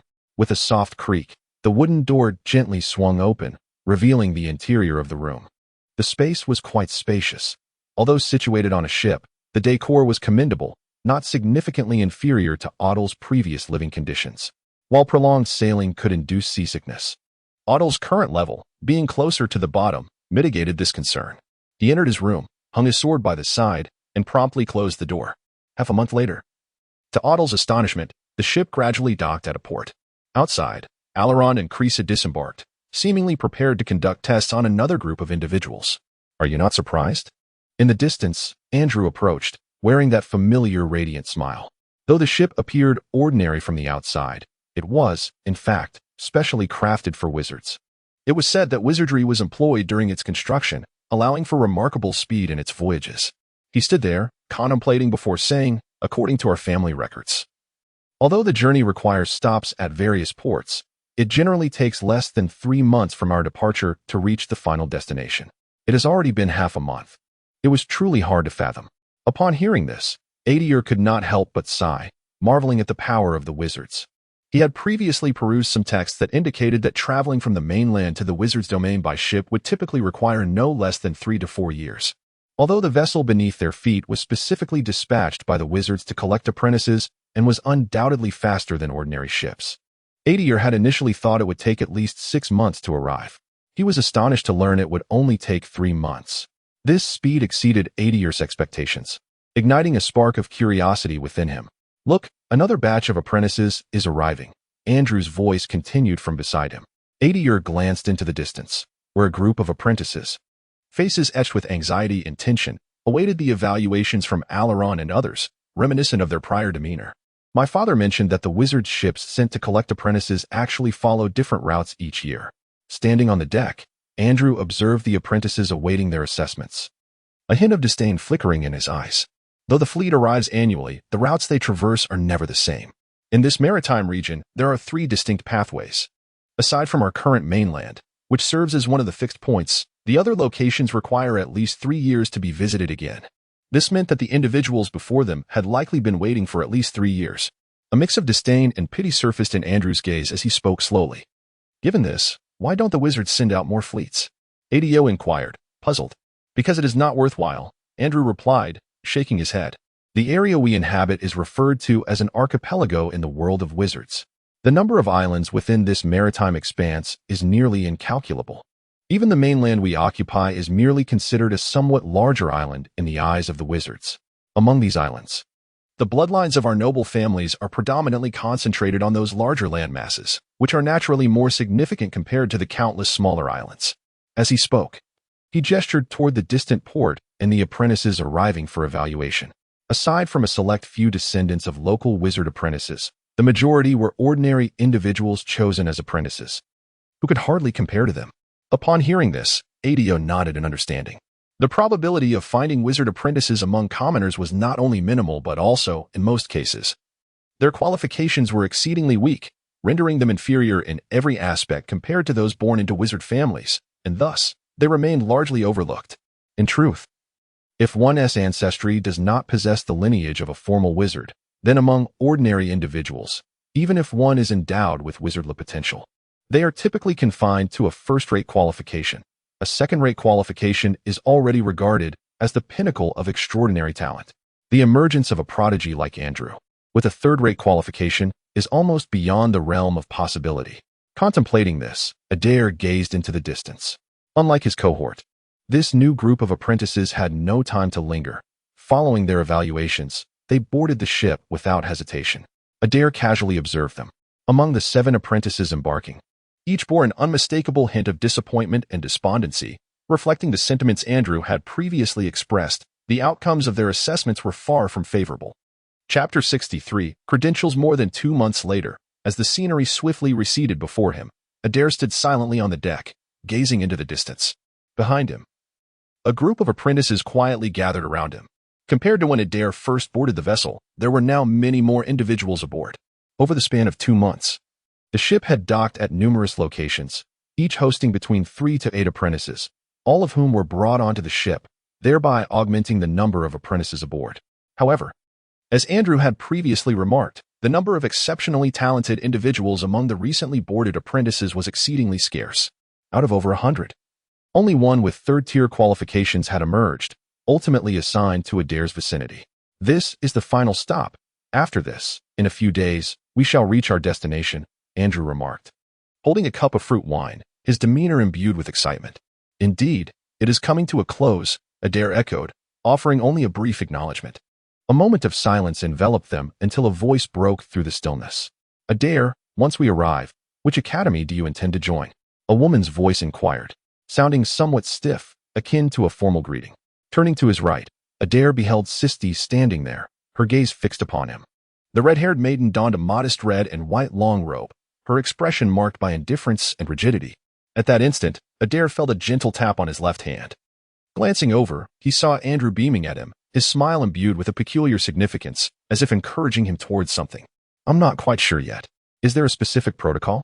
Adir replied with a gentle smile, shaking his head as he regarded the two beside him. Of course there is, Sisti responded, her smile somewhat strained. The destination we are bound for is a haven of sorcerers, where various schools and academies regularly recruit apprentices. With your qualifications, Adir, I believe many academies would be eager to accept you. Pondering her words, Adir found it curious that joining a sorcerer academy merely required one's own qualifications. Are no additional criteria necessary? He queried. As soon as he posed his question, he noticed both of them regarding him with expressions of surprise. Certainly not, Andrew interjected.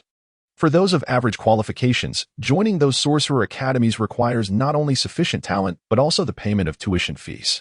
However, for someone of your caliber, joining these academies would pose no challenge. Many would willingly waive tuition to enroll you, Andrew continued.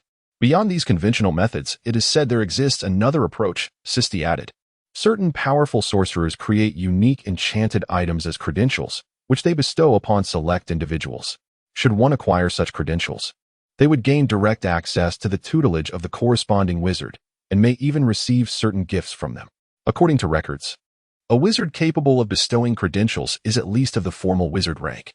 Gaining admission under such powerful wizards is, in comparison to others, already a considerable advantage.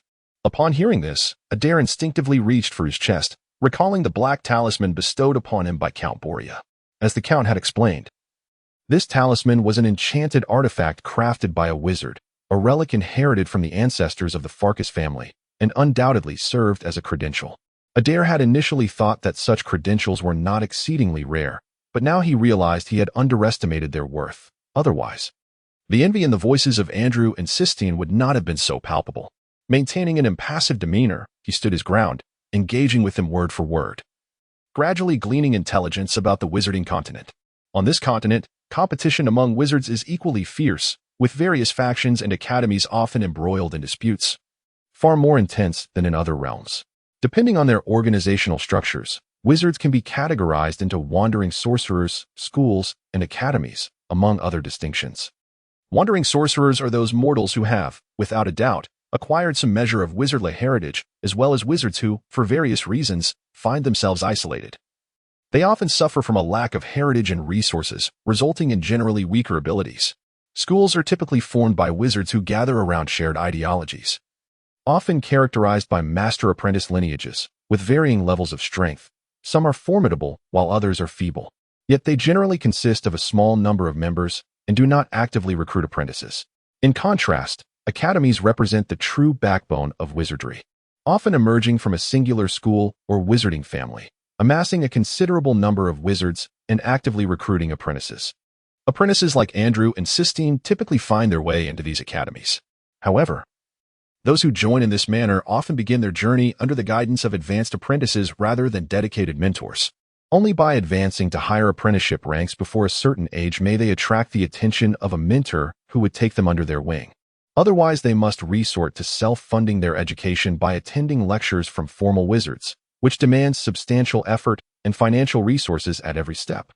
While the resources needed for advancement must be procured independently, those like Andrew and Sistine, born into wizarding families, are relatively fortunate as they have familial support. In contrast, apprentices from common backgrounds, even with ample talent and fortune, struggle to gather the resources necessary for advancement, even if they manage to attain the rank of advanced apprentice. However, for someone like Adir, possessing the requisite credentials changes the narrative entirely. He can enter the tutelage of a mentor of at least formal wizard level from the outset, thereby establishing a significant gap between himself and others. Reflecting on this, Adir could not help but sigh, deeply comprehending the weight of the gift bestowed upon him by Count Borea.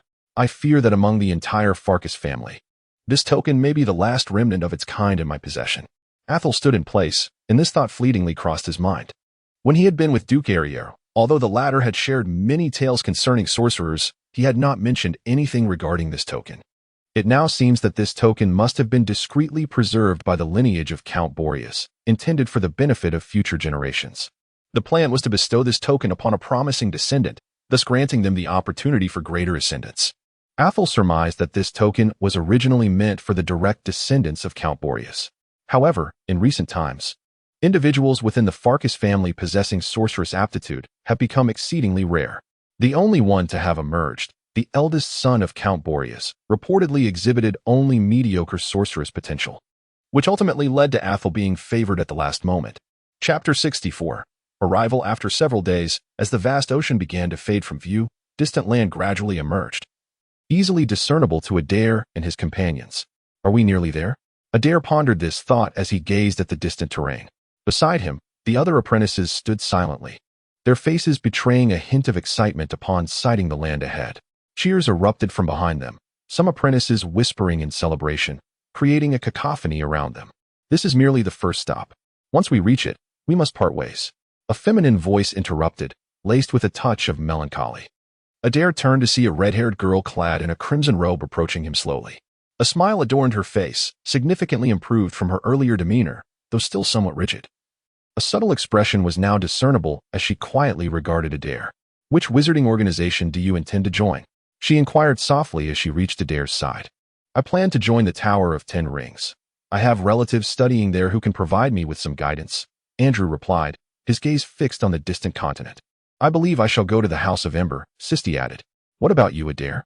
They turned their curious eyes toward him, eager for his response. Unlike their wizarding families, who had prior arrangements for their members to enter those esteemed academies, Adir found himself at a crossroads. I still need to consider my options, he said, a smile gradually forming on his face. Haven't made a decision yet? Andrew exclaimed, astonishment etched on his features. With your qualifications? You need not worry about gaining admission to any of those wizarding institutions. You will be valued wherever you go, so it is wise to choose carefully. A rank of 4 is already commendable. Even for the larger wizarding organizations, with diligent cultivation, there is at least a 50% chance of advancing to a formal wizard, marking you as an exceptional potential candidate. It is evident that, should Adir express his desire, the majority of wizarding organizations would eagerly welcome him. As silence enveloped the deck, Adir remained contemplative, while the two others gradually fell into a quietude. At that moment, the long-absent Alaron and Clissu reappeared before the apprentices, guiding them gently off the vessel. Upon returning to familiar land, the apprentices' expression softened, their spirits visibly lifted. Standing on the well-known terrain, Adir surveyed his surroundings. The ground was a flat expanse. The dark soil seemingly well-tended, devoid of any weeds or trees. There were no passers-by in sight. Only a handful of burly figures clad in black robes moving about the port. Even upon noticing Adir and the others' arrival, they offered naught but a disinterested glance, showing no sign of acknowledgement. In the distance, both Arlen and Kellisu exhibited no reaction to the scene before them, silently stepping aside without uttering a word. An enigmatic radiative force emanated from the target's physique. Suddenly, the mechanical voice of the chip resonated within Adele's mind. Observing the incessantly moving figures of the black-robed men, Adele's pupils constricted slightly. Their physical prowess was remarkable. Each one had reached the pinnacle of a knight apprentice. Gazing into the distance, the chip within Adele's body was rapidly processing and analyzing information. The anomalies of these black-robed men were meticulously summarized, with their deviations from the norm prominently highlighted. They were not knight apprentices trained through the conventional methods of knightly breathing techniques. Their bodies bore no traces of regular exercise, resembling instead the products of human modification. After a considerable time, Adele reached this conclusion in his heart. The individuals before him were imbued with a peculiar radiative power, evidently altered by the influence of sorcerous forces, resulting in significant enhancement of their physical capabilities. However, the expressions of these men were devoid of emotion, their bodies exhibiting abnormal distortions, indicating that such modifications were not without their repercussions. At that moment, several figures approached from afar. A group of black-robed men gradually drew near, their expressions blank, each leading a cart. 3 individuals accompanied each cart. Observing this, the surrounding apprentices wisely refrained from speaking, promptly choosing a cart to enter as instructed. The gray-robed men also slowly boarded the carts, seemingly assuming the role of drivers. After a while, once all the apprentices had entered, the black-robed knights mounted their horses and proceeded alongside the carts, advancing steadily into the distance. Days later, as noon approached, unusual sounds began to emerge ahead. A vast encampment gradually came into view, with several gray-robed sorcerer apprentices quietly standing guard at its entrance. From afar, a voice suddenly rang out. A middle-aged man resembling a sorcerer apprentice approached, followed by others who appeared to be bringing in more apprentices. "Sissim, you have arrived as well?" Arlen remarked, somewhat surprised at the sight of the approaching figure. "How was your haul this time? Sea folk?" Upon hearing this, Arlen frowned slightly, recalling rumors of internal strife among the sea folk in the distant ocean. "What brings them here?" "On the contrary, you must have discovered several promising talents, I presume," Arlen continued, a smile emerging on his face. At that moment, the gates ahead began to creak open, and 2 gray-robed apprentices approached, handing over items to Arlen and the others. "Well, the gates are now open.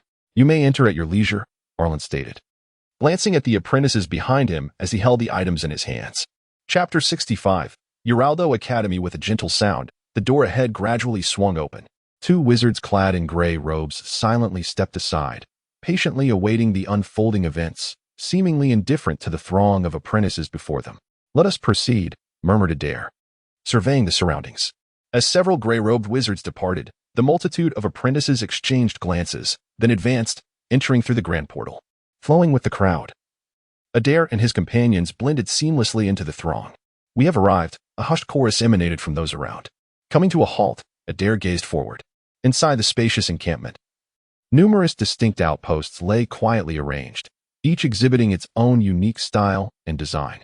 Before these outposts stood wooden plaques, inscribed with text that appeared to provide introductions of some sort. Not only did these plaques vary in shape and appearance, but the inscriptions on each were often different, with few sharing identical wording. In Urala, ancient Zizith, ancient Ao. Adir glanced casually at the eclectic array of signs, observing several different languages. Though these were widely used lingua franca, mastering them posed significant challenges. It was commendable for an ordinary individual, even of noble birth, to grasp one or two, let alone acquire such a multitude. Indeed, Adir sighed, somewhat at a loss regarding this situation.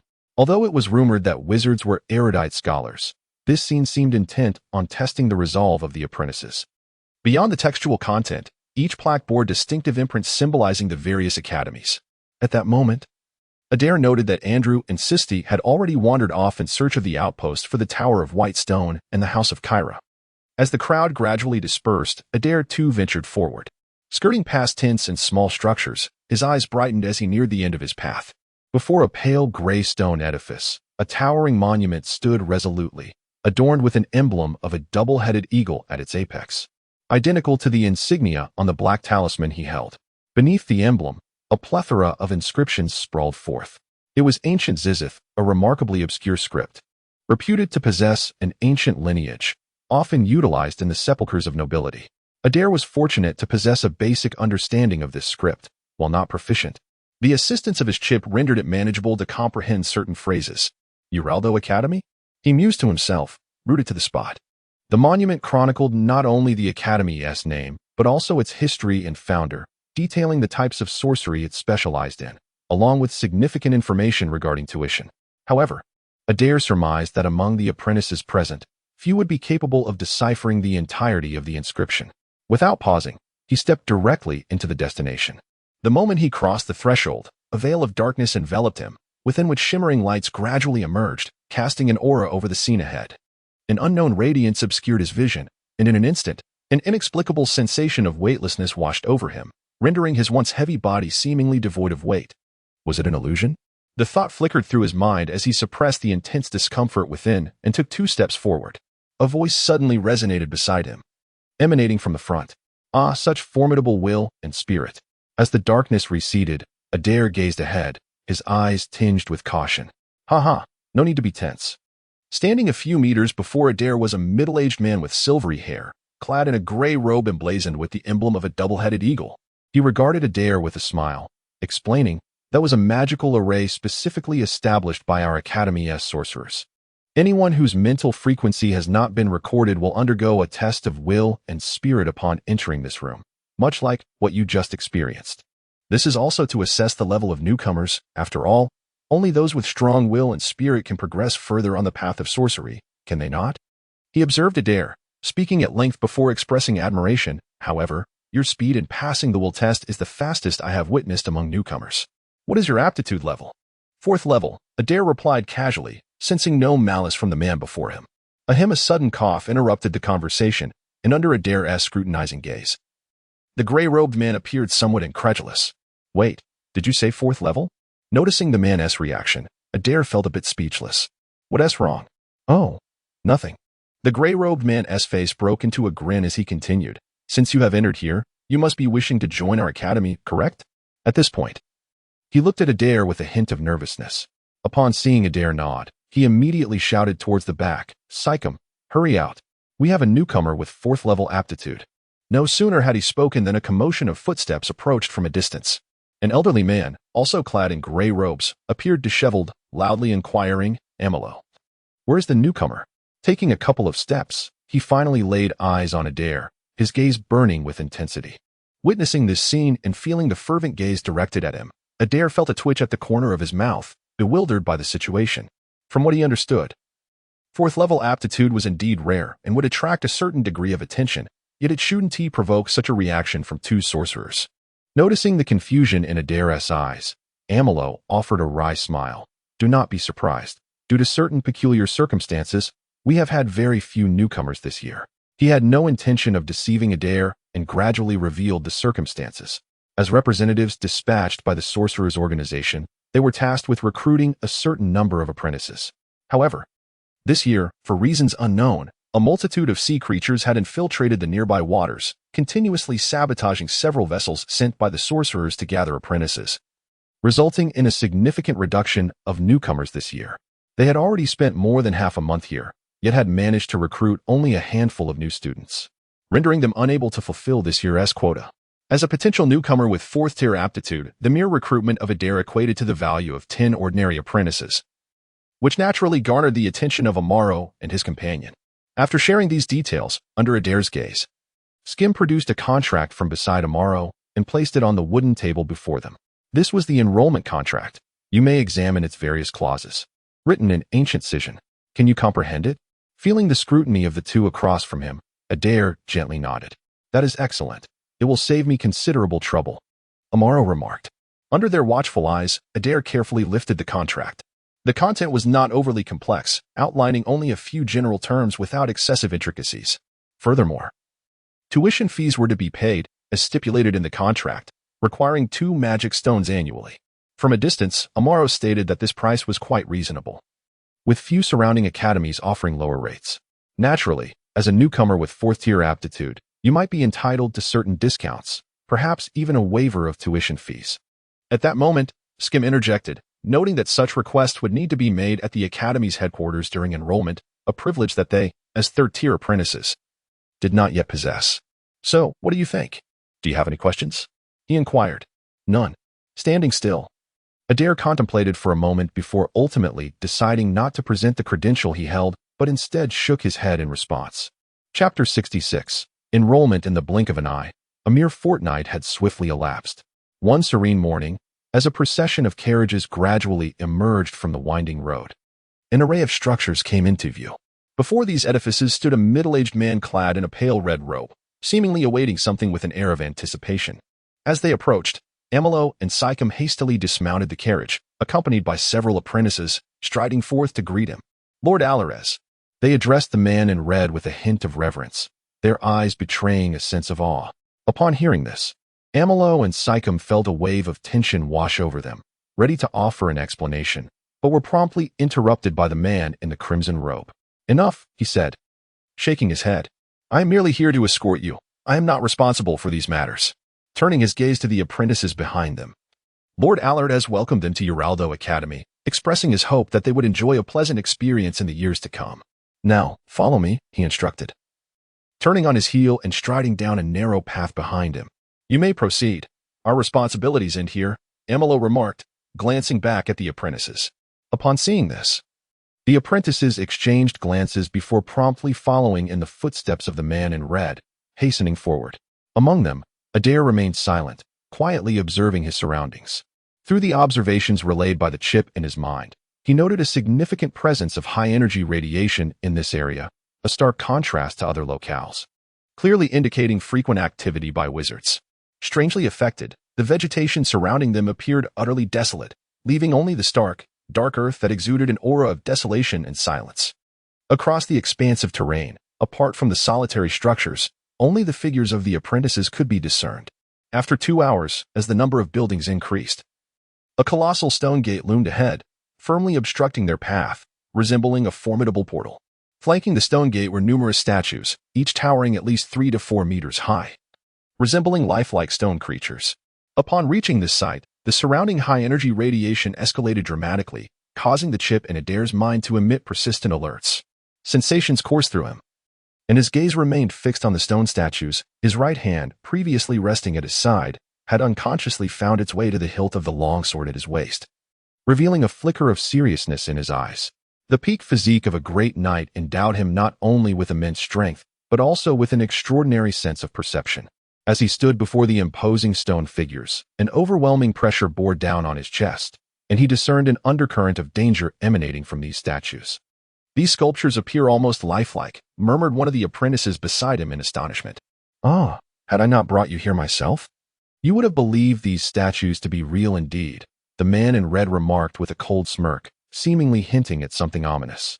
After uttering these words, he ceased all explanations and withdrew a circular stone bead from his waist, gently placing it into the recess of the grand door.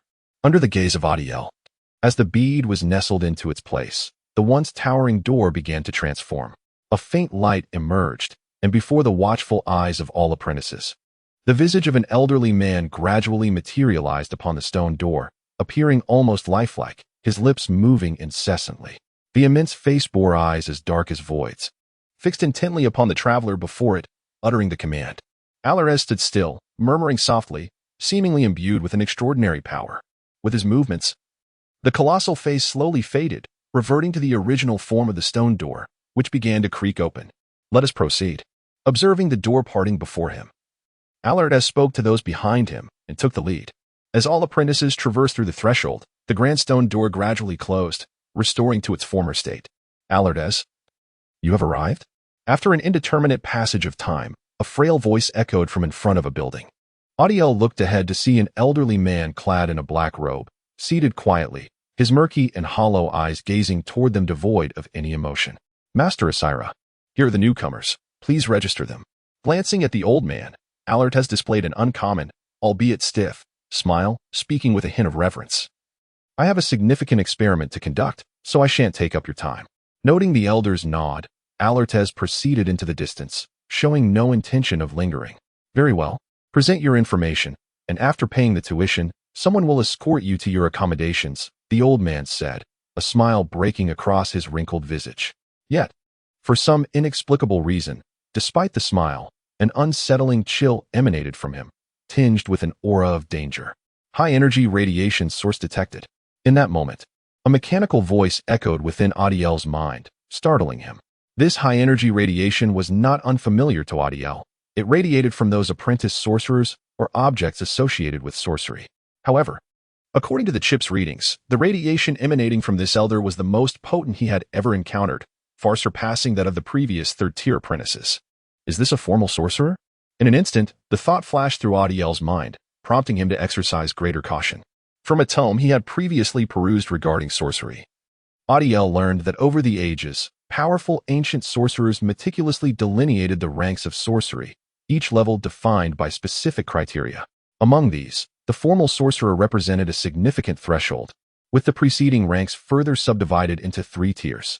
The nearest third-tier apprentice to the formal wizard, Adir, had already encountered several individuals of this rank during his previous journey. Whether it be the 2 gray-robed apprentice wizards who guided the ships to this continent, or the subsequent encounters with Amaro and Sism, all belonged to this echelon. Before him stood the elderly figure clad in black robes, known as Asira, who was diligently registering the apprentices while distributing various items to them. Once the distribution was complete, several attendants quietly approached from behind, escorting the apprentices towards their dormitory. "All right, the last one." The familiar hoarse voice continued to resonate. Asira regarded Adir, sensing a familiar fluctuation.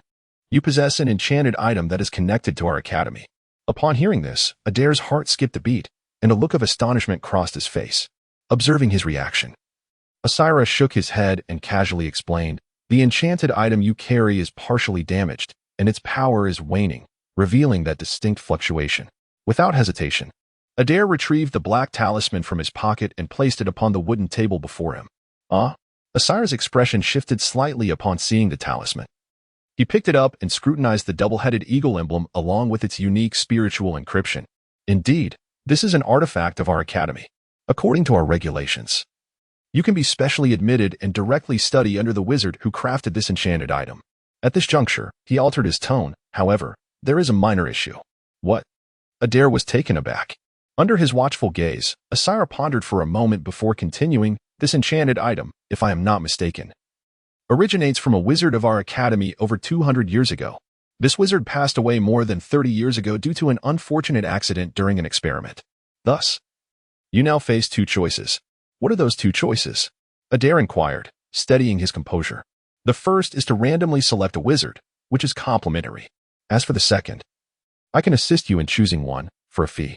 I choose the second option." Without hesitation, Adir declared, dismissing the first choice entirely. Throughout his journey, he had gleaned some understanding of the world of wizards from books and fellow apprentices. Wizards were undeniably powerful, capable of summoning winds and rains, wielding thunder and flames, accomplishing feats beyond mortal comprehension. Yet, simultaneously, wizards were exceedingly dangerous and terrifying. As a wizard's apprentice, one faced considerable risk if fortune did not favor them. At any moment, a perilous experiment could easily claim the life of an apprentice, if assigned to a wizard with a volatile temperament or a penchant for hazardous experiments. One might not even realize the peril until it was too late. A most prudent choice. Before him, Asira wore a smile. A price to be paid for this choice, 5 magic stones. Upon hearing this, Adir's lips twitched slightly. The so-called magic stones are a type of black crystalline ore. Renowned for their versatility, they can stimulate a sorcerer's mental growth and serve as various essential materials, effectively functioning as currency among sorcerers, thus holding considerable value. Prior to setting out, Duke Alir had entrusted Adir with several items, including a handful of these magic stones. This gesture represented not only the support of the Alir family, but also that of the entire Farkas lineage towards him. However, the total amounted to merely a little over 10 stones, and now he was to part with nearly half of them. Nevertheless, undeterred by this loss, he reached into his pocket and retrieved 5 black magic stones, placing them quietly upon the table. Chapter 67. The Mentor. Very well. You may depart now and follow the servant to your quarters for a brief respite, Asala instructed, a smile gracing her features as she gathered the 5 magic stones from the wooden table. Tomorrow, someone will notify you to come by. Then, you shall decide under which mentor you will study. Furthermore, as a special recruit, your tuition at our academy will be waived as per regulations. Adir nodded, a polite smile adorning his face. I appreciate it, he replied before stepping aside. There, a maid clad in a pale blue uniform stood quietly, her expression somewhat vacant. Upon noticing Adir's approach, she showed no emotion. Please follow me, she stated before moving away, indifferent to Adir's presence. Without uttering another word, Adir silently trailed behind her. They walked for a considerable half-hour until they reached a grand building. The dormitory was structured in layers, each floor designated for a single apprentice. However, as Adir casually surveyed the surroundings, he found no signs of other apprentices residing there. It was likely that he was the sole occupant of the entire building. This was not unusual, as throughout his journey, he had encountered few wizards or apprentices aside from the expressionless servants, indicating a sparse population within the academy. Given the vast expanse of the institution, it was reasonable that not everyone had been assigned accommodations here. Upon reaching his designated floor and opening the door, Adir found the interior to be remarkably clean and orderly, furnished with various necessities and commonplace items, suggesting that it was regularly maintained. He set his belongings aside and settled at the wooden table, retrieving a book he had brought along. The following morning, as the sun's rays illuminated the earth, a knock echoed at Adir's door. Upon opening it, he was greeted by a young man clad in a black coat, his complexion pale. Hello, are you Adir? He inquired, his tone confirming his recognition. Adir nodded, and the young man smiled. Allow me to introduce myself. I am Karama, here to escort you to meet your mentor. After a brief tidying up, they swiftly exited. During their walk, Karama remained silent, guiding Adir forward. After a while, they arrived at an imposing tower, where they encountered a woman draped in a white robe. One half of her face was obscured by a silvery mask that appeared both decorative and enigmatic. Upon noticing Adir and Karama's arrival, her demeanor remained cold and unresponsive. Mentor Adali, Karama exclaimed with a respectful expression. This is Adir, our new recruit assigned to us. You may leave now, Adali, clad in her white robes, replied with a somewhat rigid and frigid tone, nodding in acknowledgement. Kula nodded, casting a glance at his companion Adir. Before stepping outside, once he had departed, a stiff smile emerged on Adali's face as she regarded Adir before inquiring, Your name is Adir, is it not? Indeed, Lady Adali. Adir replied with a respectful nod, gazing at her. Observing Adir's demeanor, Adali continued, You have been assigned to me. Henceforth, you may address me as mentor. I have perused your records. Your 4th-tier aptitude is commendable. As she spoke, she retrieved a black crystal orb from the side, placing it quietly upon the wooden table. The orb appeared profound, seemingly imbued with a unique power that exuded an inexplicable allure. Use your body and mind to perceive it, Adali instructed, her voice resonating in his ears amidst his confusion. Without hesitation, Adir extended his right hand to touch the dark crystal orb. Suddenly, a soft chime echoed in his ears. A flash of light obscured his vision, leaving only indistinct silhouettes before him. In that moment, a multitude of unknown symbols materialized, radiating a mysterious power and knowledge that floated before his eyes. Countless symbols intertwined, ultimately transforming into intricate runes, each possessing unique properties, weaving together into exceptionally complex structures. Time became an enigma as the visions eventually faded, restoring the scene to normalcy. Adir shook his head vigorously, feeling as though his mind had been struck, swelling with an overwhelming sense of fatigue and discomfort. Yet, within his consciousness, vast new knowledge crystallized, firmly etched in his memory. Enduring the weariness and discomfort, Adir spoke. Then, Mentor Adali, I shall take my leave. Observing Adali nod, he made his way towards the door. Upon exiting the room, he found Kula, clad in a black robe, standing quietly at the threshold. As Adir emerged, Kula greeted him with a faint smile. How do you feel? Somewhat unwell, Adir managed to force a smile in response. Haha. That is a normal occurrence, Kula remarked sympathetically, noting Adir's pallor. You have yet to undergo extensive meditation training. Even with commendable aptitude, your current mental strength falls short of even a first-tier apprentice. Consequently, direct mental transmission may cause greater strain, and some after effects are unavoidable. However, it is simply the nature of the process. What do you mean? Adir queried, having somewhat recovered from his previous disorientation and contemplating Kula's words. Compared to ordinary apprentices, His mental acuity was indeed significantly greater, in 3 lifetimes as a human, even without specialized training in mental cultivation. The passage of time alone suffices to elevate one's spirit to its zenith. Although great knights primarily focus on physical prowess, the body and spirit are inherently interconnected. As the body grows stronger, so too does the spirit, albeit not to the extent of a formal wizard. However, when compared to ordinary first and second level apprentices, they may not lag significantly behind. The practice of meditation is, in itself, a complex journey. Even the most rudimentary techniques are not exempt from this complexity. Without the first-hand experience of the unique sensations that accompany meditation, learning solely through written texts and imagery could take years. With a smile gracing his face, Kurama remarked to Adir, in contrast, the transmission of memories is entirely different. In this process, the distinctive sensations of meditation are conveyed along with the memories, allowing your body and spirit to retain that essence. Subsequently, with gradual familiarity, you can independently engage in meditation. Just this aspect alone can save you a year or 2. In comparison, the minor residual effects that can be recovered in just over half a month seem trivial. Indeed, Adir nodded in agreement, resonating with Kurama's words. In truth, it is quite fortunate that you have been assigned under Mentor Adir. She is an exceptional individual. As Kurama spoke, he became quite animated, explaining that among all the instructors in the academy, Adir was renowned for her amiable temperament and her attentiveness to her apprentices.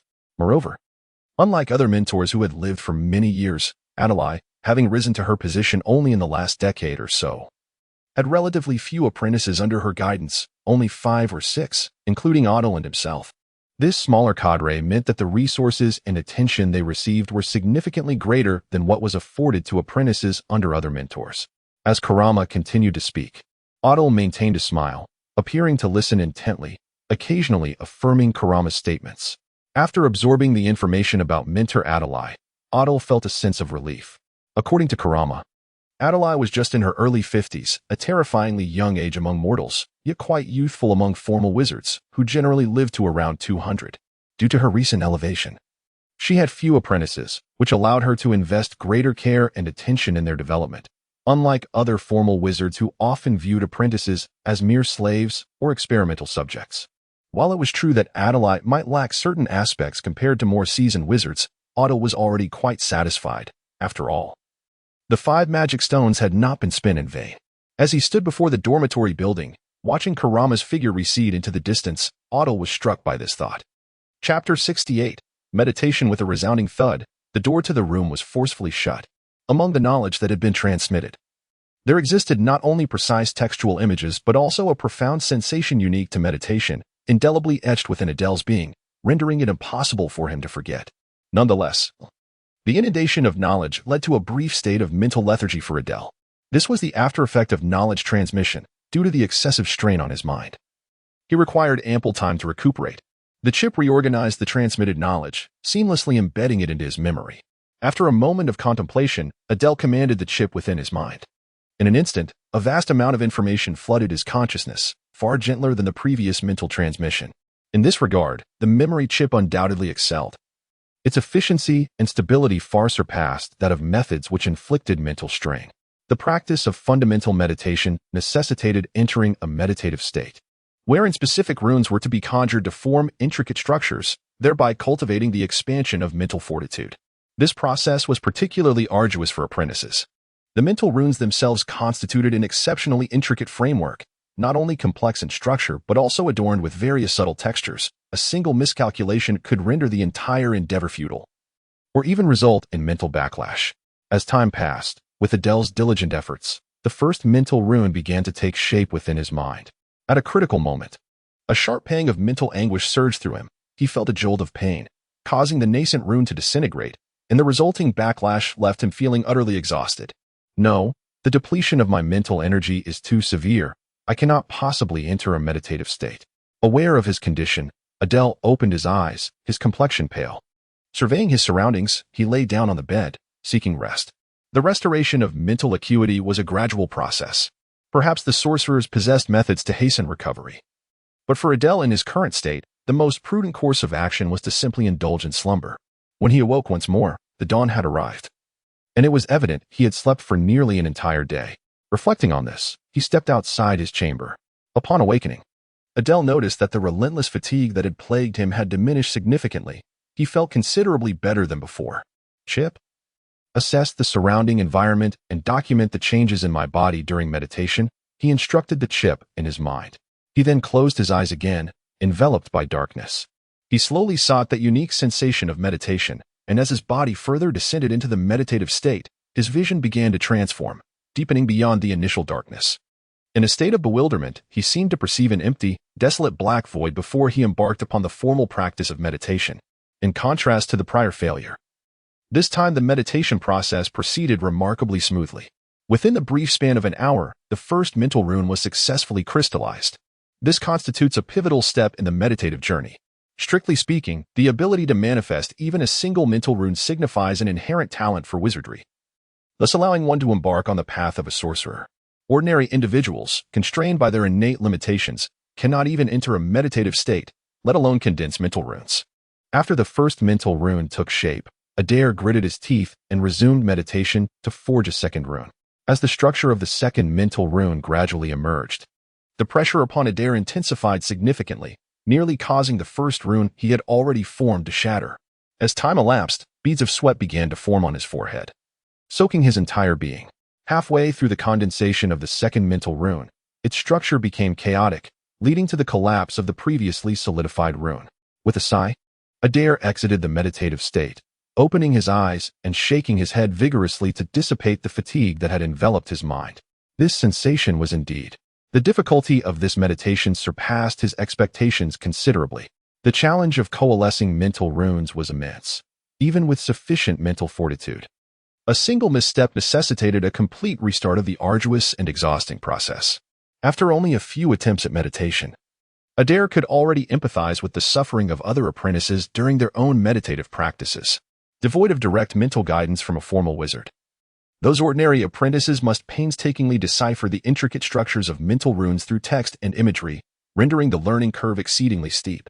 It became clear to him why every established wizard must also be a profound scholar. Standing still, Adir expressed a contemplative sigh and commanded the chip in his mind to display the changes his body underwent during meditation. In an instant, a mechanical voice echoed within his consciousness. Beep. During meditation, the activity of the main cellular structure begins to alter, leading to a gradual enhancement of overall physical attributes. To his astonishment, it could also augment his physical prowess. Listening to the chip's prompts and meticulously observing the transformations his body experienced during meditation, Adir felt a surge of delight. His physical capabilities had long since reached their zenith, and he had not witnessed any growth for quite some time.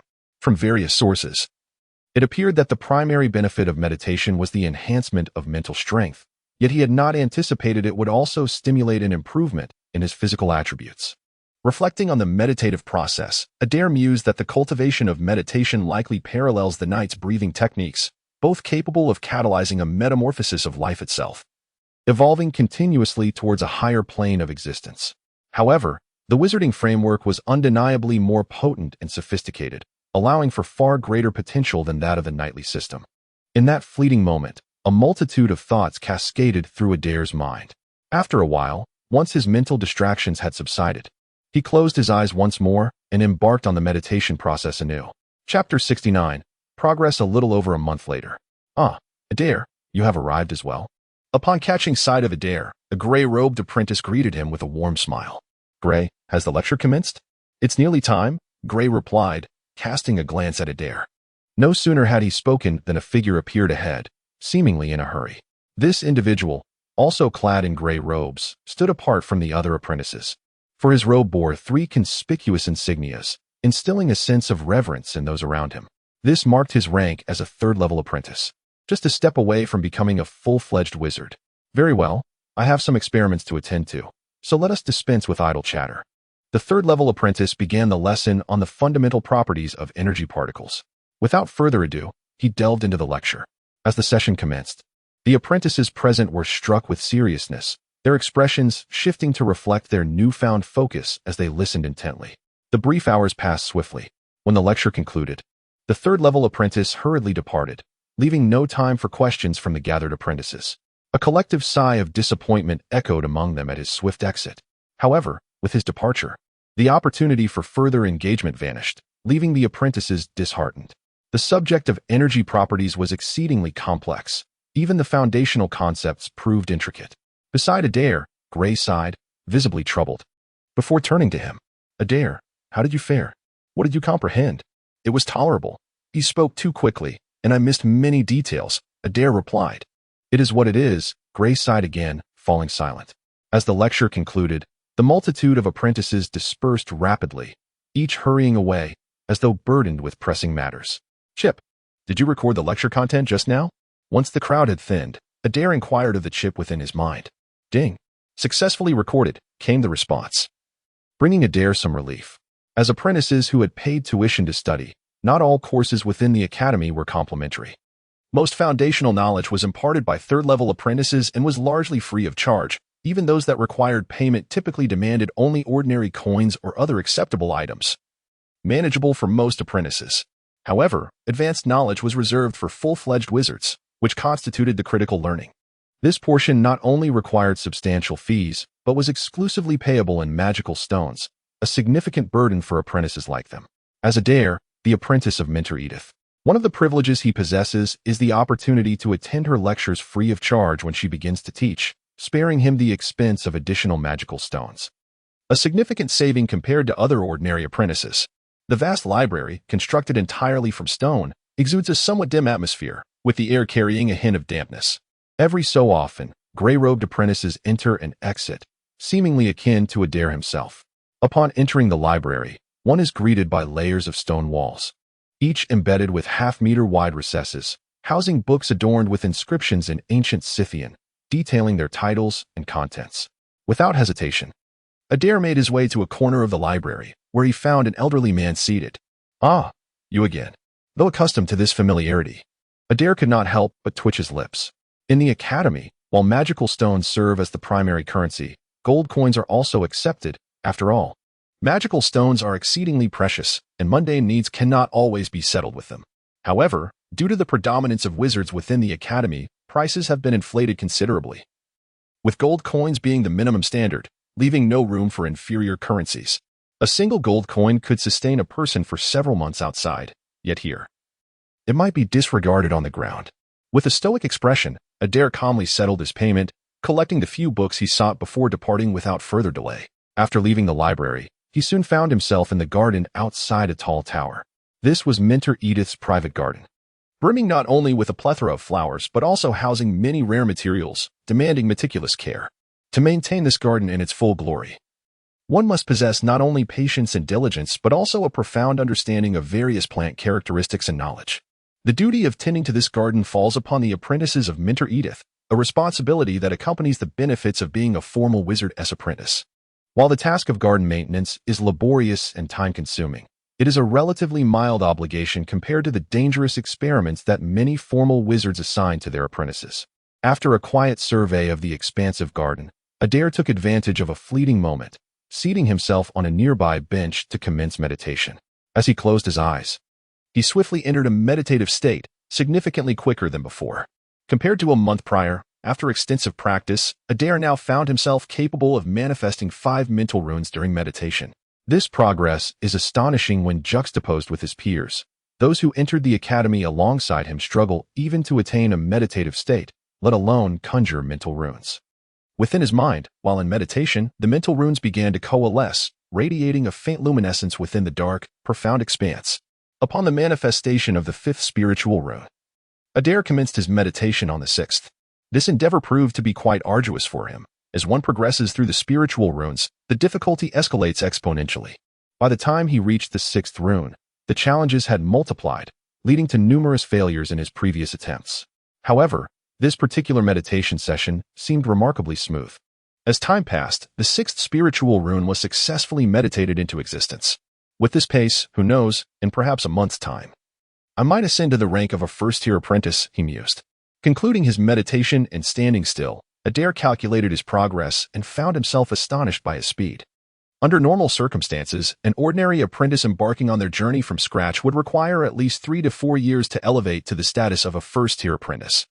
Even those fortunate enough to have a mentor, enabling direct spiritual transmission, would still need over a year to achieve the meditative state necessary for the elevation through the spiritual runes. Adir, having transitioned from an ordinary individual to an academy student, had only been a little over a month in this new realm.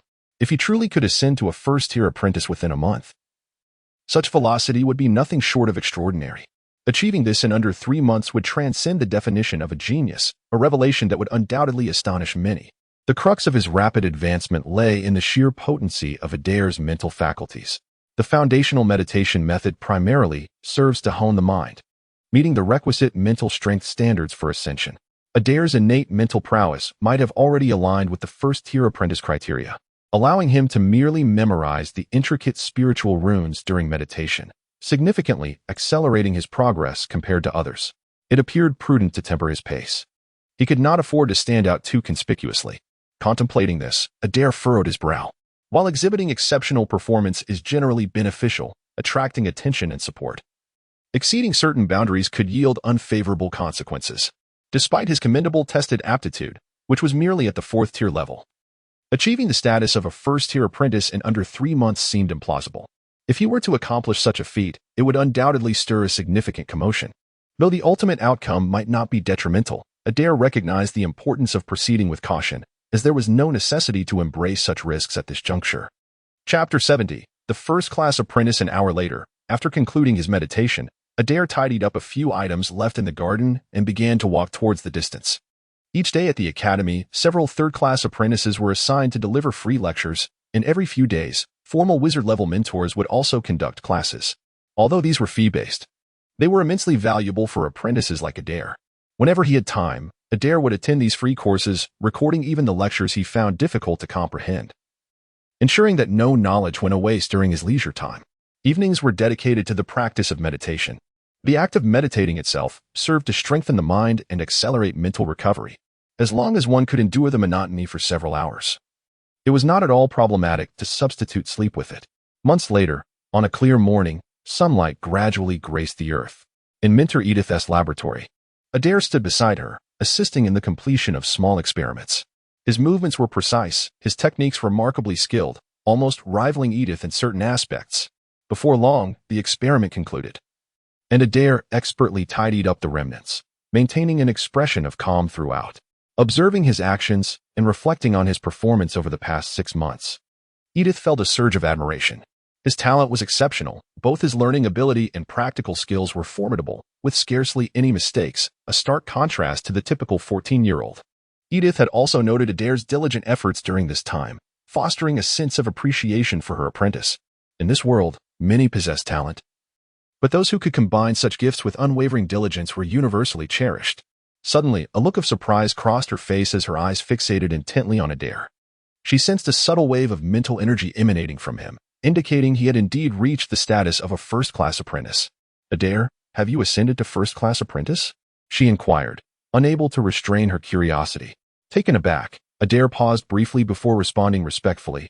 Yes, I just ascended yesterday. No sooner had he spoken than he felt an inexplicable lightness enveloping him, as if an unseen power was drawing him forward. Sensing the change around him, Adir resisted the urge to struggle against the discomfort. In an instant, he found himself standing before Mentor Edith, who gently touched his forehead. A peculiar wave of mental energy enveloped Adir, only to dissipate swiftly thereafter. Mentor, what is the matter? He asked, puzzled by her expression. What are mental impurities? It's nothing, she replied, and Adir nodded in understanding. In truth, it was merely a precaution to avert potential hazards. Before him, observing Adir's nod, Edith continued to elaborate on the prerequisites for advancing to a first-level apprentice, which, in essence, pertained to one's mental fortitude. Some apprentices, hindered by a natural deficiency in their mental capacity, would resort to potions and magical stones to augment their mental strength, striving to meet the criteria for elevation to a first-level apprentice. Is there anything amiss with this? Adir inquired, a hint of confusion in his voice. Indeed, there is. A smile graced Edith's lips as she explained that while potions and magical stones could indeed expedite the enhancement of mental prowess, they would leave behind a plethora of mental impurities for those ordinary apprentices who had yet to reach even the first-level standard. These impurities would adversely affect an apprentice's control over their mental faculties and, furthermore, hinder the natural growth of their mental strength, rendering it increasingly sluggish over time. Pausing momentarily, she continued, which means the future progress of these apprentices will be exceedingly arduous, and the prospect of advancing to a full-fledged wizard will be virtually unattainable. For those apprentices who, under normal circumstances, would find their advancement halted, this may pose no significant issue. However, for you, Adir, this is of utmost importance. Listening to her words, a flicker of apprehension coursed through Adir's mind, and he felt a sense of relief wash over him. He had previously overlooked the Academy's stipulation, as no one had brought it to his attention. Now, reflecting on it, he realized that a careless transgression could lead to consequences far from desirable. Henceforth, unless absolutely necessary, it would be prudent to avoid any of the Academy's prohibitions. As this thought crossed his mind, he felt a twinge of apprehension. Observing Adir's demeanor, a smile appeared on Edith's face. Fear not, for the mental strength of a first-level apprentice is far more formidable and resilient than that of an ordinary apprentice. As long as you refrain from excessive use of potions in the short term, there should be no issues. Edith, her smile unwavering, regarded Adir with quiet reassurance. However, at this juncture, those concerns have become relatively inconsequential. Adir, congratulations, you are now officially a wizard apprentice. Under her watchful gaze, a smile broke across Adir's face in response. Thank you. The nearly 6-month journey to ascend to the rank of first-level apprentice, while somewhat unorthodox in pace, seemed to fall within acceptable limits, judging by the tutor's demeanor, thus sparing him from being treated as an anomaly for study. With this thought, he closed his eyes and entered a meditative state, as runes rapidly formed in his mind. Adir's perception of his surroundings heightened, as if he were beginning to sense the myriad forces embedded within the surrounding space. Under the influence of his mental awareness, the dark world around him began to transform, slowly revealing particles of radiant energy that quietly emerged within the space around him. These particles represented the elemental energies that permeate the world, serving as the foundation for the formidable spells wielded by wizards. Following the completion of the first-tier apprenticeship, the next step in advanced learning, aside from continuing meditation on spiritual runes, involves attempting to sense the energy particles of the surrounding world. Once all 36 spiritual runes recorded in the foundational meditation have been fully condensed, one may endeavor to draw forth the energy particles from the environment, transforming them into one's own magical power. In this moment, under the guidance of Atil's perception, countless energy particles quietly drift around, revealing their characteristics under the influence of the spirit. Within Atil's spiritual awareness, these energy particles respond differently to his presence. Some are difficult to attract with mental force, while others are easily drawn to Atil, exhibiting varying degrees of affinity. This phenomenon represents the affinity of each wizard, which primarily determines the ease with which a wizard can attract certain types of energy particles. Normally, as a standard wizard apprentice, one can attract most energy particles, albeit with varying degrees of difficulty. Due to the inherent differences among wizards, the challenge of attracting energy particles of different attributes varies. Some particles are more readily drawn, while others are more elusive. This also defines the elemental affinity of the wizard, which may, to some extent, influence their future path. For instance, an affinity for fire energy particles will naturally facilitate the casting of fire-based spells, potentially increasing their potency. However, in relation to a wizard's innate aptitude, elemental affinity, while significant, does not impede a wizard's progress. Even with an affinity for water energy particles, one can still effectively perform fire-based spells, albeit with greater effort. As the meditation concludes, Atil opens his eyes. He finds his strongest affinity lies with light and plant energy particles, aside from a few that exhibit a repulsion towards him. The majority seem amenable to his attraction. Rising quietly, recalling the sensations experienced during meditation, Atil muses to himself. Is my affinity for plants and light a result of my elven bloodline?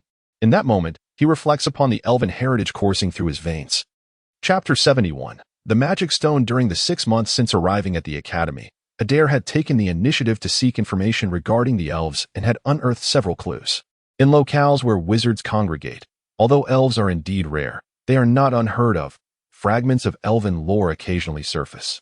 According to the records in the Academy's library, the moon symbolizes the ancient moon elves lineage, which is among the original royal bloodlines of the elven race.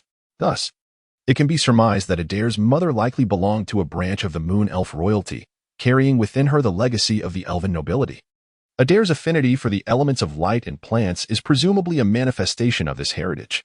Nonetheless, this is not a disadvantage. Not all wizards possess an exceptional affinity for the elements. In fact, most exhibit only an average connection. and some may even experience rejection by certain elemental particles due to their physical constitution. The level of elemental affinity that Adir possesses is commendable. As for the plant element, I recall that Mentor Edith excels in plant-based sorcery, making her a suitable candidate for guidance on this matter. Perched on the edge of his bed, Adir pondered the complexities of the light element, realizing that the Academy lacked instructors specializing in this particular magic, which might limit his access to pertinent knowledge and resources. In light of this, he resolved to concentrate on the plant element for the time being, with the intention of seeking information on the light element whenever an opportunity arises. Having made his decision, Adir rose swiftly and headed towards the library in search of relevant materials. Days passed, returning to a semblance of tranquility. The only notable change being his increased expenditures at the Academy. Following his promotion to a first-tier apprentice, he had nearly mastered the previously offered foundational knowledge. Given his learning pace, to advance swiftly and prepare for his elevation to a second-tier apprentice, he would need to enroll in numerous paid courses, thus significantly increasing his expenses. 3 months later, in the classroom, as a lecture concluded, the third-tier apprentice responsible for the session hastily departed, seemingly eager to leave, much to the disappointment of the awaiting apprentices. As the lesson wrapped up, the surrounding apprentices showed no intention of lingering, promptly vacating the room. Once the crowd had thinned, a sudden knock echoed from the door, followed by the entrance of a robust apprentice clad in a gray robe, carrying a parcel. "Adir, a package has arrived for you," Gray announced with a smile as he extended the parcel forward, eyeing Adir, who remained seated. "How much of today's analysis class did you comprehend?" "Perhaps over half," Adir replied with a wry smile while accepting the parcel. This analysis class covered an overwhelming amount of material, encompassing the characteristics of dozens of creatures within just a few hours. It is impossible to retain much from a single session. To grasp over half is quite impressive, Gray remarked. Before him, Gray listened to Adir's words, expressing admiration for his own differing circumstances. Having been in the Academy for 2 to 3 years, he found his progress lacking compared to Adir's. Setting that aside, noticing the expression on Gray's face, Adir adeptly shifted the conversation to inquire about his progress in meditation, mentioning he had heard that Gray was on the verge of advancing to a first-class apprentice. This change of subject proved effective. As a glimmer of joy appeared on Gray's face, he had indeed achieved his advancement just yesterday. "Congratulations," Adir said with a smile, offering his heartfelt commendation. Since entering the Academy, Adir had led a rather ascetic life, resulting in a limited circle of friends. He was familiar with a few apprentices he attended classes with, and Gray was among them. After exchanging a few more words, Adir exited the classroom, making his way toward the dormitory area. Upon returning to his dorm, he closed the door and opened the package he had brought with him, revealing its contents. At the top were 2 letters, one from the Whitestone Tower, sent by Andrew, who had traveled to this continent with him, and the other from the Ball Islands, signed by Duke Ari. After some contemplation, he decided to open Andrew's letter first. In it, Andrew wrote about his experiences at the Whitestone Tower. Although he did not possess a token like Adir's to directly serve under a formal wizard as an apprentice, he had successfully made contact with a third-class apprentice from their family, and under their guidance, he was doing quite well. As for Sisti, while she lacked the protection of a third-class apprentice like Andrew, she too was faring well, having connected with several apprentices from notable families. Although none were third-class, there were several second-class apprentices, and their camaraderie allowed them to thrive. In contrast, Adir, despite being the fastest to advance among the 3, found himself without kin within the Academy, feeling rather solitary. Andrew's letter contained little more than a brief update on his situation and a casual inquiry about Adir's progress. After quickly reading through it, Adir smiled before opening the letter from Duke Ari. Due to the considerable distance, sending items from the Ball Islands to this continent took at least half a year, even with exorbitant costs and the fastest delivery options. Compared to Andrew's letter, Duke Ari's was quite thick, expressing concern and care for Adir, while also detailing various pieces of intelligence. The southern kingdoms had once again descended into chaos, with several kingdoms on the brink of conflict. Considering the time it took for the letter to arrive, it was possible that hostilities had already erupted. As for the northern lands where Adir hailed from, they had been occupied by multiple kingdoms, with the members of the Farkas family who had not managed to evacuate nearly decimated. In the letter, Duke Ari also mentioned the current situation of Elwa. He had inherited the estate left by Count Boria in the Baran Principality and remained a count. Though he seemed to be lost in a haze of inebriation and appeared quite despondent, Nonetheless, it could not be said that he was living poorly. According to Dukalia, they have essentially relinquished Ella, merely awaiting the day he takes a wife of suitable status to ensure the continuation of the Farkas family's lineage. After silently perusing the entirety of the letter, Adir sighed, then retrieved a wooden box from the bottom of the parcel. The box, crafted from blackwood, appeared exquisitely made, adorned with the unique emblem of the Farkas family. Upon casually opening it, he discovered 8 magical stones within. These stones were arranged neatly, seemingly having undergone meticulous cleaning, appearing pristine. As he held these magical stones, a weight settled upon Adir's heart. Each stone had been provided by the Farkas family, who had supported him throughout his journey. In the continent where Adir now resided, resources for wizards were scarce. Acquiring these magical stones was a formidable challenge. Some had been obtained at great cost, while others had been secured through military expeditions into perilous territories. Each stone was a testament to the Farkas family's dedication, their hope being to nurture Adir's potential. A wizard, he murmured, a note of resignation in his tone. The path of a wizard, though powerful, demanded an overwhelming array of resources. Talent, knowledge, means, and environment were all indispensable.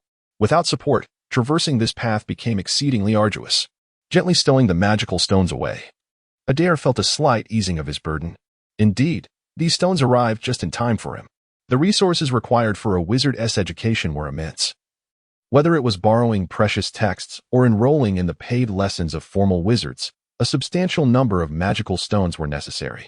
Having progressed to a first-class apprentice, Adir had nearly mastered the foundational knowledge. Advancing further required delving into advanced studies, the majority of which demanded payment. Be it for borrowing books or attending public lectures by established wizards, a certain amount of magical stones was requisite. Consequently, in the brief span of 3 months, Adir had nearly exhausted the magical stones he had initially brought with him. Under normal circumstances, the consumption of magical stones for merely borrowing books and attending classes would not be so swift for an average first-class apprentice. Yet Adir was exceptional. Equipped with a memory chip, he possessed a significant advantage in learning, with efficiency and speed far surpassing that of his peers. The more he absorbed the paid knowledge, the greater the demand for magical stones, leading to his current predicament. Apprentices hailing from powerful wizarding families, if endowed with such learning efficiency, would undoubtedly garner their family's attention. The more formidable their demonstrated aptitude, the greater the resources they would receive, rendering concerns over magical stones a non-issue. But Adir's situation was different. Although the Farkas family had once produced wizards, they had long since fallen into decline and were no longer present on this continent. Even with their utmost efforts, the support they could provide Adir was limited, failing to sustain his current pace of study. Contemplating his circumstances, Adir rubbed his forehead in distress and muttered to himself. Chapter 72. Materials. Seated at the head of his bed, Adir quietly pondered his current circumstances. After more than 3 months of dedicated meditation, he had made significant progress. He could now successfully meditate on more than half of the 36 spiritual runes inscribed in his tome. It was estimated that within 2 or 3 months, he would be able to complete his meditation, thus advancing to the rank of a second-tier apprentice. This pace was remarkably swift compared to his fellow apprentices. However, reaching this stage required a substantial increase in knowledge, much of which was contained within paid courses. Not only did the difficulty of learning escalate, but the costs also surged considerably. This was merely the expense for public courses, should he desire to acquire the unique knowledge imparted by mentors later on, or the spell templates necessary for promotion to a second-tier apprentice. The required magic stones would be staggering. Alas, mere daydreaming would not resolve his predicament. He resolved to explore other areas of the academy each day to seek out ways to earn magic stones. Sitting on his bed, Adir rubbed his temples in frustration and ultimately set aside his contemplations, resuming his meditation for the day. The following day, under the sun's warm embrace, Adir ventured into the subterranean chambers of the academy.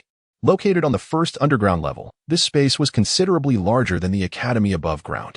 Over the past 6 months, he had not felt the need to familiarize himself with this area, having only visited once upon entering the academy.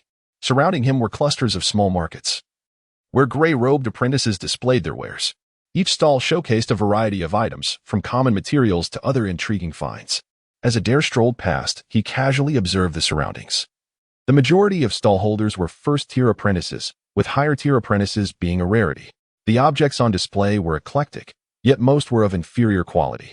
While there might be valuable items among them, The likelihood of encountering counterfeit goods was substantial, posing a significant challenge to the discerning eye of an apprentice. Suddenly, a look of surprise crossed Adir's face as he spotted some familiar items. At one of the apprentice stalls, there lay pieces of deep black metal, appearing remarkably pure and glimmering with an enigmatic sheen. "Greetings. How may I assist you?" the gray-robed apprentice inquired as Adir lingered at his stall. "Hello." Adir replied with a nod. "Might I ask what these metals are used for?" "These are black ruined steel, a form of low-tier enchanted material," the apprentice explained. Typically found as a byproduct in magic stone mines, this steel has developed unique properties over the ages due to its prolonged association with vast quantities of magic stones. It can be utilized to craft various enchanted items. Even without such applications, black ruined steel surpasses ordinary metals in quality. It is not only sturdy and lightweight, but also exhibits commendable conductivity for magical and life energies. However, this holds little value for us apprentice wizards. It would be far more advantageous to utilize it for weapon crafting, particularly for the esteemed knights. At this point, a faint smile crept across the individual's face.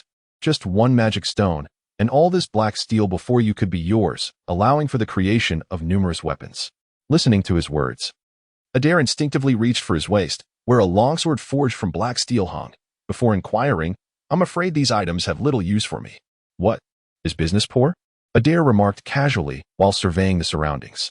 At that moment, a few apprentices ambled past, and although the other stalls were not bustling, they certainly attracted more visitors than this one. "Indeed," the apprentice in gray robe replied. "It appears that business is lacking. Black steel can be utilized for crafting magical items, yet it is not particularly rare. Moreover, the wizards capable of forging such enchanted artifacts are already scarce among the formal wizards in the academy. One can hardly find a handful, let alone these apprentices. I've been running this stall for quite some time. Aside from a recent encounter with a third-tier apprentice who purchased a few items, I have not sold anything else." The gray-robed apprentice sighed. "If I weren't merely dabbling in this venture, I would have departed long ago." "Dabbling?" Adir inquired, somewhat perplexed. "Indeed," the apprentice replied, glancing at Adir. "My mentor, Master Glamour, teaches materials and anatomy and is one of the few in the academy skilled in the crafting of magical items. He requires many exceptional materials for his experiments. My intent in being here is to acquire some of the materials that apprentices might inadvertently possess. As for the black steel before us, it is merely a side note. After all, it feels rather improper to merely set up a stall without making any sales." Pausing for a moment, he turned his gaze toward Adir. "If you happen to possess any rare materials, you may seek me out in the future. I assure you, the prices will be most agreeable." Intrigued, Adir pondered. "What sort of materials are you looking to acquire? Let me see what I might have on hand.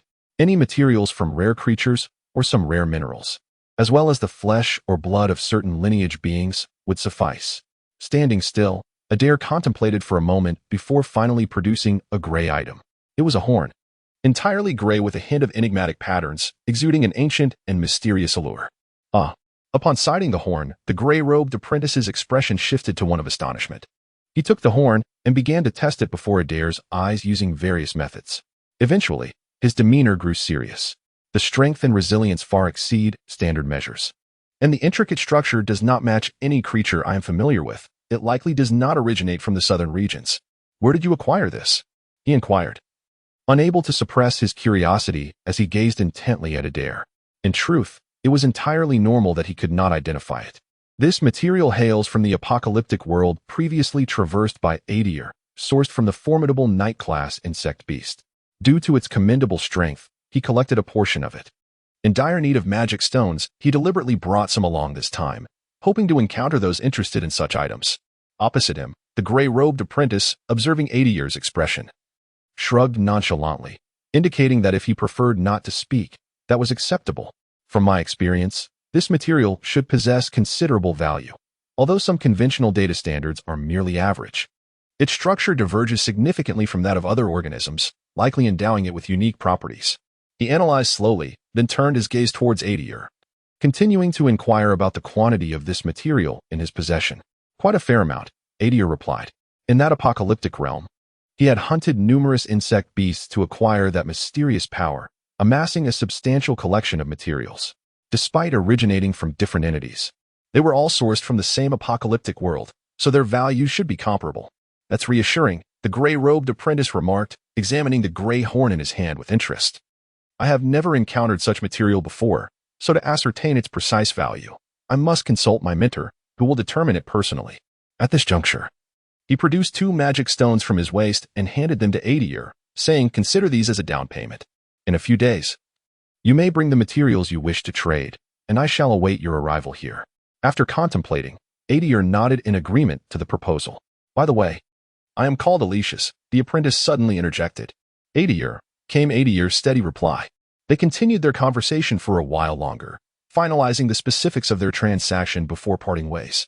Once outside, Adir gazed at the 2 magic stones in his hand, exhaling a sigh of relief. It seemed the value of that batch of otherworldly materials was not insignificant. It should yield a fair number of magic stones. Reflecting on the materials stored at his lodging, Adir mused that this was merely a one-time income. The pursuit of wizardry is an insatiable abyss. He must discover a means to secure a continuous influx of magic stones. With this thought, he quickened his pace, striding swiftly into the distance. As he advanced, the surroundings gradually receded until he halted at a corner. "This is it," Adir declared, raising his gaze forward before swiftly entering. This location was a special area within the academy, serving as a hub for task assignments. The academy's vast expanse encompassed an array of activities. Maintaining its normal operation required a substantial workforce. Thus, they occasionally disseminated certain tasks in the form of missions, allowing eligible apprentices within the academy to accept them. Moreover, certain sorcerers or their apprentices, when in need of assistance, occasionally post tasks here as a form of private bounty. Upon entering the hall, one is greeted by pristine slabs of stone, which, though devoid of inscriptions, emanate faint waves of mental energy. These slabs are composed of a unique material capable of retaining the sorcerer's mental messages, thereby preserving certain information within their surfaces. Once here, Adir casually surveyed his surroundings. Scattered about were several apprentices clad in gray robes, their expressions impassive, moving briskly around the hall. However, their numbers were not particularly vast, totaling only a few dozen, each appearing quite occupied with their own affairs. Chapter 73. The Task. Standing still, Adir surveyed his surroundings before finally directing his gaze toward the stone tablets ahead. As his eyes made contact with the tablets, lines of text materialized before him, revealing the contents inscribed within. Assisting Mentor L in a particular experiment. Acquiring 10 units of nail and grass. Patrolling the academy. Adir's eyes swiftly traversed the tablets, pausing momentarily to peruse the tasks laid out before him. Within his mind, a chip recorded the task information. After a brief examination, he commanded the chip to organize the task details, eliminating those with negligible rewards, while transferring the remainder. In an instant, a torrent of information surged into his consciousness. Acquiring nail and grass was far too time-consuming. Although the purchase price for each plant was 5 magic stones, their scarcity rendered them elusive. Cleaning up the dangerous creatures surrounding the academy was a consideration, albeit somewhat perilous for apprentices. However, possessing the strength of a peaked great knight, he reasoned that with a modicum of caution, safety should not be an insurmountable concern. Moreover, encountering rare life forms could yield substantial rewards. As Adir stood there, he silently contemplated, feeling a twinge of interest. He refrained from making an immediate decision, opting instead to continue his review, pondering each task in hopes of selecting those most suited to his capabilities. Suddenly, a thought struck him. The acquisition of awakening potions in bulk, each priced at 4 magic stones, piqued his interest. Awakening potions are commonly employed not only by apprentices but also frequently utilized by wizards, serving to expedite mental recovery. For wizards, the strength of their mental faculties is of utmost importance. During regular practice, whether meditating, casting spells, or constructing magical templates, mental energy is often depleted. This potion not only accelerates mental recuperation but also possesses certain healing properties for mental afflictions, making it a highly versatile elixir for wizards. As he contemplated this task, Adir's interest deepened, prompting him to examine the other tasks available. Among the assignments posted here, numerous opportunities to acquire various potions or enchanted items presented themselves, typically accompanied by generous remuneration. The profitability within the realm of potions and enchanted goods was indeed substantial. After a while, having perused all the tasks in his mind, Adir pondered the process of potion formulation, of which he had some prior knowledge. It was said that not only must one possess a profound understanding of both the ingredients and recipes, but also that precision is of critical importance, making it a challenging skill to master. In this regard, with the aid of his memory chip, he held a distinct advantage over others. Lost in thought, he realized that he was in dire need of magic stones. Mastering the skill of potion brewing could undoubtedly alter his current predicament, at the very least allowing him to gather the requisite stones for his studies. Let us give it a try, he mused, recalling that the academy offered several free courses in potionology. Presently, with time on his side, attending classes seemed a viable option.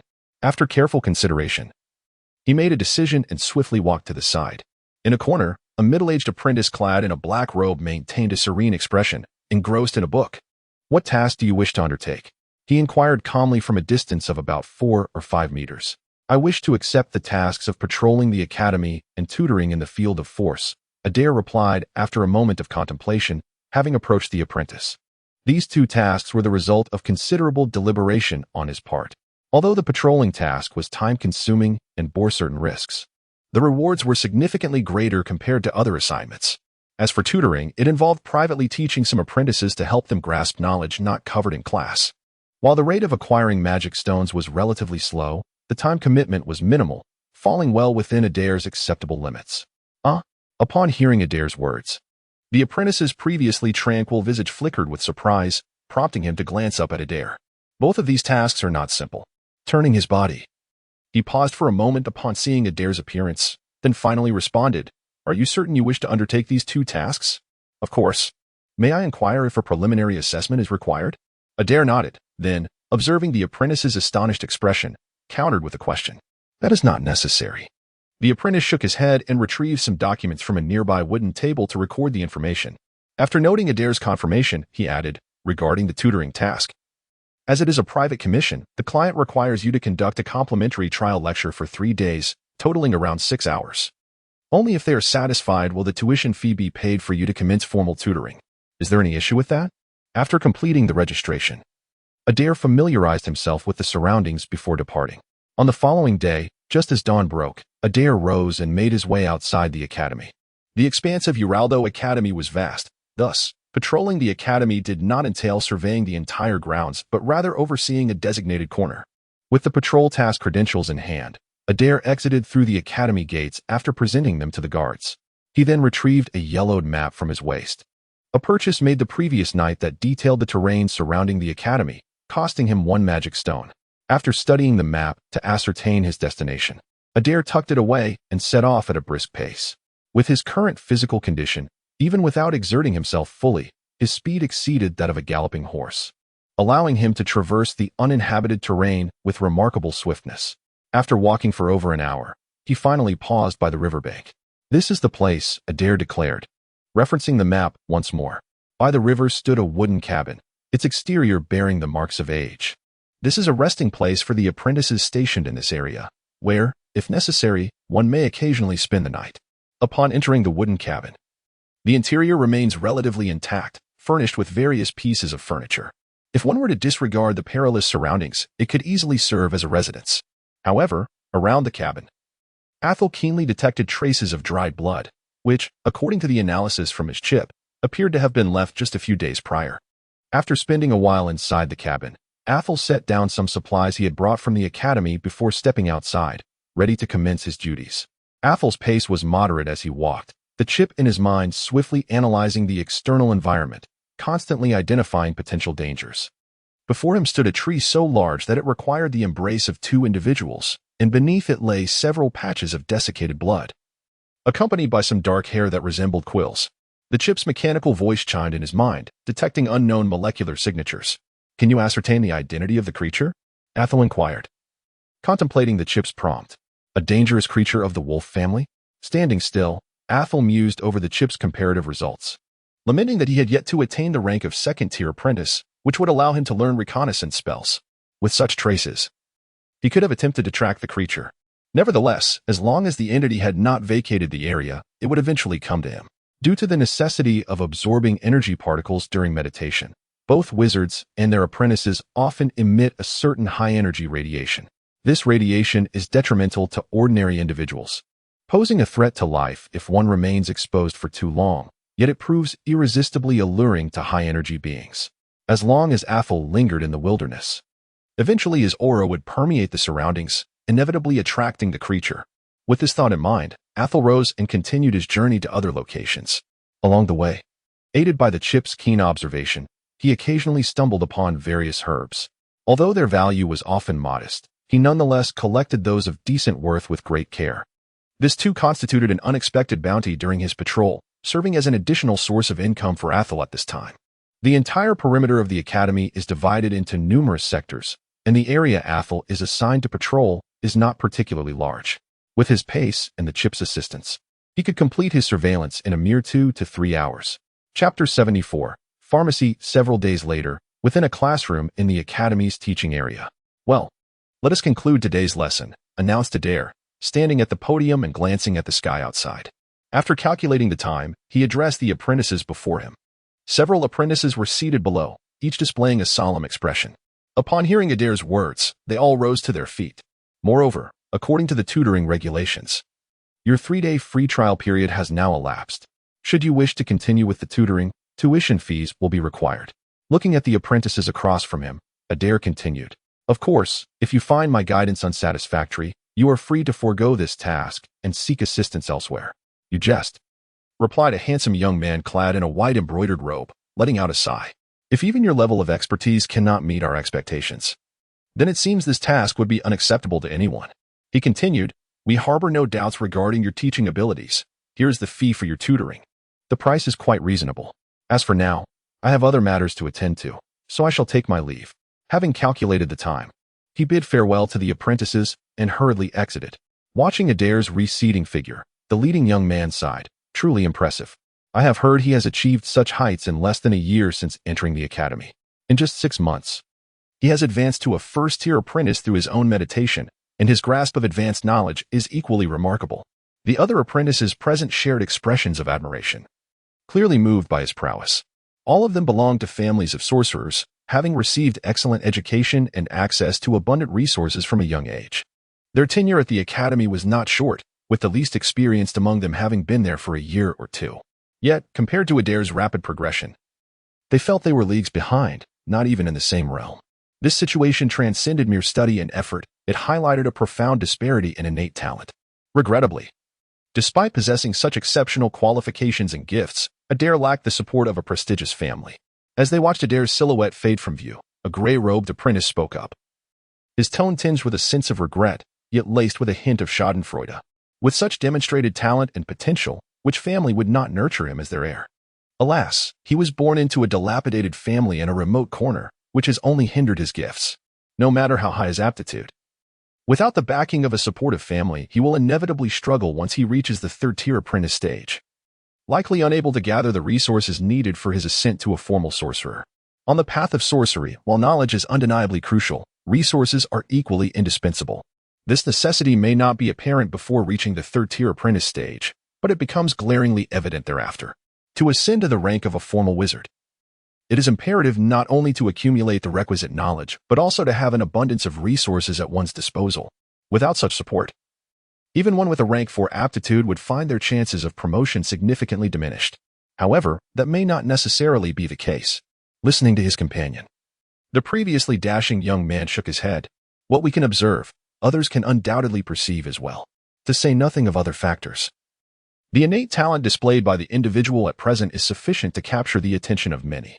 Should he be willing to concede, there will be plenty who would invest in him, for a genius of rank 4, provided the necessary resources for promotion are secured, possesses a remarkable 50% chance of advancement. Indeed, this is true. A previously silent blonde girl suddenly spoke, her gaze ablaze with fervor. Have you noticed the traits he exhibits? My elder is quite familiar with Lord Asira, who oversees the registration of new students. According to the information disclosed, Adir is highly likely to be a rare half-elf. Half-elf? A chorus of gasps erupted around them. Upon hearing this revelation, several female apprentices brightened in unison. So that's it. If he is indeed a half-elf, then his astonishing talent can be accounted for, as the likelihood of genius emerging among half-elves is considerably higher. Upon receiving this news, the young man in white also lit up with interest. If the information holds true, he need not worry about future resources. Merely by articulating this revelation, numerous wizarding families would be eager to forge alliances with him. He might not even need to enter their family, as the preservation of his bloodline would suffice. Listening to his words, The others around him wore thoughtful expressions.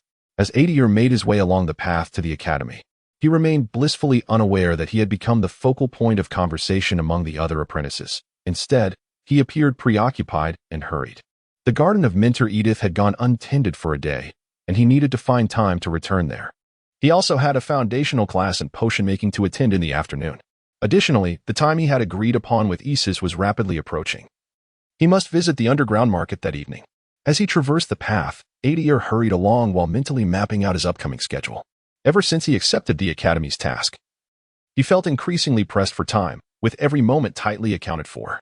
As an apprentice to Minter Edith, he was required to assist with experiments when needed, manage materials, and tend to the garden. Furthermore, since he undertook the task of patrolling the academy, he now spent 5 to 6 hours daily in the wilderness, and he also needed to tutor other apprentices during lunchtime. Amidst such a demanding array of responsibilities, he still had to balance his own studies, which included attending classes and engaging in research and meditation, all of which were indispensable, leaving him with scarcely a moment to rest. Under such a heavy schedule, only Adio could manage. Anyone else would surely find it unbearable. In a hurried rush to the classroom, Adir discovered that the number of apprentices surrounding him was surprisingly substantial, even exceeding his expectations. Before he could ponder further, a figure cloaked in black slowly emerged from the doorway. This individual, slender and marked by deep wrinkles, exuded an air of age, his expression chillingly austere. As the black-robed elder appeared, a voice from the chip in Adir's mind suddenly resonated, alerting him that the radiation level around him had instantaneously reached a formal classification. It was indeed a formal wizard conducting the lesson. Startled by the chip's announcement, Adir could not help but glance towards the black-robed sorcerer. Both wizards and their apprentices, during their meditative practices, absorb external energy particles, thereby filling themselves with formidable high-energy radiation. The more powerful the wizard, the stronger the radiation emanating from them. As anticipated, many new faces had joined the throng. Under the watchful eyes of numerous apprentices, the black-robed wizard rasped, "I am Seymour, and you may refer to me as Minter Seymour. I hope that when I return for the next class, I see more familiar faces." With that, he commenced the formal lesson. As the lecture officially began, Adir's senses sharpened, and he dedicated himself to listening attentively.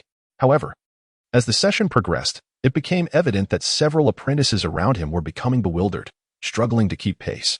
Even Adir occasionally furrowed his brow, indicating he too encountered challenging concepts. The foundational course in alchemy was evidently steeped in complexity. It was no wonder that alchemy was renowned as one of the most challenging disciplines to master.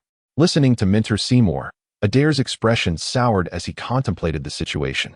Logically, while the study of alchemy is notoriously difficult, the foundational aspects should not be overwhelmingly taxing. Indeed, this was somewhat true. In terms of learning difficulty, the foundational study of alchemy, while substantial, remained within the realm of acceptability. The true challenge lay in the vast expanse of knowledge that alchemy encompasses. In just over an hour, the topics covered by the lecturer had already traversed at least 7 or 8 different fields of study, some even delving into advanced knowledge that left listeners feeling overwhelmed. To grasp the content of this lesson, one would first need to master all the relevant disciplines, a task requiring an extraordinary amount of energy. And this was merely the foundation. As one progressed, the learning curve would likely become even more daunting. Reflecting on this, Adir could not help but sigh, gaining insight into why wizards proficient in alchemy were so few and far between. The class swiftly passed in a collective engagement of listening. When Minter Seymour finally halted his lecture, a collective sigh of relief emanated from the audience below. Observing this reaction, Seymour silently shook his head, exhibiting no inclination to linger, and promptly descended from the podium, making his way towards the classroom exit. After his departure, the numerous apprentices below finally breathed a sigh of relief. Phew. It has finally come to an end. Beside Adir, a young apprentice clad in a crimson sleeve exhaled, having long been aware of the challenges posed by alchemy. Yet he had not anticipated its daunting complexity. Even the foundational courses had reached such a level. "Alfred, will you return next time?" "No, I shall not." As he spoke, a murmur of curiosity arose around him. I wonder why the free foundational courses in other disciplines are typically taught by advanced apprentices, yet alchemy is directly instructed by formal wizards? I am aware of this, the young apprentice casually explained, drawn in by the voices around him. It is said that due to the exceedingly high difficulty of alchemy, very few can master it well. The Academy has not produced a proficient alchemist in 7 or 8 years, which is why Mentor Samora has been entrusted with the entire responsibility. Not only does he teach the free foundational courses, but he also seems to oversee the advanced and fee-based courses. Unfortunately, even so, the Academy has not seen a student adept in alchemy for several years now, interjected a blonde girl nearby. Listening quietly to the discussion among the apprentices, Adir rose to leave, preparing to head to his next destination. After a while, he spotted the figure of the other party at their stall. Isis, clad in a black robe, stood silently at the booth, continuously surveying the surroundings, seemingly awaiting someone's arrival. At that moment, no apprentices appeared to frequent his stall. It appeared that business was exceedingly poor. Adir, you've arrived, Isis exclaimed upon noticing him from a distance, a hint of joy illuminating his face. What is the matter? Adir inquired, somewhat puzzled by Isis's demeanor. My mentor wishes to meet you. Upon seeing Adir, Isis seemed to relax, explaining, your batch of materials appears to be rather special, piquing my mentor's interest. Thus, I have come today at his behest to escort you to him for the transaction. Adir's heart skipped a beat at this revelation. That batch of materials was indeed unique, sourced from another world, and logically, they should possess qualities absent in the creatures of this realm. Being a formal wizard, it was uncertain how much he could discern from those materials. Gazing at Isis before him, Adir's mind swirled with uncertainty. After standing still and contemplating for a moment, he gradually set aside his concerns. The Academy's records did contain some information regarding other worlds, as well as accounts of ancient wizards battling in those realms. However, it was noted that those qualified to engage with other worlds were all formidable wizards worthy of historical documentation, far surpassing the capabilities of a mere formal wizard.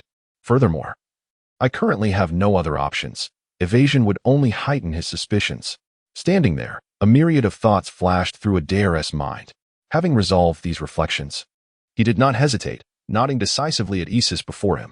Before arriving, Adir had already prepared the materials intended for trading, and now he merely needed to follow his companion. Clad in a black robe, the other person's expression remained remarkably serene as he sat nearby, engrossed in a book. Upon seeing this individual, the chip detected an immediate surge in the surrounding high-energy radiation, reaching the level characteristic of a formal wizard. Master Glamour, I have brought the person, Isis respectfully announced, gazing at the middle-aged man before him. At the sound of his voice, Glamour turned around. A sharp and aggressive gaze locked onto Adir, imbued with an air of scrutiny. In that instant, an inexplicable pressure enveloped Adir's heart, instilling a profound sense of danger and dread. Feeling the weight of the other's gaze, Adir suppressed the urge to draw his sword and lowered his head, a peculiar sensation swelling within him. He sensed a potent urge emanating from the other, as if the intent was to dissect him. Oh, a half-elf, came an astonished exclamation from ahead, tinged with an unexplainable thrill. Glamour's eyes ignited with fervor, fixating intently on Adir. It cannot be mistaken. This unique essence undoubtedly belongs to such a rare specimen. In that moment, an illusion appeared before Adir, with a shadow swiftly materializing into Glamour's form. With excitement lacing his gravelly voice, Glamour produced a contract from his robe and urged Adir, come, sign this. I require your cooperation for certain experiments. If you agree, I shall provide you with all the resources necessary for your ascension to wizardry. Taken aback by this proposition, Adir momentarily faltered. For one in desperate need of magical stones, the offer was indeed alluring, almost compelling him to acquiesce. Yet, upon observing Glamour's demeanor, a chill coursed through him, extinguishing any inclination he had. The impression Glamour imparted was akin to that of a mad scientist from a bygone era, no different from a lunatic. Collaborating with such an individual for experiments posed an immense risk. He could easily become a subject of their studies. Resolute, he prepared to respond, only to be startled by an unexpected phenomenon. Unbeknownst to him, an enigmatic force had ensnared him, binding him tightly. Under Adir's gaze, his right hand rose uncontrollably, slowly reaching toward the contract before him. Instantly, a coldness enveloped his eyes, and he summoned all his strength in that moment. His arm, initially advancing, hesitated, yet still moved forward against his will, albeit at a considerably slower pace. Subject affected by an unidentified force field, immediate activation of life seed is recommended. The chip's warning echoed rapidly in his mind. At that moment, time seemed to freeze, and the sound of his heart pounding resonated ceaselessly within Adir's consciousness. In a moment of fierce determination, a tempestuous energy surged within Adir, transforming his demeanor from serene to tumultuous. Crash! The sharp sound of shattering resonated abruptly around Adir. It seemed as though something had fragmented, invoking a cacophony of reactions in his mind. The life force of the great knight erupted ahead as he observed Adir's movements. A flicker of incredulity crossed Glamour's eyes. Impossible. How could mere knightly power escape my sorcery? Suddenly recalling something, a fervent thought ignited within him. Could this be a peculiar ability of the half-elf? To withstand the might of a true wizard's spell? Dissecting you should unveil the truth. Before him, Glamour's face contorted into a grotesque visage, resembling a madman, as he fixated on Adir with fervent intensity, seemingly intent on tearing him apart. Under the unwavering gaze of a formal wizard, Adir felt as though his blood had congealed, as if he were being scrutinized by some terrifying creature. Master Glamour. A voice of urgent distress called out beside him. Observing Glamour's deranged state, Eshies promptly shouted. At the sound of this voice, Glamour paused, a flicker of clarity illuminating his eyes. A soft, pale light traversed the space, enveloping Glamour's form. As this glow enveloped him, the manic expression on Glamour's face gradually faded, yielding to a serene calmness. With the light dissipating, Glamour slowly rose, his countenance now composed. Observing this transformation, Adir felt a sense of relief. Compared to the previous lunacy, Glamour now appeared significantly more stable, devoid of the imminent threat that had once loomed. Cough, cough. Under Adir's vigilant gaze, Glamour cleared his throat a few times before speaking in a hoarse voice. Young apprentice, sheathe your sword. The state of life seed explosion carries considerable detriment to your body. His words were stripped of the earlier mania and excitement, now imbued with a profound depth of understanding. Listening intently, Adir remained motionless, fixated on Glamour, until he eventually relinquished the state of life explosion. Of course, as recompense for the unforeseen incident, I shall offer you some compensation. What do you think? A gentle smile graced Adir's face, appearing utterly harmless. Yet, beneath this facade, he had already classified the seemingly ordinary wizard before him as a figure of peril. Had he not narrowly escaped Glamour's sorcery just moments ago, he might well have found himself on the dissection table by now. Chapter 76. The transaction very well. Let us conclude this matter. Gazing at Adir, dressed in a flowing black robe, Glamour nodded lightly. Have you brought the materials we agreed upon for this transaction? Adir nodded and opened a package he had carried with him, placing it upon the table. As the package was unveiled, various items emerged, including the exoskeletons of insect beasts and other remnants, all undeniably sourced from that apocalyptic realm. Upon inspecting these materials, Glamour's eyes gleamed with interest. He casually selected a small piece of exoskeleton from the assortment before him and placed it on a nearby testing platform, seemingly engaged in a form of analysis. Indeed, while not derived from the same creature, this specimen exhibited numerous properties akin to the previous material, suggesting a common origin. Glamour's expression turned serious as he turned to Adir. I am quite pleased with this batch. Shall we settle on 50 magic stones as previously agreed? Adir was momentarily taken aback by the proposed price. This figure evidently surpassed his initial expectations. Based on what he had gathered, the Academy did not place significant value on such unknown materials unless their unique properties were confirmed. Thus, the prices were typically modest. 50 magic stones represented a considerable sum for this collection. 50 magic stones. The excess shall serve as my personal compensation to you. Observing Adir's reaction, Glamour seemed to discern his thoughts. It is apparent you are in need of magic stones. Upon hearing this, Adir's lips twitched, yet he refrained from voicing a rebuttal. In truth, he was indeed in dire need of magic stones, and the prospect of acquiring a greater sum was not one to be dismissed lightly. Moreover, while I have returned to my usual self, my previous proposal remains on the table. Glamour interjected suddenly. Should you require magic stones? I am willing to provide you with resources up to your formal wizard promotion, with the only cost being your assistance in a few minor experiments. If you have reservations, we could formalize an agreement under the Academy's supervision to safeguard your interests. With that, he turned and regarded Adir quietly, as if awaiting his response. Feeling the weight of Glamour's gaze, Adir lowered his head, lost in contemplation. Ultimately, he shook his head, declining the offer. I am sorry, but I do not have such intentions at the moment. The proposition was undeniably enticing. However, having experienced the earlier encounter, Adir had already categorized Glamour as a potential threat. In his view, the Academy's oversight was not reliable. As a formal wizard, Glamour could easily contravene the agreement, and should an unfortunate incident occur resulting in Adir's demise, it was likely that the repercussions would be merely symbolic, with Glamour facing minimal consequences. The academy would never exert pressure on a formal wizard for the sake of a mere first-class apprentice, and the outcome would ultimately be inconclusive. Before him, as he listened to the words of grammar, a hint of regret flickered in Adele's eyes. Very well. However, my offer remains valid. Should you change your mind in the future, feel free to seek me out. I understand, Adele replied with a gentle nod. This is the magical stone from our transaction. Grammar's face regained its composure as he placed a small pouch on the table. Quietly picking up the pouch from the wooden table, Adele respectfully bid farewell to Grammar, appearing to have forgotten the earlier events, revealing no trace of concern. As he held the bag in his hand, a unique sensation washed over him, stirring a sense of certainty within. He then turned and walked towards the laboratory's grand door, seemingly preparing to depart.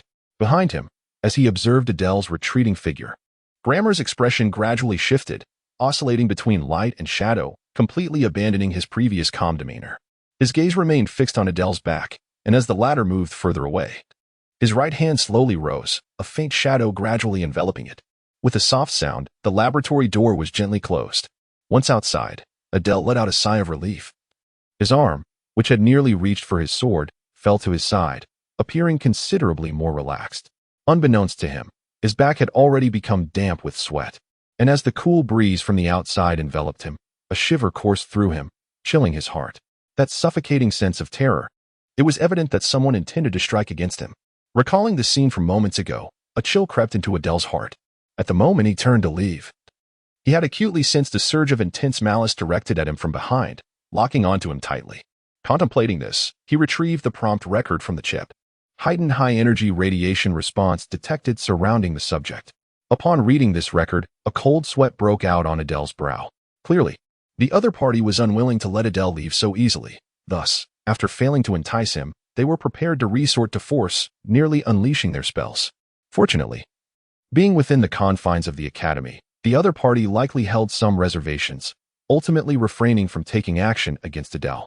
In addition to the academy's regulations, the influence of Mentor Edith likely played a role. Even among apprentice wizards, the treatment of ordinary apprentices differs significantly from those under the tutelage of a mentor. For an ordinary apprentice, while there might be some complications if attacked by a formal wizard, the consequences of assaulting Adele would be far more severe, as it could be perceived as a provocation against another formal wizard. It is clear that I cannot return here again. If I am to engage with these formal wizards in the future, I must conduct thorough investigations into their backgrounds beforehand. Otherwise, the risks are simply too great. Upon opening the pouch, he discovered it contained 5 magical stones. Compared to ordinary magical stones, these 5 were much darker in color, their energy aura significantly more potent. This is a medium magic stone, which contains a significantly greater concentration of high-energy particles compared to an ordinary magic stone, thus yielding far superior effects. By standard measurement, a single medium magic stone is approximately equivalent to 10 low-grade magic stones, making it quite a valuable asset. Chapter 77. The inspection seated before his bed. Adir gazed intently at the 5 magical stones that shimmered with an enigmatic luster. His expression shifted as he removed the cloth bag containing the stones, igniting it to incinerate it in a nearby flame. This precaution was taken for safety's sake. Not only was the bag discarded, but Adir also planned to replace the 5 medium-grade magical stones he had acquired from his adversary, seeking to mitigate any potential risks. Fortunately, he could now procure the items he had previously been unable to gather due to a shortage of magical stones. Weighing the stones in his hand, he savored their unique texture, contemplating his next steps. After meditating and resting in his dormitory for a while, he departed the lodging area, heading directly towards the underground market. As he entered the familiar underground market, he noticed an increasing number of apprentices around him. Though still sparse, the atmosphere had gained a modicum of liveliness. Familiar stalls lined the surroundings, presenting an array of goods that transported Adir back to the markets of his previous life. However, in stark contrast to the merchants of the mundane world, the apprentices here exhibited a more brusque demeanor towards customers, often wearing unfriendly expressions, and some would not even acknowledge the presence of newcomers. After surveying his surroundings, Adir approached one of the stalls and inquired, "How much for these items?" At his question, the apprentice, who had been staring at the ground, lifted his gaze to meet Adir's. "I have putrid ants here, freshly caught and still alive.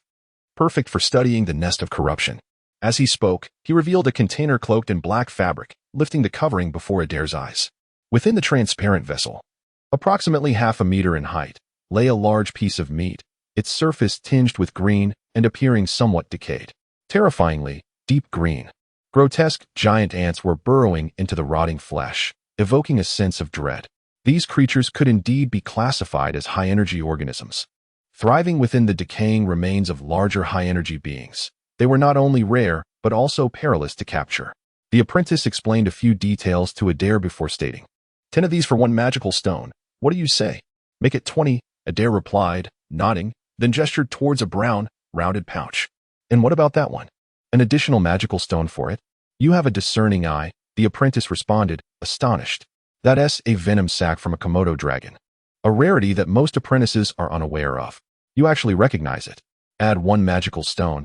He pondered for a moment before quoting a price. And 5 more putrid ants. Adir frowned slightly.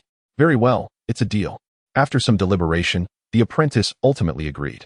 With the transaction finalized, Adir exchanged his magical stones for the goods and placed them in a storage area, preparing to have them moved to his lodging later.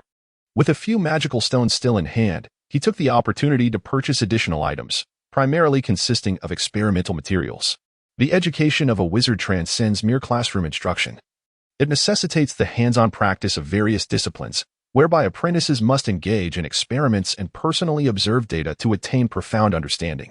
Due to a previous scarcity of magical stones, Adir had seldom conducted such experiments, but having recently acquired a modest supply, he was eager to procure materials for this purpose.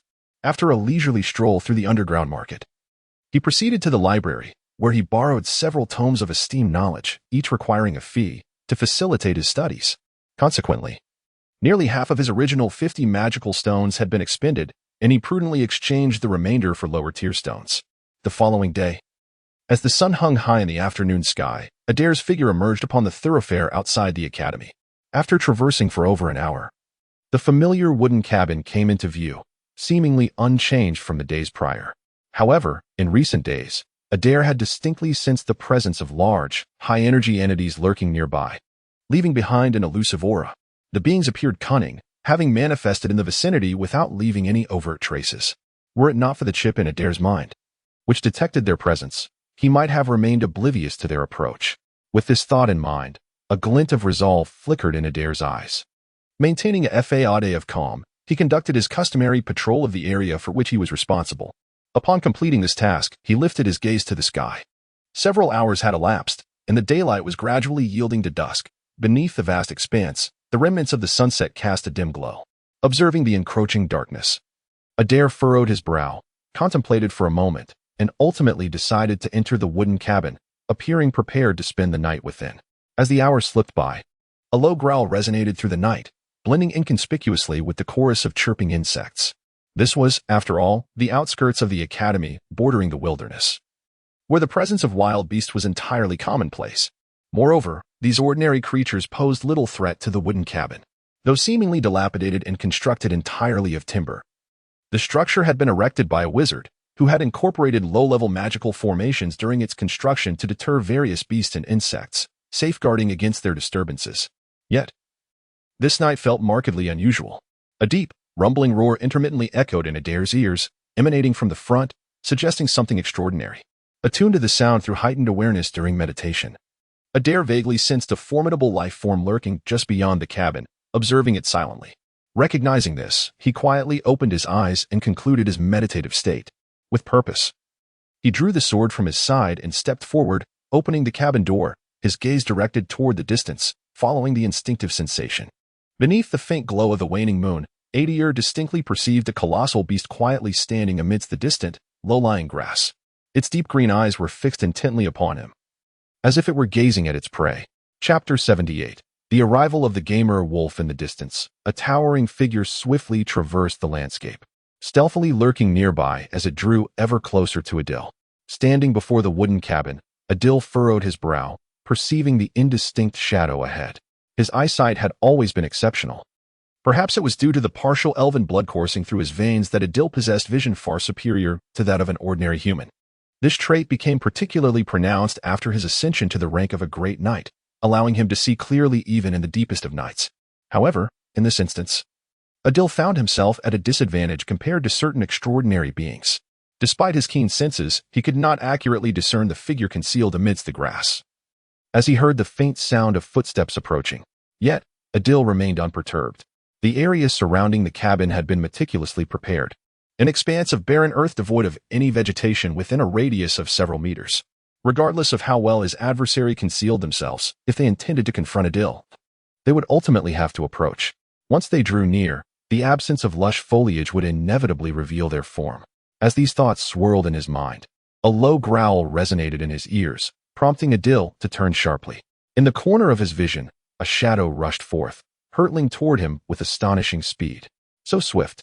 At that moment, the realization of another creature's proximity flashed through Adir's mind. Roar!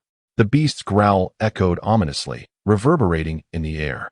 A pair of emerald eyes glimmered before Adir as a massive and perilous beast appeared before him. It was a colossal wolf. Standing 2 meters tall and measuring 3 to 4 meters in length, its deep black form nearly indistinguishable against the night.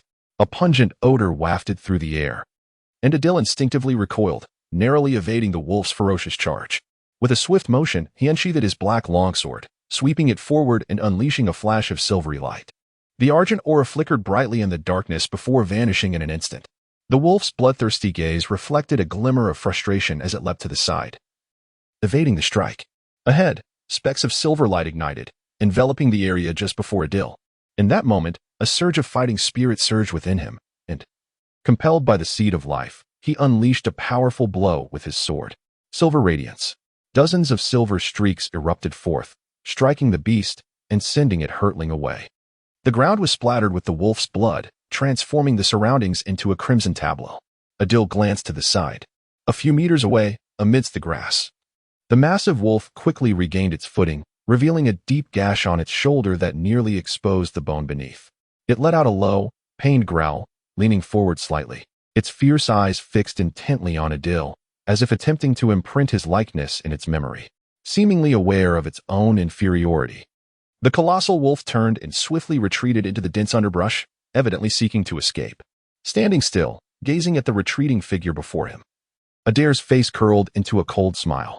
After such extensive preparation, allowing you to escape now would be a significant loss. Chip, activate the detection template, and record the essence of my quarry along with the traces left in their wake. He commanded swiftly as he dashed forward. To the right, he followed the chip's guidance in his mind, disregarding the signs on either side and racing toward the designated direction. The massive wolf was cunning, possessing strength rivaling that of the most formidable knights, coupled with a keen intellect. As it fled, it even fabricated misleading traces to deceive Adir in pursuit, exhibiting a level of cleverness far beyond that of ordinary creatures. Yet, all such deceptions were futile against the chip. With its formidable analytical prowess, it could instantaneously detect every trace left by the beast and ascertain its ultimate escape route, rendering it nearly impossible to mislead. Bathed in the dim light of the moon, Adir pursued until he reached a small creek. Suddenly, his expression shifted dramatically. Without hesitation, he veered aside, covering several meters in an instant. In the very spot he had occupied, a colossal shadow flashed past, exuding a fierce and menacing aura that sent a chill down his spine. With piercing green eyes fixed on Adir, the giant wolf let out a low growl and lunged at him with ferocity. An intense howling filled the air, accompanied by a powerful gust and the stench of blood. A massive wolf's head loomed before Adir, snapping toward him. He swung his long sword forward with a glint of silver. The clash echoed as if striking the hardest metal, resonating with a violent impact alongside the wolf's furious howl. It charged at Adir once more, its wounds bleeding profusely, staining the earth around it with a savage display. Adir deftly sidestepped, his speed not only surpassing the beast, but also rendered him more agile due to his smaller stature. Although the situation was perilous, he managed to maintain control, evading the relentless assault. A sudden, guttural roar erupted from the beast, as it observed Adir's evasive maneuvers. The giant wolf let out a frenzied howl, its strength finally waning, collapsing with a heavy thud beside it. From a distance, Adir remained calm, standing quietly without advancing. Minutes ticked by, and after a considerable pause, he approached the fallen creature, seemingly preparing to inspect the wolf's carcass. His steps were slow yet deliberate, devoid of any urgency. As he took several cautious strides, Adir suddenly vanished.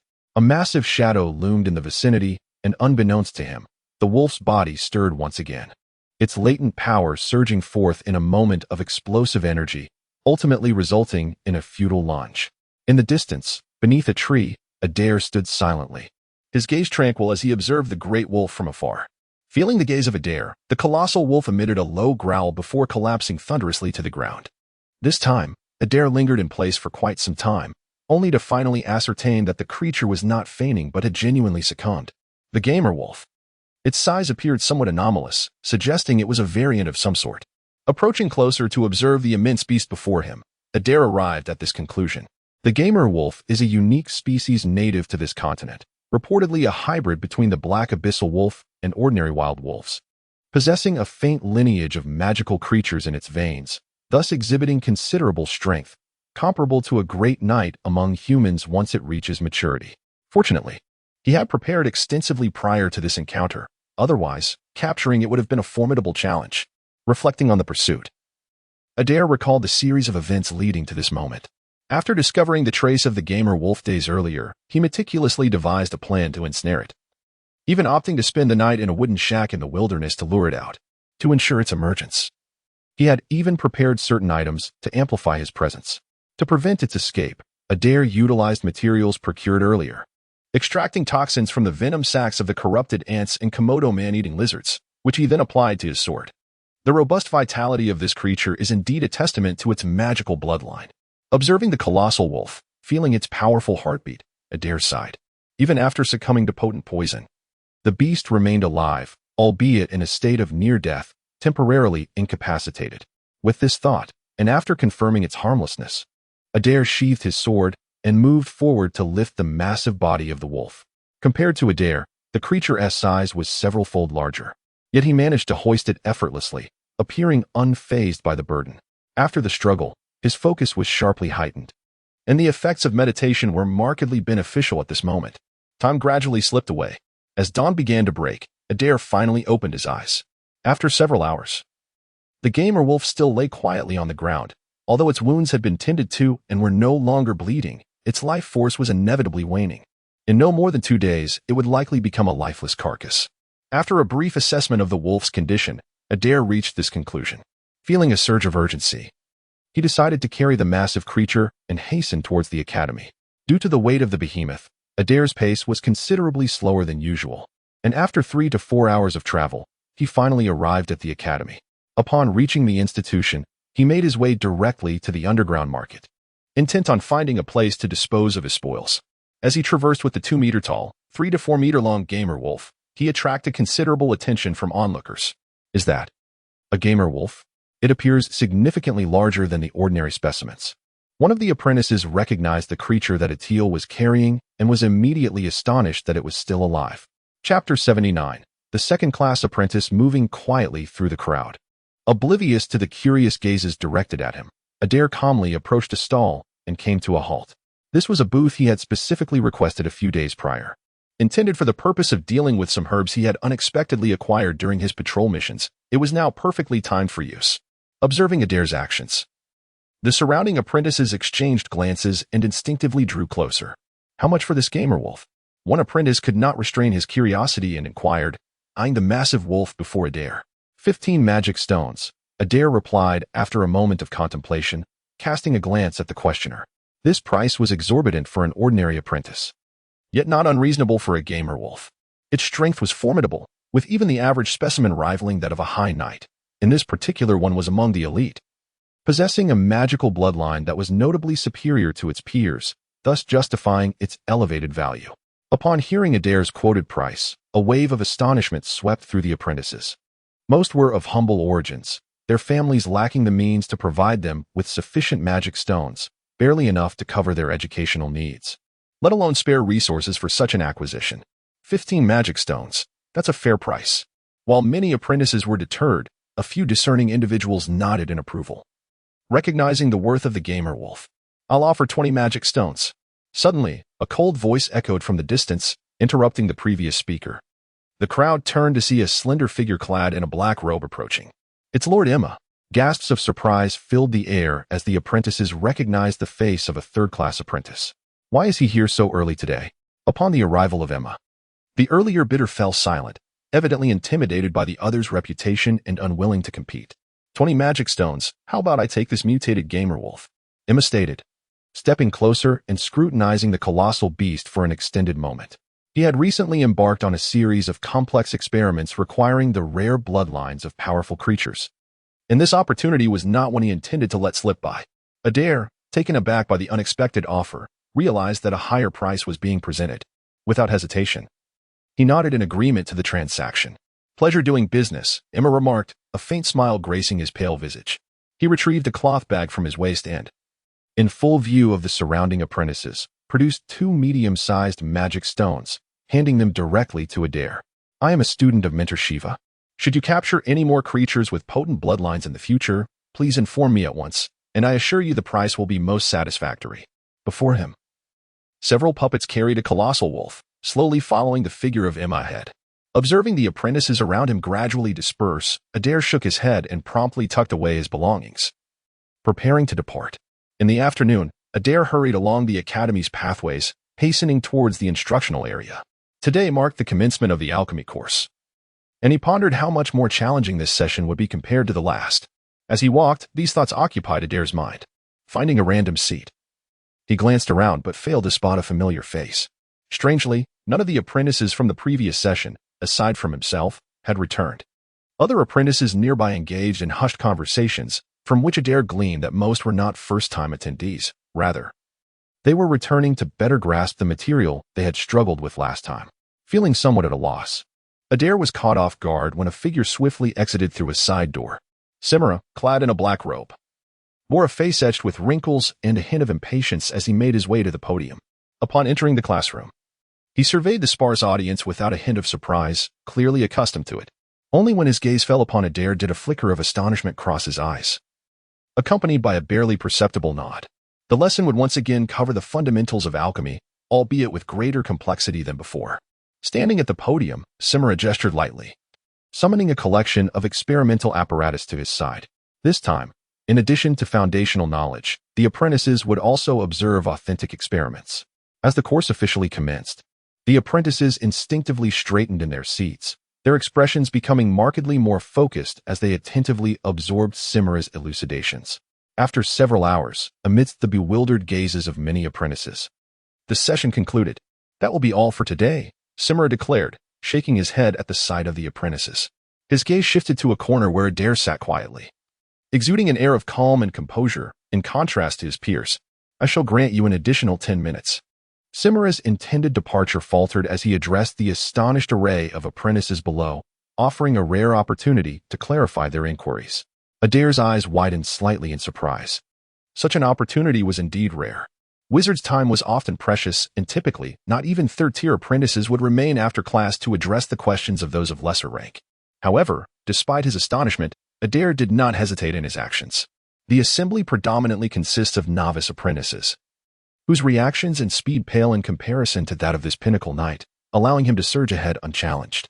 10 minutes swiftly elapsed. 3 months later, in a spacious chamber, Atil sat before his bed, quietly closing his eyes. After more than 3 months of meditation, he had mastered all 36 mental runes from the foundational meditation techniques, leaving him just a step away from advancing to the rank of second-tier apprentice. As he sat there, enveloped in darkness upon shutting his eyes, he began to conjure the mental runes. In this shrouded space, he became acutely aware of the energy particles swirling around him, gently undulating in the surrounding ether. Responding to Atil's mental vibrations, these energy particles exhibited varied states, beginning to be influenced by his psyche. With the 36 runes successfully meditated upon, it was now time to draw in the energy particles. Sensing the array of energy particles drifting about him, Atil felt a sense of tranquility wash over him. With a focused thought, the surrounding energy particles gradually began to drift towards his form, responding to his influence. The process unfolded seamlessly. The ability to attract energy particles required sufficient mental strength, complemented by the specialized techniques outlined in the meditation method. In this regard, Atil's mental prowess was formidable. And after rigorous meditation training, he had undoubtedly met the criteria for particle attraction. Success. After a brief moment, Atil gently emerged from his meditative state, opening his eyes and murmuring to himself. Indeed, the energy particles associated with plant and light attributes were the most amenable to attraction, While particles of other natures did not repulse his spirit, the difficulty of attraction was significantly heightened, reflecting on the sensations he had just experienced. Adir concluded that future meditations would primarily focus on attracting plant and light particles, while only a few of other types would be drawn in. As he contemplated the scene from his recent meditation, he turned his attention to his physical attributes.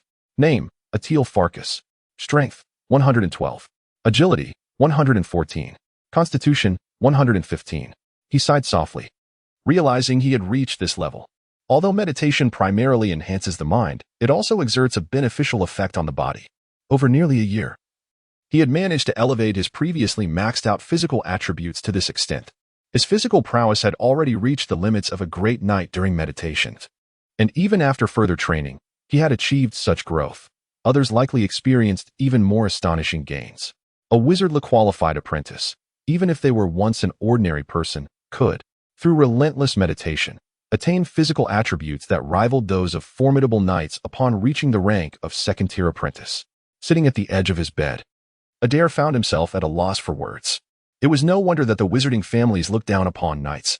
By the time one reached the status of a third-tier apprentice, even if the apprentice had undergone no training, their physical prowess would rival that of a grand knight.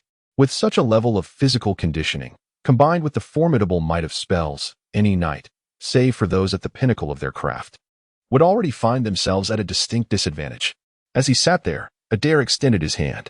With a mere flicker of thought, he summoned a trace of the freshly coalesced magical energy within him, beckoning the surrounding particles of energy to converge in his palm, emanating a soft green luminescence. At last, he had attained the status of a second-tier apprentice. Observing this spectacle and feeling the power that diverged entirely from the knightly system, Adir couldn't help but sigh. It was only upon reaching the second-tier apprentice level that one could genuinely access a portion of a wizard's capabilities, allowing for the manipulation of energy particles in the world and providing a foundation for learning fundamental spells. Chapter 80. The compressed time from the moment I entered the academy to my ascension as a second-tier apprentice. It took me over a year, even with the assistance of a chip. Sitting on my bed, I silently reflected on this pace. In comparison to my fourth-tier aptitude, it seemed rather excessive. Yet it was unlikely to provoke any suspicion. Previously, when I ascended to first-tier apprentice, I was concerned that my rapid advancement might arouse skepticism among others, prompting me to deliberately squander 3 months without meditating. Some apprentices from illustrious families even possessed the financial means to hire formal wizards for personal guidance, resulting in a promotion speed that far surpasses that of ordinary apprentices. In contrast, while my advancement speed was indeed swift, it paled in comparison to those elite individuals. Nevertheless, upon reaching the status of a second-tier apprentice, I had already meditated through all 36 mental runes of the foundational meditation method. Any future increase in mental strength would inevitably occur at a significantly slower pace. Contemplating this, I felt a tinge of helplessness. It was a purely arduous process. After becoming a second-tier apprentice, the efficacy of the foundational meditation method would diminish considerably, and the rate of mental strength growth would become exasperatingly slow. Fortunately, my aptitude is 4th tier, and at my current age, which is not overly advanced, even relying solely on perseverance, I should be able to meet the requirements for advancing to 3rd-tier apprentice within a few years. With this thought in mind, I felt a surge of determination and turned my gaze aside. In my mind, a countdown silently emerged, the time gradually dwindling until it reached 0. Data collection complete. Mental analysis concluded. Would you like to digitize the data? The mechanical voice of the chip resonated in my thoughts once more. Hearing this, a hint of joy surfaced on my face. Updating physical data. Name: Adir Farkas. Strength: 112. Agility: 114. Constitution: 115. Mentality: 42. In an instant, the familiar data panel materialized before my eyes, yet in comparison to the previous figures, it now included the attribute of mentality. Upon entering the academy and acquiring the meditation technique, I had instructed the chip to establish a task to collect data by observing the fluctuations of my mental state during meditation. Utilizing the chip's extensive computational power for analysis, I aim to accurately quantify my mental strength for more effective observation, and at long last, this objective was achieved. Chip, establish a database and analyze the requirements for advancing to 3rd-tier apprentice. Gazing at my physical data, I commanded the chip. Database established. In an instant, the mechanical voice echoed in my mind. Projected requirements for ascending to 3rd-tier apprentice. mentality must reach 5, and mastery of at least one spell template. Listening to the chip's voice in my mind, I rose from the edge of my bed, a smile unconsciously gracing my face. The memory chip represents my most significant advantage over other apprentices. With such formidable computational power at my disposal, I can accurately simulate the conditions necessary for advancement, thereby swiftly identifying the path forward, avoiding the cautious exploration that other apprentices must endure. As he pondered, memories of a certain otherworldly realm surfaced in his mind. With a mere flicker of thought, a coordinate of that world quietly materialized, manifesting as a door to a realm that appeared somewhat dim in his consciousness. Time was fleeting. Yet, at this moment, the accumulation of power within Adir was gradually accelerating, and in merely 3 years, he would amass sufficient strength. Could it be that the rate of this power accumulation was intertwined with my spirit and even my soul?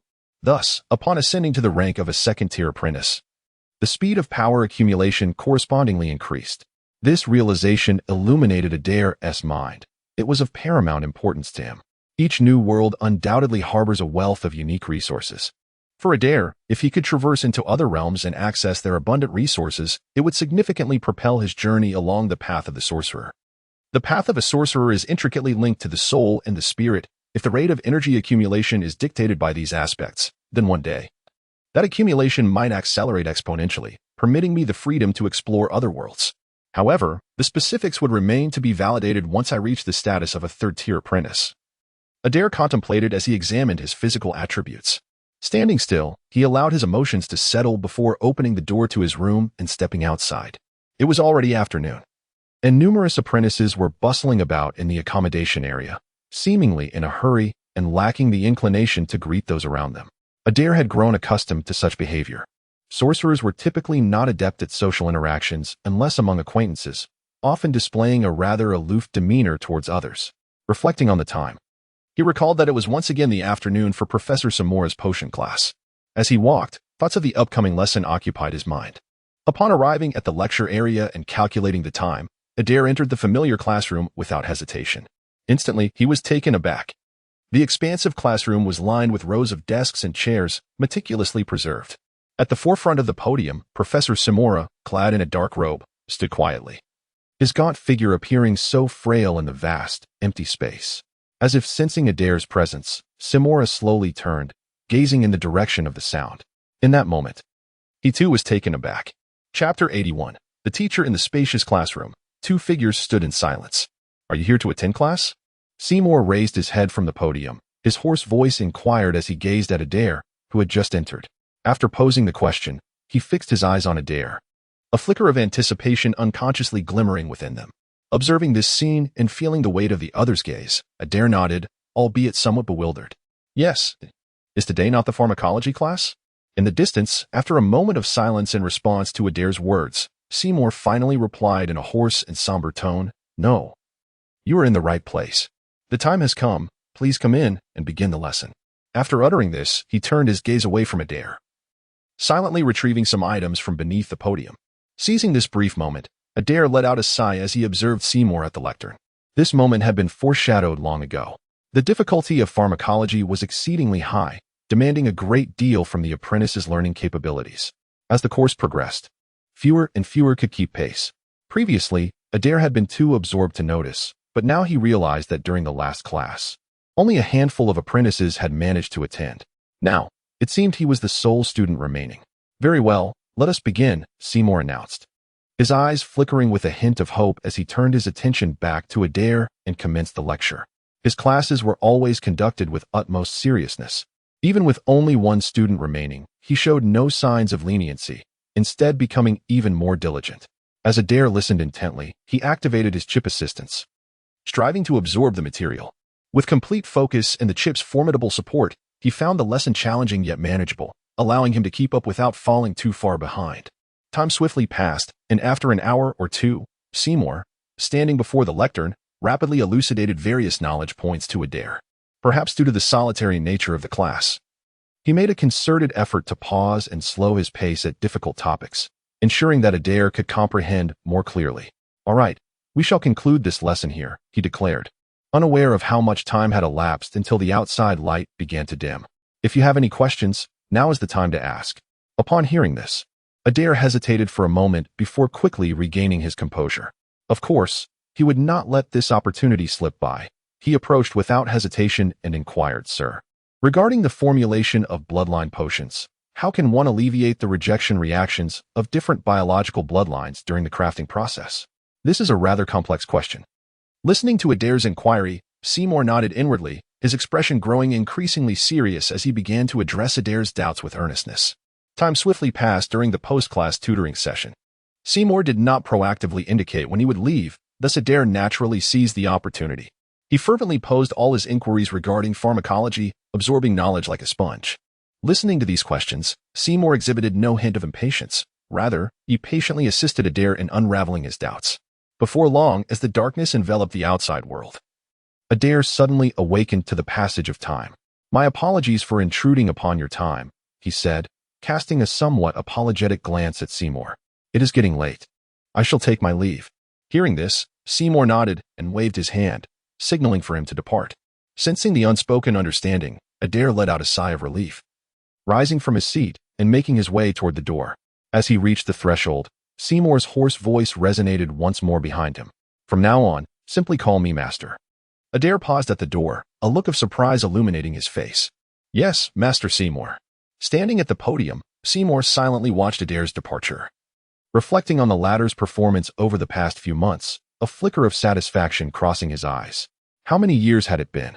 Standing still, he turned to gaze at the now darkened sky, a sigh escaping his lips. Throughout his many years as a formal wizard, he could scarcely remember the last time he encountered such an exceptional apprentice as Adir. The legacy of pharmacology was indeed arduous. Many apprentices yearned for the art of potion making, yet few possessed the requisite talent. The transmission of wizardry often diverged significantly, even in the realm of potion crafting.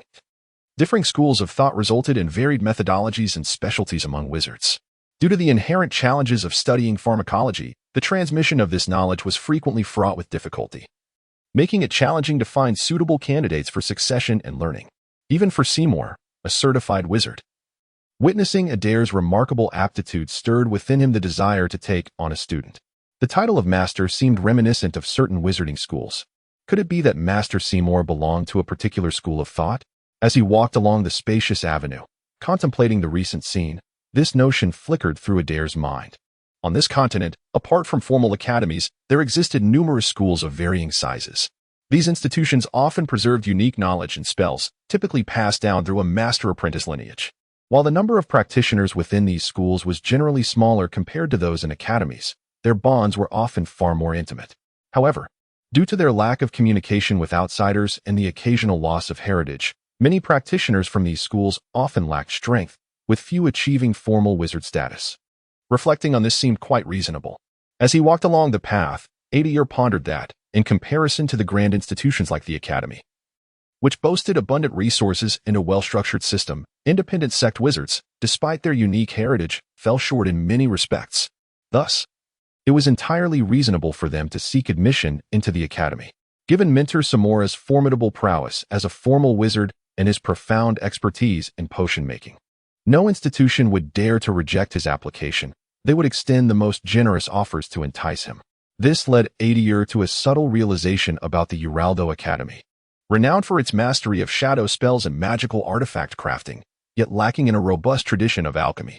It became clear why, upon Mentor Samora's joining, the Academy's higher-ups fervently promoted the alchemy curriculum. They aspired to cultivate their own talent in this field, thereby rectifying the existing deficiencies.